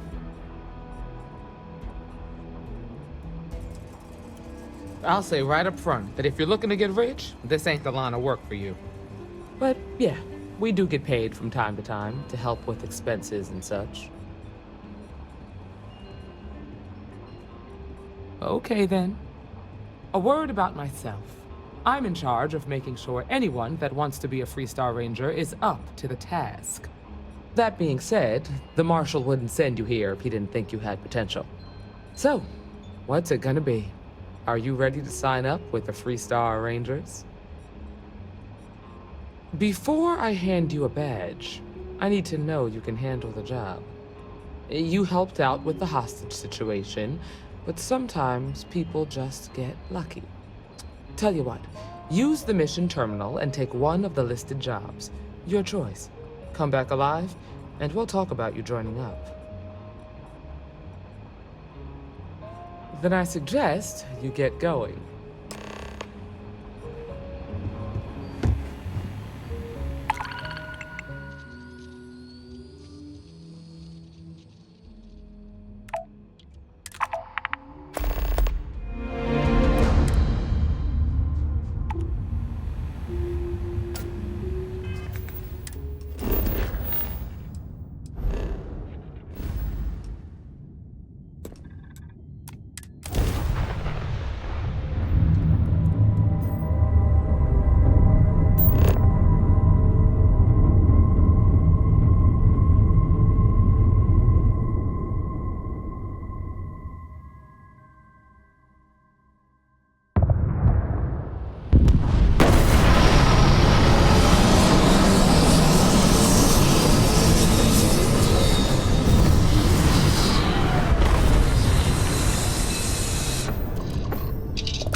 Solomon Cole really was.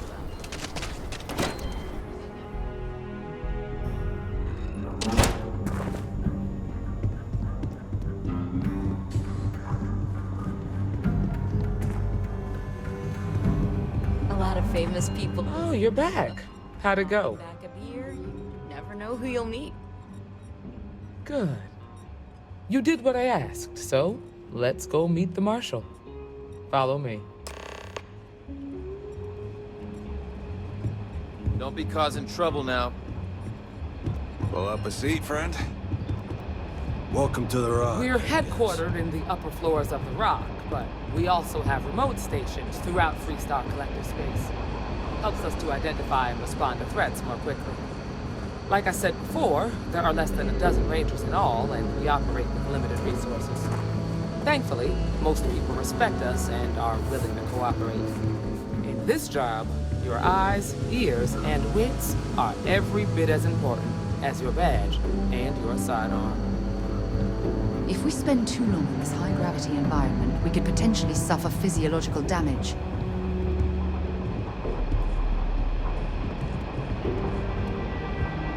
Marshal. Emma, I take it you're here because you're satisfied that our new recruit can handle the job. Seems capable enough, and we could use the help. All right then. Step forward, recruit. Let me have a word with you. I've got just one question. Do you pledge to defend the people of the Freestar Collective, even if it means risking your own life?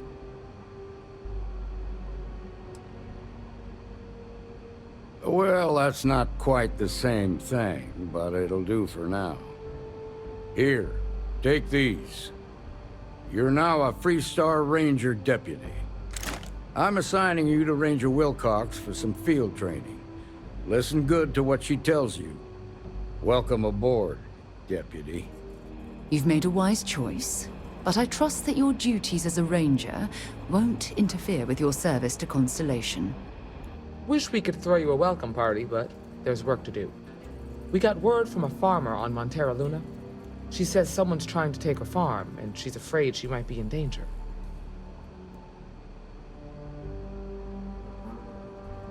Well, most things do at the start. Doesn't mean they stay that way. That being said, best not to assume anything. Just try to keep an open mind. Grab any supplies you might need, and let's get going.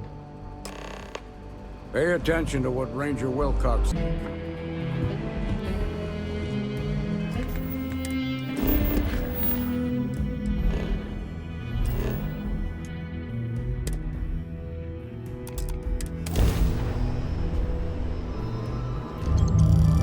Freestar Collective Space. Hold while we scan your ship. Scan complete. You're clear to land.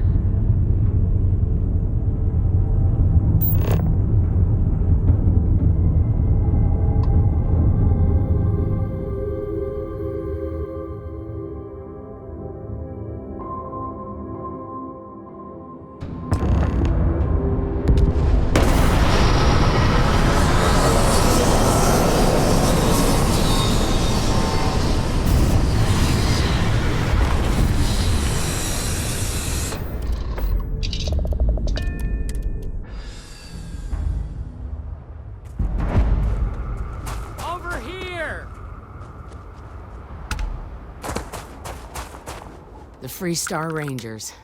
You have no idea how happy I am to see you. I'm Ranger Emma Wilcox. My deputy and I are here to help. Now, tell us what happened.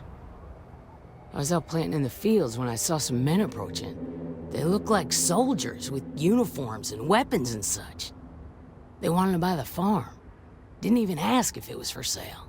Their offer was so low, I told them right where they could stick it. They said they'd give me time to think about it, but if I didn't change my mind, I was gonna regret it. Then they left.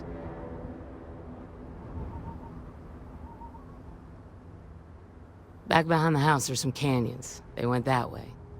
That place is dangerous. Steep slopes, narrow trails, rock slides, and all manner of hostile creatures, too. If you're going after those men, Be careful. Oh, there's one other thing. They said they were the first. The first of what, I'm not sure. But there must be more of them coming. Thank you, ma'am. That should be enough for us to find these men. All right, Deputy. Keep that weapon handy and your eyes sharp. Since these guys don't know we're after them, they're probably not making an effort to hide their tracks.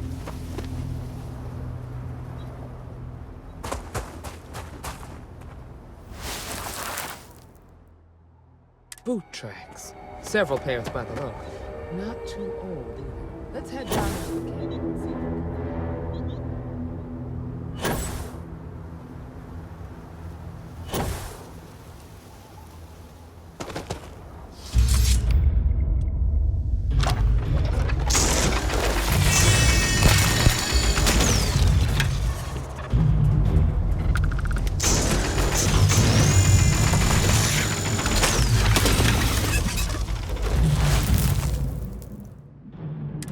Deputy. Looks like we're heading in the right direction.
Damn neighbor.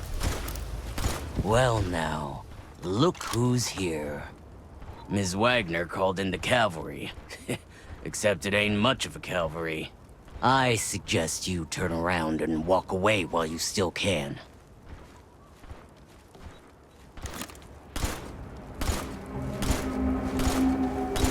We're gonna have some fun. Well now, look who's here. Ms. Wagner called in the cavalry. Except it ain't much of a cavalry. I suggest you turn around and walk away while you still can. You think you're in a position to make demands. Well, I've got news for you. All you're getting from me is a shallow grave. So, got any last words I should try to remember? Oh, I think it does. We've been found out! Don't let us leave here alive! Contact! Contact!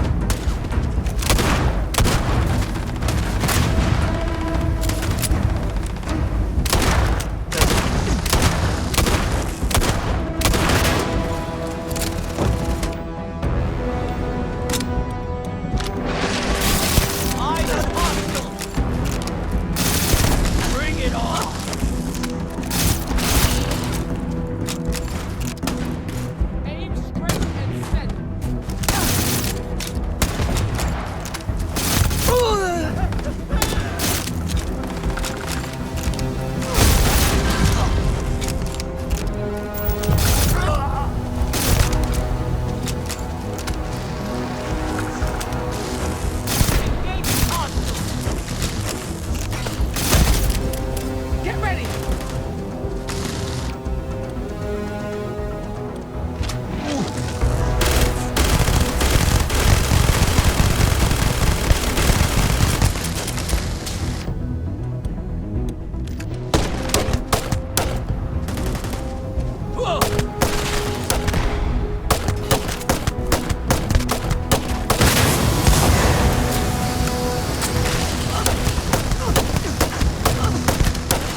Damn, that was a lot rougher than Set aside anything useful and just leave the rest.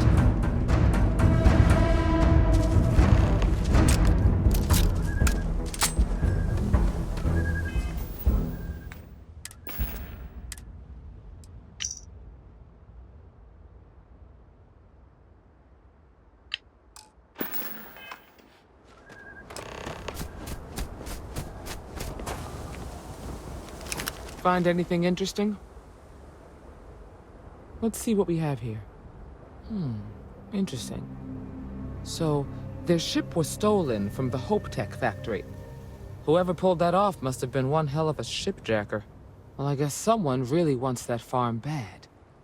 Speaking of which, let's get back there and let Miss Wagner know that she's safe. For now.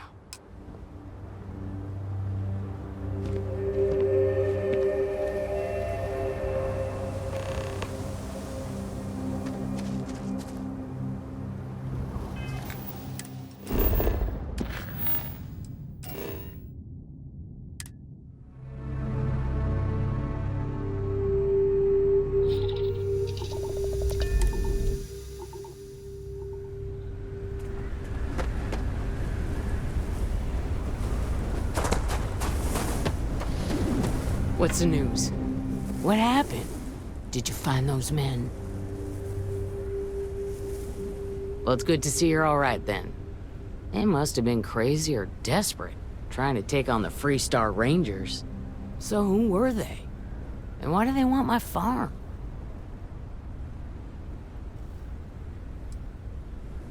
They say the Rangers always get their myth, so to speak. I'm sure you'll figure it out. I can't thank you enough. I'd hate to be remembered as the wagoner who couldn't hold on to the farm that's been in the family for so long.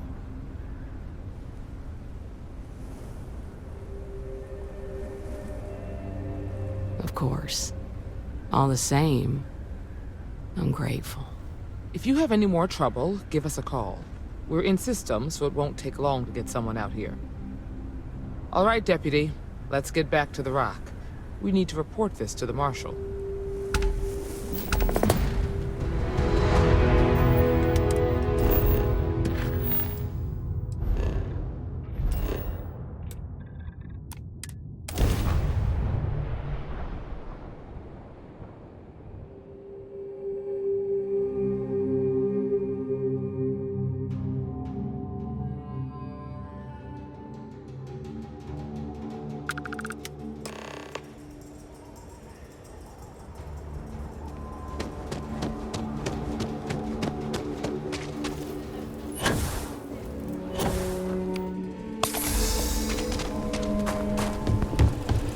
Got a freighter coming soon. No time to talk.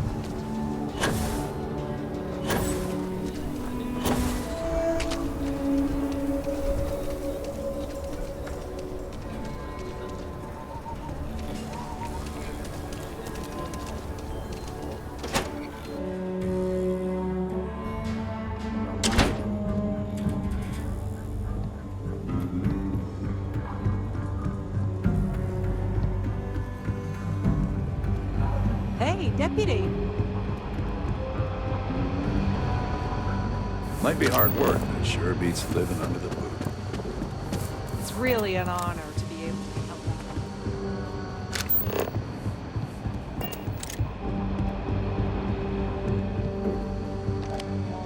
What's the story on Montero Luna?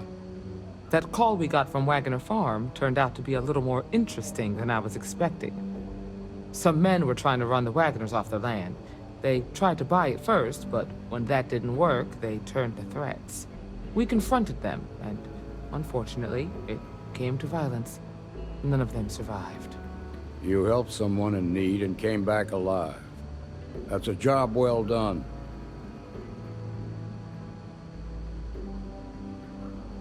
For the time being, yes, but you could still be in danger. That's why we need to fill in some blanks.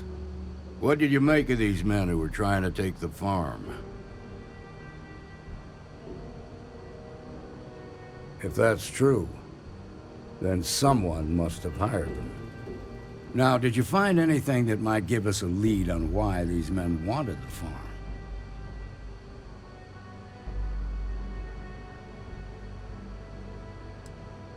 Hope Tech ships ain't exactly cheap.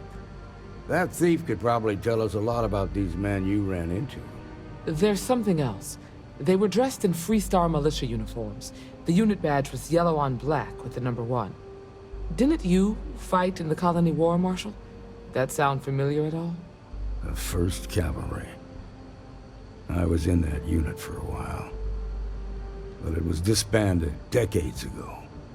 After the Battle of Nera. What was left of it, anyway.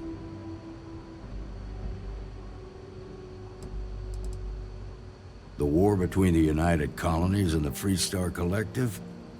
Worst conflict the settled systems has ever seen. Each side unleashed terrible weapons on the other. And countless people died. The armistice was signed 20 years ago. But a lot of folks still bear their scars. I suppose it ain't impossible, but it's real damn unlikely. The unit was pretty much wiped out, and the few that survived ended up in prison after a court-martial for disobeying orders. I don't recall how long the sentence was. The 1st Cavalry lost almost all their mechs and soldiers in a big push to take the United Colonies base. They were just about there when a ceasefire order came down. Both sides had just lost too much by then. It was a bloodbath. The commanding officer of the 1st disobeyed the order. He didn't want the lives of his soldiers to be sacrificed. For nothing. They court-martialed him, and the rest of the surviving officers, and locked them all up. No, it doesn't. Just raises more questions. It's a good bet that starship thief can help us get some answers. The Hope Tech factory is in Hope Town on Polvo. Nia Kalu's our ranger stationed out there. She can introduce you to Ron Hope, the president of Hope Tech. He might be able to help you find the thief. Just make sure you stay on his good side. He's on the Council of Governors, and they're the ones we answer to. Good. The last thing I need is the Council breathing down my neck. This is your assignment now, Deputy. Work with the other Rangers. Find out what you can about those men on Montera Luna. Meantime, I'll look into a possible connection with the 1st Cavalry. Good hunting.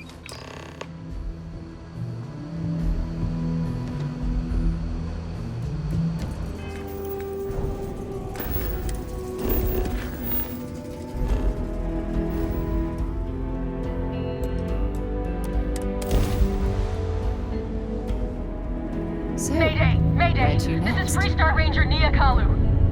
If anyone is hearing this, system's failing. Need help. I repeat, need help. Welcome to the Freestar Collective. Please maintain your current course while we scan your ship. All right, we're done. Welcome to Hope Town.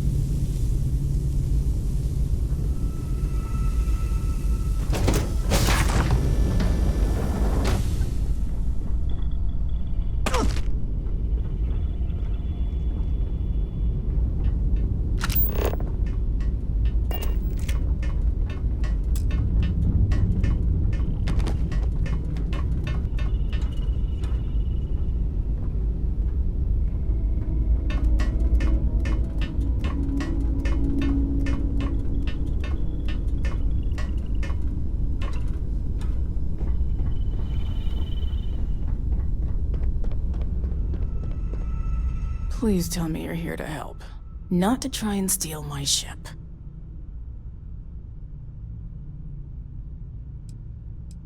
Yeah, well, if you want to keep that badge, then don't get any ideas. This old girl and I have been through a lot together. I was tracking a crew of outlaws that's been preying on merchant ships. Bastards got the drop on me. I ran them off, but they got a few good hits in. As you can see, I ain't in much shape to make repairs. No chance. They took as much of a beating as I did, while outnumbering me 3-1, I'd like to point out. Repair my ship? Please. I'll be fine once the pain medication kicks in. The priority right now is the ship. Can't do my job without it. Just patch her up enough to get to Hopetown. The rest can get fixed up there.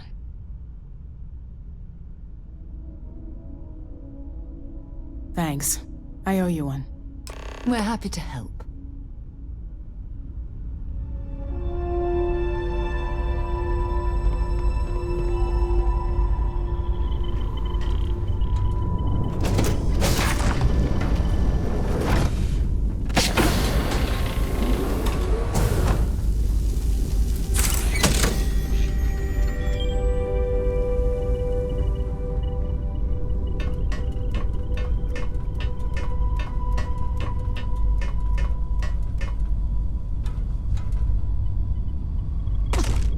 Way down.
Thanks. That should get me home. You're right. They were pretty beat up, so I don't think they got real far. But if they make it back to their hideout, I might never find them again. We can't let that happen. They look to be heading for Polvo's moon Miatha. Good hunting.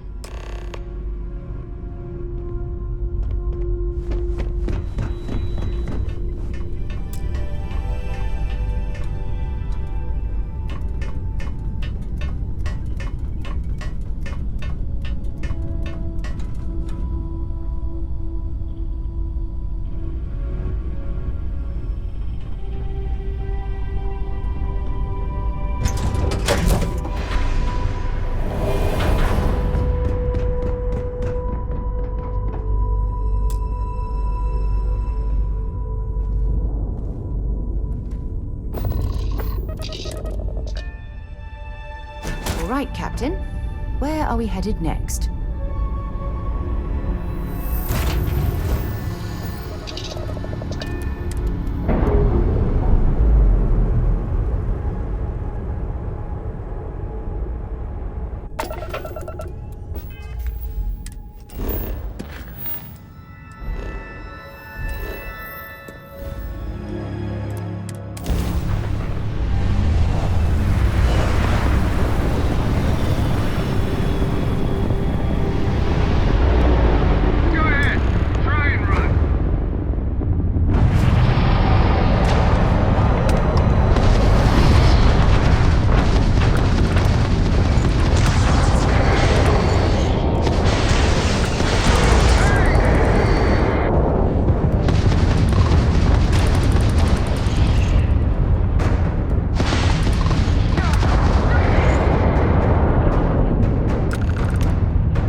want to hear any complaints. Excuse me. A little desperate here. This is such a long shot. I remember meeting Ron Hope once. Idealistic and perhaps a...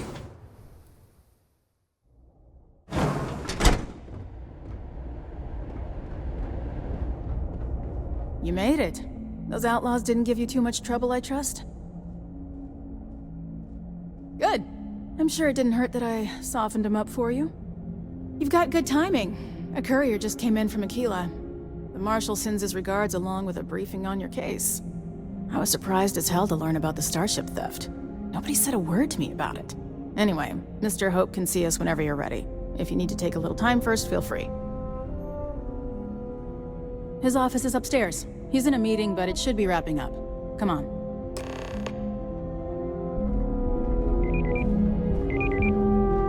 Ron Hope certainly embodies the saying, spared no expense.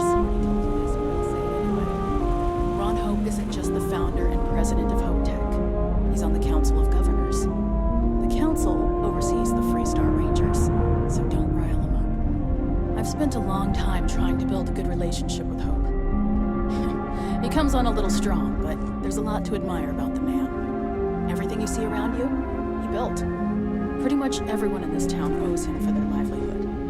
Can't begin to imagine the kind of pressure that must put on someone. All I'm saying is, try to show a little respect.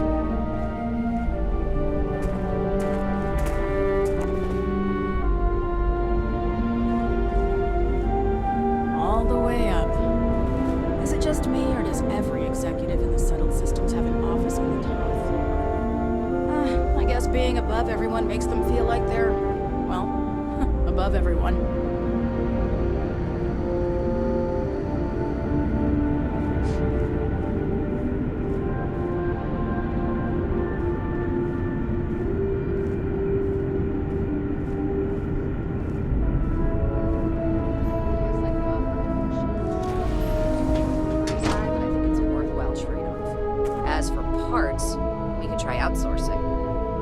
Contract with scavengers, maybe, but that's a decision that's got to be made upstairs.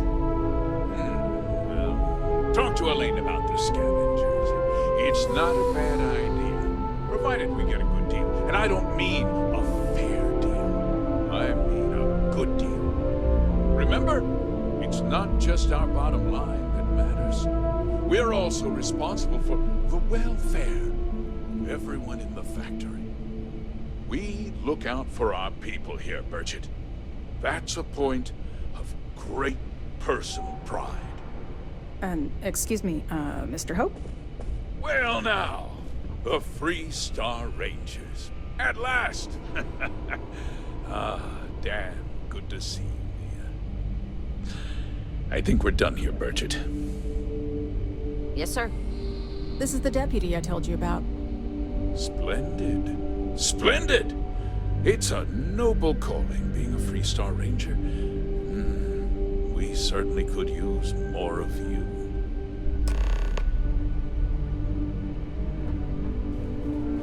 Let's get down to it, shall we? Time is money. I'm sure I don't have to tell you what an outrage it is to have a ship stolen right out of the factory. Justice must be done. And the sooner, the better. That's good news. I'll send my people over to bring it home. Of course, that doesn't mean your work is done. I want the thief found and prosecuted to the full extent of the law.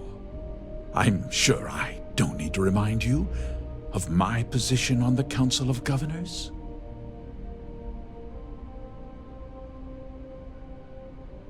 I'm glad we understand each other. I'm not certain why you choose to back this Freestar elitist snob, but that's your choice. I'll back your play, but I don't have to like it. Now, tell me that you've at least got a lead of some kind. Though what happened after the ship was taken doesn't concern me. What does concern me is making sure that this doesn't happen again. Well, I'm not sure I can be much help, but I'll answer whatever questions I can.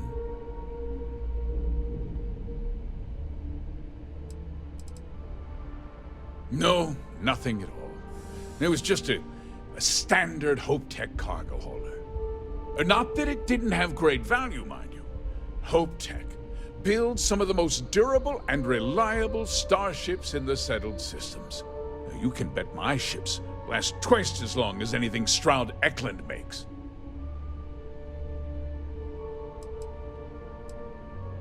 We questioned everyone who was in the building when it happened, and not one person seems to have seen anything at all. Frankly, I think that's both highly unlikely and more than a little suspicious.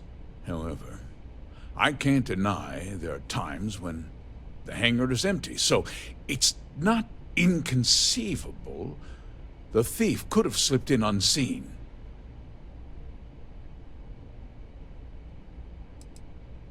What? Nonsense! We vet our people thoroughly here. Hope Tech holds its employees to the very highest standards. Nevertheless, I suppose I could have Cosette conduct a thorough personnel review. Rest assured, if we turn up any evidence that one of our people was an accomplice, I'll let you know. Because I told them not to. If word got out, it would do irreparable harm to our image. I'm in fierce competition with other starship manufacturers. Any sign of weakness could be fatal. What's more, every starship thief in the settled systems would likely flock to Hopetown and start planning the next heist. Very well. I need you to understand something, Deputy. This town is home to men, women, and children who depend on Hope Tech for a living. I provide jobs that put food on their tables and a roof over their heads. It's a responsibility that I take very seriously. If word gets out about the stolen ship, my investors will lose trust, and my workers will pay the price. I can't allow that. Well, heavy is the head that wears the crown. I'm sure the burden of responsibility for your workers is an inconvenience, Mr. Hope. But the deputy has responsibilities as well. Despite what you think, I have great respect for the badge and the difficult choices that come with it. But my primary concern is for the welfare of my people.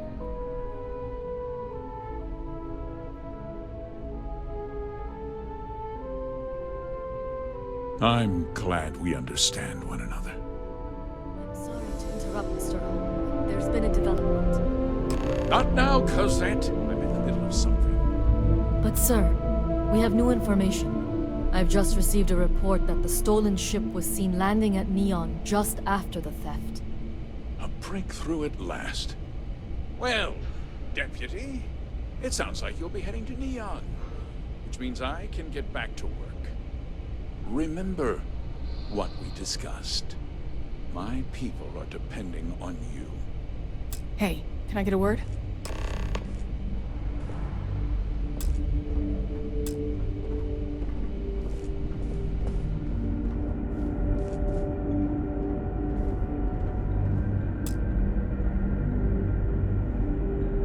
Okay, let's talk about next steps. That wasn't as helpful as it could have been. Still, at least you know where to pick up the trail. Let's hope. So, guess you're headed for Neon. There's a ranger stationed there. Name's Jalen Price. He's a little different than the rest of us. But Neon's a different kind of place. He's what I'd call a pragmatist. He sees things for what they are.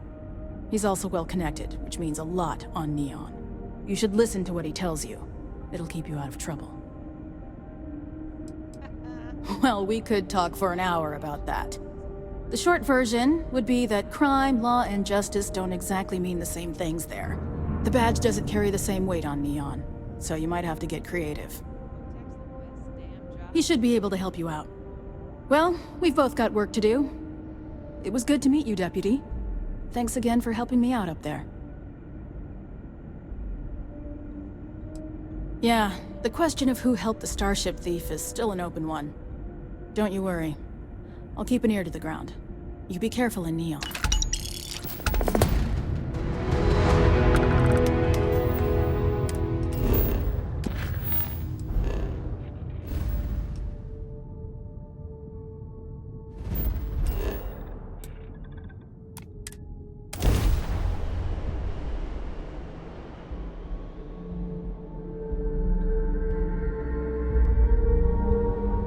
If we want to find a place to stay while we're here, I've heard that the Hotel Voli is top-notch.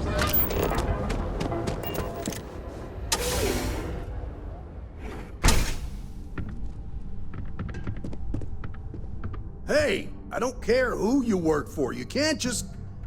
Oh, you're the rookie, aren't you? The one and only. Well, the Marshal's message said you were following a lead about a stolen ship.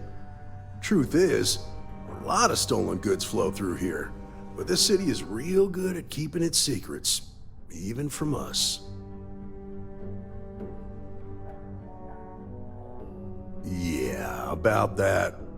This isn't Aquila City. The badge doesn't carry the same weight here.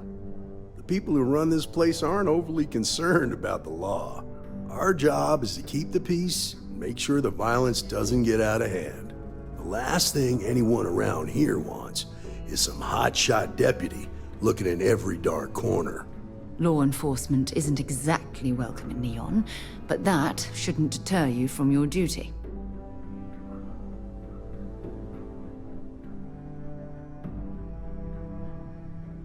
Good.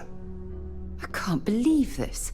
You're shirking your responsibility based on what this fool thinks. You have a lot to learn about duty and honor. Your stolen ship would have had to land at the spaceport. If it was right off the factory floor, it would have stood out. There's a guy I know, Billy Clayton, does maintenance work around the city and keeps an eye on ship traffic for me. I'll introduce you, but don't expect a favor. Even if it doesn't cost credits, nothing in Neon is free.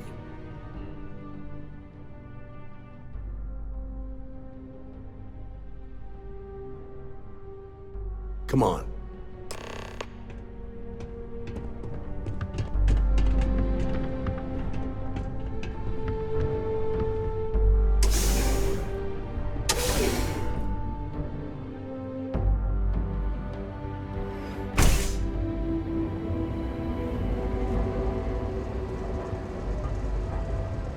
That was pretty impressive how you volunteered to help out with the bank heist in Aquila City. Yeah, I read all the reports. You learn quickly that in Neon, staying informed and staying alive are closely linked. What stood out to me was that you didn't lose a single hostage. No wonder the Marshal tried to recruit you right away. If he hadn't, it would have made him look like a fool, having some random stranger step in and do the job he couldn't. Now, if someone tried to hold up a bank here, they'd be gunned down without a moment's hesitation. Hostages or not. There are two things you don't do in Neon. One,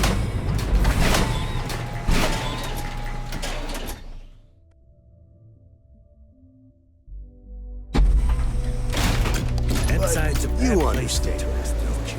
That's why you just told me that you won't cause trouble.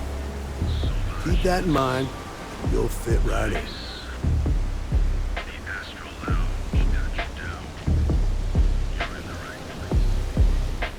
Word is the Borealis. You know the DJ? Well, she's moping around because she lost something important.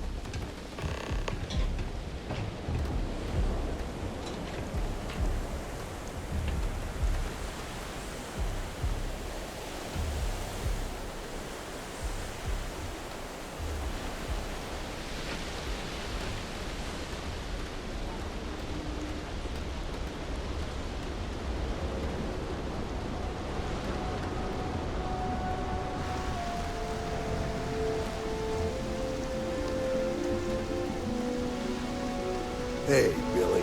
Got a second? What? Oh, it's you.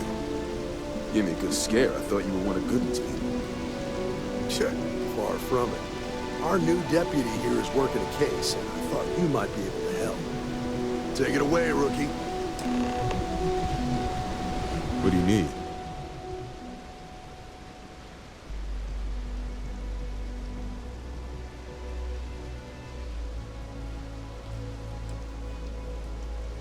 Right out of the factory? Damn, that's pretty impressive. Well, here's the thing. Neon's got no end of shipjackers. I see them come and go every day. It's tough for a guy to remember one from the other. You know what I mean? I suppose we shouldn't be surprised that he's asking for something in return. Credits ain't really what I need. There's something you can do for me. If he won't even accept credit, I worry about what he's going to ask us to do. I can help you, but right now my life is in danger, and I haven't even done anything wrong. Freestar Rangers are supposed to protect the innocent, right? Then you need to hear this. It's about my brother. He died while still in debt to a syndicate loan shark by the name of Emmett Goodman. Now, Goodman's coming after me to collect. He says if I don't pay up, I'm a dead man. Well, that's terrible. You shouldn't be responsible for your brother's debts. Yeah? Well, tell that to Goodman, because he doesn't seem to care. He just wants his money.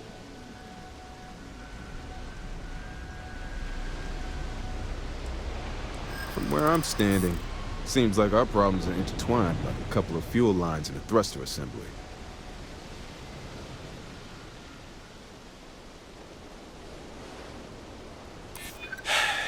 That's what I'm hoping. You don't know what you're talking about. Look, I'd like to help, but...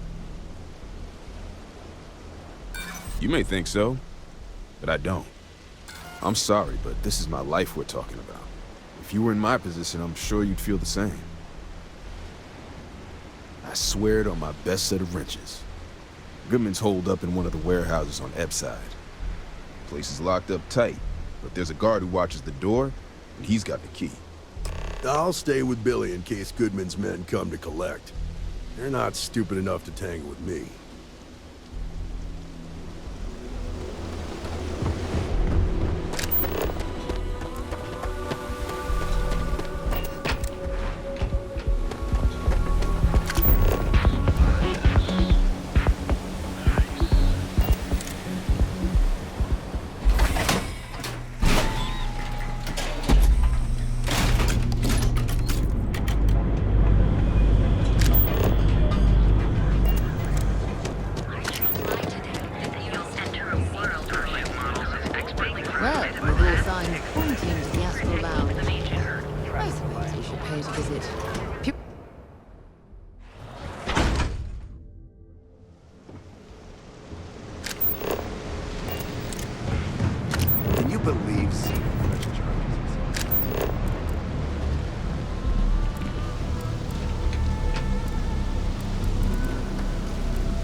This is private property. You'd better keep walking. This is private property.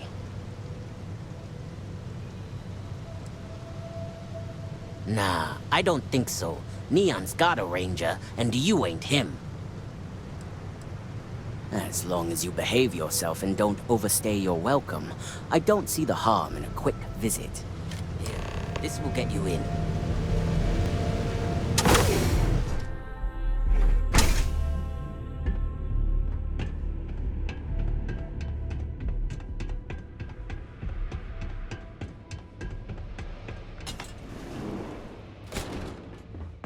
A new customer, perhaps? Well now, always happy to have a visitor. Tell me, what brings you by, friend? Little light on credits, are you? It's awful kind of you to intervene on my behalf, but I think I have the matter well in hand. Thank you all the same for your concern. What an absolute imbecile. He's clearly mocking us. Now that's where you're wrong. Cal agreed to my terms, including collection from family on the event of his passing. It ain't my fault he dragged Billy into it. But make no mistake, that's exactly what he did. What's your stake in this anyway? If you think I'm afraid of some loudmouth deputy, you've got a lot to learn. Then offer me something I want, and I'll consider it.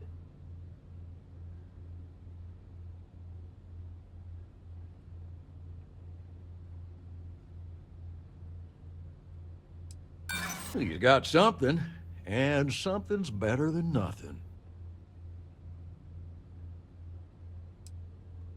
Let's just calm down now.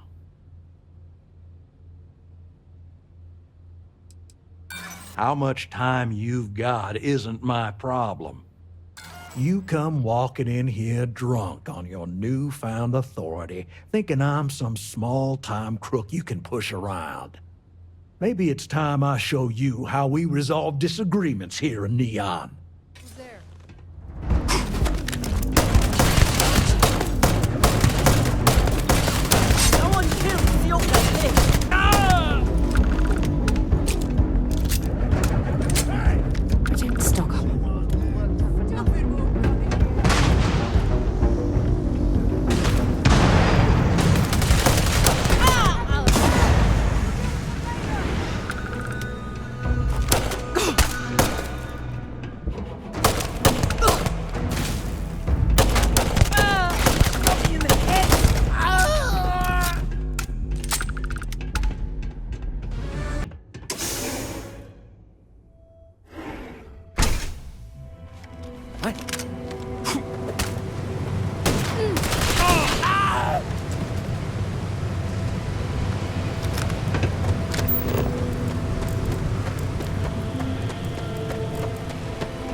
Side's a bad place for tourists these days.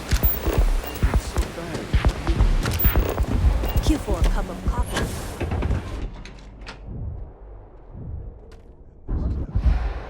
Oh, yeah. I've seen them at least 3 times now. Did you talk to Goodman? Ready for anything. I didn't mean to put you in harm's way. I was hoping he'd come around when he saw you were a Freestar Ranger deputy. Took me about a week on the job to learn that doesn't usually work around here. Okay, time for me to keep my end of the bargain. The woman you're looking for is named Grace Early. Stealing ships is her line of work. She usually comes here to sell the goods. Rumor has it she just finished a job for some mercenary outfit. And she's been throwing money around, so must have paid well. I know her. When she isn't out on a job, she's a regular at Madame Sauvage's. That's on the upper platform. I'll back you up.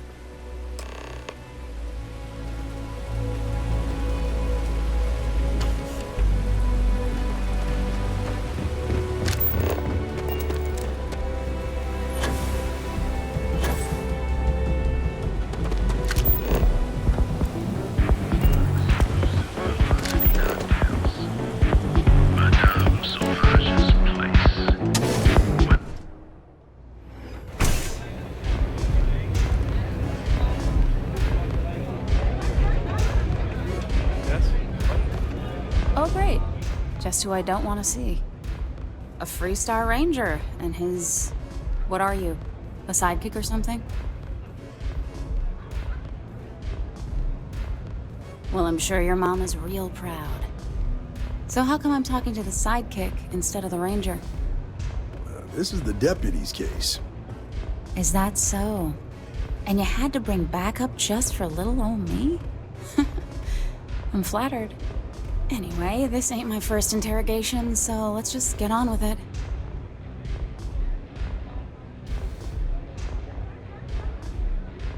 Aw, ain't you polite?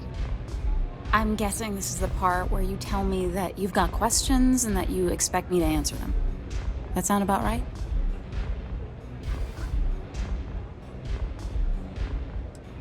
Fine, yes. I jacked the ship. But look, I was just a contractor. I didn't even keep the ship. I gave it to some men. It was just a quick, clean job. I made sure nobody got hurt.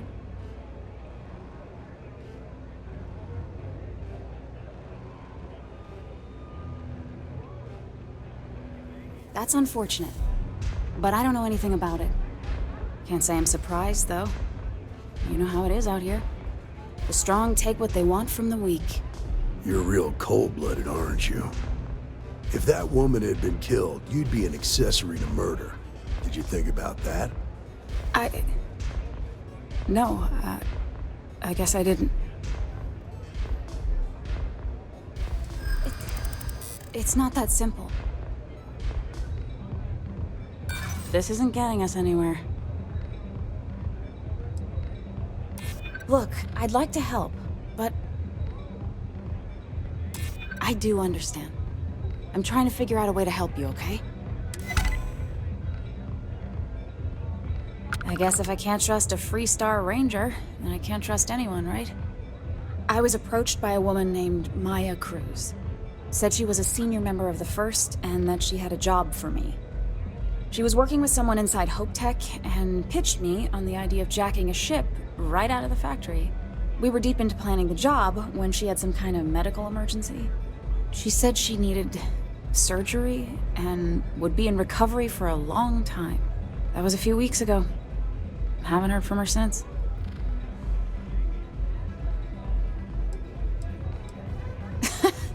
You serious?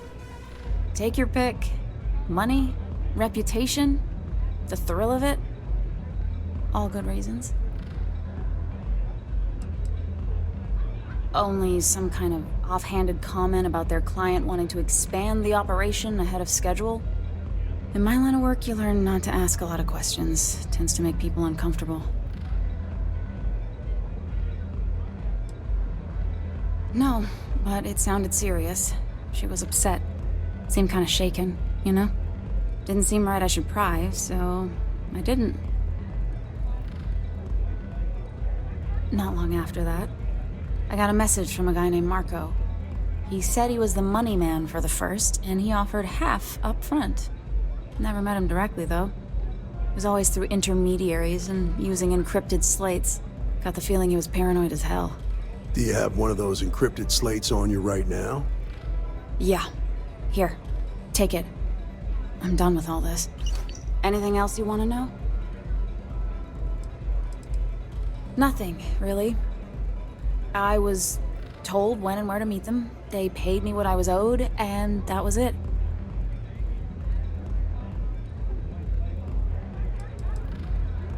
Not so much as a hint.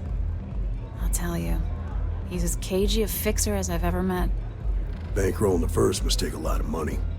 I'm sure he's got all kinds of side hustles going on.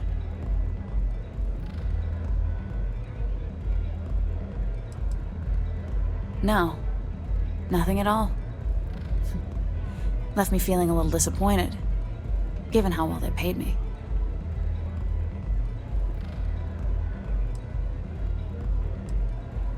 Yeah, sure. Next time you're at the Rock, you should give that encrypted slate to Ranger Alex Shadid. He's got a gift for cryptography. If anyone could crack that slate, it'll be him. I'm gonna head back. Good luck, Deputy. Then I'm free to go.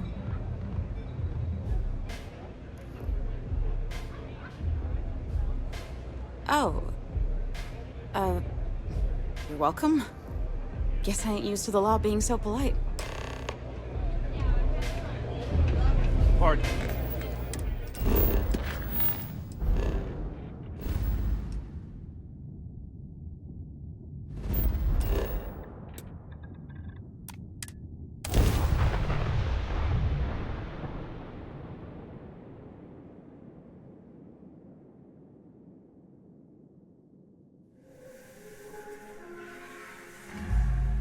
I heard that the walls of Aquila City were built to prevent nocturnal predators from overrunning the place. Got a freighter coming soon. No time to talk. Mirror Wolf at the Low House.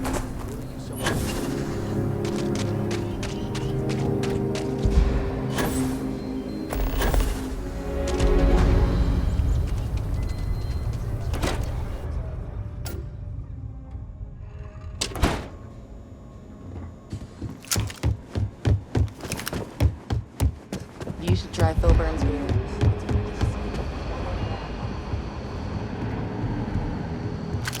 Not everyone gets to say they work at the Rock. I'm proud to be helping the Freestar Rangers.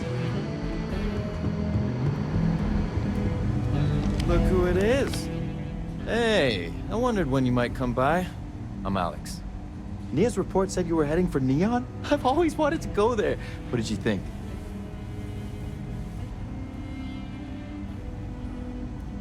Yeah, I bet. It just sounds so exciting and so stimulating. Probably makes Aquila City look like the more boring backwater town in the settled systems by comparison. Alas, I'll have to experience it vicariously through you and the other Rangers. So how'd it go? Turn up anything useful?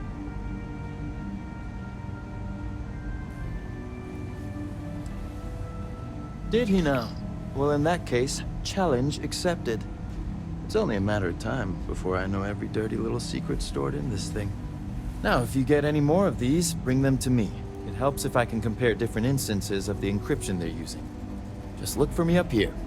I have no life, so I'm not usually hard to find. It'll take as long as it takes. You can't rush a job like this. One thing I can promise you, though, is that it'll go a lot faster if I don't have to answer silly questions. You're counting on me. You know I outrank you, right?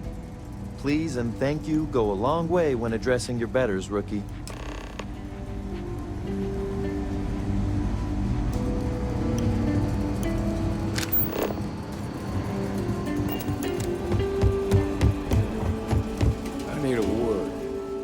Welcome back. Any luck finding out who stole that ship from Hope Tech? Glad you got a chance to meet him. Sounds like you're making real progress. You're off to a good start, but that's all it is, a start. What did you learn from this starship thief? Well done, Deputy. Sounds like you've got a couple of new leads to follow up on. I have a guess who Marco might be. I served with Maya Cruz. She's a technical genius and an expert hacker. I can give you some background if you want it, or we can go straight to planning your next move. Like what?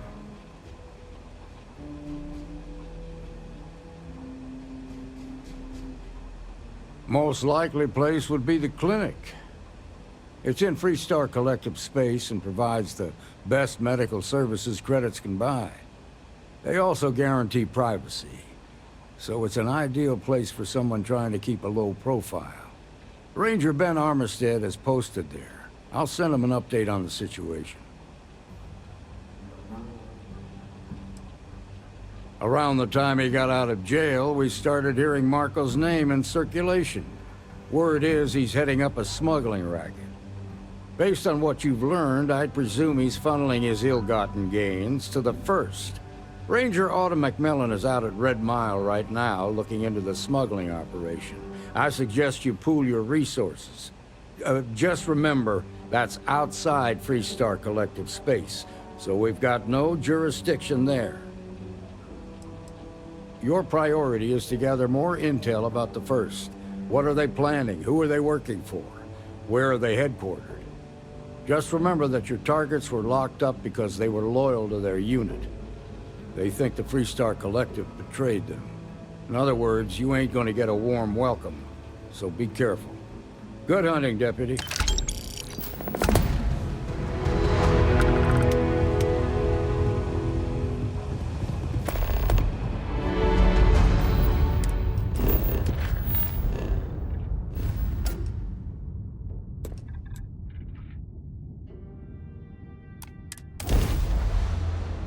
Let me know when you're ready to launch.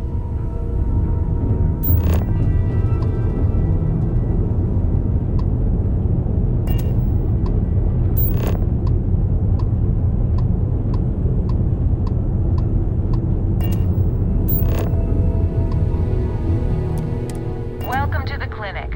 If you have a medical emergency, please use priority docking.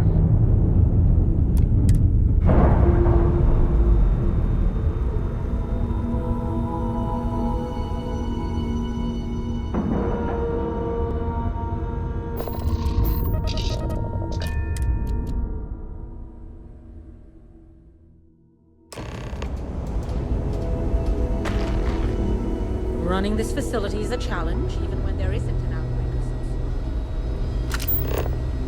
I actually met a guy who finished the Red Mile. Yeah? Got some trouble? Oh, now hold on a minute.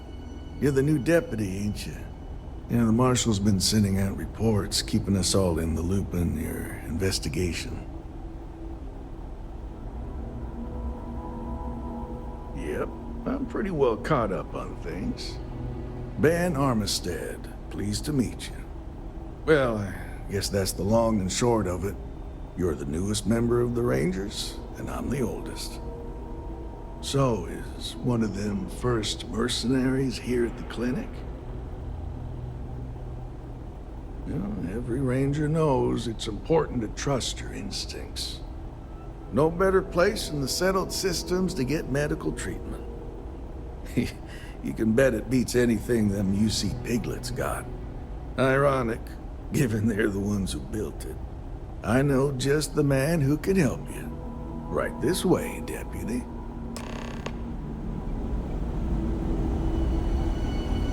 Just between you and me, I ain't entirely sure why someone felt the need to station a Ranger out here. I'm not much more than a glorified bodyguard for Dr. Darvish. She's the one in charge around here. And she's also on the Council of Governors. Most of the staff don't seem fond of the idea of me being here, and I ain't fond of them right back. Bunch of stuffy eggheads, if you ask me. Except Ari, that is. He's about the only one I can have a conversation with. Hey there, Ari. You need working hard or hardly working? One of the docs will get you right as Hey, Chief. A little more the former than the latter. What brings you by? Well, the deputy here could use some help. Came looking for someone who might be a patient. I'll see what I can do. Well, I'll leave you in Mr. Miller's capable hands. You need anything else, I'll be in my office. I'll try to help you, but our computer systems have been having some issues. Just checking in, dear. You doing all right? I'm certainly Huh. not bored. Well, we don't give the patients free access to our computer system, so I doubt that's related. Still, it's worth keeping in mind. So who's the suspect you're after? Used to it is an accomplishment in and of itself.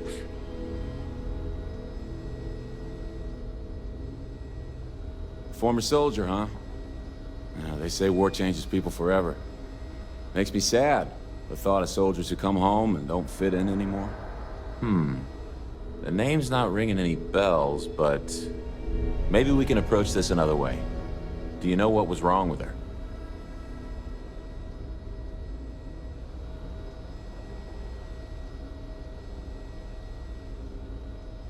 That should help narrow things down. I can access the patient records from my terminal, assuming the database cooperates. Come on. A couple of years doctors on duty here, and anyone would be qualified to run any other hospital in the settled systems.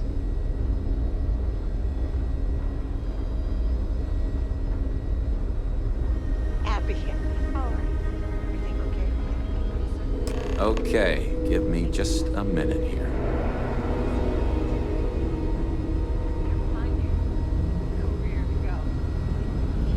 Maya Cruz. Come on, Maya. I need you to be in here. Okay, finally. Here we go. Oh. No matches found for a Maya Cruz.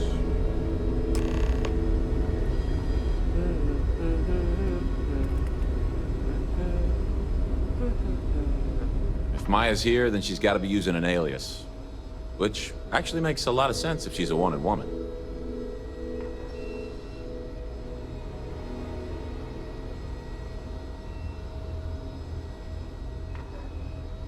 Yeah. Let me think for a second. All right, hang on. I know that we do have a few female patients staying with us. There's Candace... what's her last name? Doolin. Candace Doolin. And then there's the Nakamori woman. I think her name's Jane. I don't recall offhand what they're here for, but it's a start.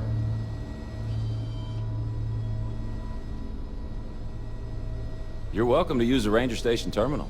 I'll enable admin access for you.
Files are backed up. Yes. What do you want?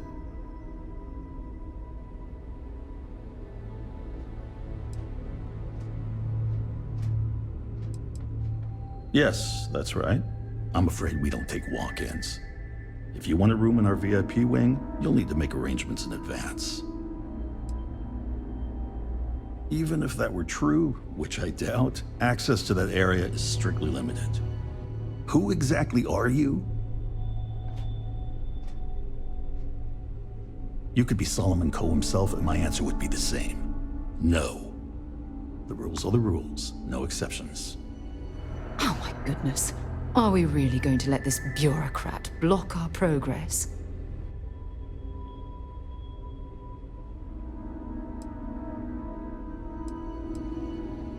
Do you need your hearing checked, Deputy? We have a machine for that, just down the hall. Oh, I wasn't aware. I suppose if I can't trust a colleague, then I can't trust anyone. This will get you in. Conduct your investigation quickly and without disruption. I do hope you won't make me regret this.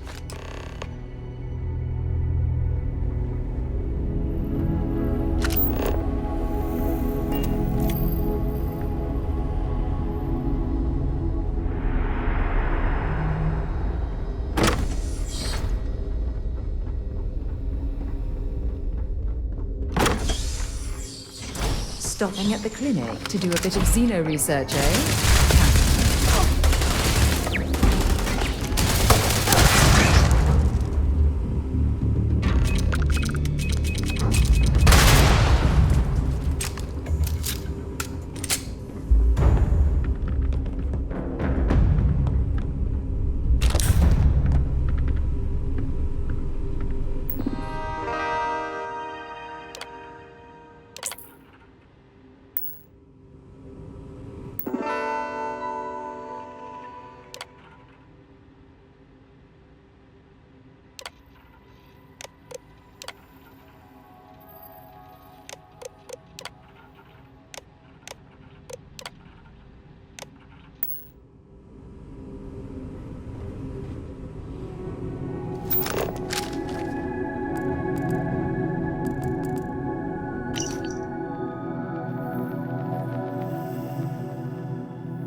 Maybe I should have just gone to a keyless city.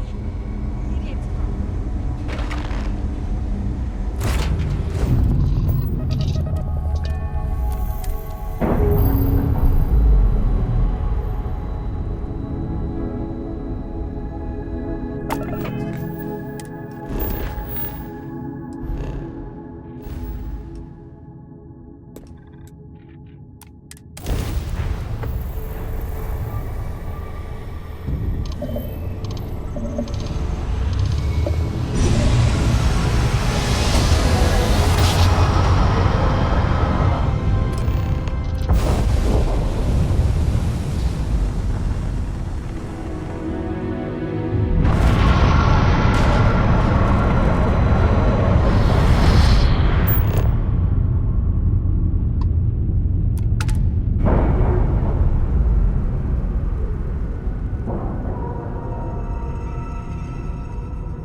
Yeah.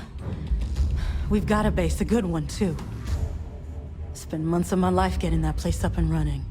As for where it is, you're going to have to figure that out on your own. 'Cause that's what we were hired to do. The pay was good, too. But the best part was getting to stick it to the people who turned their backs on us. Of course it is! We spent 20 years behind bars because our leaders got scared and called off our attack just when we had the battle won. And did the people of the Freestar Collective that we fought and died for come to our defense? No! They did nothing. Nothing!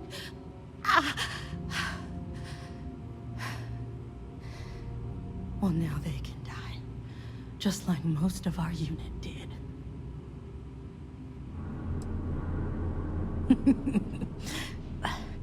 I can't wait until you find out.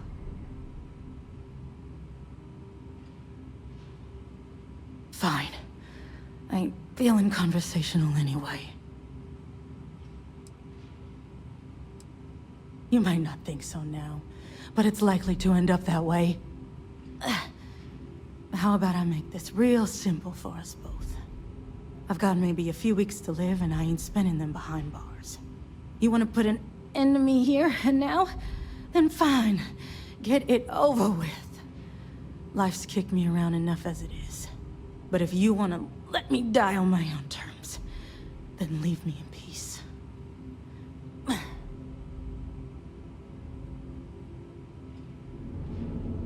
Well, how about a test? Rangers are known to be handy with a gun. But here's a problem you'll have to solve with your brain instead. I've encrypted this slate. If you can crack it, you'll learn something useful. Now get out of here, and leave me in peace.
Sorry, Spaceport, always. Not sure if those maroon zealots live in space or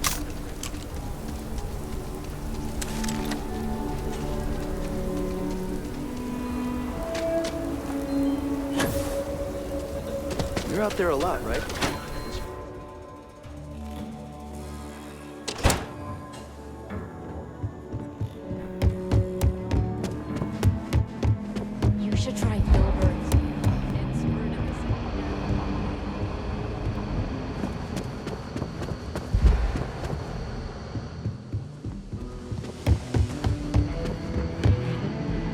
rather this than being some dust wrangler on Montana. Helga says I spend too much time at my terminal. She's probably right. Hey there, Deputy. Way I hear it, you've been keeping busy jumping from one side of the Freestar Collective to the other. How do you like the job so far?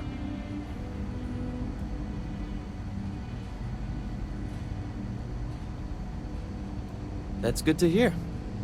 So, what brings you by?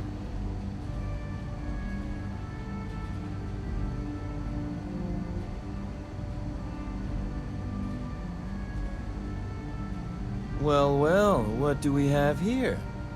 Well, this is new. Very interesting indeed. I'll see what I can do.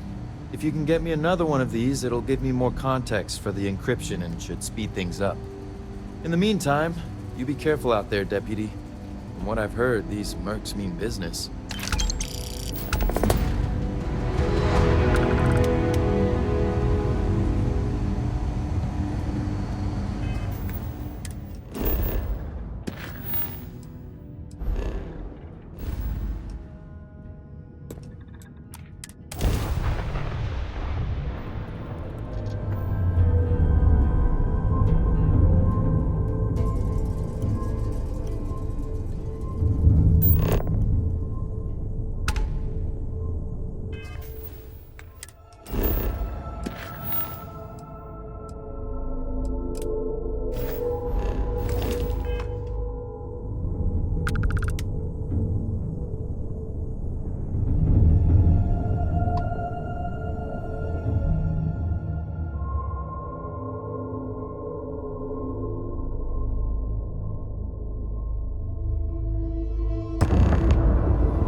Wait a minute.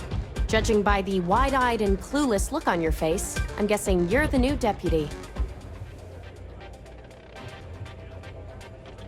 Wonderful.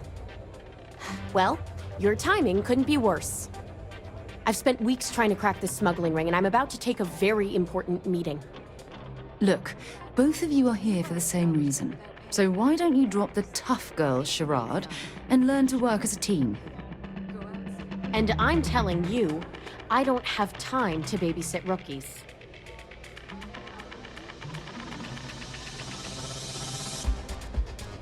Yeah, well, you're here now, so we'll just have to make it work. I don't have time to catch you up, so you're gonna have to follow my lead. I'm about to meet with a contact who might be able to give me vital information about the smuggling ring. If you play your cards right and don't do anything stupid, she might be able to help you find Marco. If you're ready, my contact is here and waiting. Follow me.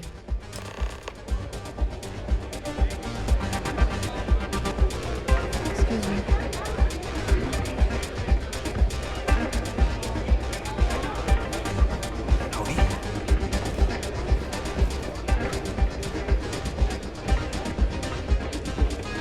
Okay.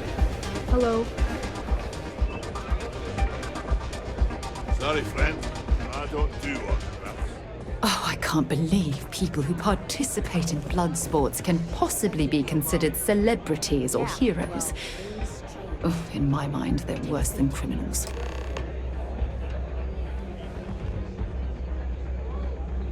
Come on, sit.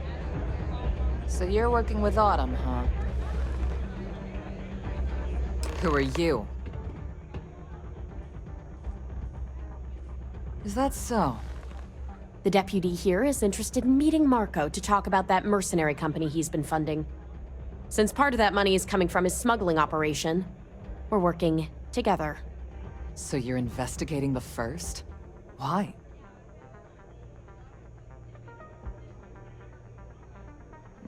Seems like a strange thing for a mercenary company to be doing. I guess an introduction is in order. Like Marco, Jade here is the head of a small smuggling cartel. Difference is her crew stays out of Freestar collective space, while Marco's group operates exclusively within it. Except now he's looking to expand his operation, and he started moving in on my territory.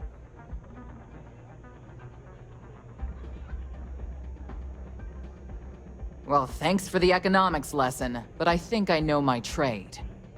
Look, the bad news is, Marco's incredibly paranoid. He never stays in one place for long. The good news is, I know how to find him. But you're not gonna tell us yet because you want something. I want the same thing you do. I want Marco out of the picture. But like I said, getting a meeting with him can be damn near impossible. One of the few people who can arrange such a meeting is right here at Red Mile. May Divine. We've suspected for some time that Red Mile was a meeting place for smugglers. If she's in business with Marco, she won't give him up easily.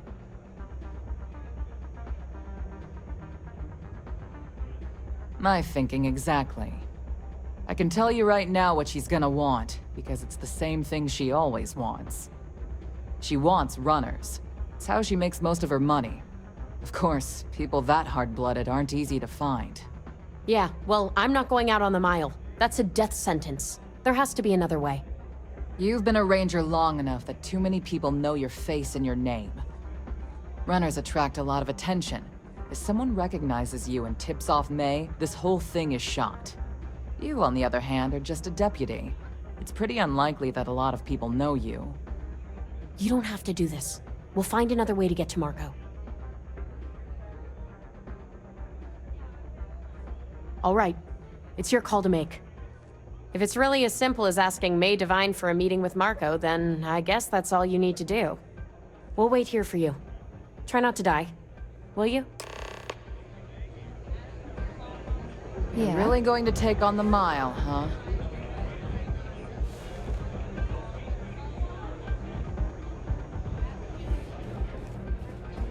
A little short now, but I'll make it all better.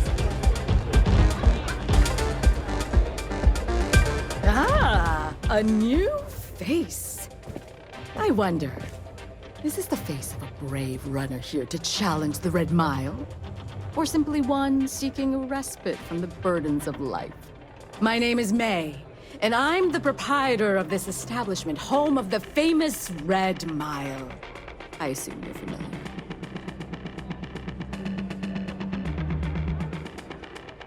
Well, of course you are. How could you miss hearing about the Settled System's most exciting sporting event? Why, even people from the most backwoods systems like Sol have heard of the Red Mile. I'm happy to answer any other questions you might have.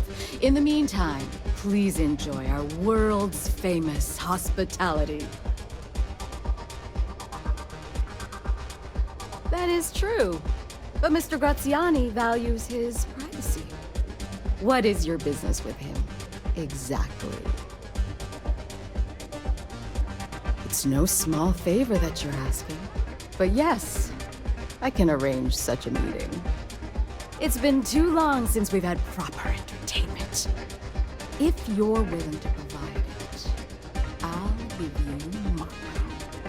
Are you prepared to run the Red Mile? Good. Once you've begun, I'll collect bets from my patrons who will place wagers on your survival. I'm afraid not. But I'm sure your confidence will inspire our patrons to place substantial wagers on your survival. That's what every runner says. Mission or not, I can't even imagine why you take part in such an uncivilized activity. There's always a better way. Now that we're clear on what's expected of you, are you ready to begin? Good. Come with me and I'll introduce you.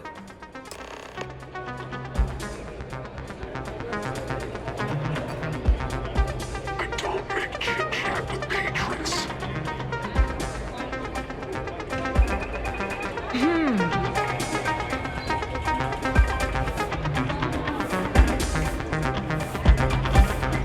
I took this job so I could be here to see all the... People betting over other people's very survival. Absolutely revolting. Your attention, please. Valued patrons and honored guests. For one brave soul, the hour of fame. Yes, a runner has come to test the Red Mile. Now is your chance to get a good look at our fearless challenger as you contemplate your wages. Do you see the fire in those eyes?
Congratulations, Runner.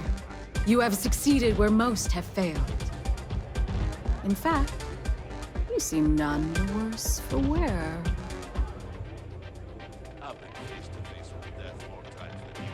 Indeed you have, and in most impressive fashion. As promised, I'll set up your meeting with Marco. I'll dispatch a courier to let him know you're coming. Please take a moment to relax and enjoy our hospitality. I'll return shortly.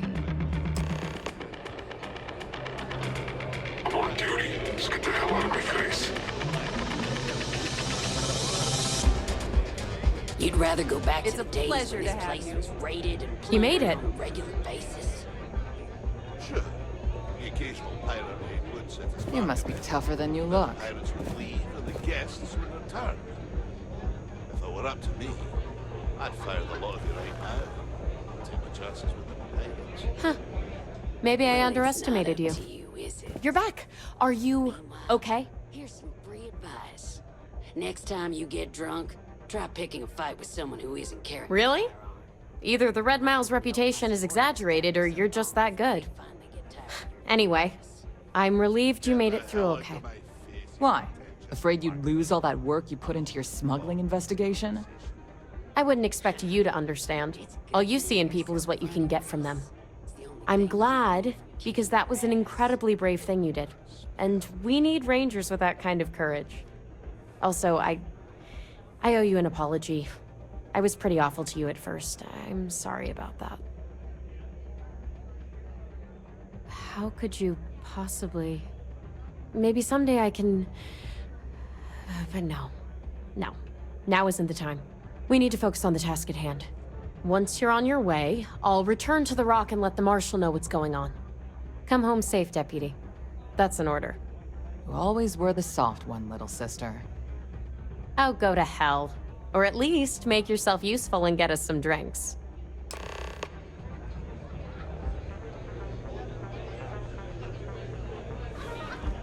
I considered placing a bet against you, but I didn't. I hear you're one of the runners to watch.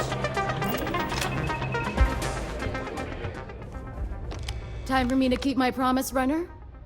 You can find Marco on Kodos aboard his ship. I'd advise you not to keep him waiting. He is not exactly patient. Only that someone wanted a meeting. Don't expect to catch him unprepared. He keeps a sizable force of mercenaries aboard his ship as bodyguards. He's intelligent, well-connected, and utterly ruthless. He's also a man of taste who appreciates the finer things. You'll find out soon enough what I mean. Good. Travel safely, Runner. Should you ever crave the challenge of the mile again, it will be here, waiting for you.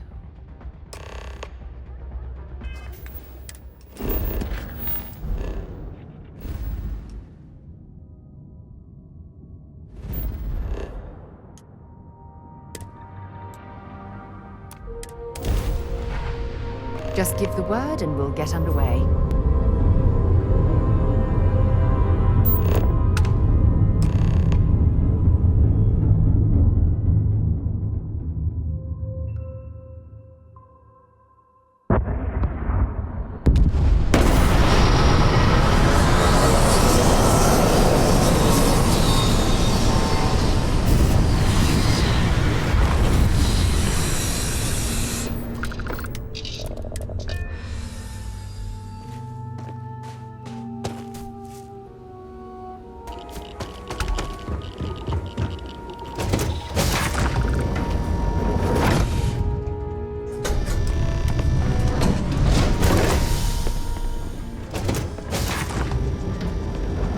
One thing's certain, Graziani certainly isn't afraid to flaunt his wealth. Better behave while you're in here.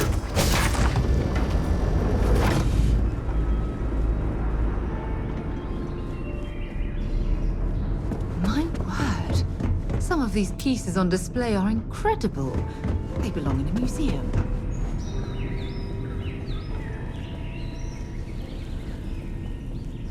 Ah, the dulcet tones of classical. Welcome. May's message didn't exactly make it clear why you wanted to meet with me.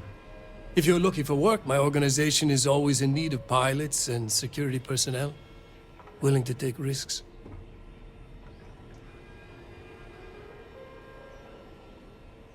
Ah, I see. You did well to find me. I'm not an easy man to locate. Though I suppose we haven't exactly been keeping a low profile lately. Given the nature of the contract, a degree of exposure was always a risk, but a calculated one. To be honest, I think the Major is all but spoiling for a confrontation with the Rangers. Still, I confess, I'm a little disappointed that the Marshal sent a deputy instead of a full-fledged Ranger. I'm willing to bet this deputy can handle whatever you intend to throw in our path. And who might you be? Sarah. Sarah Morgan. It's a pleasure to welcome you aboard, Sarah. It's clear you are a woman of refinement as well as beauty. How about we skip the compliments and move things along, shall we? Your deputy friend here could have a bright future, assuming we all keep our heads.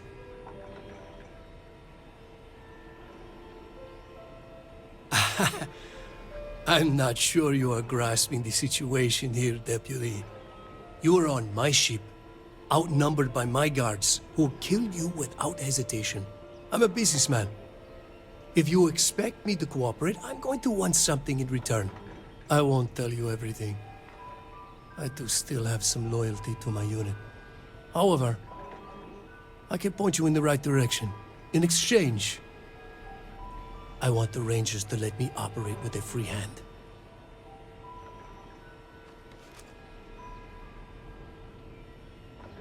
I can't do that. The losses I'd incur would be too great. How about I sweeten the deal? Accept my offer, and I'll throw in a little something extra for you.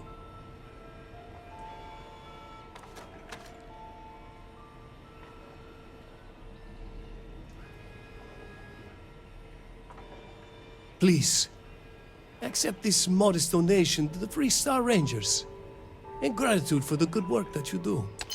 How interesting. I wasn't aware that accepting bribes was one of the tenets that Freestar Rangers live by.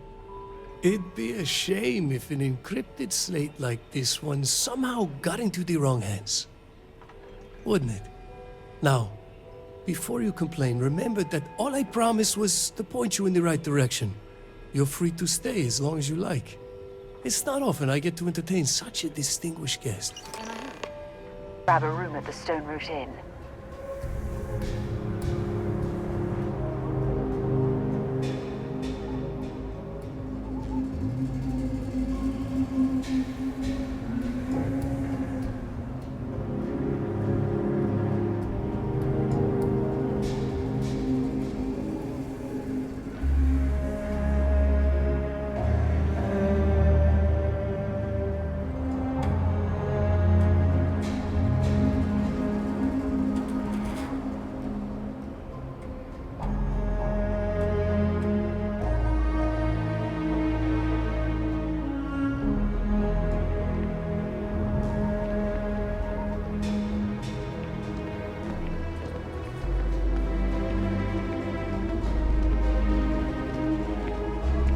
Welcome to Akira City, I guess.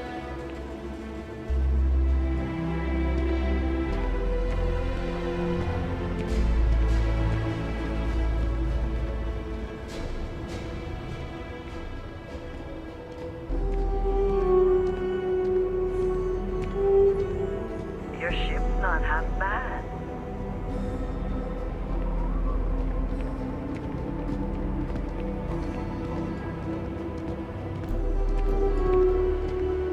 Watch it. Ships coming and going. All the time.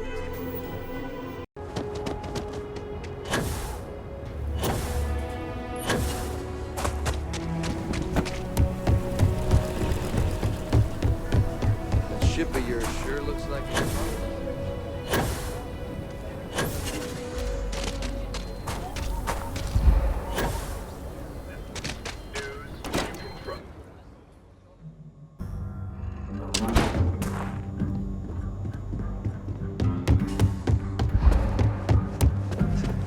Well, hey there.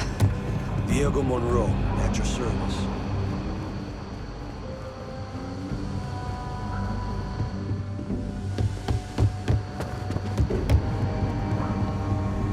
I specialize in cryptography. A lot of smugglers use coded slates, so it comes in handy. Hey there, Deputy. How goes the hunt for the first? Good, good. If you ask me, I don't think they stand a chance. You're like an Ashta creeping silently through the high grass, waiting for your chance to pounce, and then boom! Down they'll go. So, did you get any more of those encrypted slates? Because, let me tell you, I am so close. Who, me? Doubt you? Not a chance, Deputy. I knew you were a natural the moment I laid eyes on you.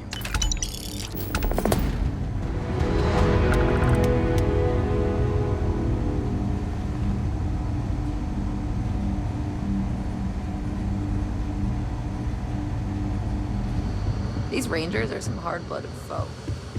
Come in, Deputy. Take a seat. Sit down. While you've been in the field, we've had more reports about farmers being threatened and attacked. Unfortunately, some didn't survive.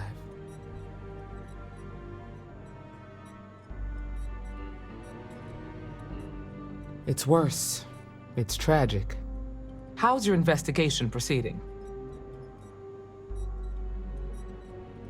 That's assuming he finds something useful. Otherwise, you'll be no better off than when you started. It must be very easy for you to sit back and criticize when we've been doing all of the field work. I've done my part. Besides, this is Ranger business, so why don't you keep your mouth shut? Let's move on. I asked the other Rangers to share their opinions of you, and there are some things I want to go over. We'll start with Ranger Callow in Hopetown. She was grateful for your timely arrival, and impressed you had the guts to take on those pirates.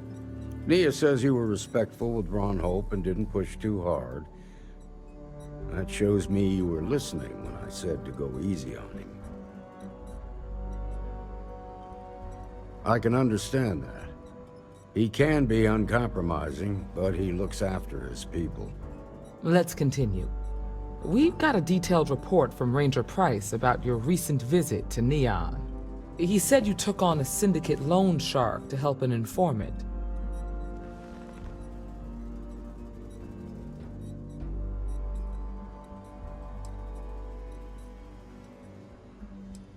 You played the hand you had. It was a sensible and practical trade.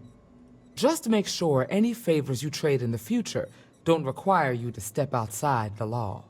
You got results, and that's what matters most. Price was impressed by that. Said you really took the initiative. Ranger McMillan praised what she called your uncommon bravery and dedication. She said you took on the Red Mile so you could get a meeting with Marco Graziani.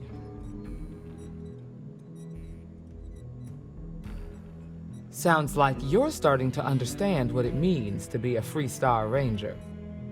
So what happened with Marco? I doubt he gave you that slate out of the kindness of his heart. Makes sense. I reckon he figures he spent enough time there already. What about Maya Cruz? Her loyalty to Hull and the 1st Cavalry was stronger than most.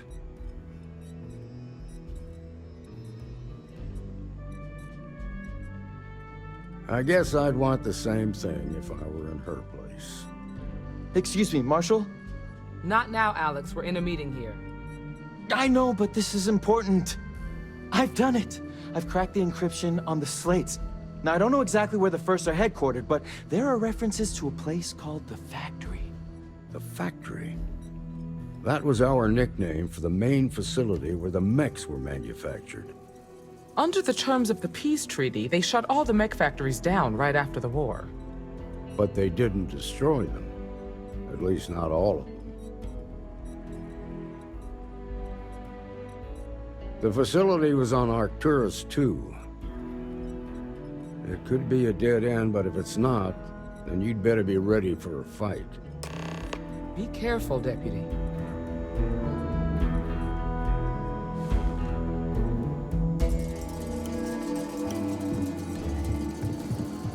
Those first guys should have spent more time on their encryption.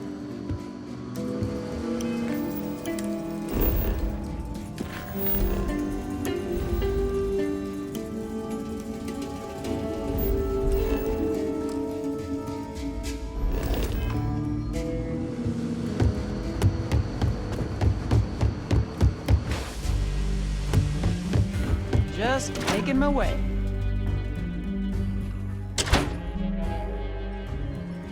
Let's be certain to stock up on some extra ammunition before we explore the wilderness around the city. Sure. You ask me, Trap, just so you know.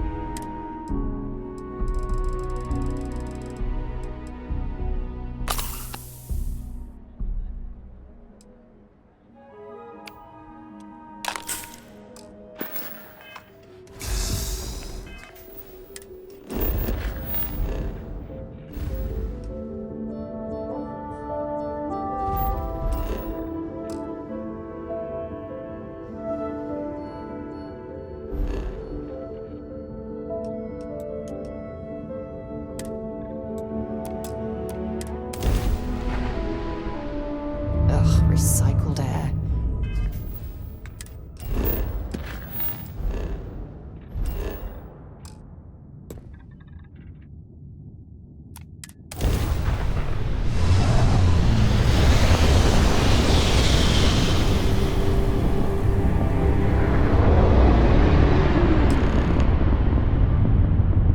Already got him bracketed.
It's a relief that they've been outlawed by the army. It's clear that there were people here.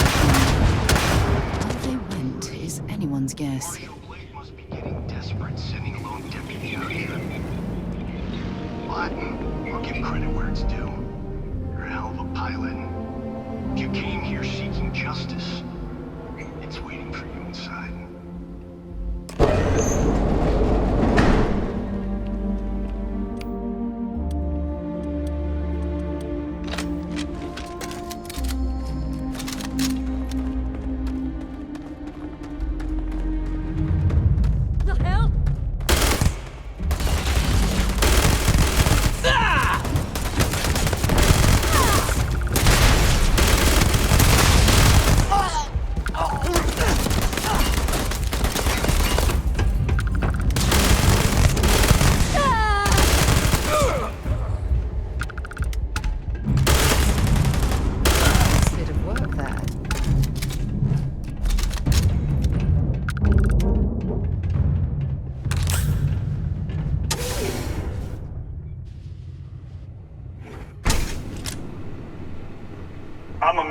distraction.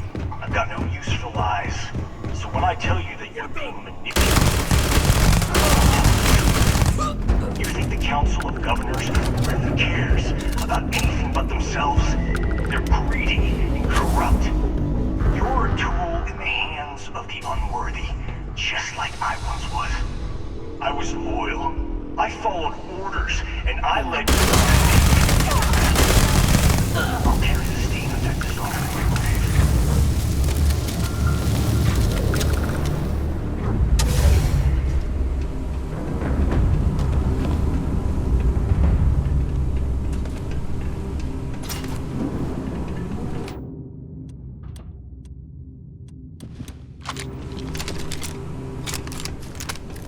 Something's out there.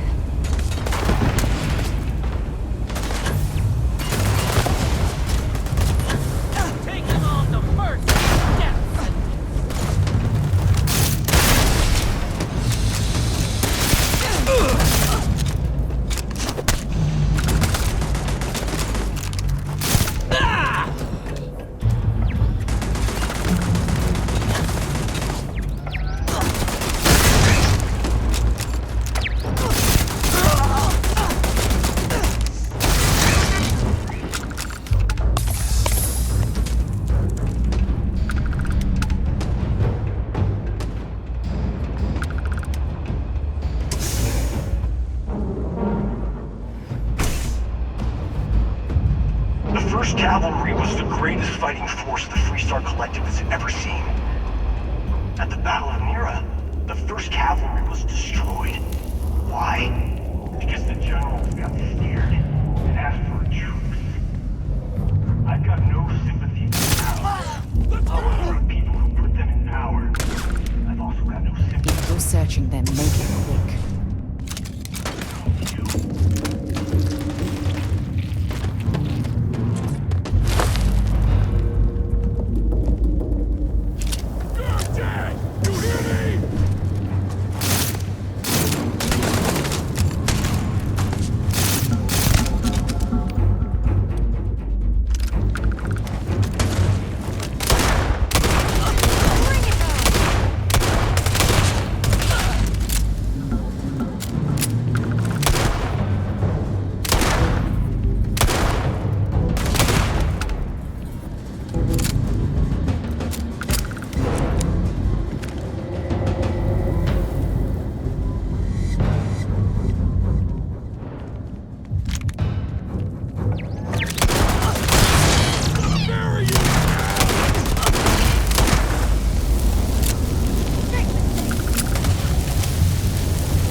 some of the best mercenaries in the Freestar Collective and cut right through them. If we'd have had more like you in the war, we could have planted our flag in New Atlantis.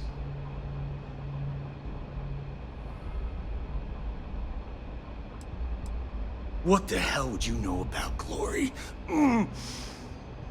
That badge gives you power under the law, but it doesn't give you the right to question what I sacrificed for the glory of the Freestar Collective. You don't know what it's like to look around and see the faces of warriors who trusted you to lead them as they die screaming. I watched brave men and women torn limb from limb by monsters. I saw mech pilots cooked alive in their cockpits as their machines burned. Those deaths didn't have to be meaningless, but spineless leaders gave up on us even when victory was within our grasp. We've both seen our share of hell. It's whether or not we allow those awful memories to consume our souls that defines who we are. You have no right to judge me!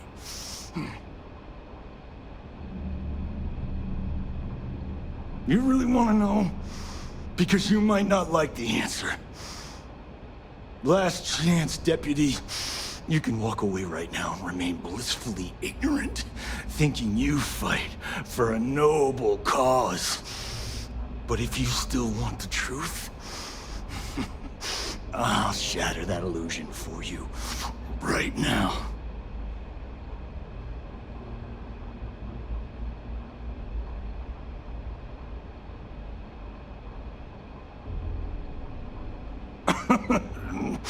We'll see about that.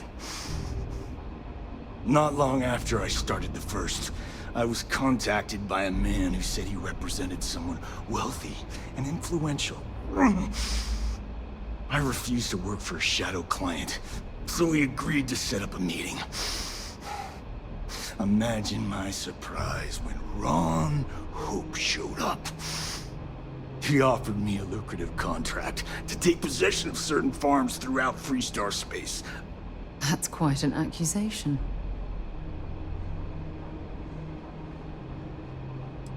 The credits were good, but yeah, getting some payback was the real reward.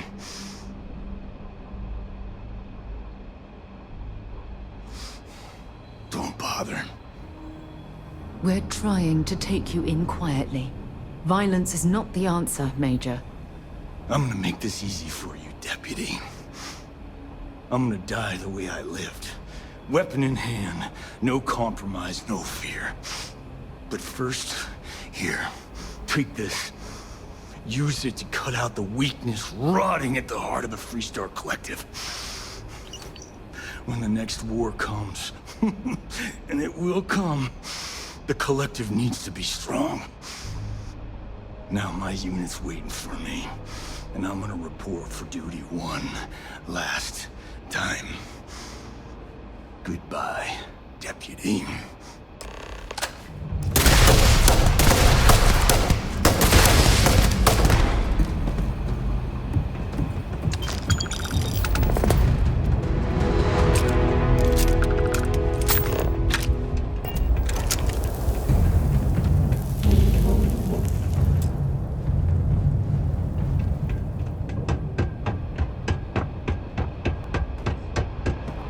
Well, I suppose they're not going to need it anymore.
did I ever...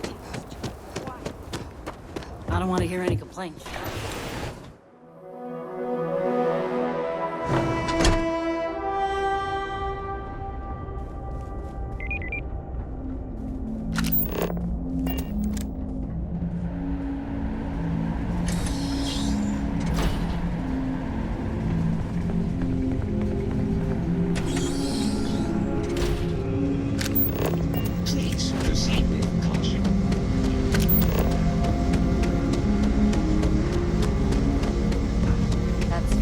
Generous, Mr. Hope. It's well earned, Birgit.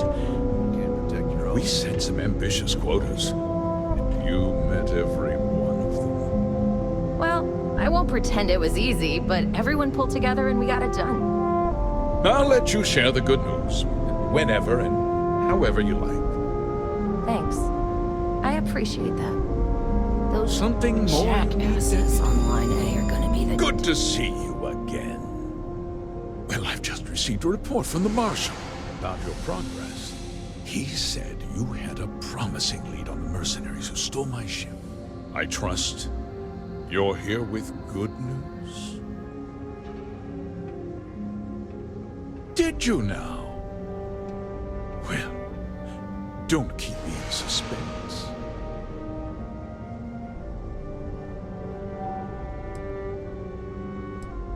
Oh, that's one hell of an accusation, Deputy. That two-faced bastard kept the slate. Oh, I suppose this is his revenge against the Council of Governors for what happened during the war. I'm impressed, Deputy.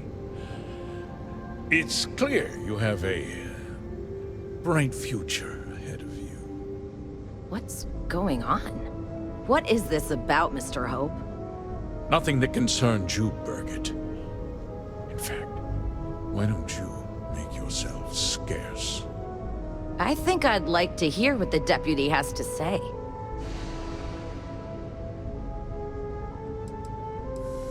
Just hear me out, and you'll see. I had a good reason for what I did. The truth is, we've been falling behind the competition. Significantly so. We needed solutions. A few years ago, I began to diversify. We started to research chemicals, fuel, those sort of things. We developed an experimental fertilizer. And it failed utterly. It wiped out entire crops. I was prepared to write the whole thing off when we made a discovery that changed everything. Turns out, our fertilizer was transforming the soil, bolstering its mineral content tenfold.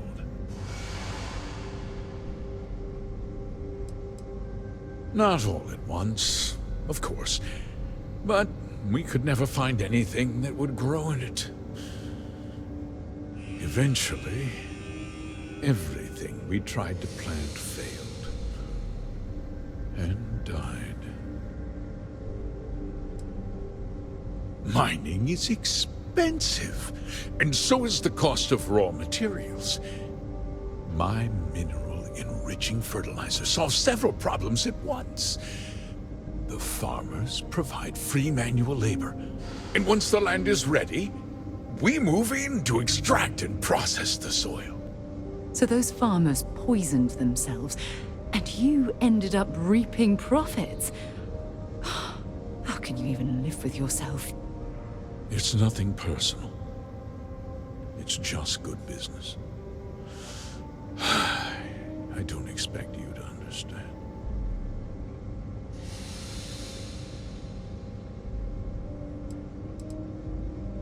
Look around you. Everyone in this building, in this town, is depending on me. I provide the jobs that put food on their tables, clothes on their backs, and roofs over their heads. The fact is, the business hasn't been doing well lately. Without drastic action, cuts would become unavoidable. These people work hard for me. and they trust me to do the same in return. I cannot, I will not let them down. Look, I'll level with you. We're falling behind the competition. The hardworking people of this town depend on me for their livelihoods, and I won't let them down. Cutting my costs means saving their jobs. I can't believe what I'm hearing. How could you do something so awful to innocent people, to families? Not another word out of you, Birgit. I can take your job, and more. We'll discuss this later. In any case, I suppose the gig is up. I give you my word that I'll call off the operation and return the land to its rightful owners.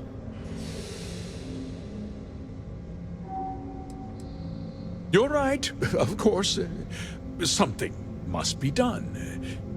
I'll set up a fund to handle funeral expenses and take care of any surviving family members. We'll do this the right way. I give you my word.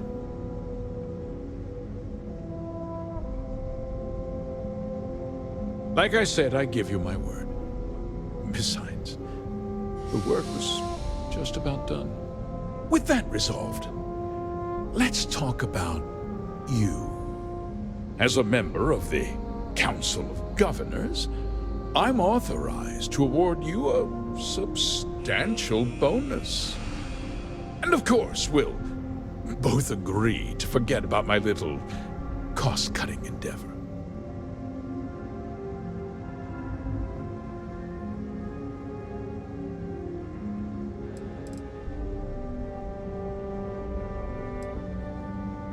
Did I not make myself clear? I'm offering you a reward for a job well done. Nothing more. And with that job so capably done, we'll consider the matter closed. I'll be needing that slate from Major Hull, of course.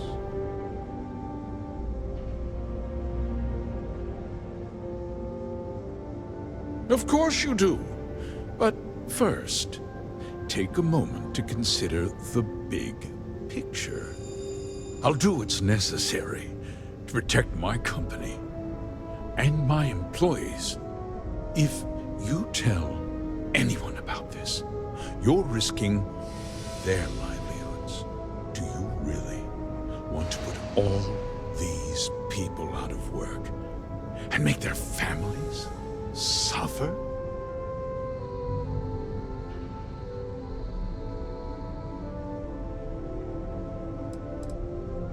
But on a much larger scale, yes.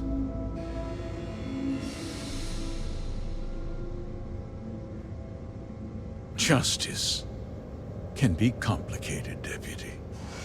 Sometimes the cost of exacting justice is greater than the cost of doing nothing. I'll make myself very plain. I won't let you jeopardize my reputation, this company, or the people who work for me.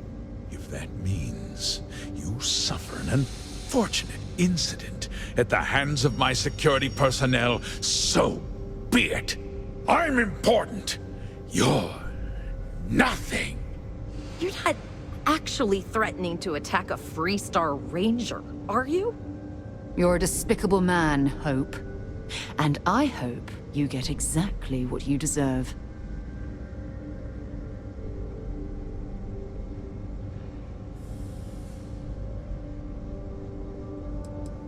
You just threatened a member of the Council of Governors. On my authority, you're stripped of rank, declared an outlaw. Guards! Dispose of this criminal!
tried to have you killed.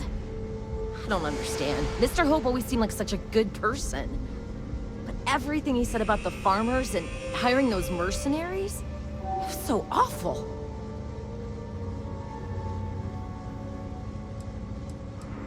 I'm just a little in shock. I'm still not sure I understand what happened. A conspiracy to steal farmland? It's just so hard to believe. That's not the Ron Hope I know. He never seemed that complicated to me. He always looked out for us, for his employees.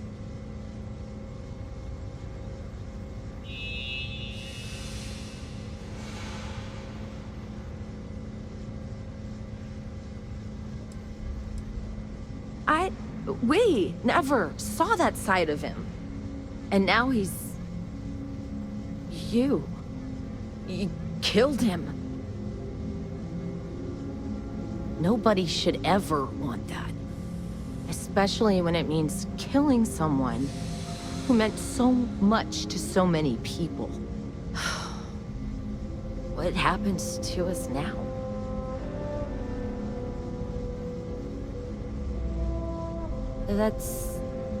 That would be Elana Nwankwo.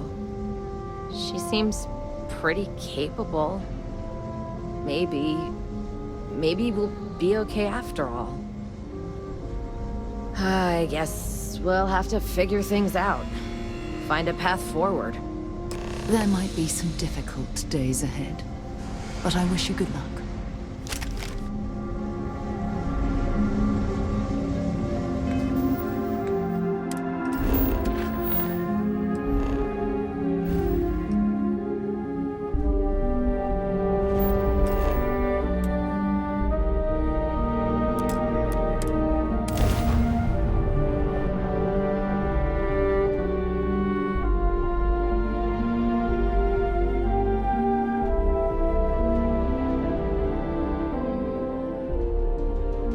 Not exactly New Atlantis, eh?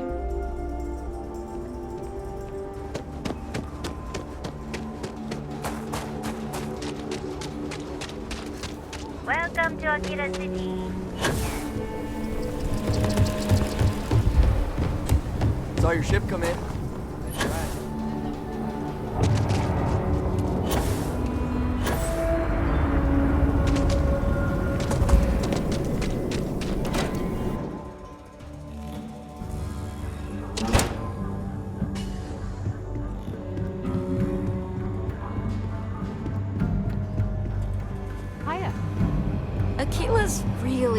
Good to see you back safe, Deputy. What's the word on the mech factory? Were the mercenaries hiding out there?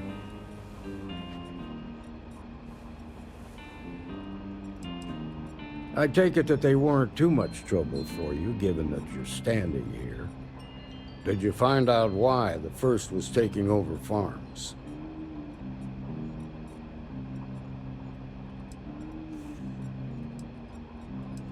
Wait a damn minute.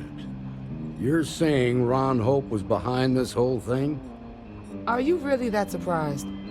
Hope's always had a reputation as a man who'd do anything to succeed.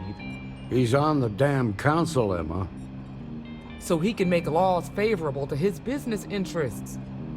Sure, he's known to look after his people, but do you really think he gives a damn about some farmers on Montara Luna? Did Hope explain his motives at all?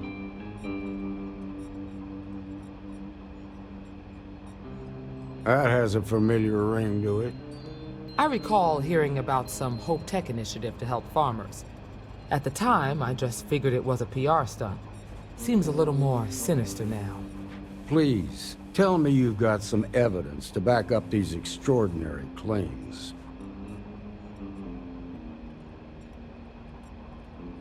All right, let's see what you've got.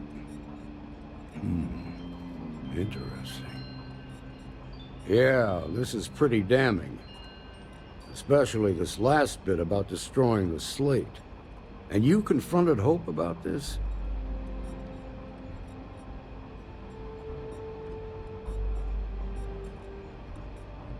Damn.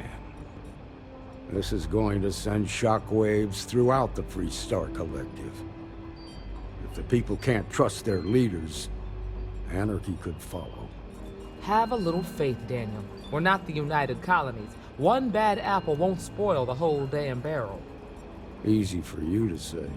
You ain't the Marshal. Not yet, but you ain't gonna live forever, old man. While we've got you here, there's one last piece of business to take care of. Emma, would you please? With pleasure, Marshal. When you first joined us, I told you that you'd undergo an evaluation process. There's one thing left to do. A simple question. Do you feel ready to wear the badge of a full-fledged Freestar Ranger? Good. Duty and honor are the backbone of the Freestar Rangers.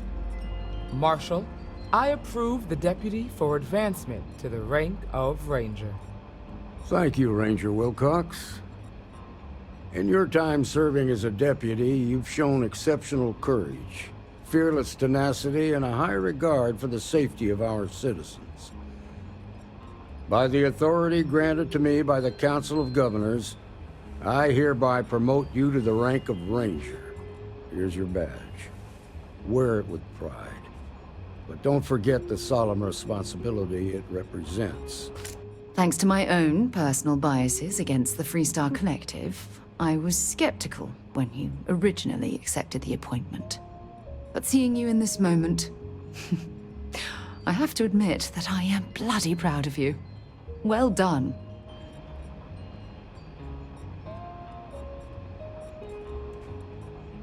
I know you will, Ranger. Let's hear it for our new Ranger. Well done. Great job, Ranger!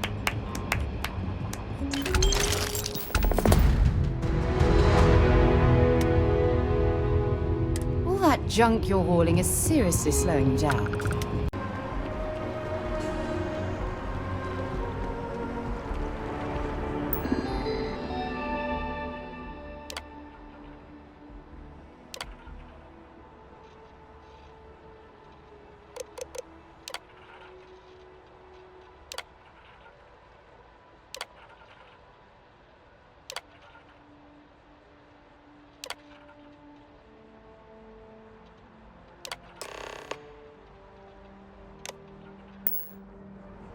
Ryujin Industries is looking for the young...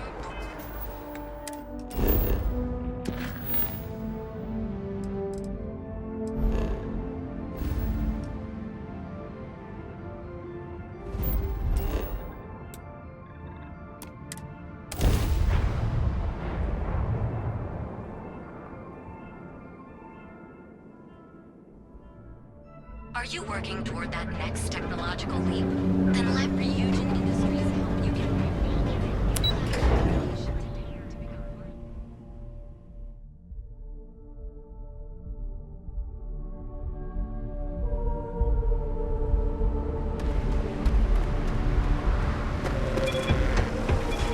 James.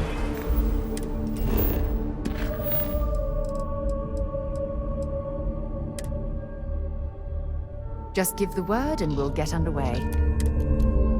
Something for you when you have a moment.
Welcome to Ryujin Industries. Can I help you? You must be one of the candidates that Imogene Salzo is interviewing today. Her office is down the hallway to my left. Take another left at the conference room, follow it around to the right and up a small flight of stairs. Then take a left and keep heading that way until you see her office. Sounds like a maze, right? So if you want me to walk you back there or have any questions, just let me know. And hopefully I have some answers.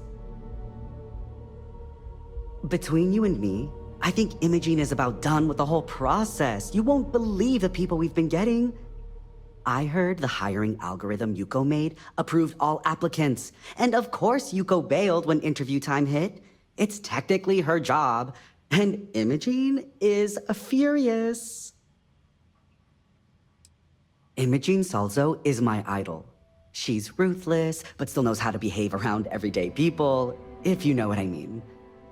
She's probably next in line to take over for Ularu Chen, head of operations here, which would be a godsend considering Chen has no filter and loves to speak her mind. No one loves brutal honesty that much. Oh wow, you're serious? Well, Ryujin is the tech industry leader in the settled systems, mostly known for neuroamps, which exploded on the scene about 15 years ago. Other than that, our products include operating systems, security, various quality of life improvements for the home. We're like a full package. If you really want more info, I'd recommend reading up at one of the kiosks. They've got this company's entire history listed. At least the history they want you to know. Good. Let's not keep Imogene waiting too long. And the offer still stands if you need someone to show you the way. Of course, follow me.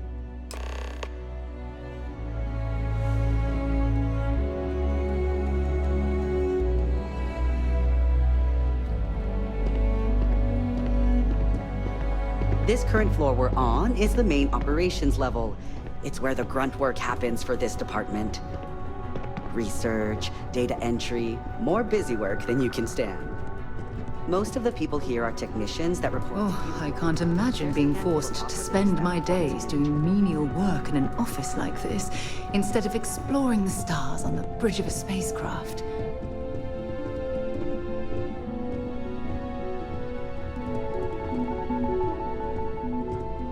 I hope I can wrap up this next assignment quick. The Razor Ball tournament starts tonight. And here we are. Good luck in there. I'll probably see you on your way. I hope you're more prepared than the last one. Have a seat. And your friend can wait outside. I'm sure they understand. When they ask for your greatest strength, tell me. All right, just to get a few things straight here. I'm Imogen Salzo, Senior Operations Specialist here at Ryujin Industries.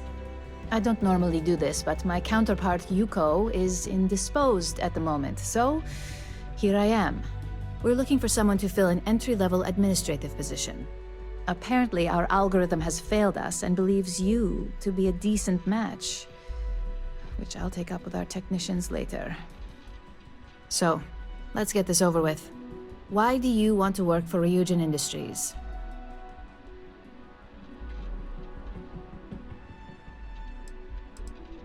I'll be sure to let our marketing team know their phrases are catching on. But I hope that's your sense of humor showing. Not to say we don't have our share of self-important attitudes here. In fact, you'd fit right in where some are concerned. But, moving on, why do you consider yourself qualified for a job like this? Ah, negotiation. Now there's a true corporate skill, and one that can take you further than most. How motivated are you to succeed? All in, huh? At least that's an attitude we can work with here. And finally, my last question. If you worked here for 5 years, what role would you see yourself in?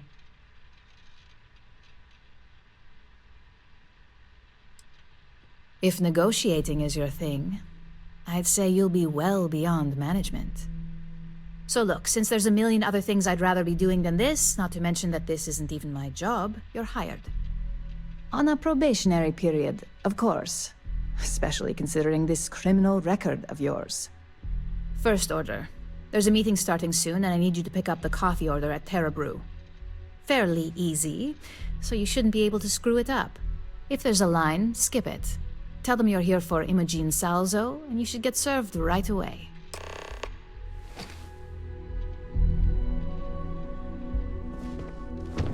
This intel could blow a hole.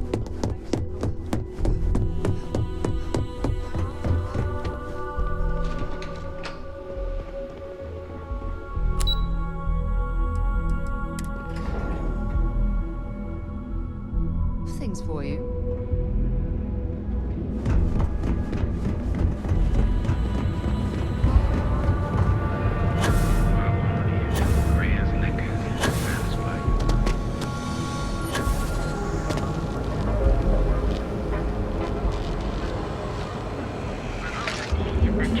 From the mundane to the death-defying.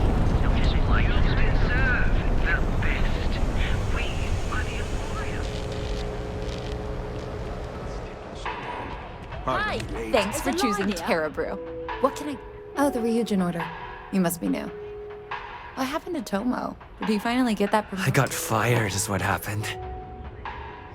And this is the soulless suit they got to replace me. Tomo, I'm sorry. I know how hard you were working for that promotion. 4 years behind a desk, getting coffee, kissing up to that high and mighty Ularu Chen, just to get replaced by this nobody?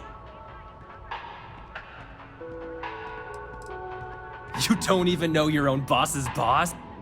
Ularu is Ryujin's head of operations, or resident shark, if you ask me. If she smells blood in the water, you're dead.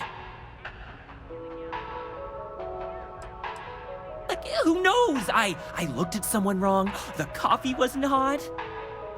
They didn't even have the decency to tell me. They just had security escort me out of the building, like some criminal.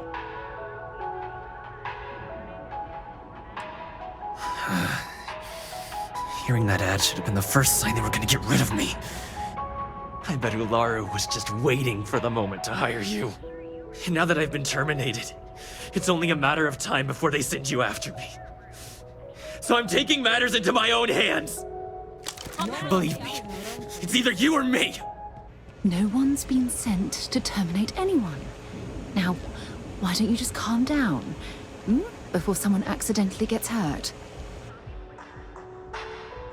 You want to talk? I'll tell you what. You get one chance to prove you deserve this job. Change my mind and I'll walk away. Fail? And I think you know where this is headed. You can't be that good. Not yet. Nobody wants that. I'm still willing to talk. Look, at some point, Ularu really will send you after me. Just promise me you'll remember this. That when I came after you, I gave you the chance to talk me down. You're either one of the few good people in Neon, or you already know a thing or two about leverage. Just don't make me regret this. Hey, no worries on anyone calling security here. Take it from me, Ryujin will handle any drama that may come from this. You'll want to be sure to report it to them. Are you serious? That's the most excitement I've had in months. I feel like I should be thanking you. Tomo had been Ryujin's errand boy for some time now. Lots of ambition. Dying to get up that food chain, if you know what I mean. He always seemed really nice, so a stunt like that? I never saw it coming. Ryujin has connections everywhere. Even Benjamin Bayer. You know, the very man that runs Neon. They're practically untouchable around here. Just getting in with them, you're setting yourself up for life. Well, provided you don't get fired first, of course.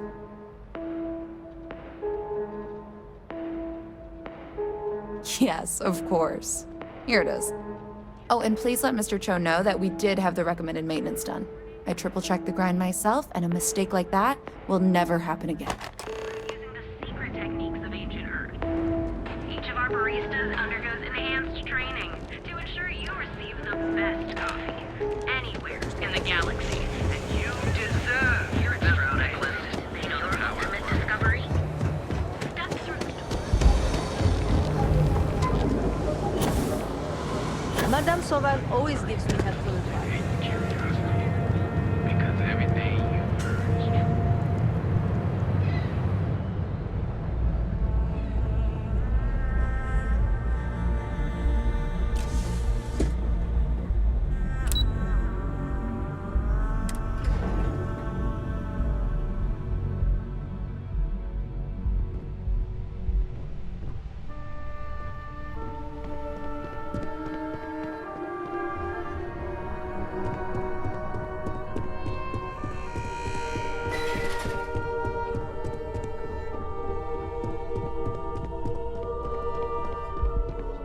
I hope that coffee is still hot considering the time it took you to get it. You either need to learn this city or how to deal with distractions. So, what was the holdup? Good answer. And the one I was hoping for, since we learned of the incident before your return. Your handling of the Tomo situation has caught some attention, and we'd like to try you out in a different role at the company. And since Yuko isn't here to object, your new position starts right now. So, congratulations, you've been promoted. Not bad for your first day, right? Talking through it was the right way to handle the situation. I'm proud of you. You say that now, but let's move on to the details. I'm promoting you to junior operative. The position is a bit more complicated and completely confidential. Your main duty is to add influence when necessary to ensure success of the business. Any questions so far? Really? Well, this transition may be easier than I thought. Now, let's get that coffee delivered. I'll gladly take mine. And since Yuko's still a no-show, feel free to keep hers. The other recipients are eagerly waiting for you in the conference room. Hey.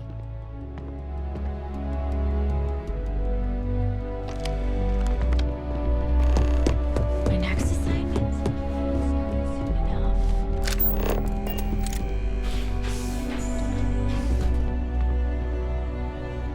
Ah, coffee.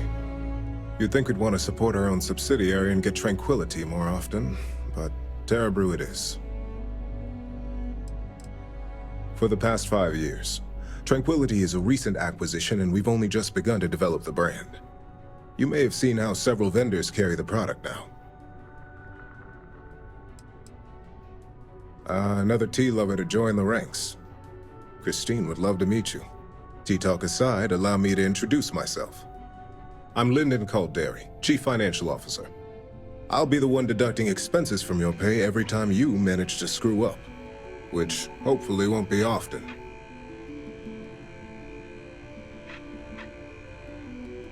We'll see. We've yet to have an operative with a perfect record.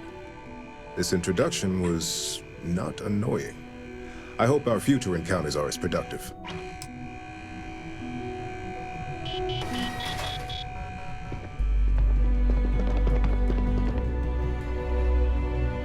Just what I needed.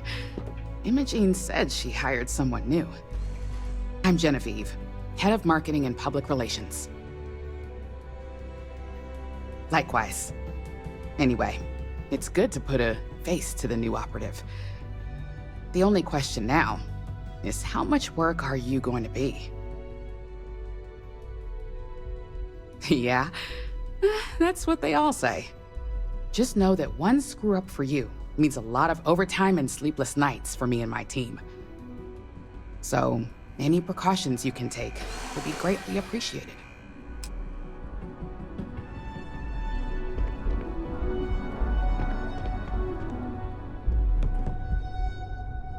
Coffee, finally. Well, let's have a look at you. If only pleasure was the word for it. I'm Alexis Price, head of the legal department here, and I'll be direct. Any legal troubles you cause as an operative, witnesses, getting arrested, are my troubles. So steer clear of law enforcement. We may have connections with Administrator Bayou and the Freestar Rangers, but they aren't the ones I prefer to abuse. Let's hope your best is good enough.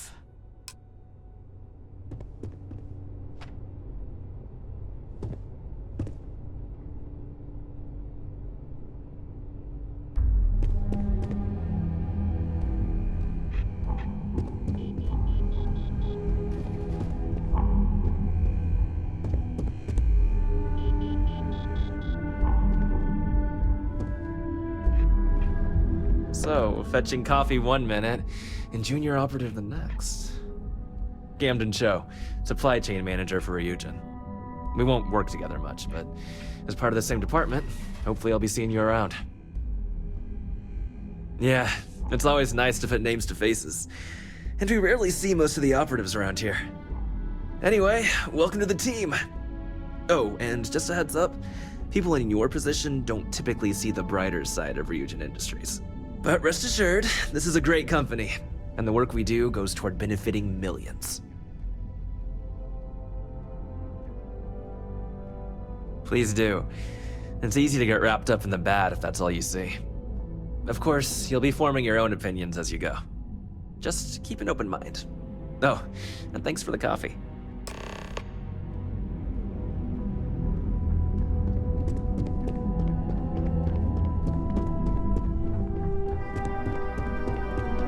There's always work to be done.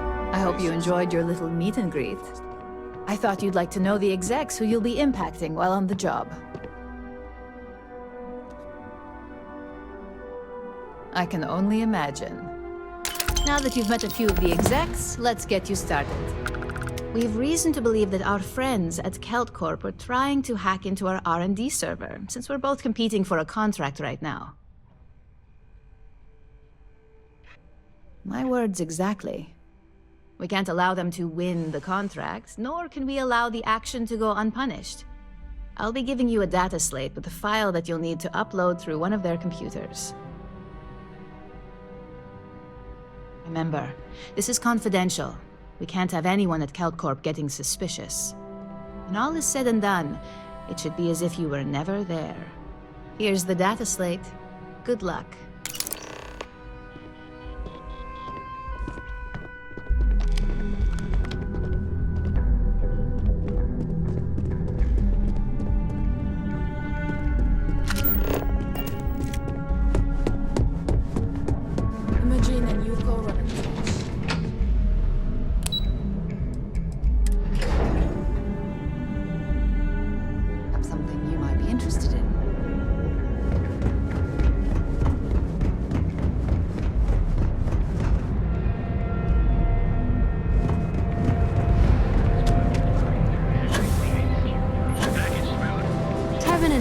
Has run into some trouble.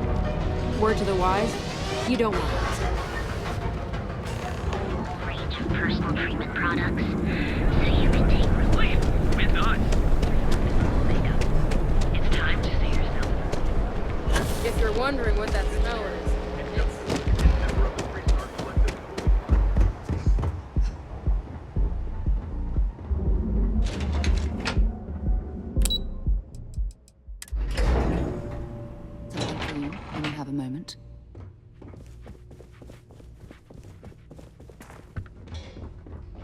What do you want to do for the I'm break? glad I ended up at Kelt Corp. I don't know, but I gotta Ms. get out of McKenna here. treats her employees like It's family. been non-stop interruptions since this morning, and I'm not spending another break at my desk listening to Cody. One of those days, huh? More like one of those months right now. Yeah? I'll go with you. We can pick up an extra for Chloe if she has.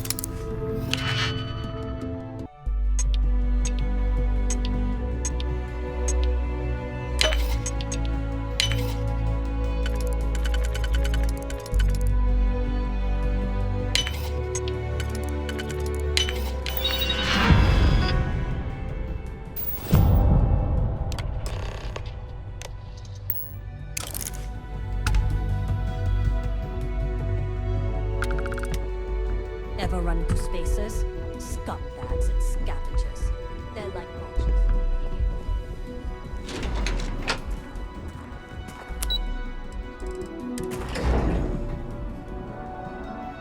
Things for you.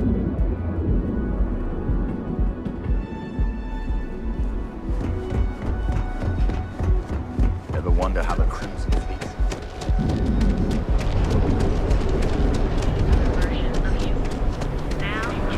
Your safety is almost guaranteed. So go out.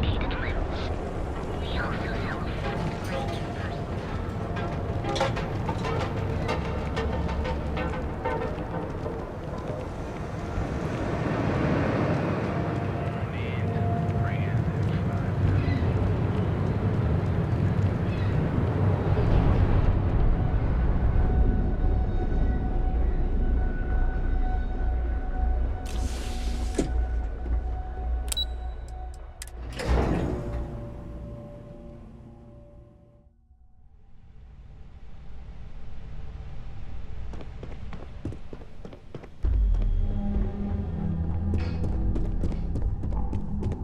This report isn't bad, but you're going to need more supporting evidence. Imogene's a stickler for details. What is it? That's what I was afraid of. Well, look who survived their first assignment. How'd it go? Anything to report? I know what you mean, but that's Not a single setback. Huh. I knew you were going to be perfect for this job. If you recall, setbacks mean a lot of things for a lot of people. Payoffs, cover stories, cleanup crews. You get my drift. The cleaner your work, the more intact your payments stay. I'm sure you understand. Exactly. In the meantime, I'll make sure that slate is properly disposed of. So, now that we know you're capable of handling some light cyber mischief, let's try your hand at a little framing. One of our subsidiaries, Arboron, is currently competing for a contract against Laredo. Now, the buyer likes to keep their associations clean, and will be sending a representative to Laredo in Aquila City for an evaluation. We just need you to visit their office first and accidentally leave behind some incriminating evidence against their company. Good. This one should be easy to pull off. Laredo has their own building, unlike KeltCorp, so at least there's only a single layer of security to deal with. Here's the slate we need you to plant. It holds confidential files that'll cast the perfect negative light on our friends at Laredo. Now, get going.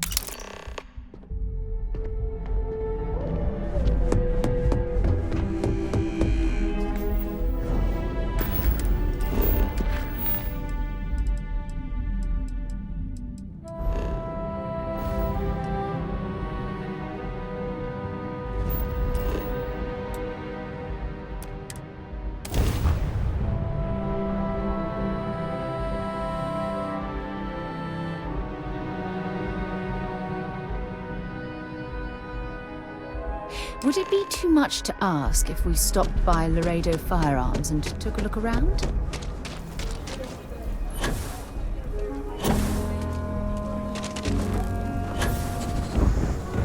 Word to the wise.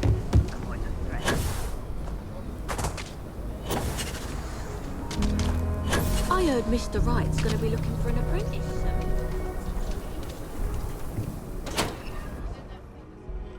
Something you might be interested in. The UC can't be that bad, can it? So we had to clean up the graffiti on the range again. Why don't we just go? It's not as much use.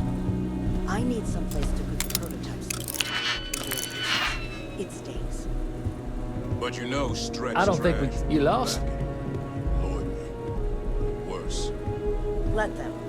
A few beer bottles and graffiti is the least we owe them. Yes, Miss Bates.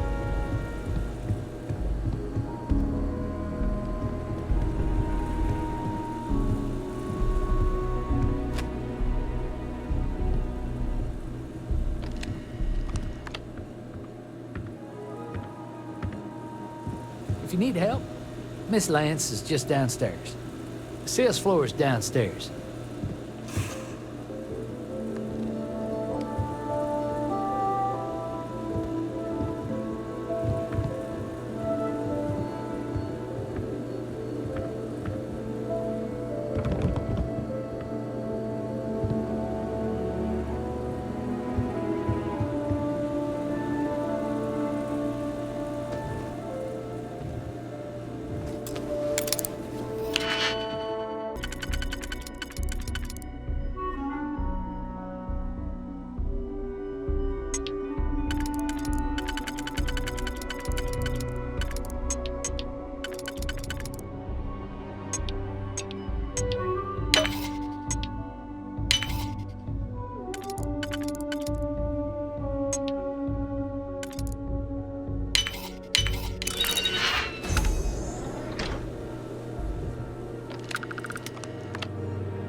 if we want to find a place to stay while we're here, I've heard that the Hotel Voli is top-notch.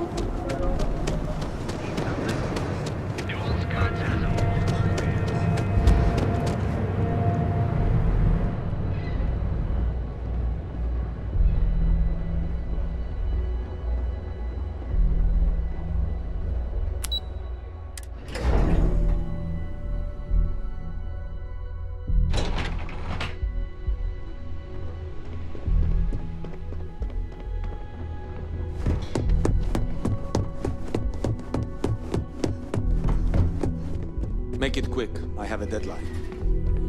I was hoping you'd show up soon. Is it done? Excellent. I'll let Ularo know that we can start moving forward with our negotiations. Now, I think it's time to examine a different set of skills.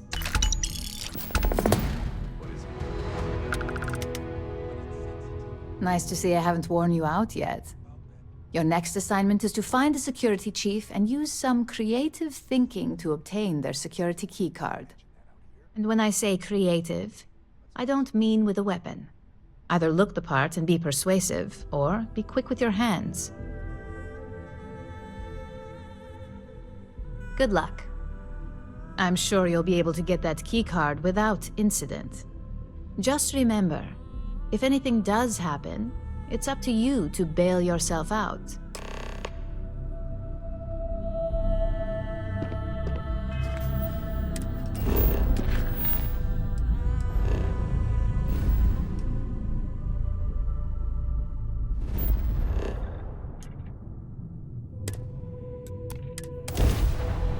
I have things for you. This is Jiro Sugiyama, head of Paradiso Security. I apologize for coming over this emergency channel, but we are in need of assistance concerning the large ship in orbit, and we value discretion in this matter. If you are willing and able, please see me as soon as possible at the main security office in Paradiso. Over and out.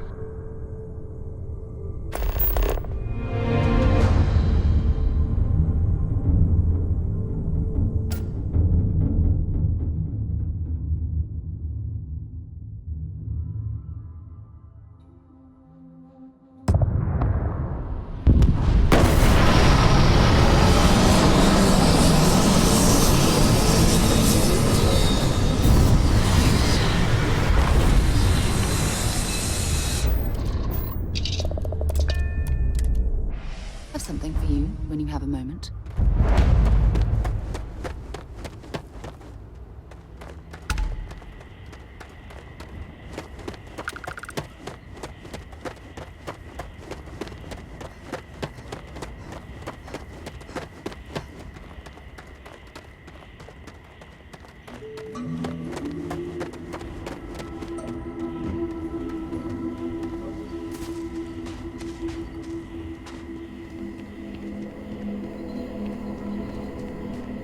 Think we'd be a prime target for pirates, but they know to stay away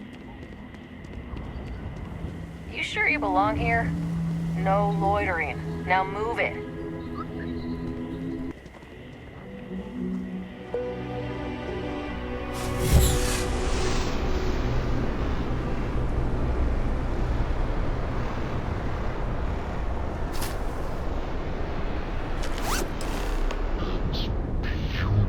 Out there in it?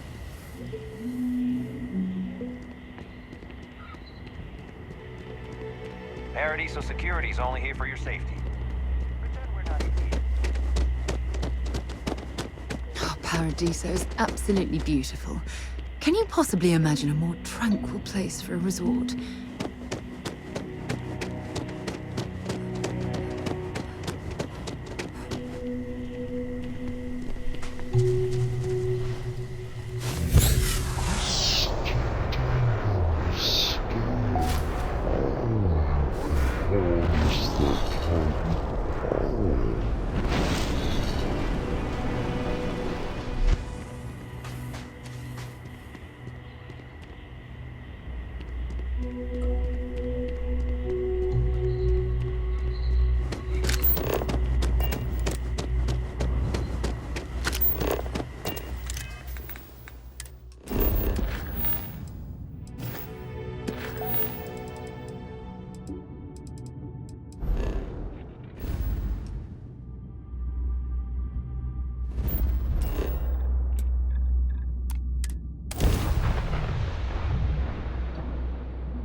picked up something you might be interested in. Hamza kept pestering me about his damn missing slate. Like security's got time to track something like that down.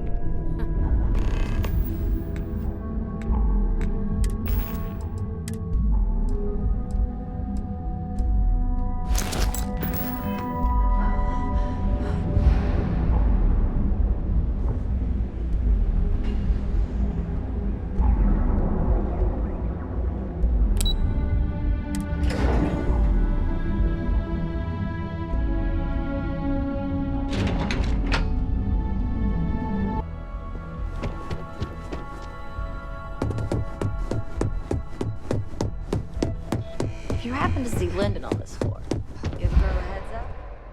Hey there. Got that key card for me? Now we're talking. Not bad for a novice. I think you're ready to kick things up a notch, and your timing couldn't be better. Good. It's time for a change of pace. This next assignment requires a bit more discretion for 2 reasons. First, you'll be dealing with high-level executives, and second, you'll be in the Astra Lounge here in Neon. Discretion and the trade tower in Neon don't exactly go hand in hand. I figured you could put those negotiation skills you mentioned to good use. Our techs failed to uncover a potential deal between Infinity Ltd. And Quantum Synergies. Your job is to make sure that deal fails. That's what we're hoping for. You'll be speaking with Quantum Synergy's Executive Director Zola Adisa and their Financial Manager Arthur Cruz. I'll be giving you a dossier on both. I strongly suggest you read them for talking points. Exactly. Those lines are most likely to sway Zola and Arthur away from Infinity, not to mention give them a gentle nudge in our direction. The Infinity Ltd. Rep is Nina Hart. I'll also be giving you an altered version of her presentation to swap out with the original. We've changed several figures, just enough to cause sufficient confusion throughout their meeting. Whenever executives are faced with numbers that don't properly match up, any faith they may have had will falter. Finally, I recommend dressing appropriately, so I've taken the liberty of having a suit made for you. We need absolute discretion on this one. I don't want any SSNN broadcasts about murder in the Astral Lounge. Got it? I bet you are. Just remember to keep a low profile. Don't let the Astral Lounge distract you too much.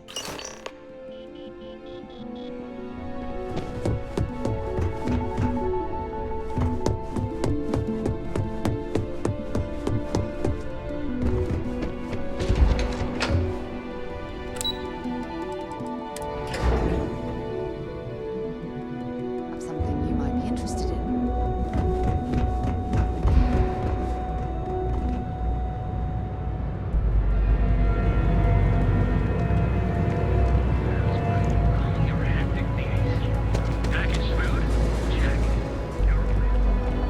Don't go causing trouble.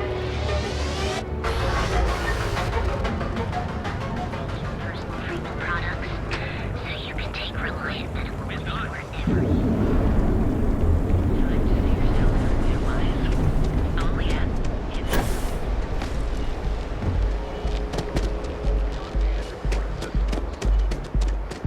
Not on my face. If you want to gawk at something, take it to the Astral Lounge. Keep your nose clean. Last thing I want. We're here. You better stay off the Aurora. We don't want that drug scrambling your brains.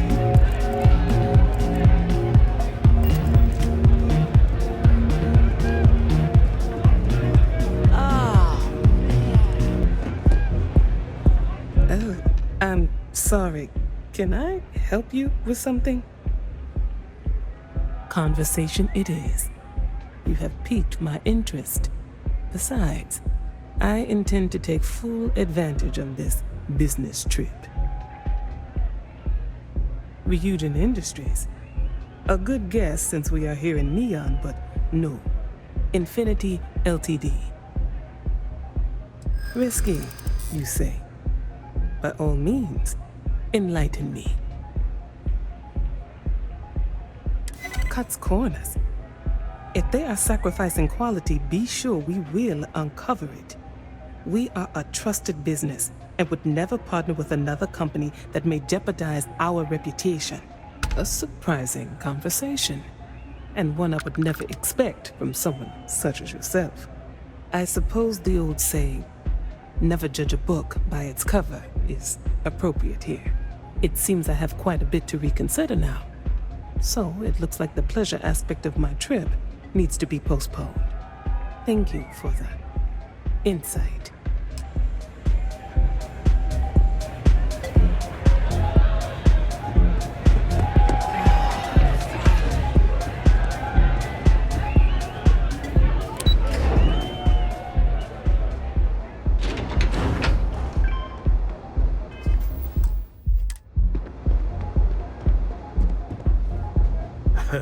Bet you ought to slap a dress code on this place.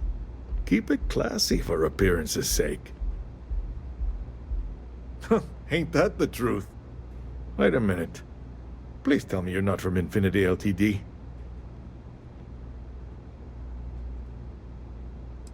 Someone like you doesn't want to be associated with Infinity Ltd?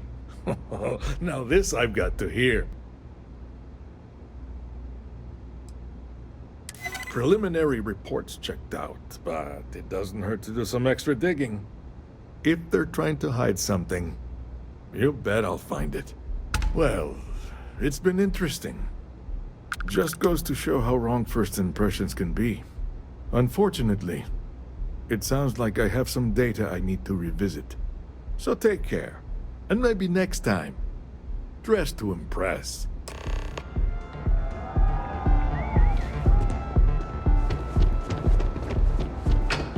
You know I went to chef school.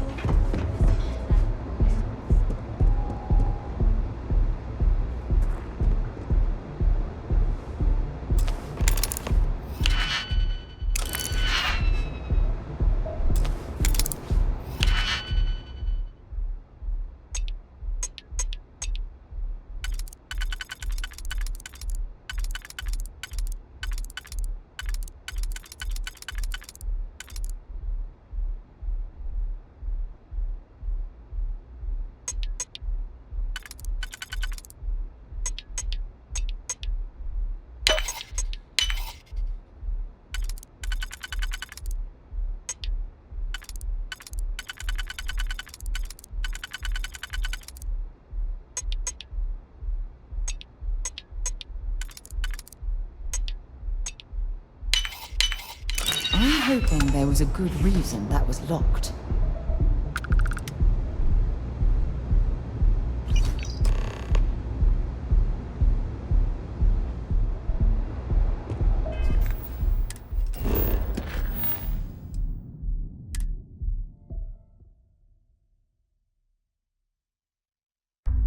I picked up something you might be interested in.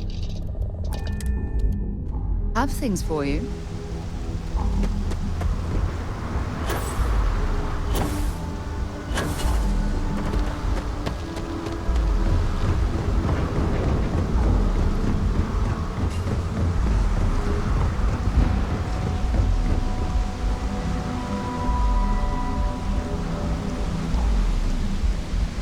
Keep moving. The scanners won't hurt you.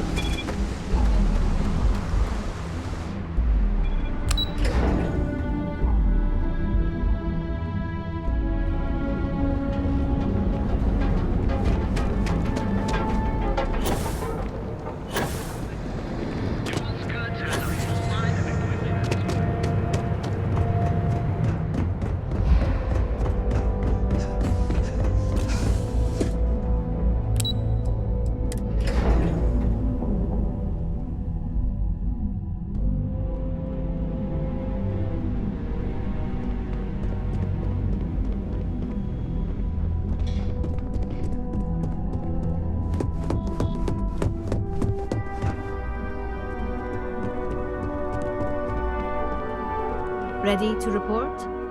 Well, that wasn't too bad, was it?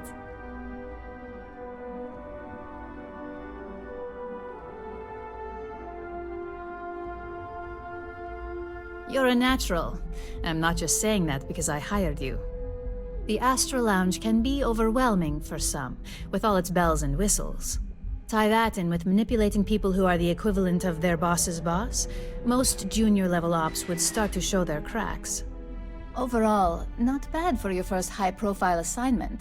You even earned yourself a bonus, which Lyndon was more than happy to give. That's exceptionally kind of you, Imogen. It's well-deserved. Just keep making me look good, and there'll be more where that came from. But no rest for the weary at Ryujin. We've got a decent backlog of assignments, and they just keep coming, so I hope you're still good to go. At least this next one will be a break from all the chatter.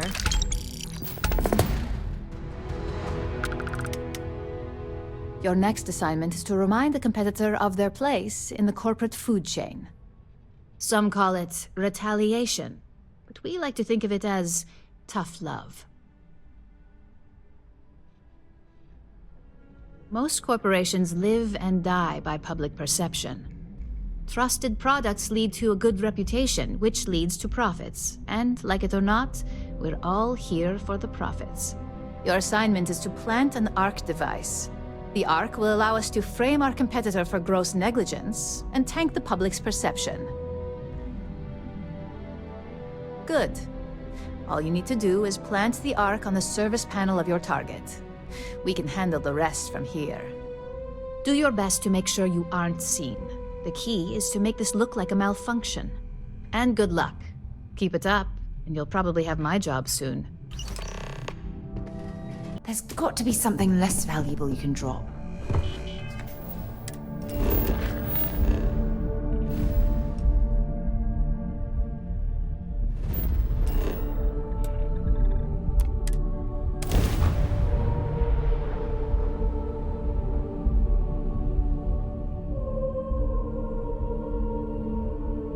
I have something for you when you have a moment. I don't want to hear any complaints.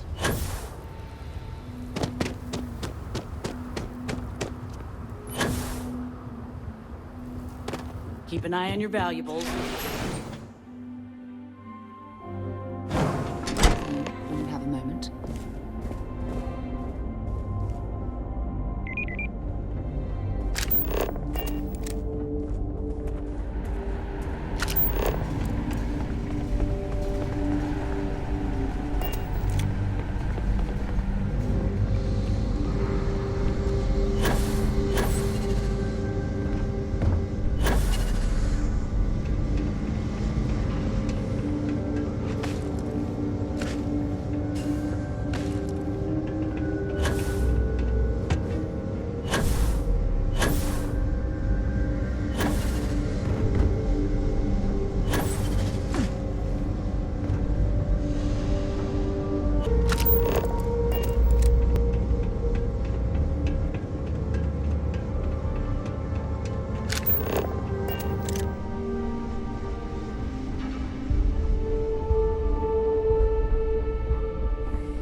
We're going to be visiting the Astral Lounge while we're here.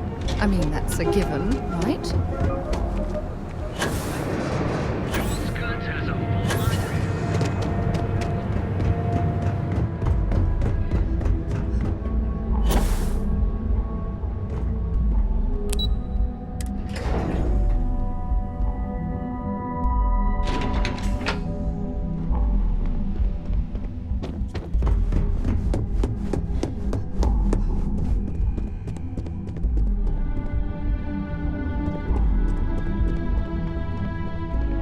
Hey there. Got an update for me? Good work. Now I can let Masako know how much she'll enjoy watching the news tonight. Now, on to the next, right? Oh, but before I forget, the results of your Astral Lounge escapades are in. I'm happy to say that the deal was officially called off. Masako was pretty happy about the results, so she arranged for a small bonus through Linden. It won't buy you a new ship, but it's something. You earned it. So, back to business. In order to stay on top of the market, we have to know what our competition is doing. The next assignment requires a more brute force approach, since the chances of them sharing that information is unlikely. Good. Luckily, there aren't many, besides the usual. Your target is a prototype schematic for a new engine that Trident Luxury Lines is working on. According to the rumors, it's projected to be 17% more efficient than any engine on the market. The current schematic was sent to their star yard to begin prototyping, so they could be in the office area or the factory floor. You'll find the Trident Luxury Line star yard orbiting Aquila in the Cheyenne system. Remember, same rules apply. Don't get caught, and don't make a mess.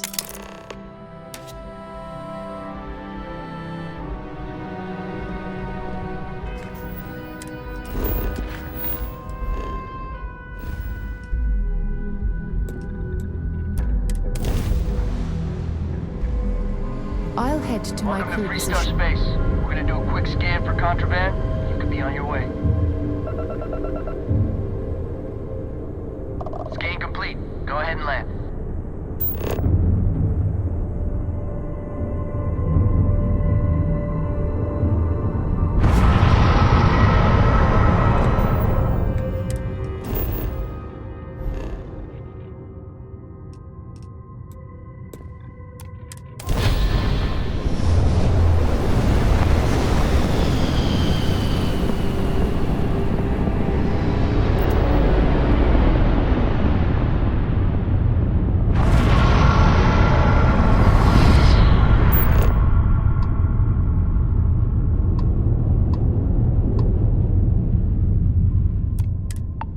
Luxury Lines welcomes you. Feel free to dock and talk with our courteous sales representatives.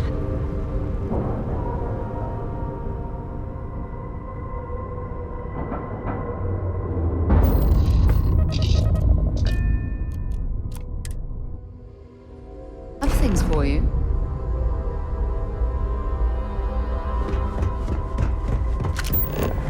You sure you're in the right place? I'm not certain why we're visiting this star yard. It's doubtful any of us have the credits to afford these overpriced vessels. I mean no offense, but I think you might be lost.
Yes, it's a singular honor to meet me, I'm sure.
picked up something you Freestar might be collecting interested space. in. Hold while we scan your ship. That's all we need. Enjoy Neon.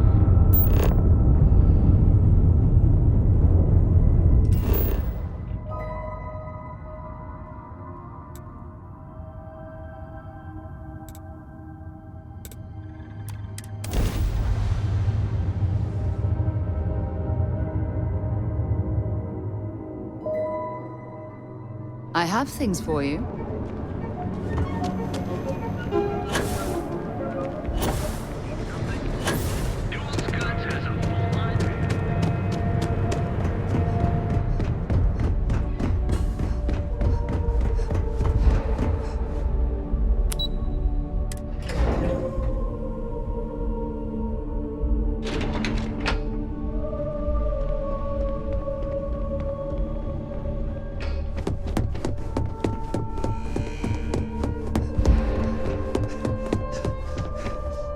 Just the person I wanted to see. You got that schematic? Good work. R&D's been looking forward to this one. I need to deliver this to Vina so she can start the reverse engineering process, but first, Ularu wants to see you. I've upgraded your security level so you can access the executive floor, where her office is. Tell her assistant Maeve you have an appointment. I won't be far behind, in case you get lost. There's always work to be done. Pace yourself.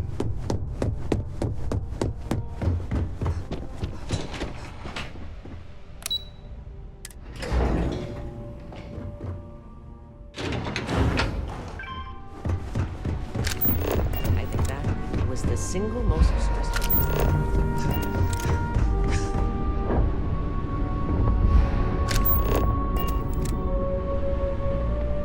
Can I help you? Name and appointment. Confirmed. Ularu is wrapping up a meeting with Genevieve. You can wait here or in the lobby area. I'll let you know when she's ready to see you. I see Imogene Salso is supposed to be with you. I'm right here, Maeve. Good. It should just be a moment. Well, sooner than I thought. Looks like Ularu's ready now. Oh, one more thing. Don't wander into any restricted areas. That leaves us with only one option. God, Ularu, is that always your response? I don't want another PR mess on my hands. Yes, Viv, because you're too good at your job. Now, we can talk Don't cause details any later. trouble. My next appointment's here. Fine, but you can break this news to Alexis at our next meeting.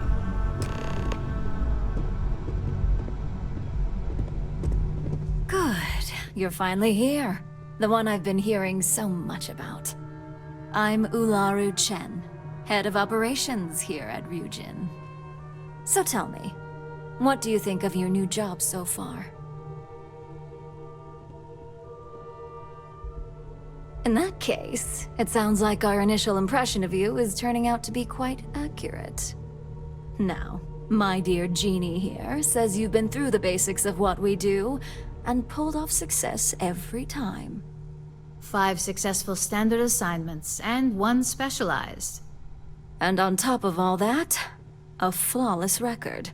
It's no wonder they love you up here. I happen to have a personal assignment that I'd like to send you on. One that involves meeting up with an outside contact. Jeannie seems to think you're more than capable of handling it. She's the best operative I've ever hired. Let's not forget the only operative you've ever hired. Meeting with outside contacts isn't always as straightforward as your past assignments. Some can be fickle or demanding, so you'll need to decide how to handle them and what decisions to make on the fly. Good. Then you shouldn't have any trouble. Your contact is Simon Rychek. He claims to have information on a new project that Infinity Ltd is working on.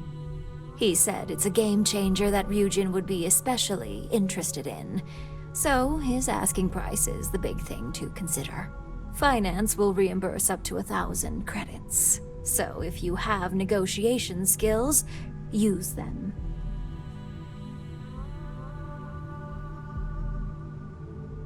Oh, you'll get the information if you want to hang on to your job. Now, in order to confirm your identity, Simon prefers code phrases. I'll let Jeannie give you the details on this one because the concept is just beneath me. Simon is into sports, so he enjoys any opportunity to talk about them. At some point, he'll casually say, "Looks like the Galactic Raiders are the #1 pick for the Universal Championship this year." You get to respond with, "Razor Derby is the only real sport." Got it? Oh my god, you corporate types never cease to amuse me. Now I feel like I'm trapped in some kind of spy thriller B-movie.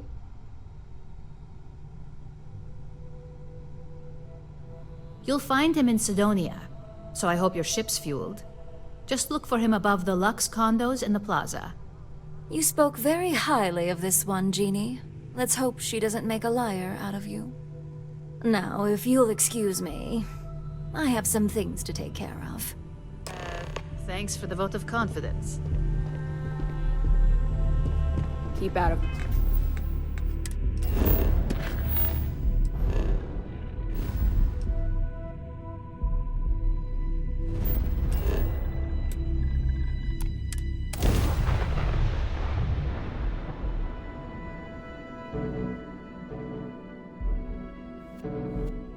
It's funny.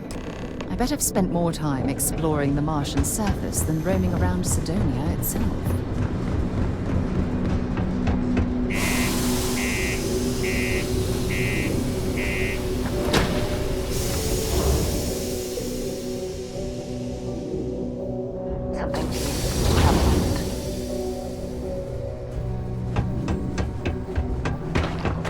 The Lux condos aren't anything special.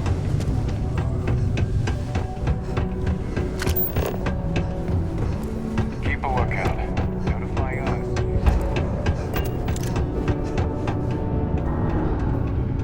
Sidonia, what a dump. You lost?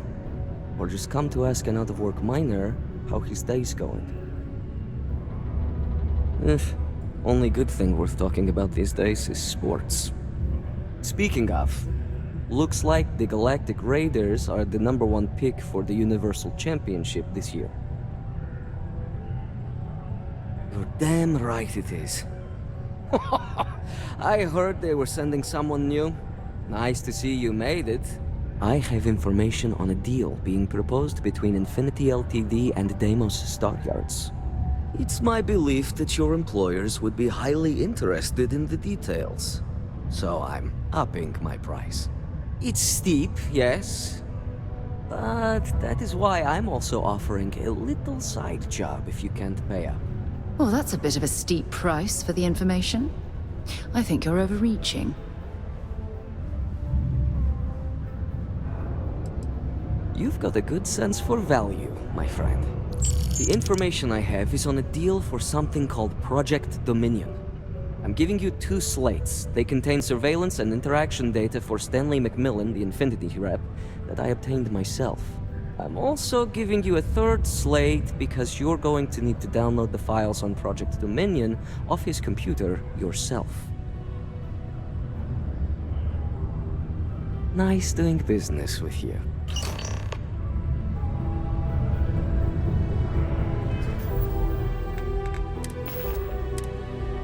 What the hell are you doing in this dump of a city anyway? You draw the short stick at work or what? Infinity sent me to get Deimos to bite on a deal. He's even got a catchy code name. Project Dominion. Sounds like world domination to me, buddy. I'd buy into that in a heartbeat. Right? I'm telling you, this Project Dominion is the real deal. We ought to be selling this to Inception or Quantum. Hell, you should be in the Astro Lounge making Ryujin Industries beg for that tech. Ha! That'd be the greatest irony of them all, but not this baby. Dominion is finally gonna put Infinity first. We'll beat Ryujin at their own game.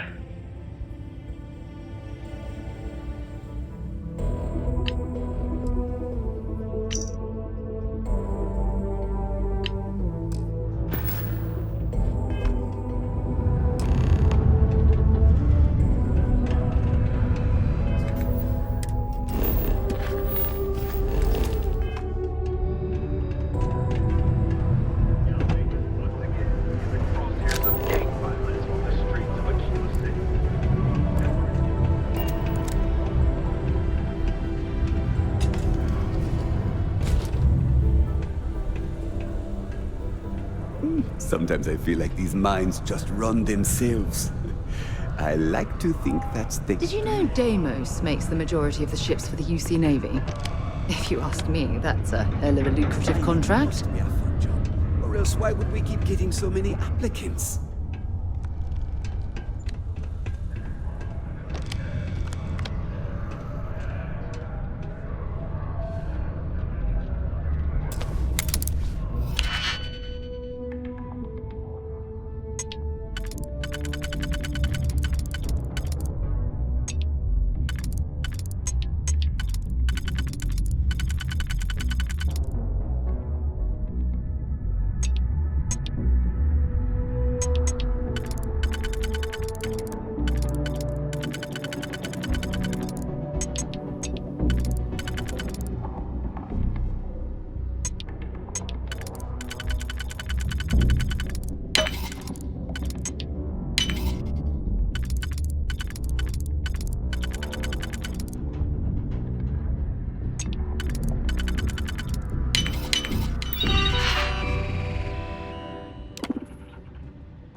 Never could get the hang of hacking. I prefer a more direct approach myself.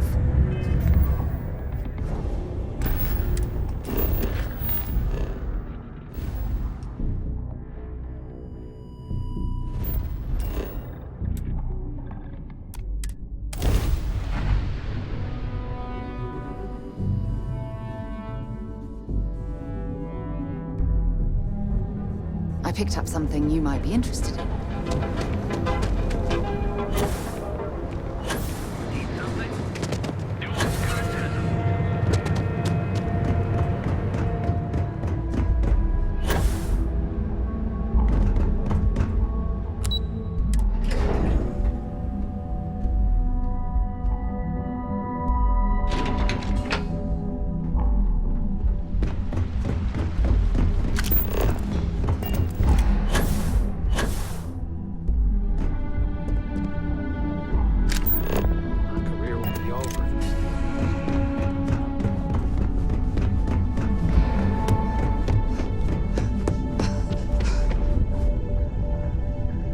Got my eye on you. Well, that took longer than expected.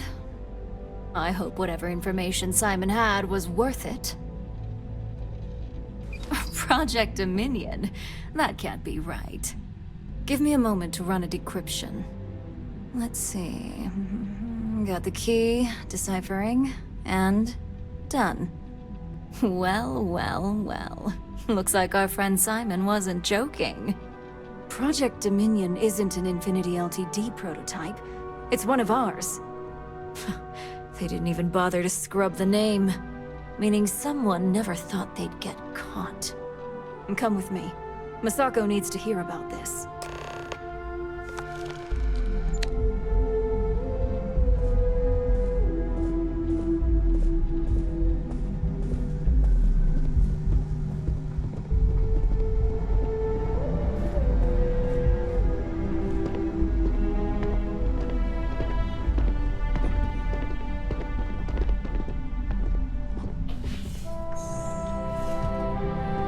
Keep out of my way, and I'll keep out of yours.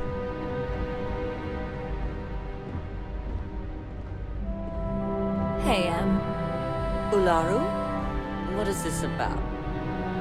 Who is this? This is our latest junior operative. I sent her on an assignment to rendezvous with an informant. But here's the real news. Infinity LTD has gotten their hands on Project Dominion. Impossible. Not only that, they're trying to sell it under their own name. Of course they are. We need fines to investigate this immediately. Since you found this information, I am trusting you to help investigate. You see, Project Dominion is confidential. It requires a high security clearance to even know it exists. If Infinity Ltd has obtained any information on it, that means we have a very well-connected mole within our corporation. Exactly. I want you to go see Dalton Fiennes, our Chief Security Officer. I'll send him the details. You've brought an enormous security violation to our attention, so I trust your help in any way possible. And thank you. Some operatives may have seized this as an opportunity for extortion. It's good to know your loyalty lies with us.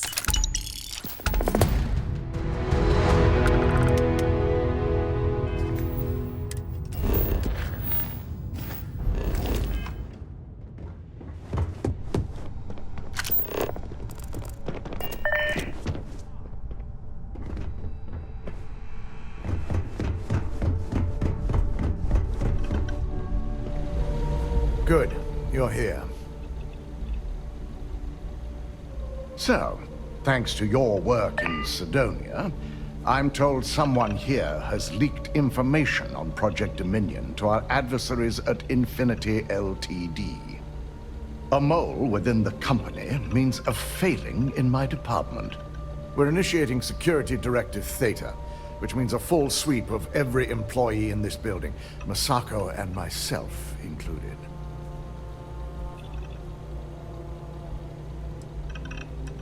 Directive Theta allows for a third party to conduct the sweep. This way, the results can be objective. We certainly are. Directive Theta has one unique case, and that's Ularu Chen. The directive calls for a specialized programmer known as Nix to investigate her, but he'll need your assistance for an unusual assignment. We don't deal in trust here. Think more in terms of mutual benefit and leverage. And in this case, it's mutual benefit. Nix will be giving you a program to run on Ularu's computer that will pull any data needed to prove her guilty or innocent. Your job is to infiltrate Ryujin Tower as an anonymous outsider in order to run this program completely off the books. This means your keycard will be turned off, and the security guards in the building will consider you to be trespassing. At least one of us is. In the meantime, I'll ensure all non-essential employees, Ularu included, have left the building, claiming routine security maintenance. During that time, I'll be unlocking access to the tower's ventilation system, which you can utilize to help avoid detection. I'm also issuing you a disruptor, which should help in avoiding casualties should a worst-case scenario turn up. It concerns me that you don't know. A disruptor is a non-lethal weapon. Our subsidiary, Arboron, makes an excellent one that I'll be issuing you. It will stun your target, giving you a chance to get away, but you'll only have so much time before the effects wear off.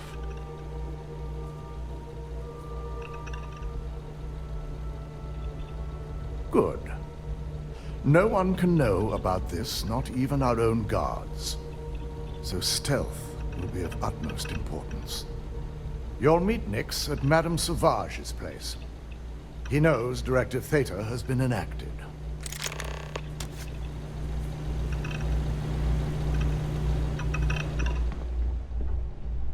Don't cause any trouble.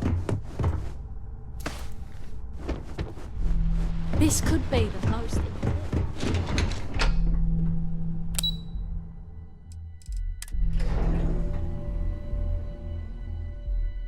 Picked up something you might be interested in.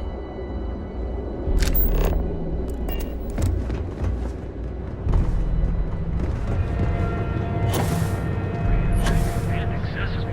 Calling your hand.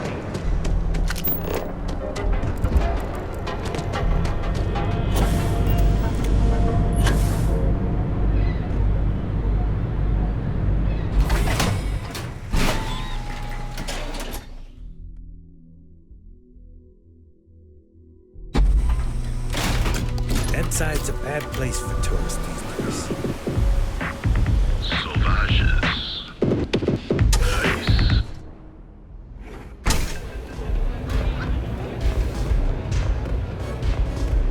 Neon's the only place where my talents are actually respected. You got an appointment? 'Cause if not, consider this area reserved. Oh yeah, Dalton's little errand runner.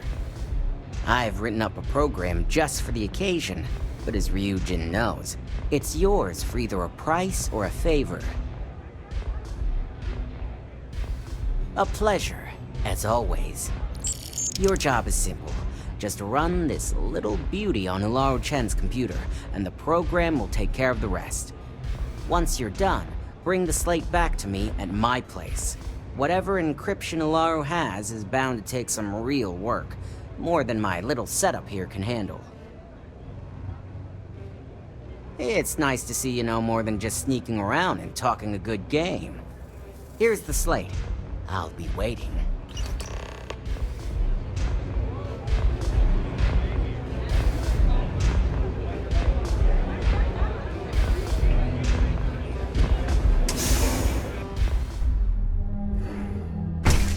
Moment.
Halcyon keeps demanding we look into her husband's murder.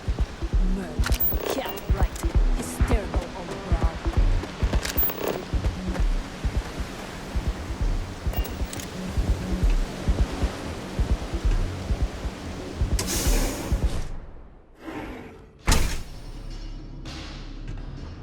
You take care of the right people, they take care of you. So, you made it. Guess Ryujin's security really is slipping. Just brimming with confidence, aren't you?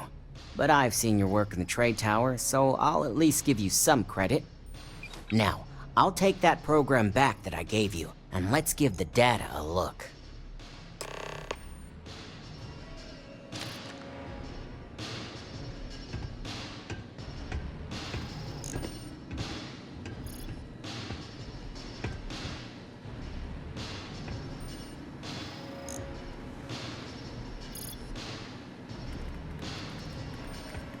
The program I gave you to run on Ularu's computer basically opens an all-access backdoor for me. I can see everything and anything, so let's take a look. Ularu has some impressive encryption on her files. Not that I can't crack it, of course. Circumventing protections, running decryption. This should just take a moment now. Damn, I'm good. That went faster than I thought. I'm saving several files to a slate for Dalton, including access history and anything related to Project Dominion. Adding in new encryption for him as well, so he's the only one that can view these. And done. You're all set.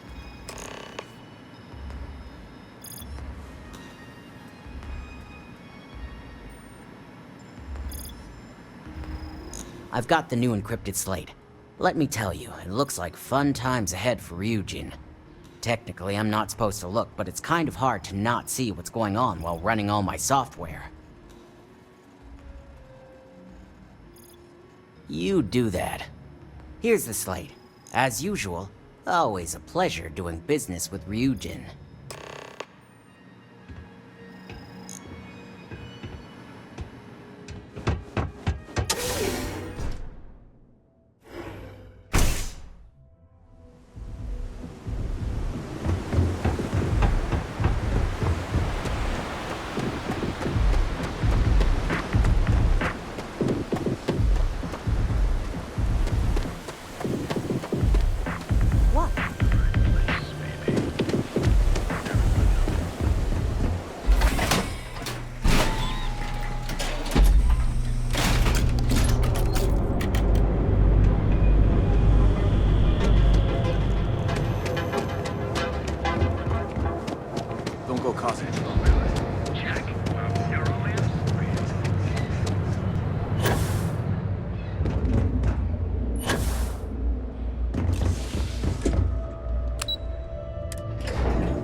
Is it done? I assume you were successful. I didn't get any incident reports last night, so I applaud your work. I expected as much. Now, let's see what we have here.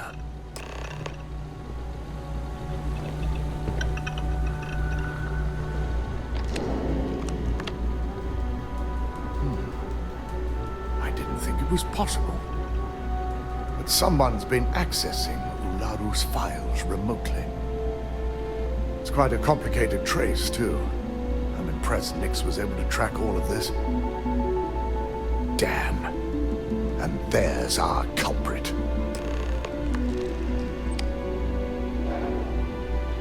Imogen Salzo, Senior Operations Specialist, and one of the few I had in mind for who could pull this off.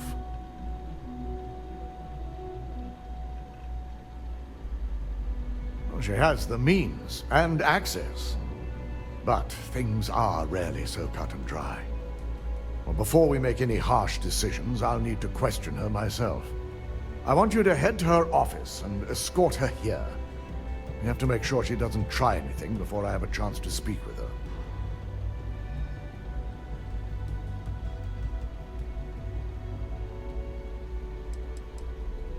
If she runs, the guilt will be apparent. And you'll have no choice but to dispose of her. As much as I'd like you to subdue her and bring her in, Imogene would never allow it. She knows what fate lies ahead for those who betray this corporation and get caught.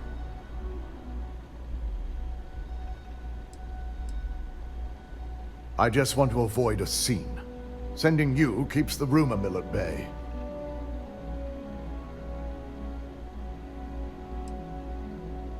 Don't put anything past her.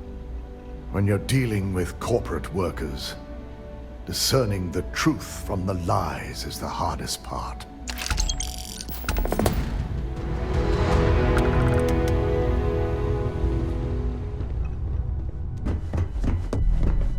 My company's future might be right.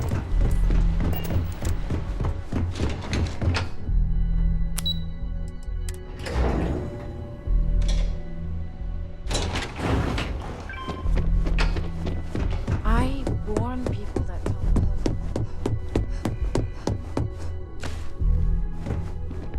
Let me guess. Looking for Imogene? Try not to harass my techs too much. They have work to do.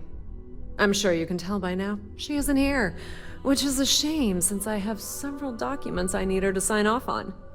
She's always been the master of avoiding desk work. I'm not even sure that's any business of yours, but I do enjoy keeping close tabs on my counterpart. Dare I ask why you need to know?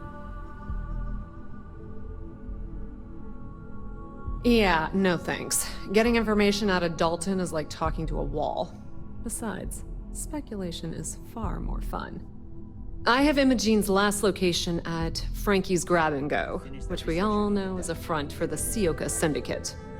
You'll want to get executive sign-off if you plan on chasing after her. I'd say Dalton is your best bet.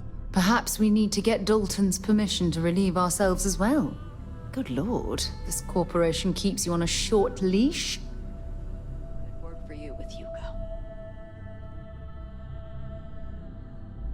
Good.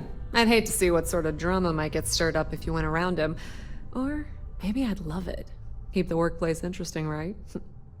Word of advice. If you're planning on forgoing authorization and just tiptoeing your way to Imogene, park your friend at the door. Two's a crowd if you're trying to lay low. Good luck finding Imogene. Oh, and if you do catch up with her, be sure to let her know I had everything to do with it.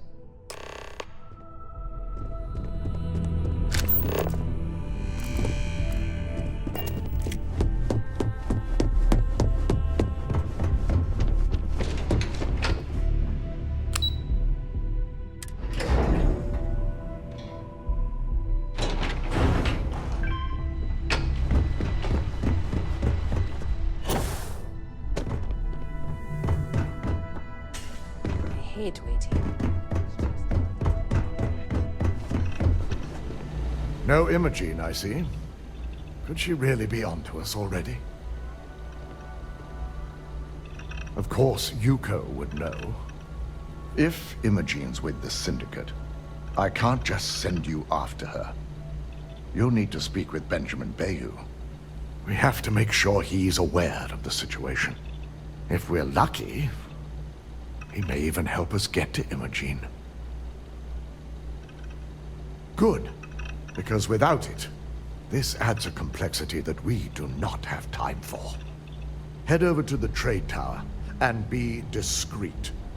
Let Bayou know that you're there on Ryujin's behalf. He may ask for credits or even a favor.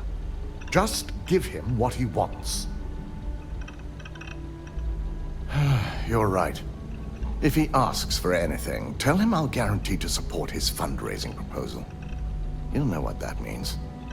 Just be sure to bring her back here in one piece. If she's truly the mole, she'll have a lot to answer to. If she resists or tries to run, we have no choice but to take it as an admission of guilt. I'm afraid you'll have to dispose of her. Imogen has the potential to do this company a great deal of harm with her knowledge. She knows the consequences of betraying Ryujin, which makes her dangerous. If the situation does take a turn for the worst, I only ask that you perform a thorough search for any evidence she may have in her possession. I trust you won't let your past relationship cloud your judgment. Don't wander into any restricted area. Whew.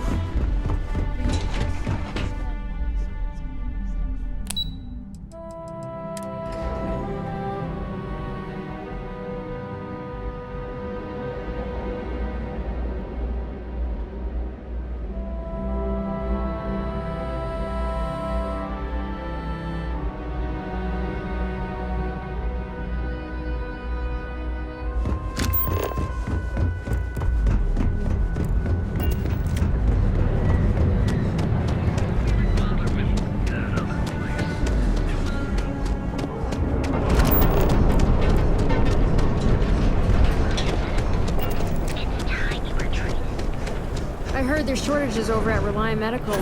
Not great. Doc Manning better get his act together before the place shuts down. My mother wanted me to be a doctor.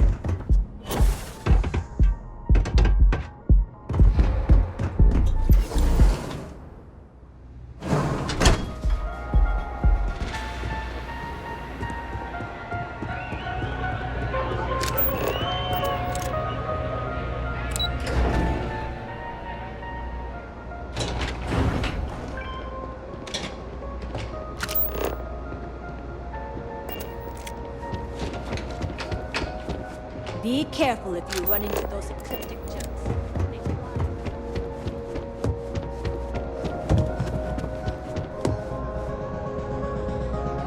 I don't recall sending for anyone. What do you want?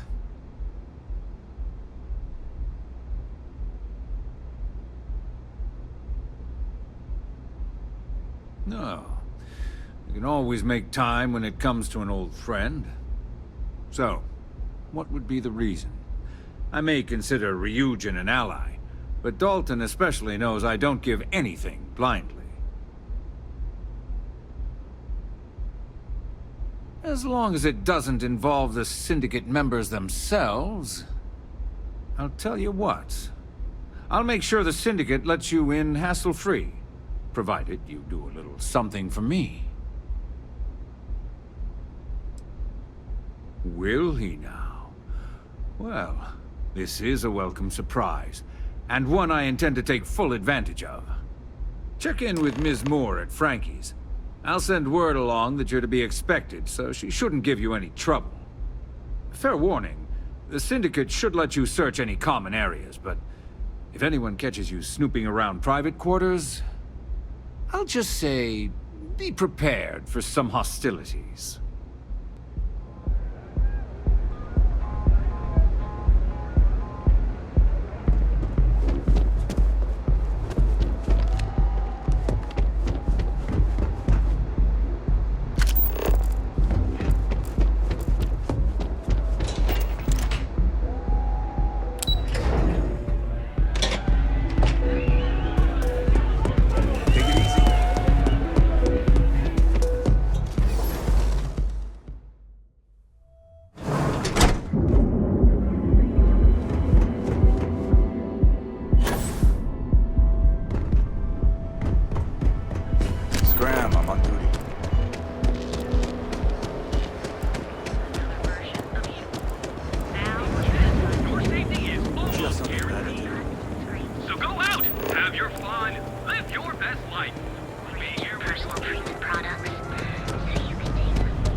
Side's a bad place for tourists these days. But I need the credits. Ever run into spaces? Stop.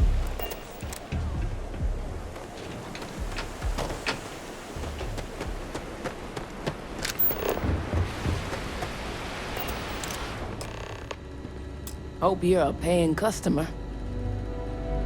You lost, kiddo? Oh, so you're the one getting special treatment. Don't look like much to me. I've got one rule for you in there, so it shouldn't be hard to remember. 3rd floor is off limits. They catch you snooping around, and it's open season.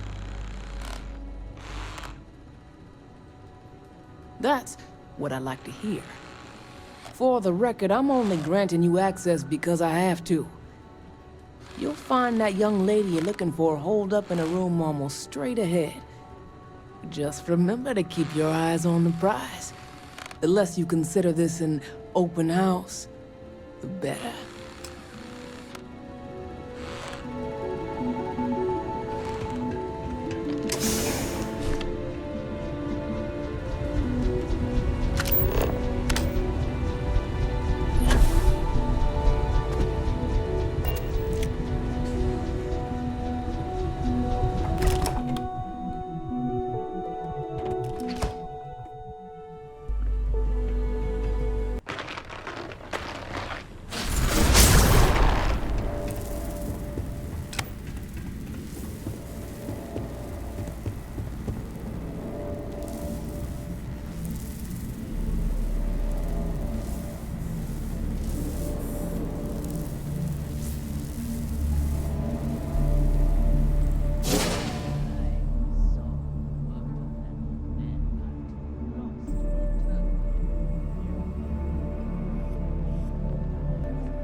Sooner or later.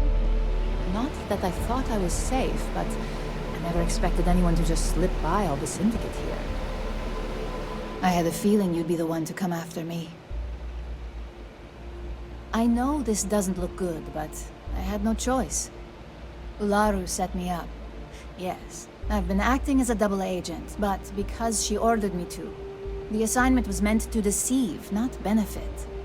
And Project Dominion is way above my pay grade. It'd be impossible for me to deliver it. At least, intentionally. Look, I only know about Project Dominion because I wanted to know exactly what I was being accused of leaking. But that tech is dangerous. An internal neuroamp that can theoretically control other people? If the evidence points to me, it's because Ularu used it to set me up. What better way to frame someone than to take control of their mind and have them actually perform the actions? It's the only scenario that makes sense. Besides, what's my motive? My career is solid at Ryujin. Infinity can't possibly beat my current benefits. Believe me, after having to play double agent, I've learned all of this firsthand.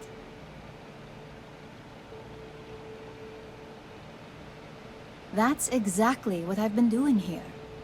Ularu has the skill to pull this off, but she's also been behind the desk for years now. I knew she'd miss something. This slate holds all the evidence against her.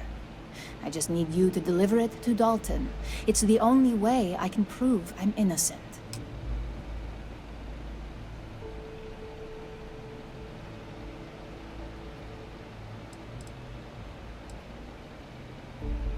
Nix's contract limits his investigation to Ularu's computer and her network activity.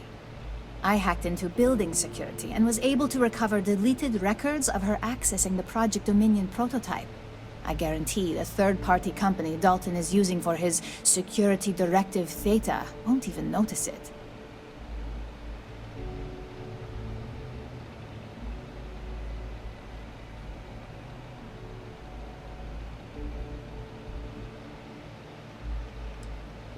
I can't do that. The moment I step in that building, Dalton will lock me up, and Ularu will be on high alert.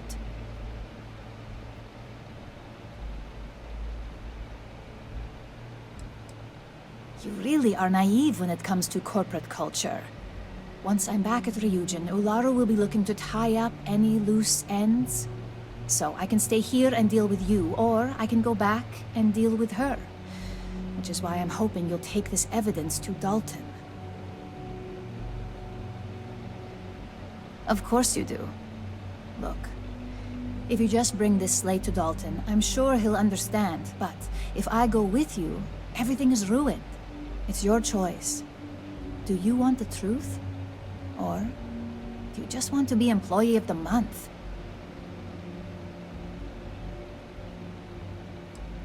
I was hoping you would. I'm still going to lay low until I hear the coast is clear. As long as Ularu still thinks I'm on the run, she'll remain confident that her plan is working. And I know you don't hear it much around the office, but thanks.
Well, look who's back. So tell me, what did you find out?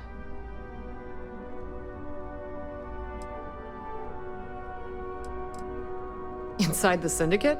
That area's off limits, and I think we both know why. Imogene knew exactly what she was doing when she went there. If you think I'm paying for that information, think again. It's just a matter of time before it finds its way onto my desk, and I can be a very patient person. I had a feeling you'd say that. Enjoy your time with Dalton. It'll all trickle back to me sooner or later.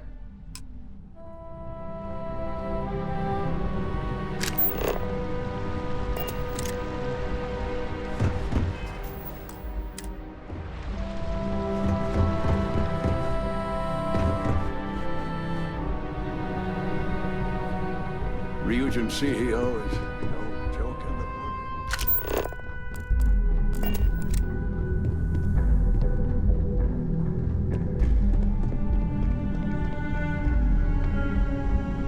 the Don't cause any trouble. Out of my way and I'll— Is there something I can help you with? Whoa. Just a moment.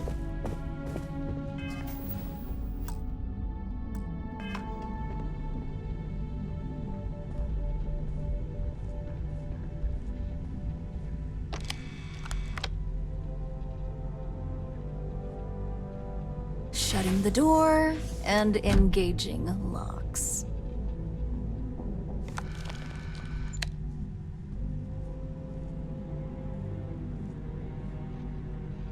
There. Now that I can guarantee we'll have no eavesdroppers, that's a serious accusation. I'd even call it a fireable offense. And just where is this absurd notion coming from? Is this a game? I wasn't aware. Oh, sure. And I just take your word for it. I don't think so. It is a horrible thing when such well-made plans can't be shared. You really think I'd believe that? You have a point. Looks like someone's been brushing up on their corporate skills. Fine. Since it's just you and me here, I'll come clean. I leaked Project Dominion to Infinity Ltd. But I'm no mole. That depends on how you define innocent. You see, I'm not a mole. I'm an opportunist. And no one is more loyal to Ryujin than I am. Masako, on the other hand, is losing her touch. Ryujin needs strong leadership for what lies ahead. A CEO who can make the hard decisions. Back then, hard decisions were all about screwing people over and white-collar crime. Today, they're more about ensuring success. By any means necessary. So, now that you know, it's time to see how good you are at making hard decisions. With your help, I can take down Masako and make the credits worth your while. So whose side are you on? Masako's or Ryujin's?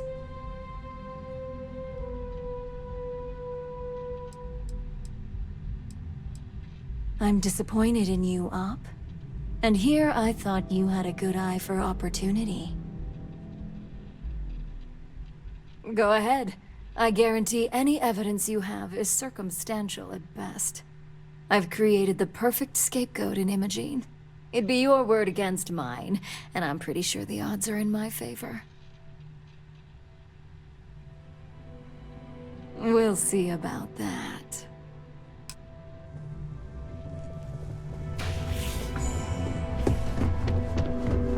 They know how to make a client feel well.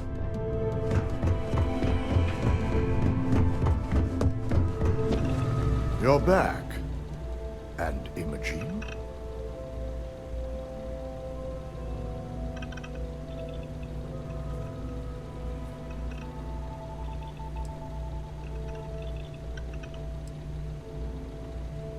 I suppose you suddenly have all the facts now. This explanation better be good. I have a mind to fire you just for that comment. I find it hard to believe Ularu would take the chance to incriminate herself. But if this slate provides indisputable evidence to corroborate your story, well, that's enough proof for me. It will be a relief to reinstate Imogene as well. Now, I need to undertake the laborious task of writing up a report to summarize all of this.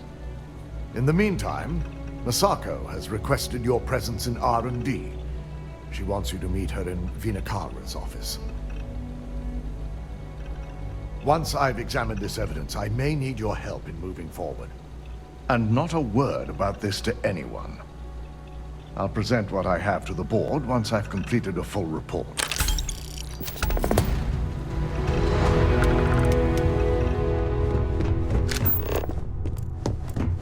This deal could be huge for my company.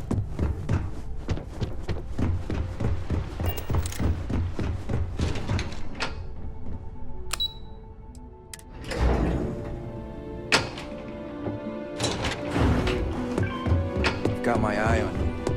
I need that Rothicite if we want. Good, you're here. It's time to put a plan in motion to take full control of this situation with Infinity Ltd.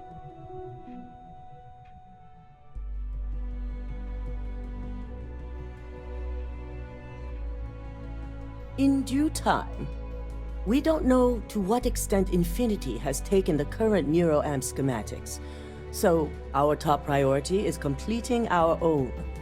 Let me introduce you to Vina Kalra, Head of Research and Development. She'll give you the initial details. Yes, details. You see, the internal neuroamp is supposed to consist of two parts. The first part, the part Infinity stole, handles the manipulative effects. The second part is a shielding modification designed to protect the user against other neuroamp users.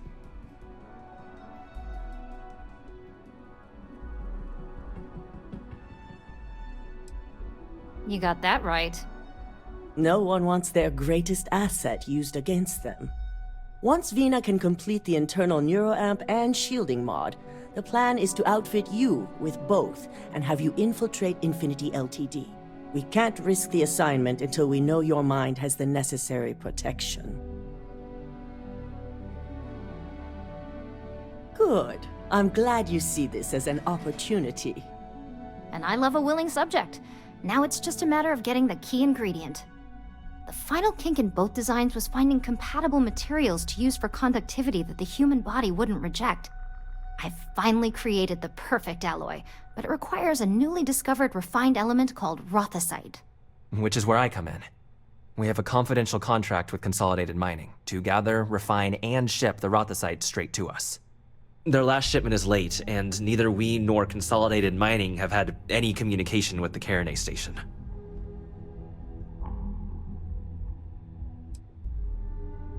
We not only expect it, we demand it. The outpost has been performing as expected up until now, which is why we're concerned. We need you to head out there, secure the shipment, and bring it back here so Vina can complete her prototype. And I want to know what happened. We need to take any safety measures to make sure this doesn't happen again.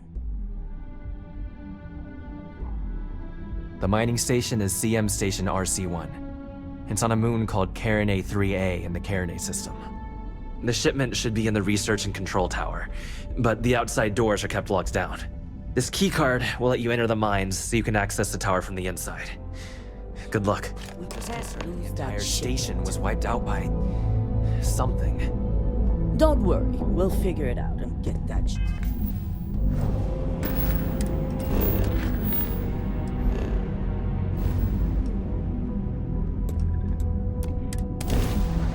Right, Captain. Where are we headed next?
Just lower the temperature.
Well, that was fun. Now what? No matter how much we learn, we're only just Every new alien... This area's off limits. Authorized personnel only. Job security. Gotta look on the bright side, right? An outbreak? I haven't heard anything about this.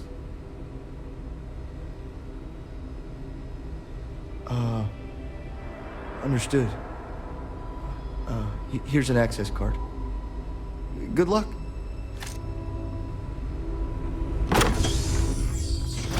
I've things for you.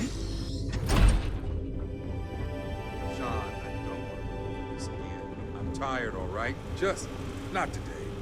You can't be okay with this, though, right? You took an oath, and I'd say this is a firm violation. Look, we got that shipment. Although who knows what Faye expects me? Hey, who let you in here? This is a restricted area.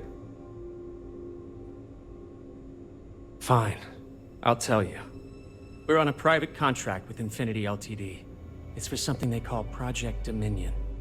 Dr. Lane and I were instructed to conduct human trials on several volunteers.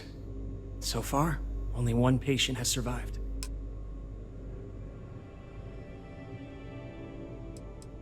Not everyone can afford neuroamp technology. When it comes to the possibility of getting one for free, We had plenty of candidates to choose from. They understood the risks. We just never thought chance of failure would be so high. You're telling me? When Infinity hired us, they said human trial authorization was already underway and we'd have the approvals in a matter of days.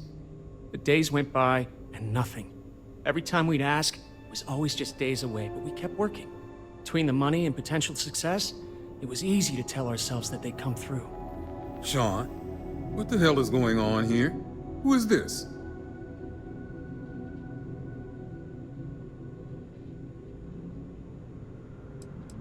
You think we stood by and did nothing? We did everything we could to save them. You've no idea how many hours we spent in surgery and how closely we monitored each and every one of them.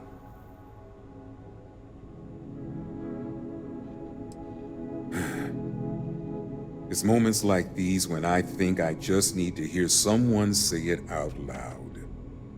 Sean spoke the truth.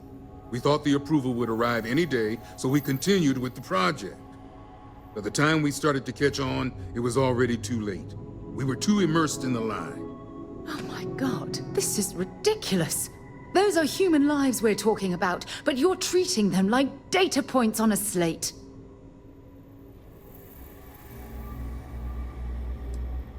You really think that's possible?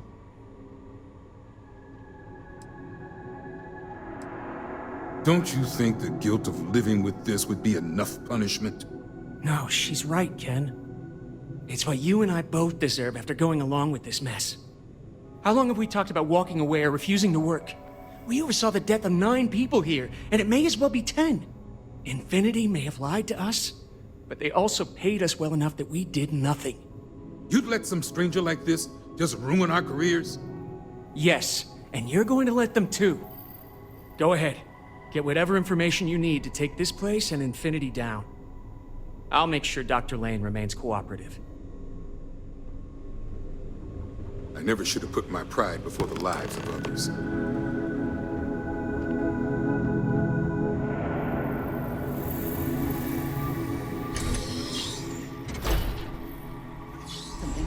What are you waiting for? Get in there. All right, I'll admit it.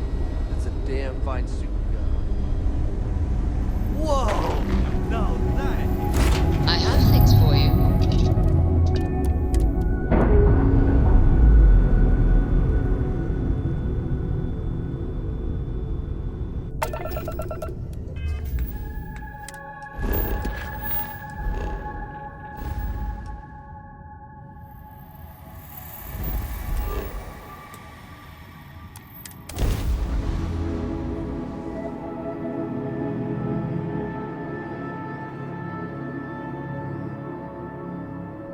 I picked up something you might be interested in.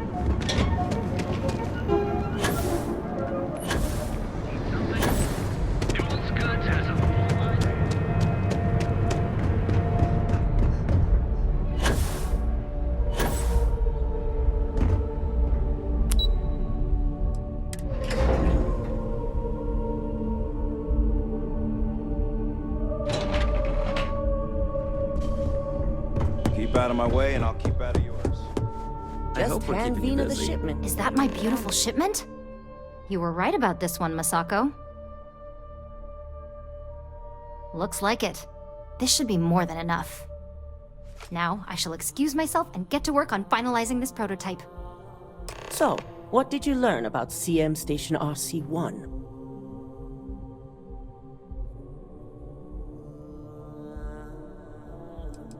The mercenary group? Only that you mean business if you hire them. They're not known for subtlety, and don't care if they leave a trail of bodies in their wake. I take it they were at the station? Lucas must be desperate if he hired them to collect the Rothicite. Were there any survivors?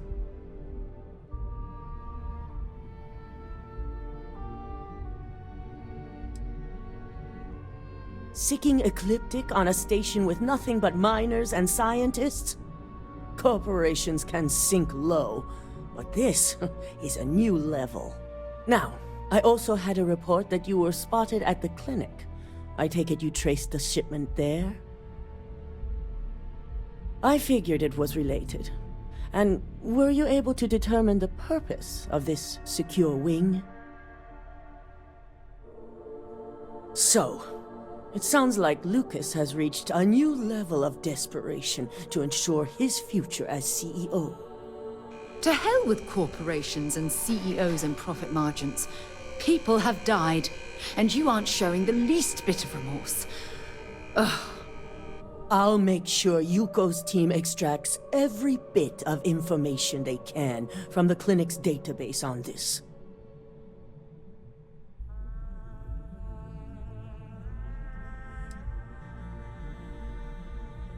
We'll determine the truth for ourselves once Yuko has extracted the information. But if you're right, I see no issues in allowing them to remain anonymous. Between hiring Ecliptic and unauthorized human trials, we have enough to take Lucas down for good.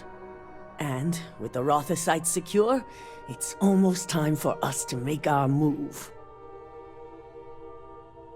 Head up to the executive floor and speak to Dalton. He has an update for you on the mole's identity. I've called a meeting, and I expect you to attend. It's time to put the final plan in motion. Hey there.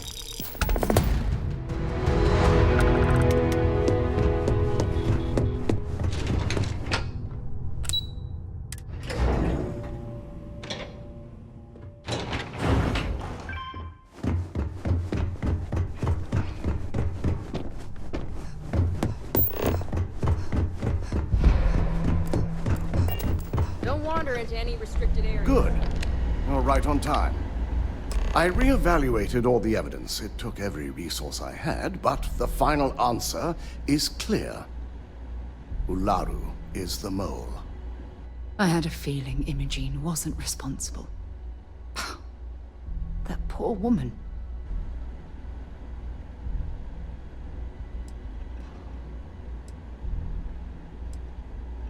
Indeed. I've briefed Masako and discussed her plans on handling this. While we both agree Ularu is guilty, we need irrefutable evidence before presenting this to the board. For now, we lead everyone to believe that Imogene was the mole, and the situation was dealt with. Must that poor woman's name be continuously dragged through the mud? These nonsensical decisions need to stop.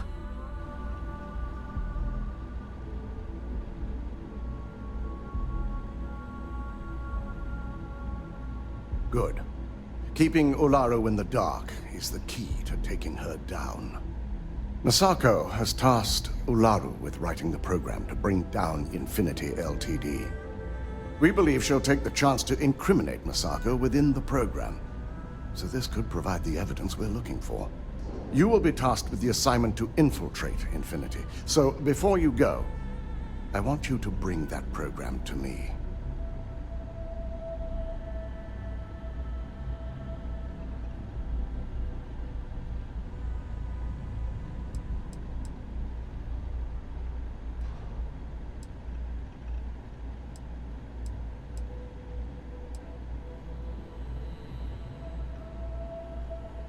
Good. Once Ularu believes she's properly deflected any suspicion, I've no doubt she'll be bold enough to hide something within whatever program she writes. Now, let's attend a meeting.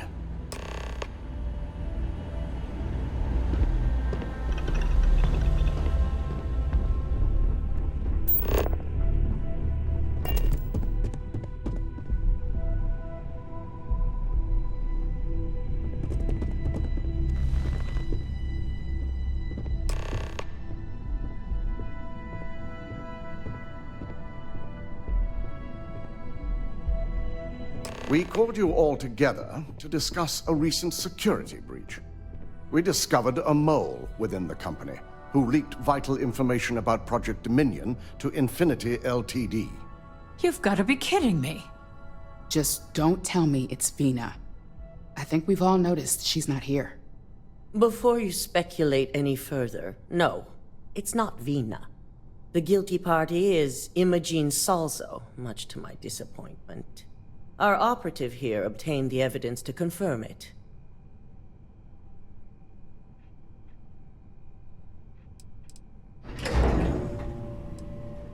Dalton, how does something like this happen? Imogene is highly trained. Ularu can even speak to that. We demand the best. So that's the threat we deal with. I may have well-trained operatives, but security is your responsibility, Dalton. This is a huge failing on your part. I accept the responsibility, but let's not forget. The mole has already been exposed and dealt with. Of course, thanks to another of my operatives.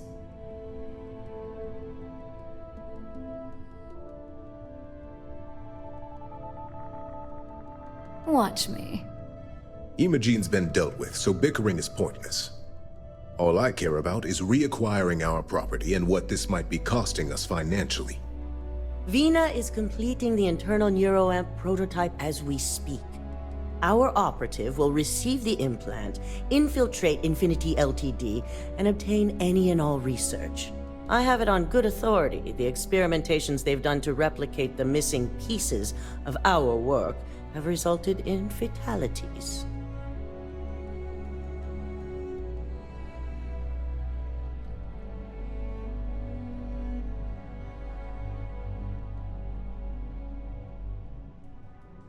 I can't imagine the mess their legal department has on their hands.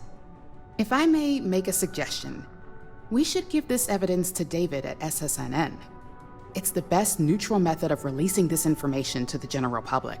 That'd make my job easier. David it is, then.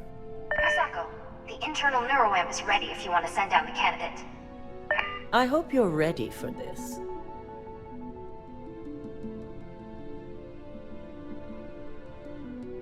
And that's precisely why I know we can count on you.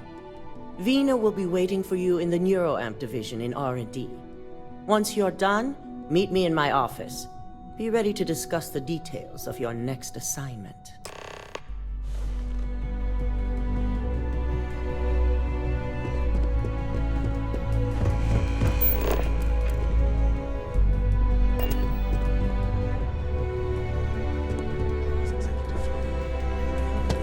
I can announce. My company's future might be riding on this.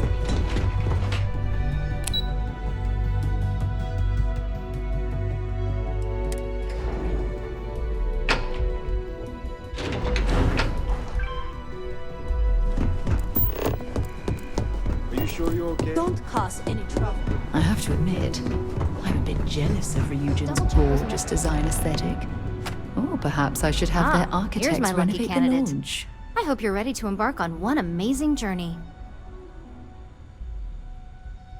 Yes, I always love a willing subject. Now, just a few details before we begin. Obviously, we'll be putting you under. I'll be making a small incision in the back of your skull where the internal neuroamp will be fitted. The whole procedure should only take 3 to 4 hours with little to no downtime afterwards, provided DeMarcus got everything entered correctly. Did I not just say I quadruple-checked the numbers? You know I'm just giving you a hard time. Besides, I've got to make sure my patient is reassured. Of course. We've got, what, 5 PhDs between the two of us? 6, but who's counting? All I'm saying is that you're in good hands. Now, just lie down on the table once you're ready, and we should be good to go. The fact that the neuroamp can control and manipulate people against their will is disgusting. The device shouldn't be allowed to exist.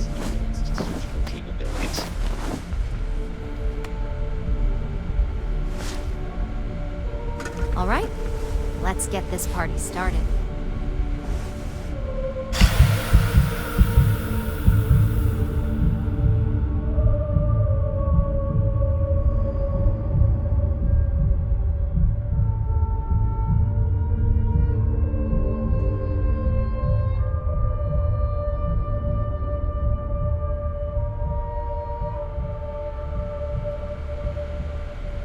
Well, look who's finally up. The operation was a success, obviously. Once you're able to refocus, let me know how you're doing.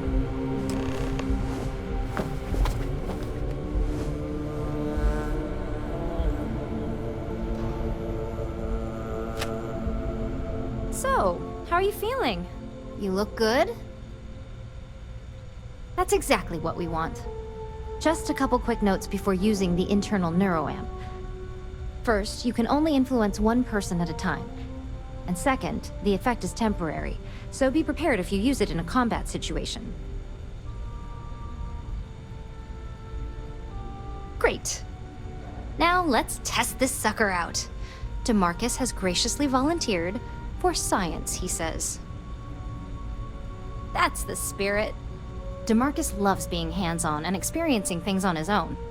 It's probably why he's the second most published scientist here, after me. Just head up the stairs nearby to the observation deck. Warning.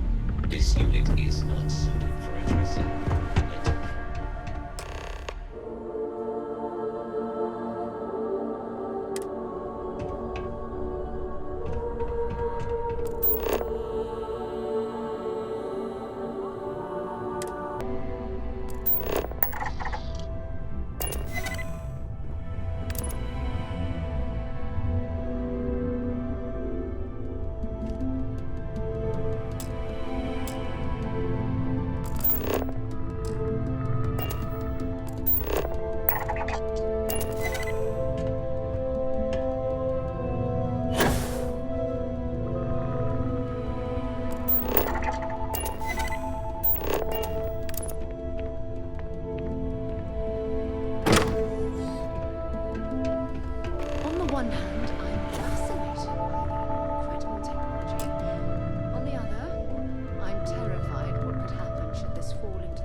Incredible.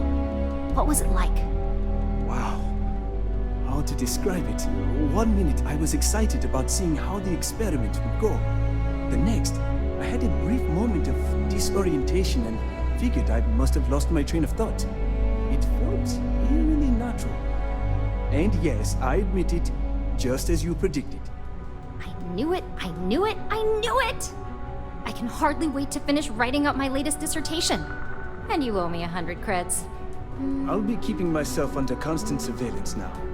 I'm curious if any other side effects may manifest.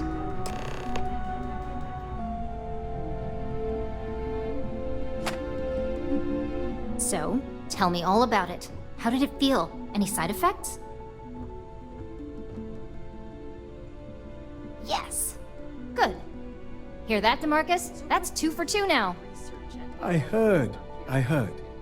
It really was fascinating how all I experienced was a moment of disorientation. It's truly remarkable tech. Ah, so that's why... When it comes to your job, you bet it does. Besides, the neuroamp isn't total control. If a subject's morals or beliefs in something are strong enough, we still see points of failure. That being said, it's been interesting to discover the actions our subjects sanction in their own minds. Okay. As much as I'd love to go over the details and potential of this amazing piece of technology I created, Masako wants to see you. It sounds like you have an assignment to complete, and DeMarcus and I have a lot of notes to record. Didn't Vina say Masako wants to see you?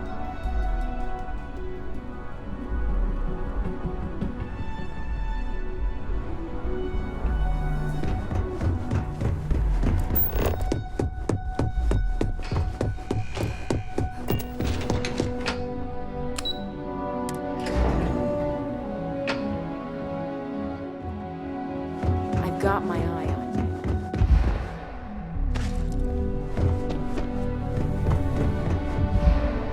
I've been waiting here for ages.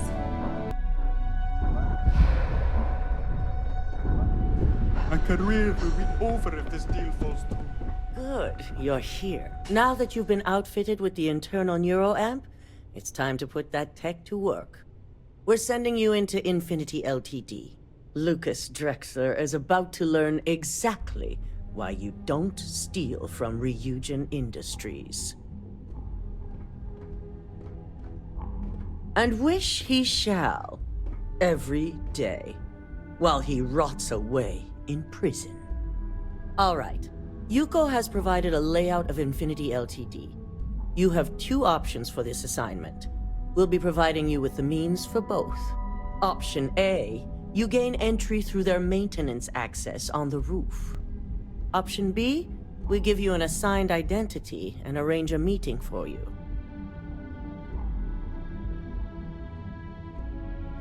As long as you're prepared when the time comes. Now, depending on your preference, you'll either find yourself in the maintenance hallway or the marketing department. From there, you have 3 targets. First, you have Lucas Drexler's computer, located in his office on the executive floor. Second is Faye Sengsavan's computer, in research and development. And third, you need to obtain the prototype they are working on, also in R&D. As you can see, you've several floors to traverse, so I hope you're prepared for an adventure. That's what we're counting on. Now, I had Ularu create a program that you need to run on both Lucas and Faye's computers. I'll let her explain the details. You see, once we expose Infinity Ltd, all of their data is going to come under intense scrutiny. We only want the public to know about their mercenary hires and unauthorized human trials, but Project Dominion needs to remain confidential. I've created an overseer program that will gather all the evidence we need, and at the same time delete anything relating to Ryujin and the internal neuroamp.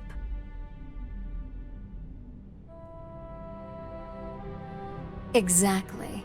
And what the public doesn't know doesn't hurt them.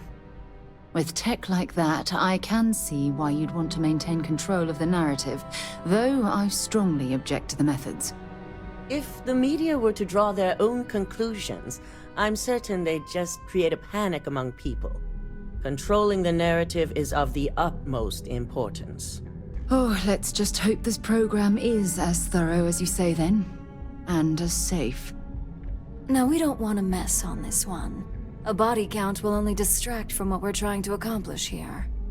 In fact, unless they're a master at being one with the shadows, I'd suggest you leave your friend behind. Lower the risk. Simon Rychek provided some useful info on how to evacuate civilians from the building. I'm sure you remember him from Sidonia. Infinity's maintenance crew is understaffed. It's only a matter of time before pressure gauges go unchecked and they have a massive issue on their hands. Once that pressure becomes too much, every floor in the building is going to suffer from gas leaks, setting off an automated alarm to evacuate the building. Simon was able to get a passcode for you to access their system's computer, so you can force the heating system to fail. I'd highly advise you use it. This assignment isn't the time to test your abilities. The only thing you're out there to prove is that you can get this job done. We're also issuing you an operative suit. It should help reduce their ability to detect you. These suits are typically reserved for the senior ranks, but we want to reduce as much risk as possible. And that's what we're hoping for. If you can pull this off, even I'll be impressed. Once you've run the Overseer program and obtained the prototype, your final step is to deliver the slate to David Barron at the SSNN field office. If he asks questions, feel free to give him just enough information to pique his interest, but no mention of Ryujin or who you are. SSNN is used to anonymous tips. They'll do whatever verifications they deem necessary on their own to confirm the story.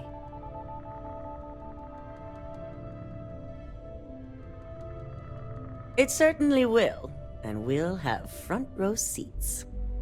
So, any final questions before you go?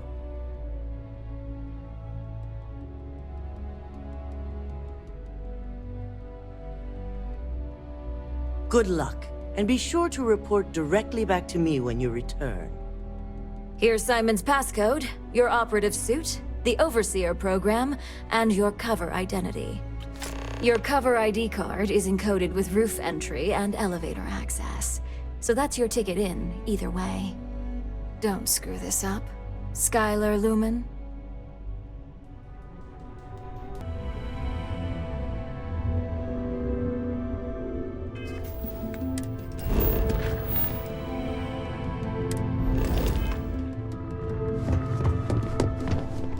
Keep out of my way, and I'll keep out of yours.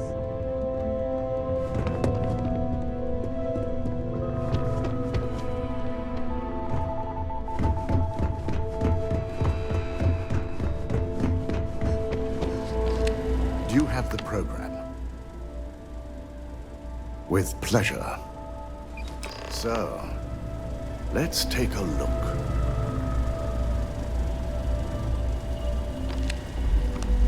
Aha! The decryption's hit a snag. There's definitely something here. This is exactly what we needed. According to this code, Ularu intended to plant false evidence that would show Masako was working with Lucas.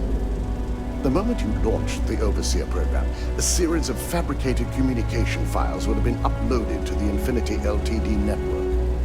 One of them even frames Masako for encouraging Lucas to push for early human trials. First Imogene, now Masako. Ularu keeps using people as rungs on the way up the ladder. Any one of us could be next. I'm going to copy the necessary files off this slate and issue you a new one. I want to keep this one intact, so Ularu can't dispute it. All right.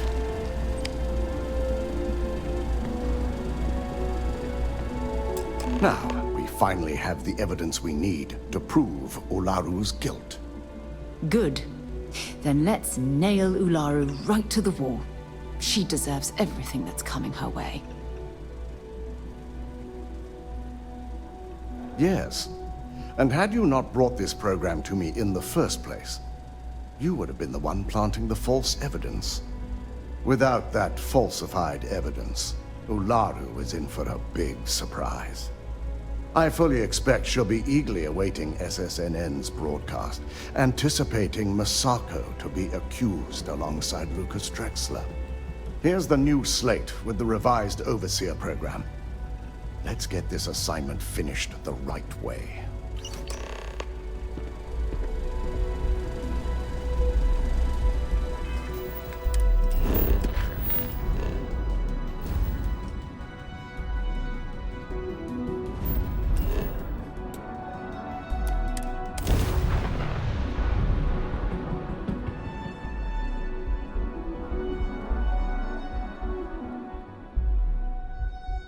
While we're here, let's swing by Centaurian so I can pick up some ammo.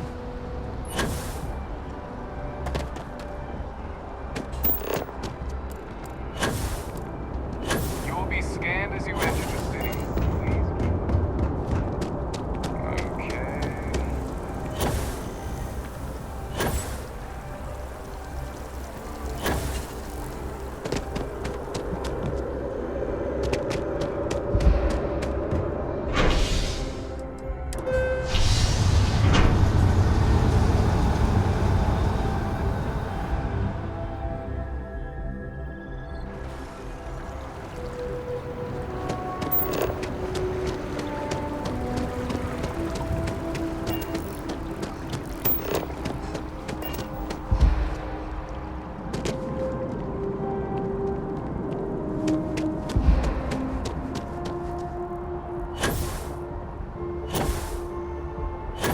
Can we run through it one more time? You can over-rehearse, it'll sound good.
non-essential personnel must evacuate the building. Please find the nearest exit and contact emergency services.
No problem.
can't go in.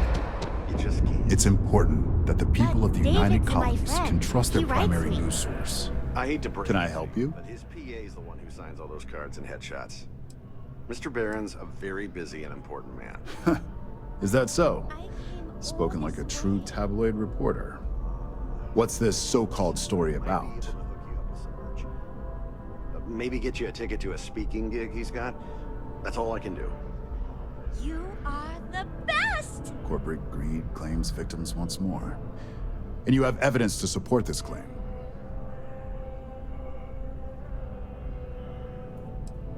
Perfect stranger or not, we won't air anything without some sort of hard evidence. I don't suppose you want to tell me how you got this evidence. Of course. I just hope your source is as reliable as you think they are. Is there at least a name I can cite as my source?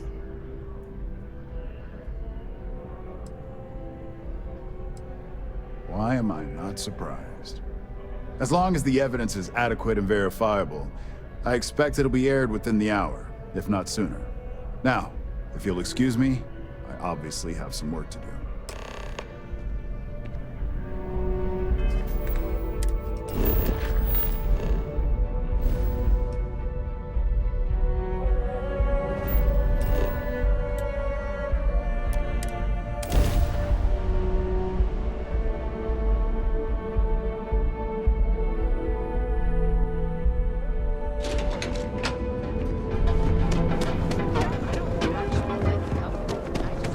Frank Rennick's all in a twist because his robot got vandalized.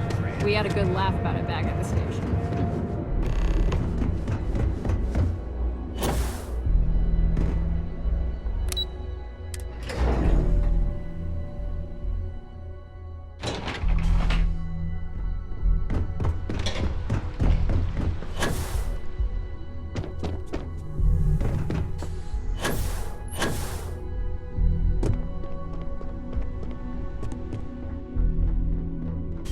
I've yet to hear anything of note on SSNN. Let's hear your report. Good. David won't be able to resist a story like this. He'll do some preliminary confirmations, which will be enough to get the broadcast out to the public. And how did the NeuroAmp perform? I thought it would be. So now it's just a waiting game for SSNN to break the news. Once the story airs, we have another board meeting scheduled to decide how to handle Infinity. Go ahead, Maeve. The SSNN broadcast has started. Shall I patch it through? Yes, thank you. Infinity Ltd. and Lucas Drexler are currently under investigation for a number of violations, including murder for hire, unauthorized human trials, and corporate theft. Authorities representing the UC and the Freestar Collective have been dispatched to a consolidated mining station and the clinic. Both locations are believed to hold numerous victims. Drexler's motivation appears to be an attempt to launch a new product based off stolen information from a competitor. The details on the project itself and the competitor have yet to be confirmed. This has been David Barron for SSNN. Perfect. This exposure puts Infinity right where we want them. The meeting will begin momentarily, but I want you to discuss the options we have with the other members. Infinity's net worth is about to hit rock bottom, so this gives us the opportunity to win a little more public faith. Quite right. The truth is, we'll be making evaluations. We'll shed any employees who don't make the cut, slowly but surely. By incorporating Infinity, we eliminate a competitor, get their best employees and contracts, and all while boosting our public perception.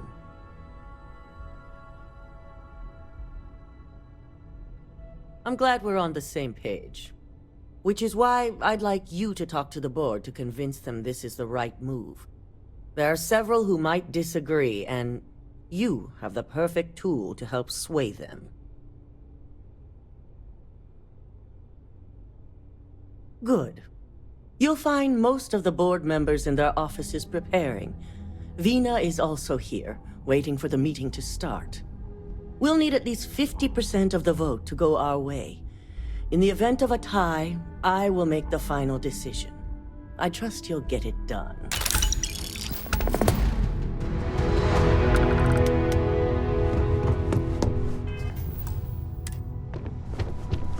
Don't cause any trouble. Did Masako send you to try and convince me to acquire Infinity Ltd? I think we both know that's not going to work. Our public perception is good enough. If you ask me, reaching out to save Infinity just makes us look weak. The internal neuroamp gives us the power to crush our competitors, not take them under our wing. This is exactly why Masako's time as CEO is finished.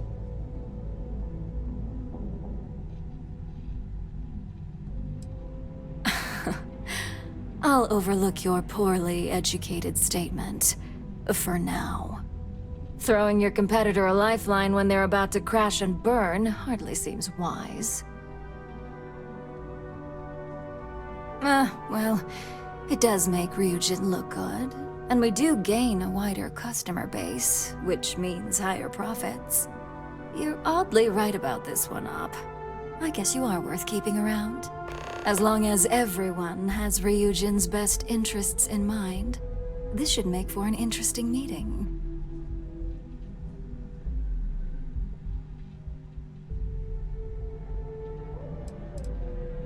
You and me both.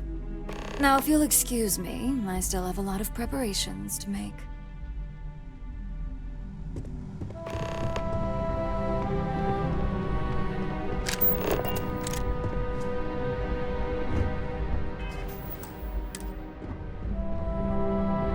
It's good to see you again. And how's my favorite patient doing? Not seeing any temporal memory flashes or losing time, I hope. That's great. I'd say Project Dominion is ready for legitimate human trials in that case. One step closer to seeing market approval. Genevieve is going to be so excited. So, tell me what you think of the neuroamp. I'd be the next Ray DeCaris, my childhood hero and mentor. How amazing would that be? DeMarcus, eat your heart out. Don't tell him I said that. He knows I love and respect him. So the next question is, what will the fate of Infinity Ltd be? Exactly. Not that I want to gloat over it. Maybe just a little. Okay, so DeMarcus and I have really been looking forward to it, so fingers crossed this deal goes through. Well, this has certainly been the most interesting conversation of my day. All we can do now is look forward to the meeting, right?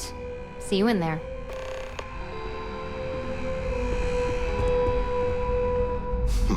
You operatives really will wear anything.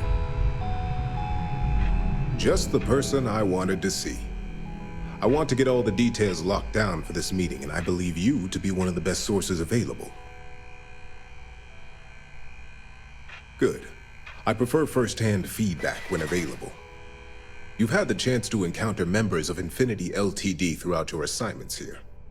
Do you think they're worth redemption? And why? Saving the jobs of thousands is altruistic, which is not a luxury corporations have. It's a financial burden. It would be a huge undertaking on my part. This is true. Infinity never had the financial resources to match our salary offers. Getting what few capable employees they have at half the salary we typically pay here could have major payoffs in the long run. Next question. What is your opinion on how Masako handled the mole situation? And why do you feel it was well handled? Please note I'm not disagreeing. I just want to know the why behind your statement. Being prepared for anything is a great asset, one that Masako excels at. I appreciate the insight. I suppose I should ask if there's anything I can do for you, considering how helpful you've been.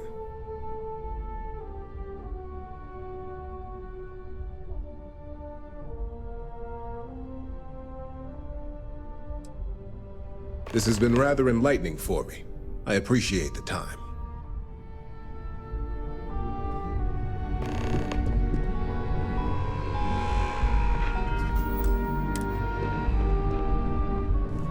Is Masako checking up on me to make sure I'm on her side? Well, you can let Masako know to rest easy. It just so happens that her agenda lines up with mine. We just need to grab Infinity Ltd. while it's got the public's full attention. I'm all about free PR, especially when it's painting us in a good light. You know, you're right. There's really too much we don't know about their financial and legal records. If any of those ghosts come to haunt, all that good PR would disappear.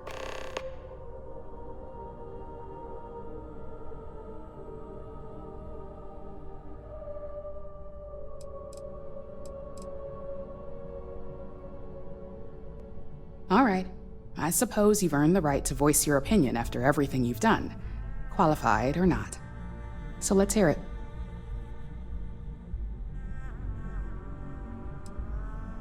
You're preaching to the choir.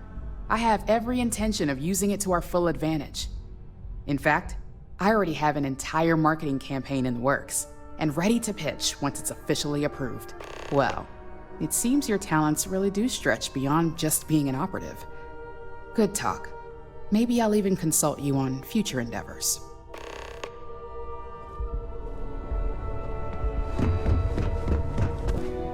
If only there were more hours in the day. Well, if it isn't my favorite operative, something I can help you with?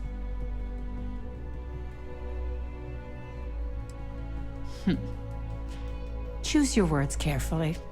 If you expect me to respond to threats, you're sadly mistaken. Now, I can only assume you're referring to Infinity Ltd., and there's only one right decision regarding that corporation. Complete dissolution.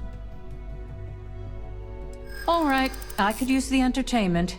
Tell me why Infinity is a good asset.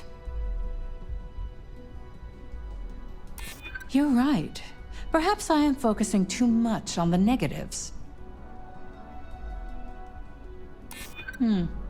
I'm starting to understand what you're saying. Well, what do you know? I think you just convinced me. Talent like yours belongs in the courtroom.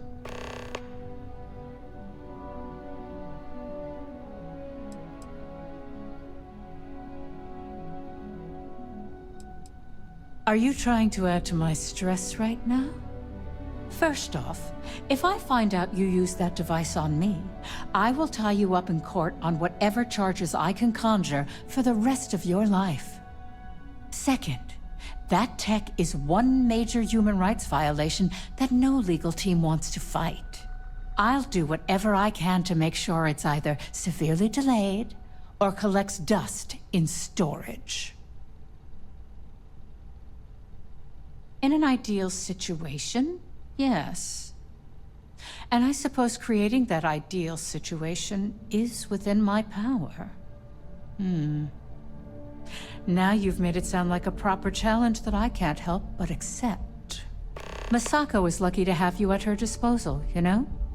You may be the greatest asset, aside from the internal neuroamp, that Ryujin has. This exchange has been surprisingly insightful, but now I really do need to get back to my notes.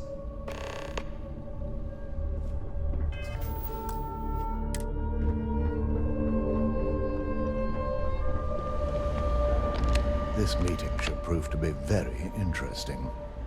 I assume Masako briefed you on her preferred outcome.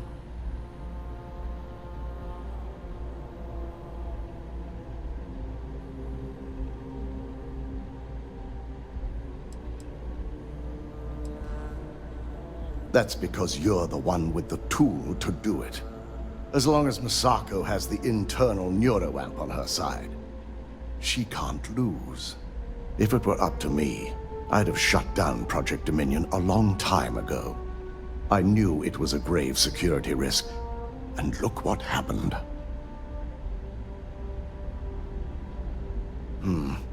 I suppose you're right.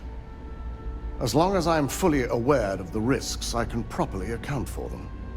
My first priority will be to get the board and all security members set up with shielding as soon as possible. Plus, if we vote to acquire Infinity Ltd., we're about to add a significant workload onto my team. The last thing I want to deal with are any more incidents this new neuroamp might cause.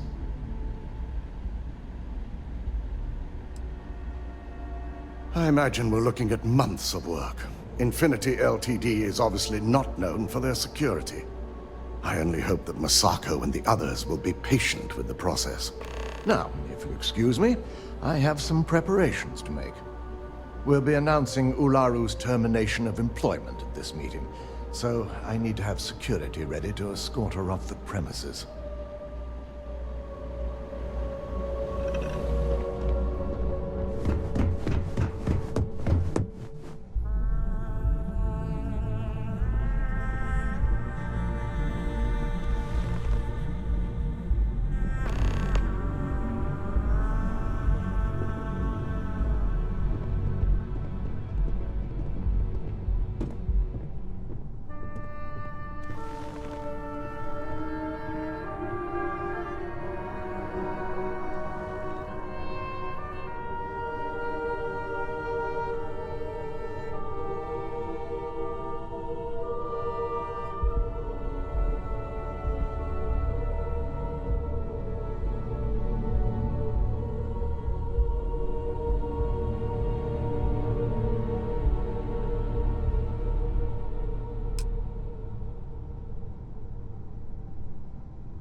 All right, everyone. As you all know, we've successfully exposed Infinity Ltd.'s botched human trials and murder for hire through SSNN. The public is demanding their leadership, namely Lucas Drexler, face trial, and he's probably writing his resignation as we speak. Ryujin will be launching a statement, but I believe now is the perfect time to acquire Infinity Ltd.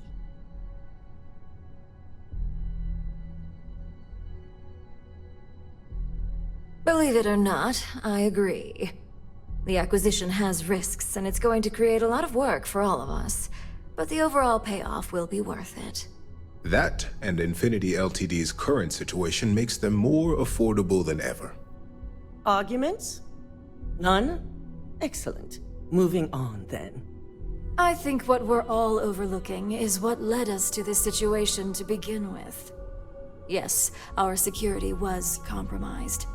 But considering Dalton was hired by Masako, the issue obviously starts at the top.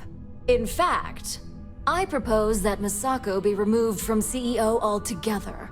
Ularu, this isn't a line you want to cross. And considering you're the mole, if anyone's going to be removed from power, it's going to be you. Hold up. Are you saying you lied to us? Dalton, the last meeting we had, you distinctly said Imogene was the mole, and she'd been dealt with.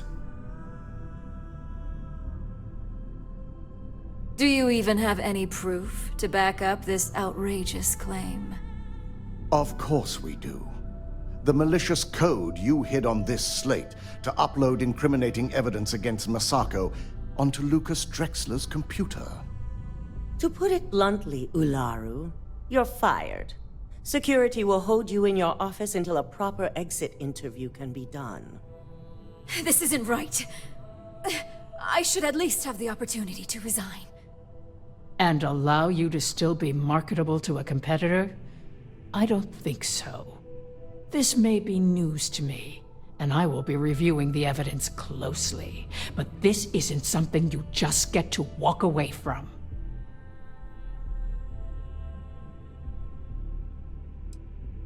Security, escort Miss Chen to her office and see that she stays put. You'll regret this. All of you. I believe the only regret would be trusting you to begin with. All right, back to business. All in favor of acquiring Infinity Ltd? Aye. Good. Alexis, start drawing up the necessary documentation.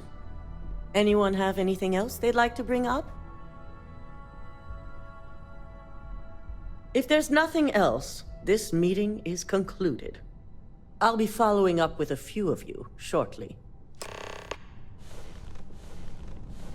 So much work to do. So, Infinity Ltd. learned a lesson the hard way, and we exposed the traitor among us. You've proven yourself to be quite the asset here at Ryujin.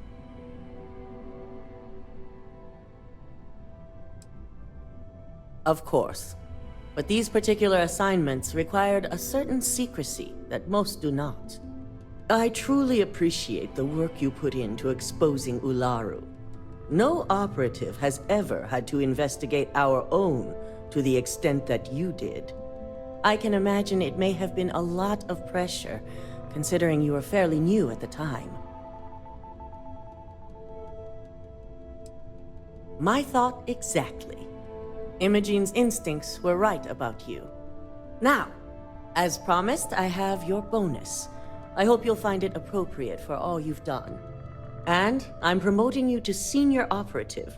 You've more than earned it.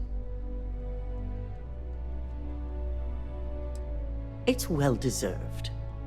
As for the details, I think someone back on the operations floor would prefer to explain those to you.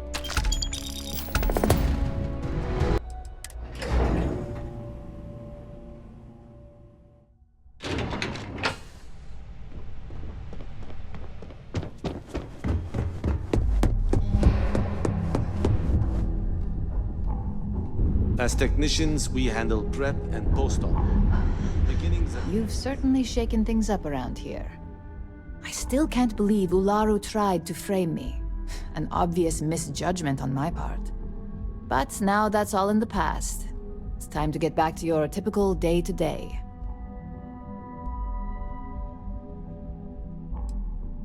And I'd say it's good to be back if I hadn't returned to a mountain of paperwork. Now, since you were new, you've been dealing with people, but most of our assignments are generated on the mission board. The board holds any available assignments that our techs have pieced together, and I've approved. Questions? I wish. Assignment approval isn't exactly riveting work. With your promotion, you've earned yourself an office, so whenever you're ready, you can find your own personal mission board inside. And the best perk of them all, you're free to make your own hours. Oh, and congratulations, of course.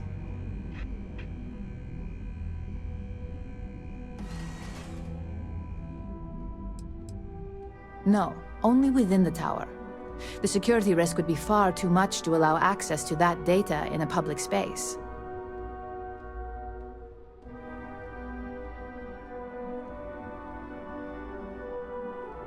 Certainly will. Go check out the board, and if you have any questions, I suppose I can start up an open door policy. Just for you.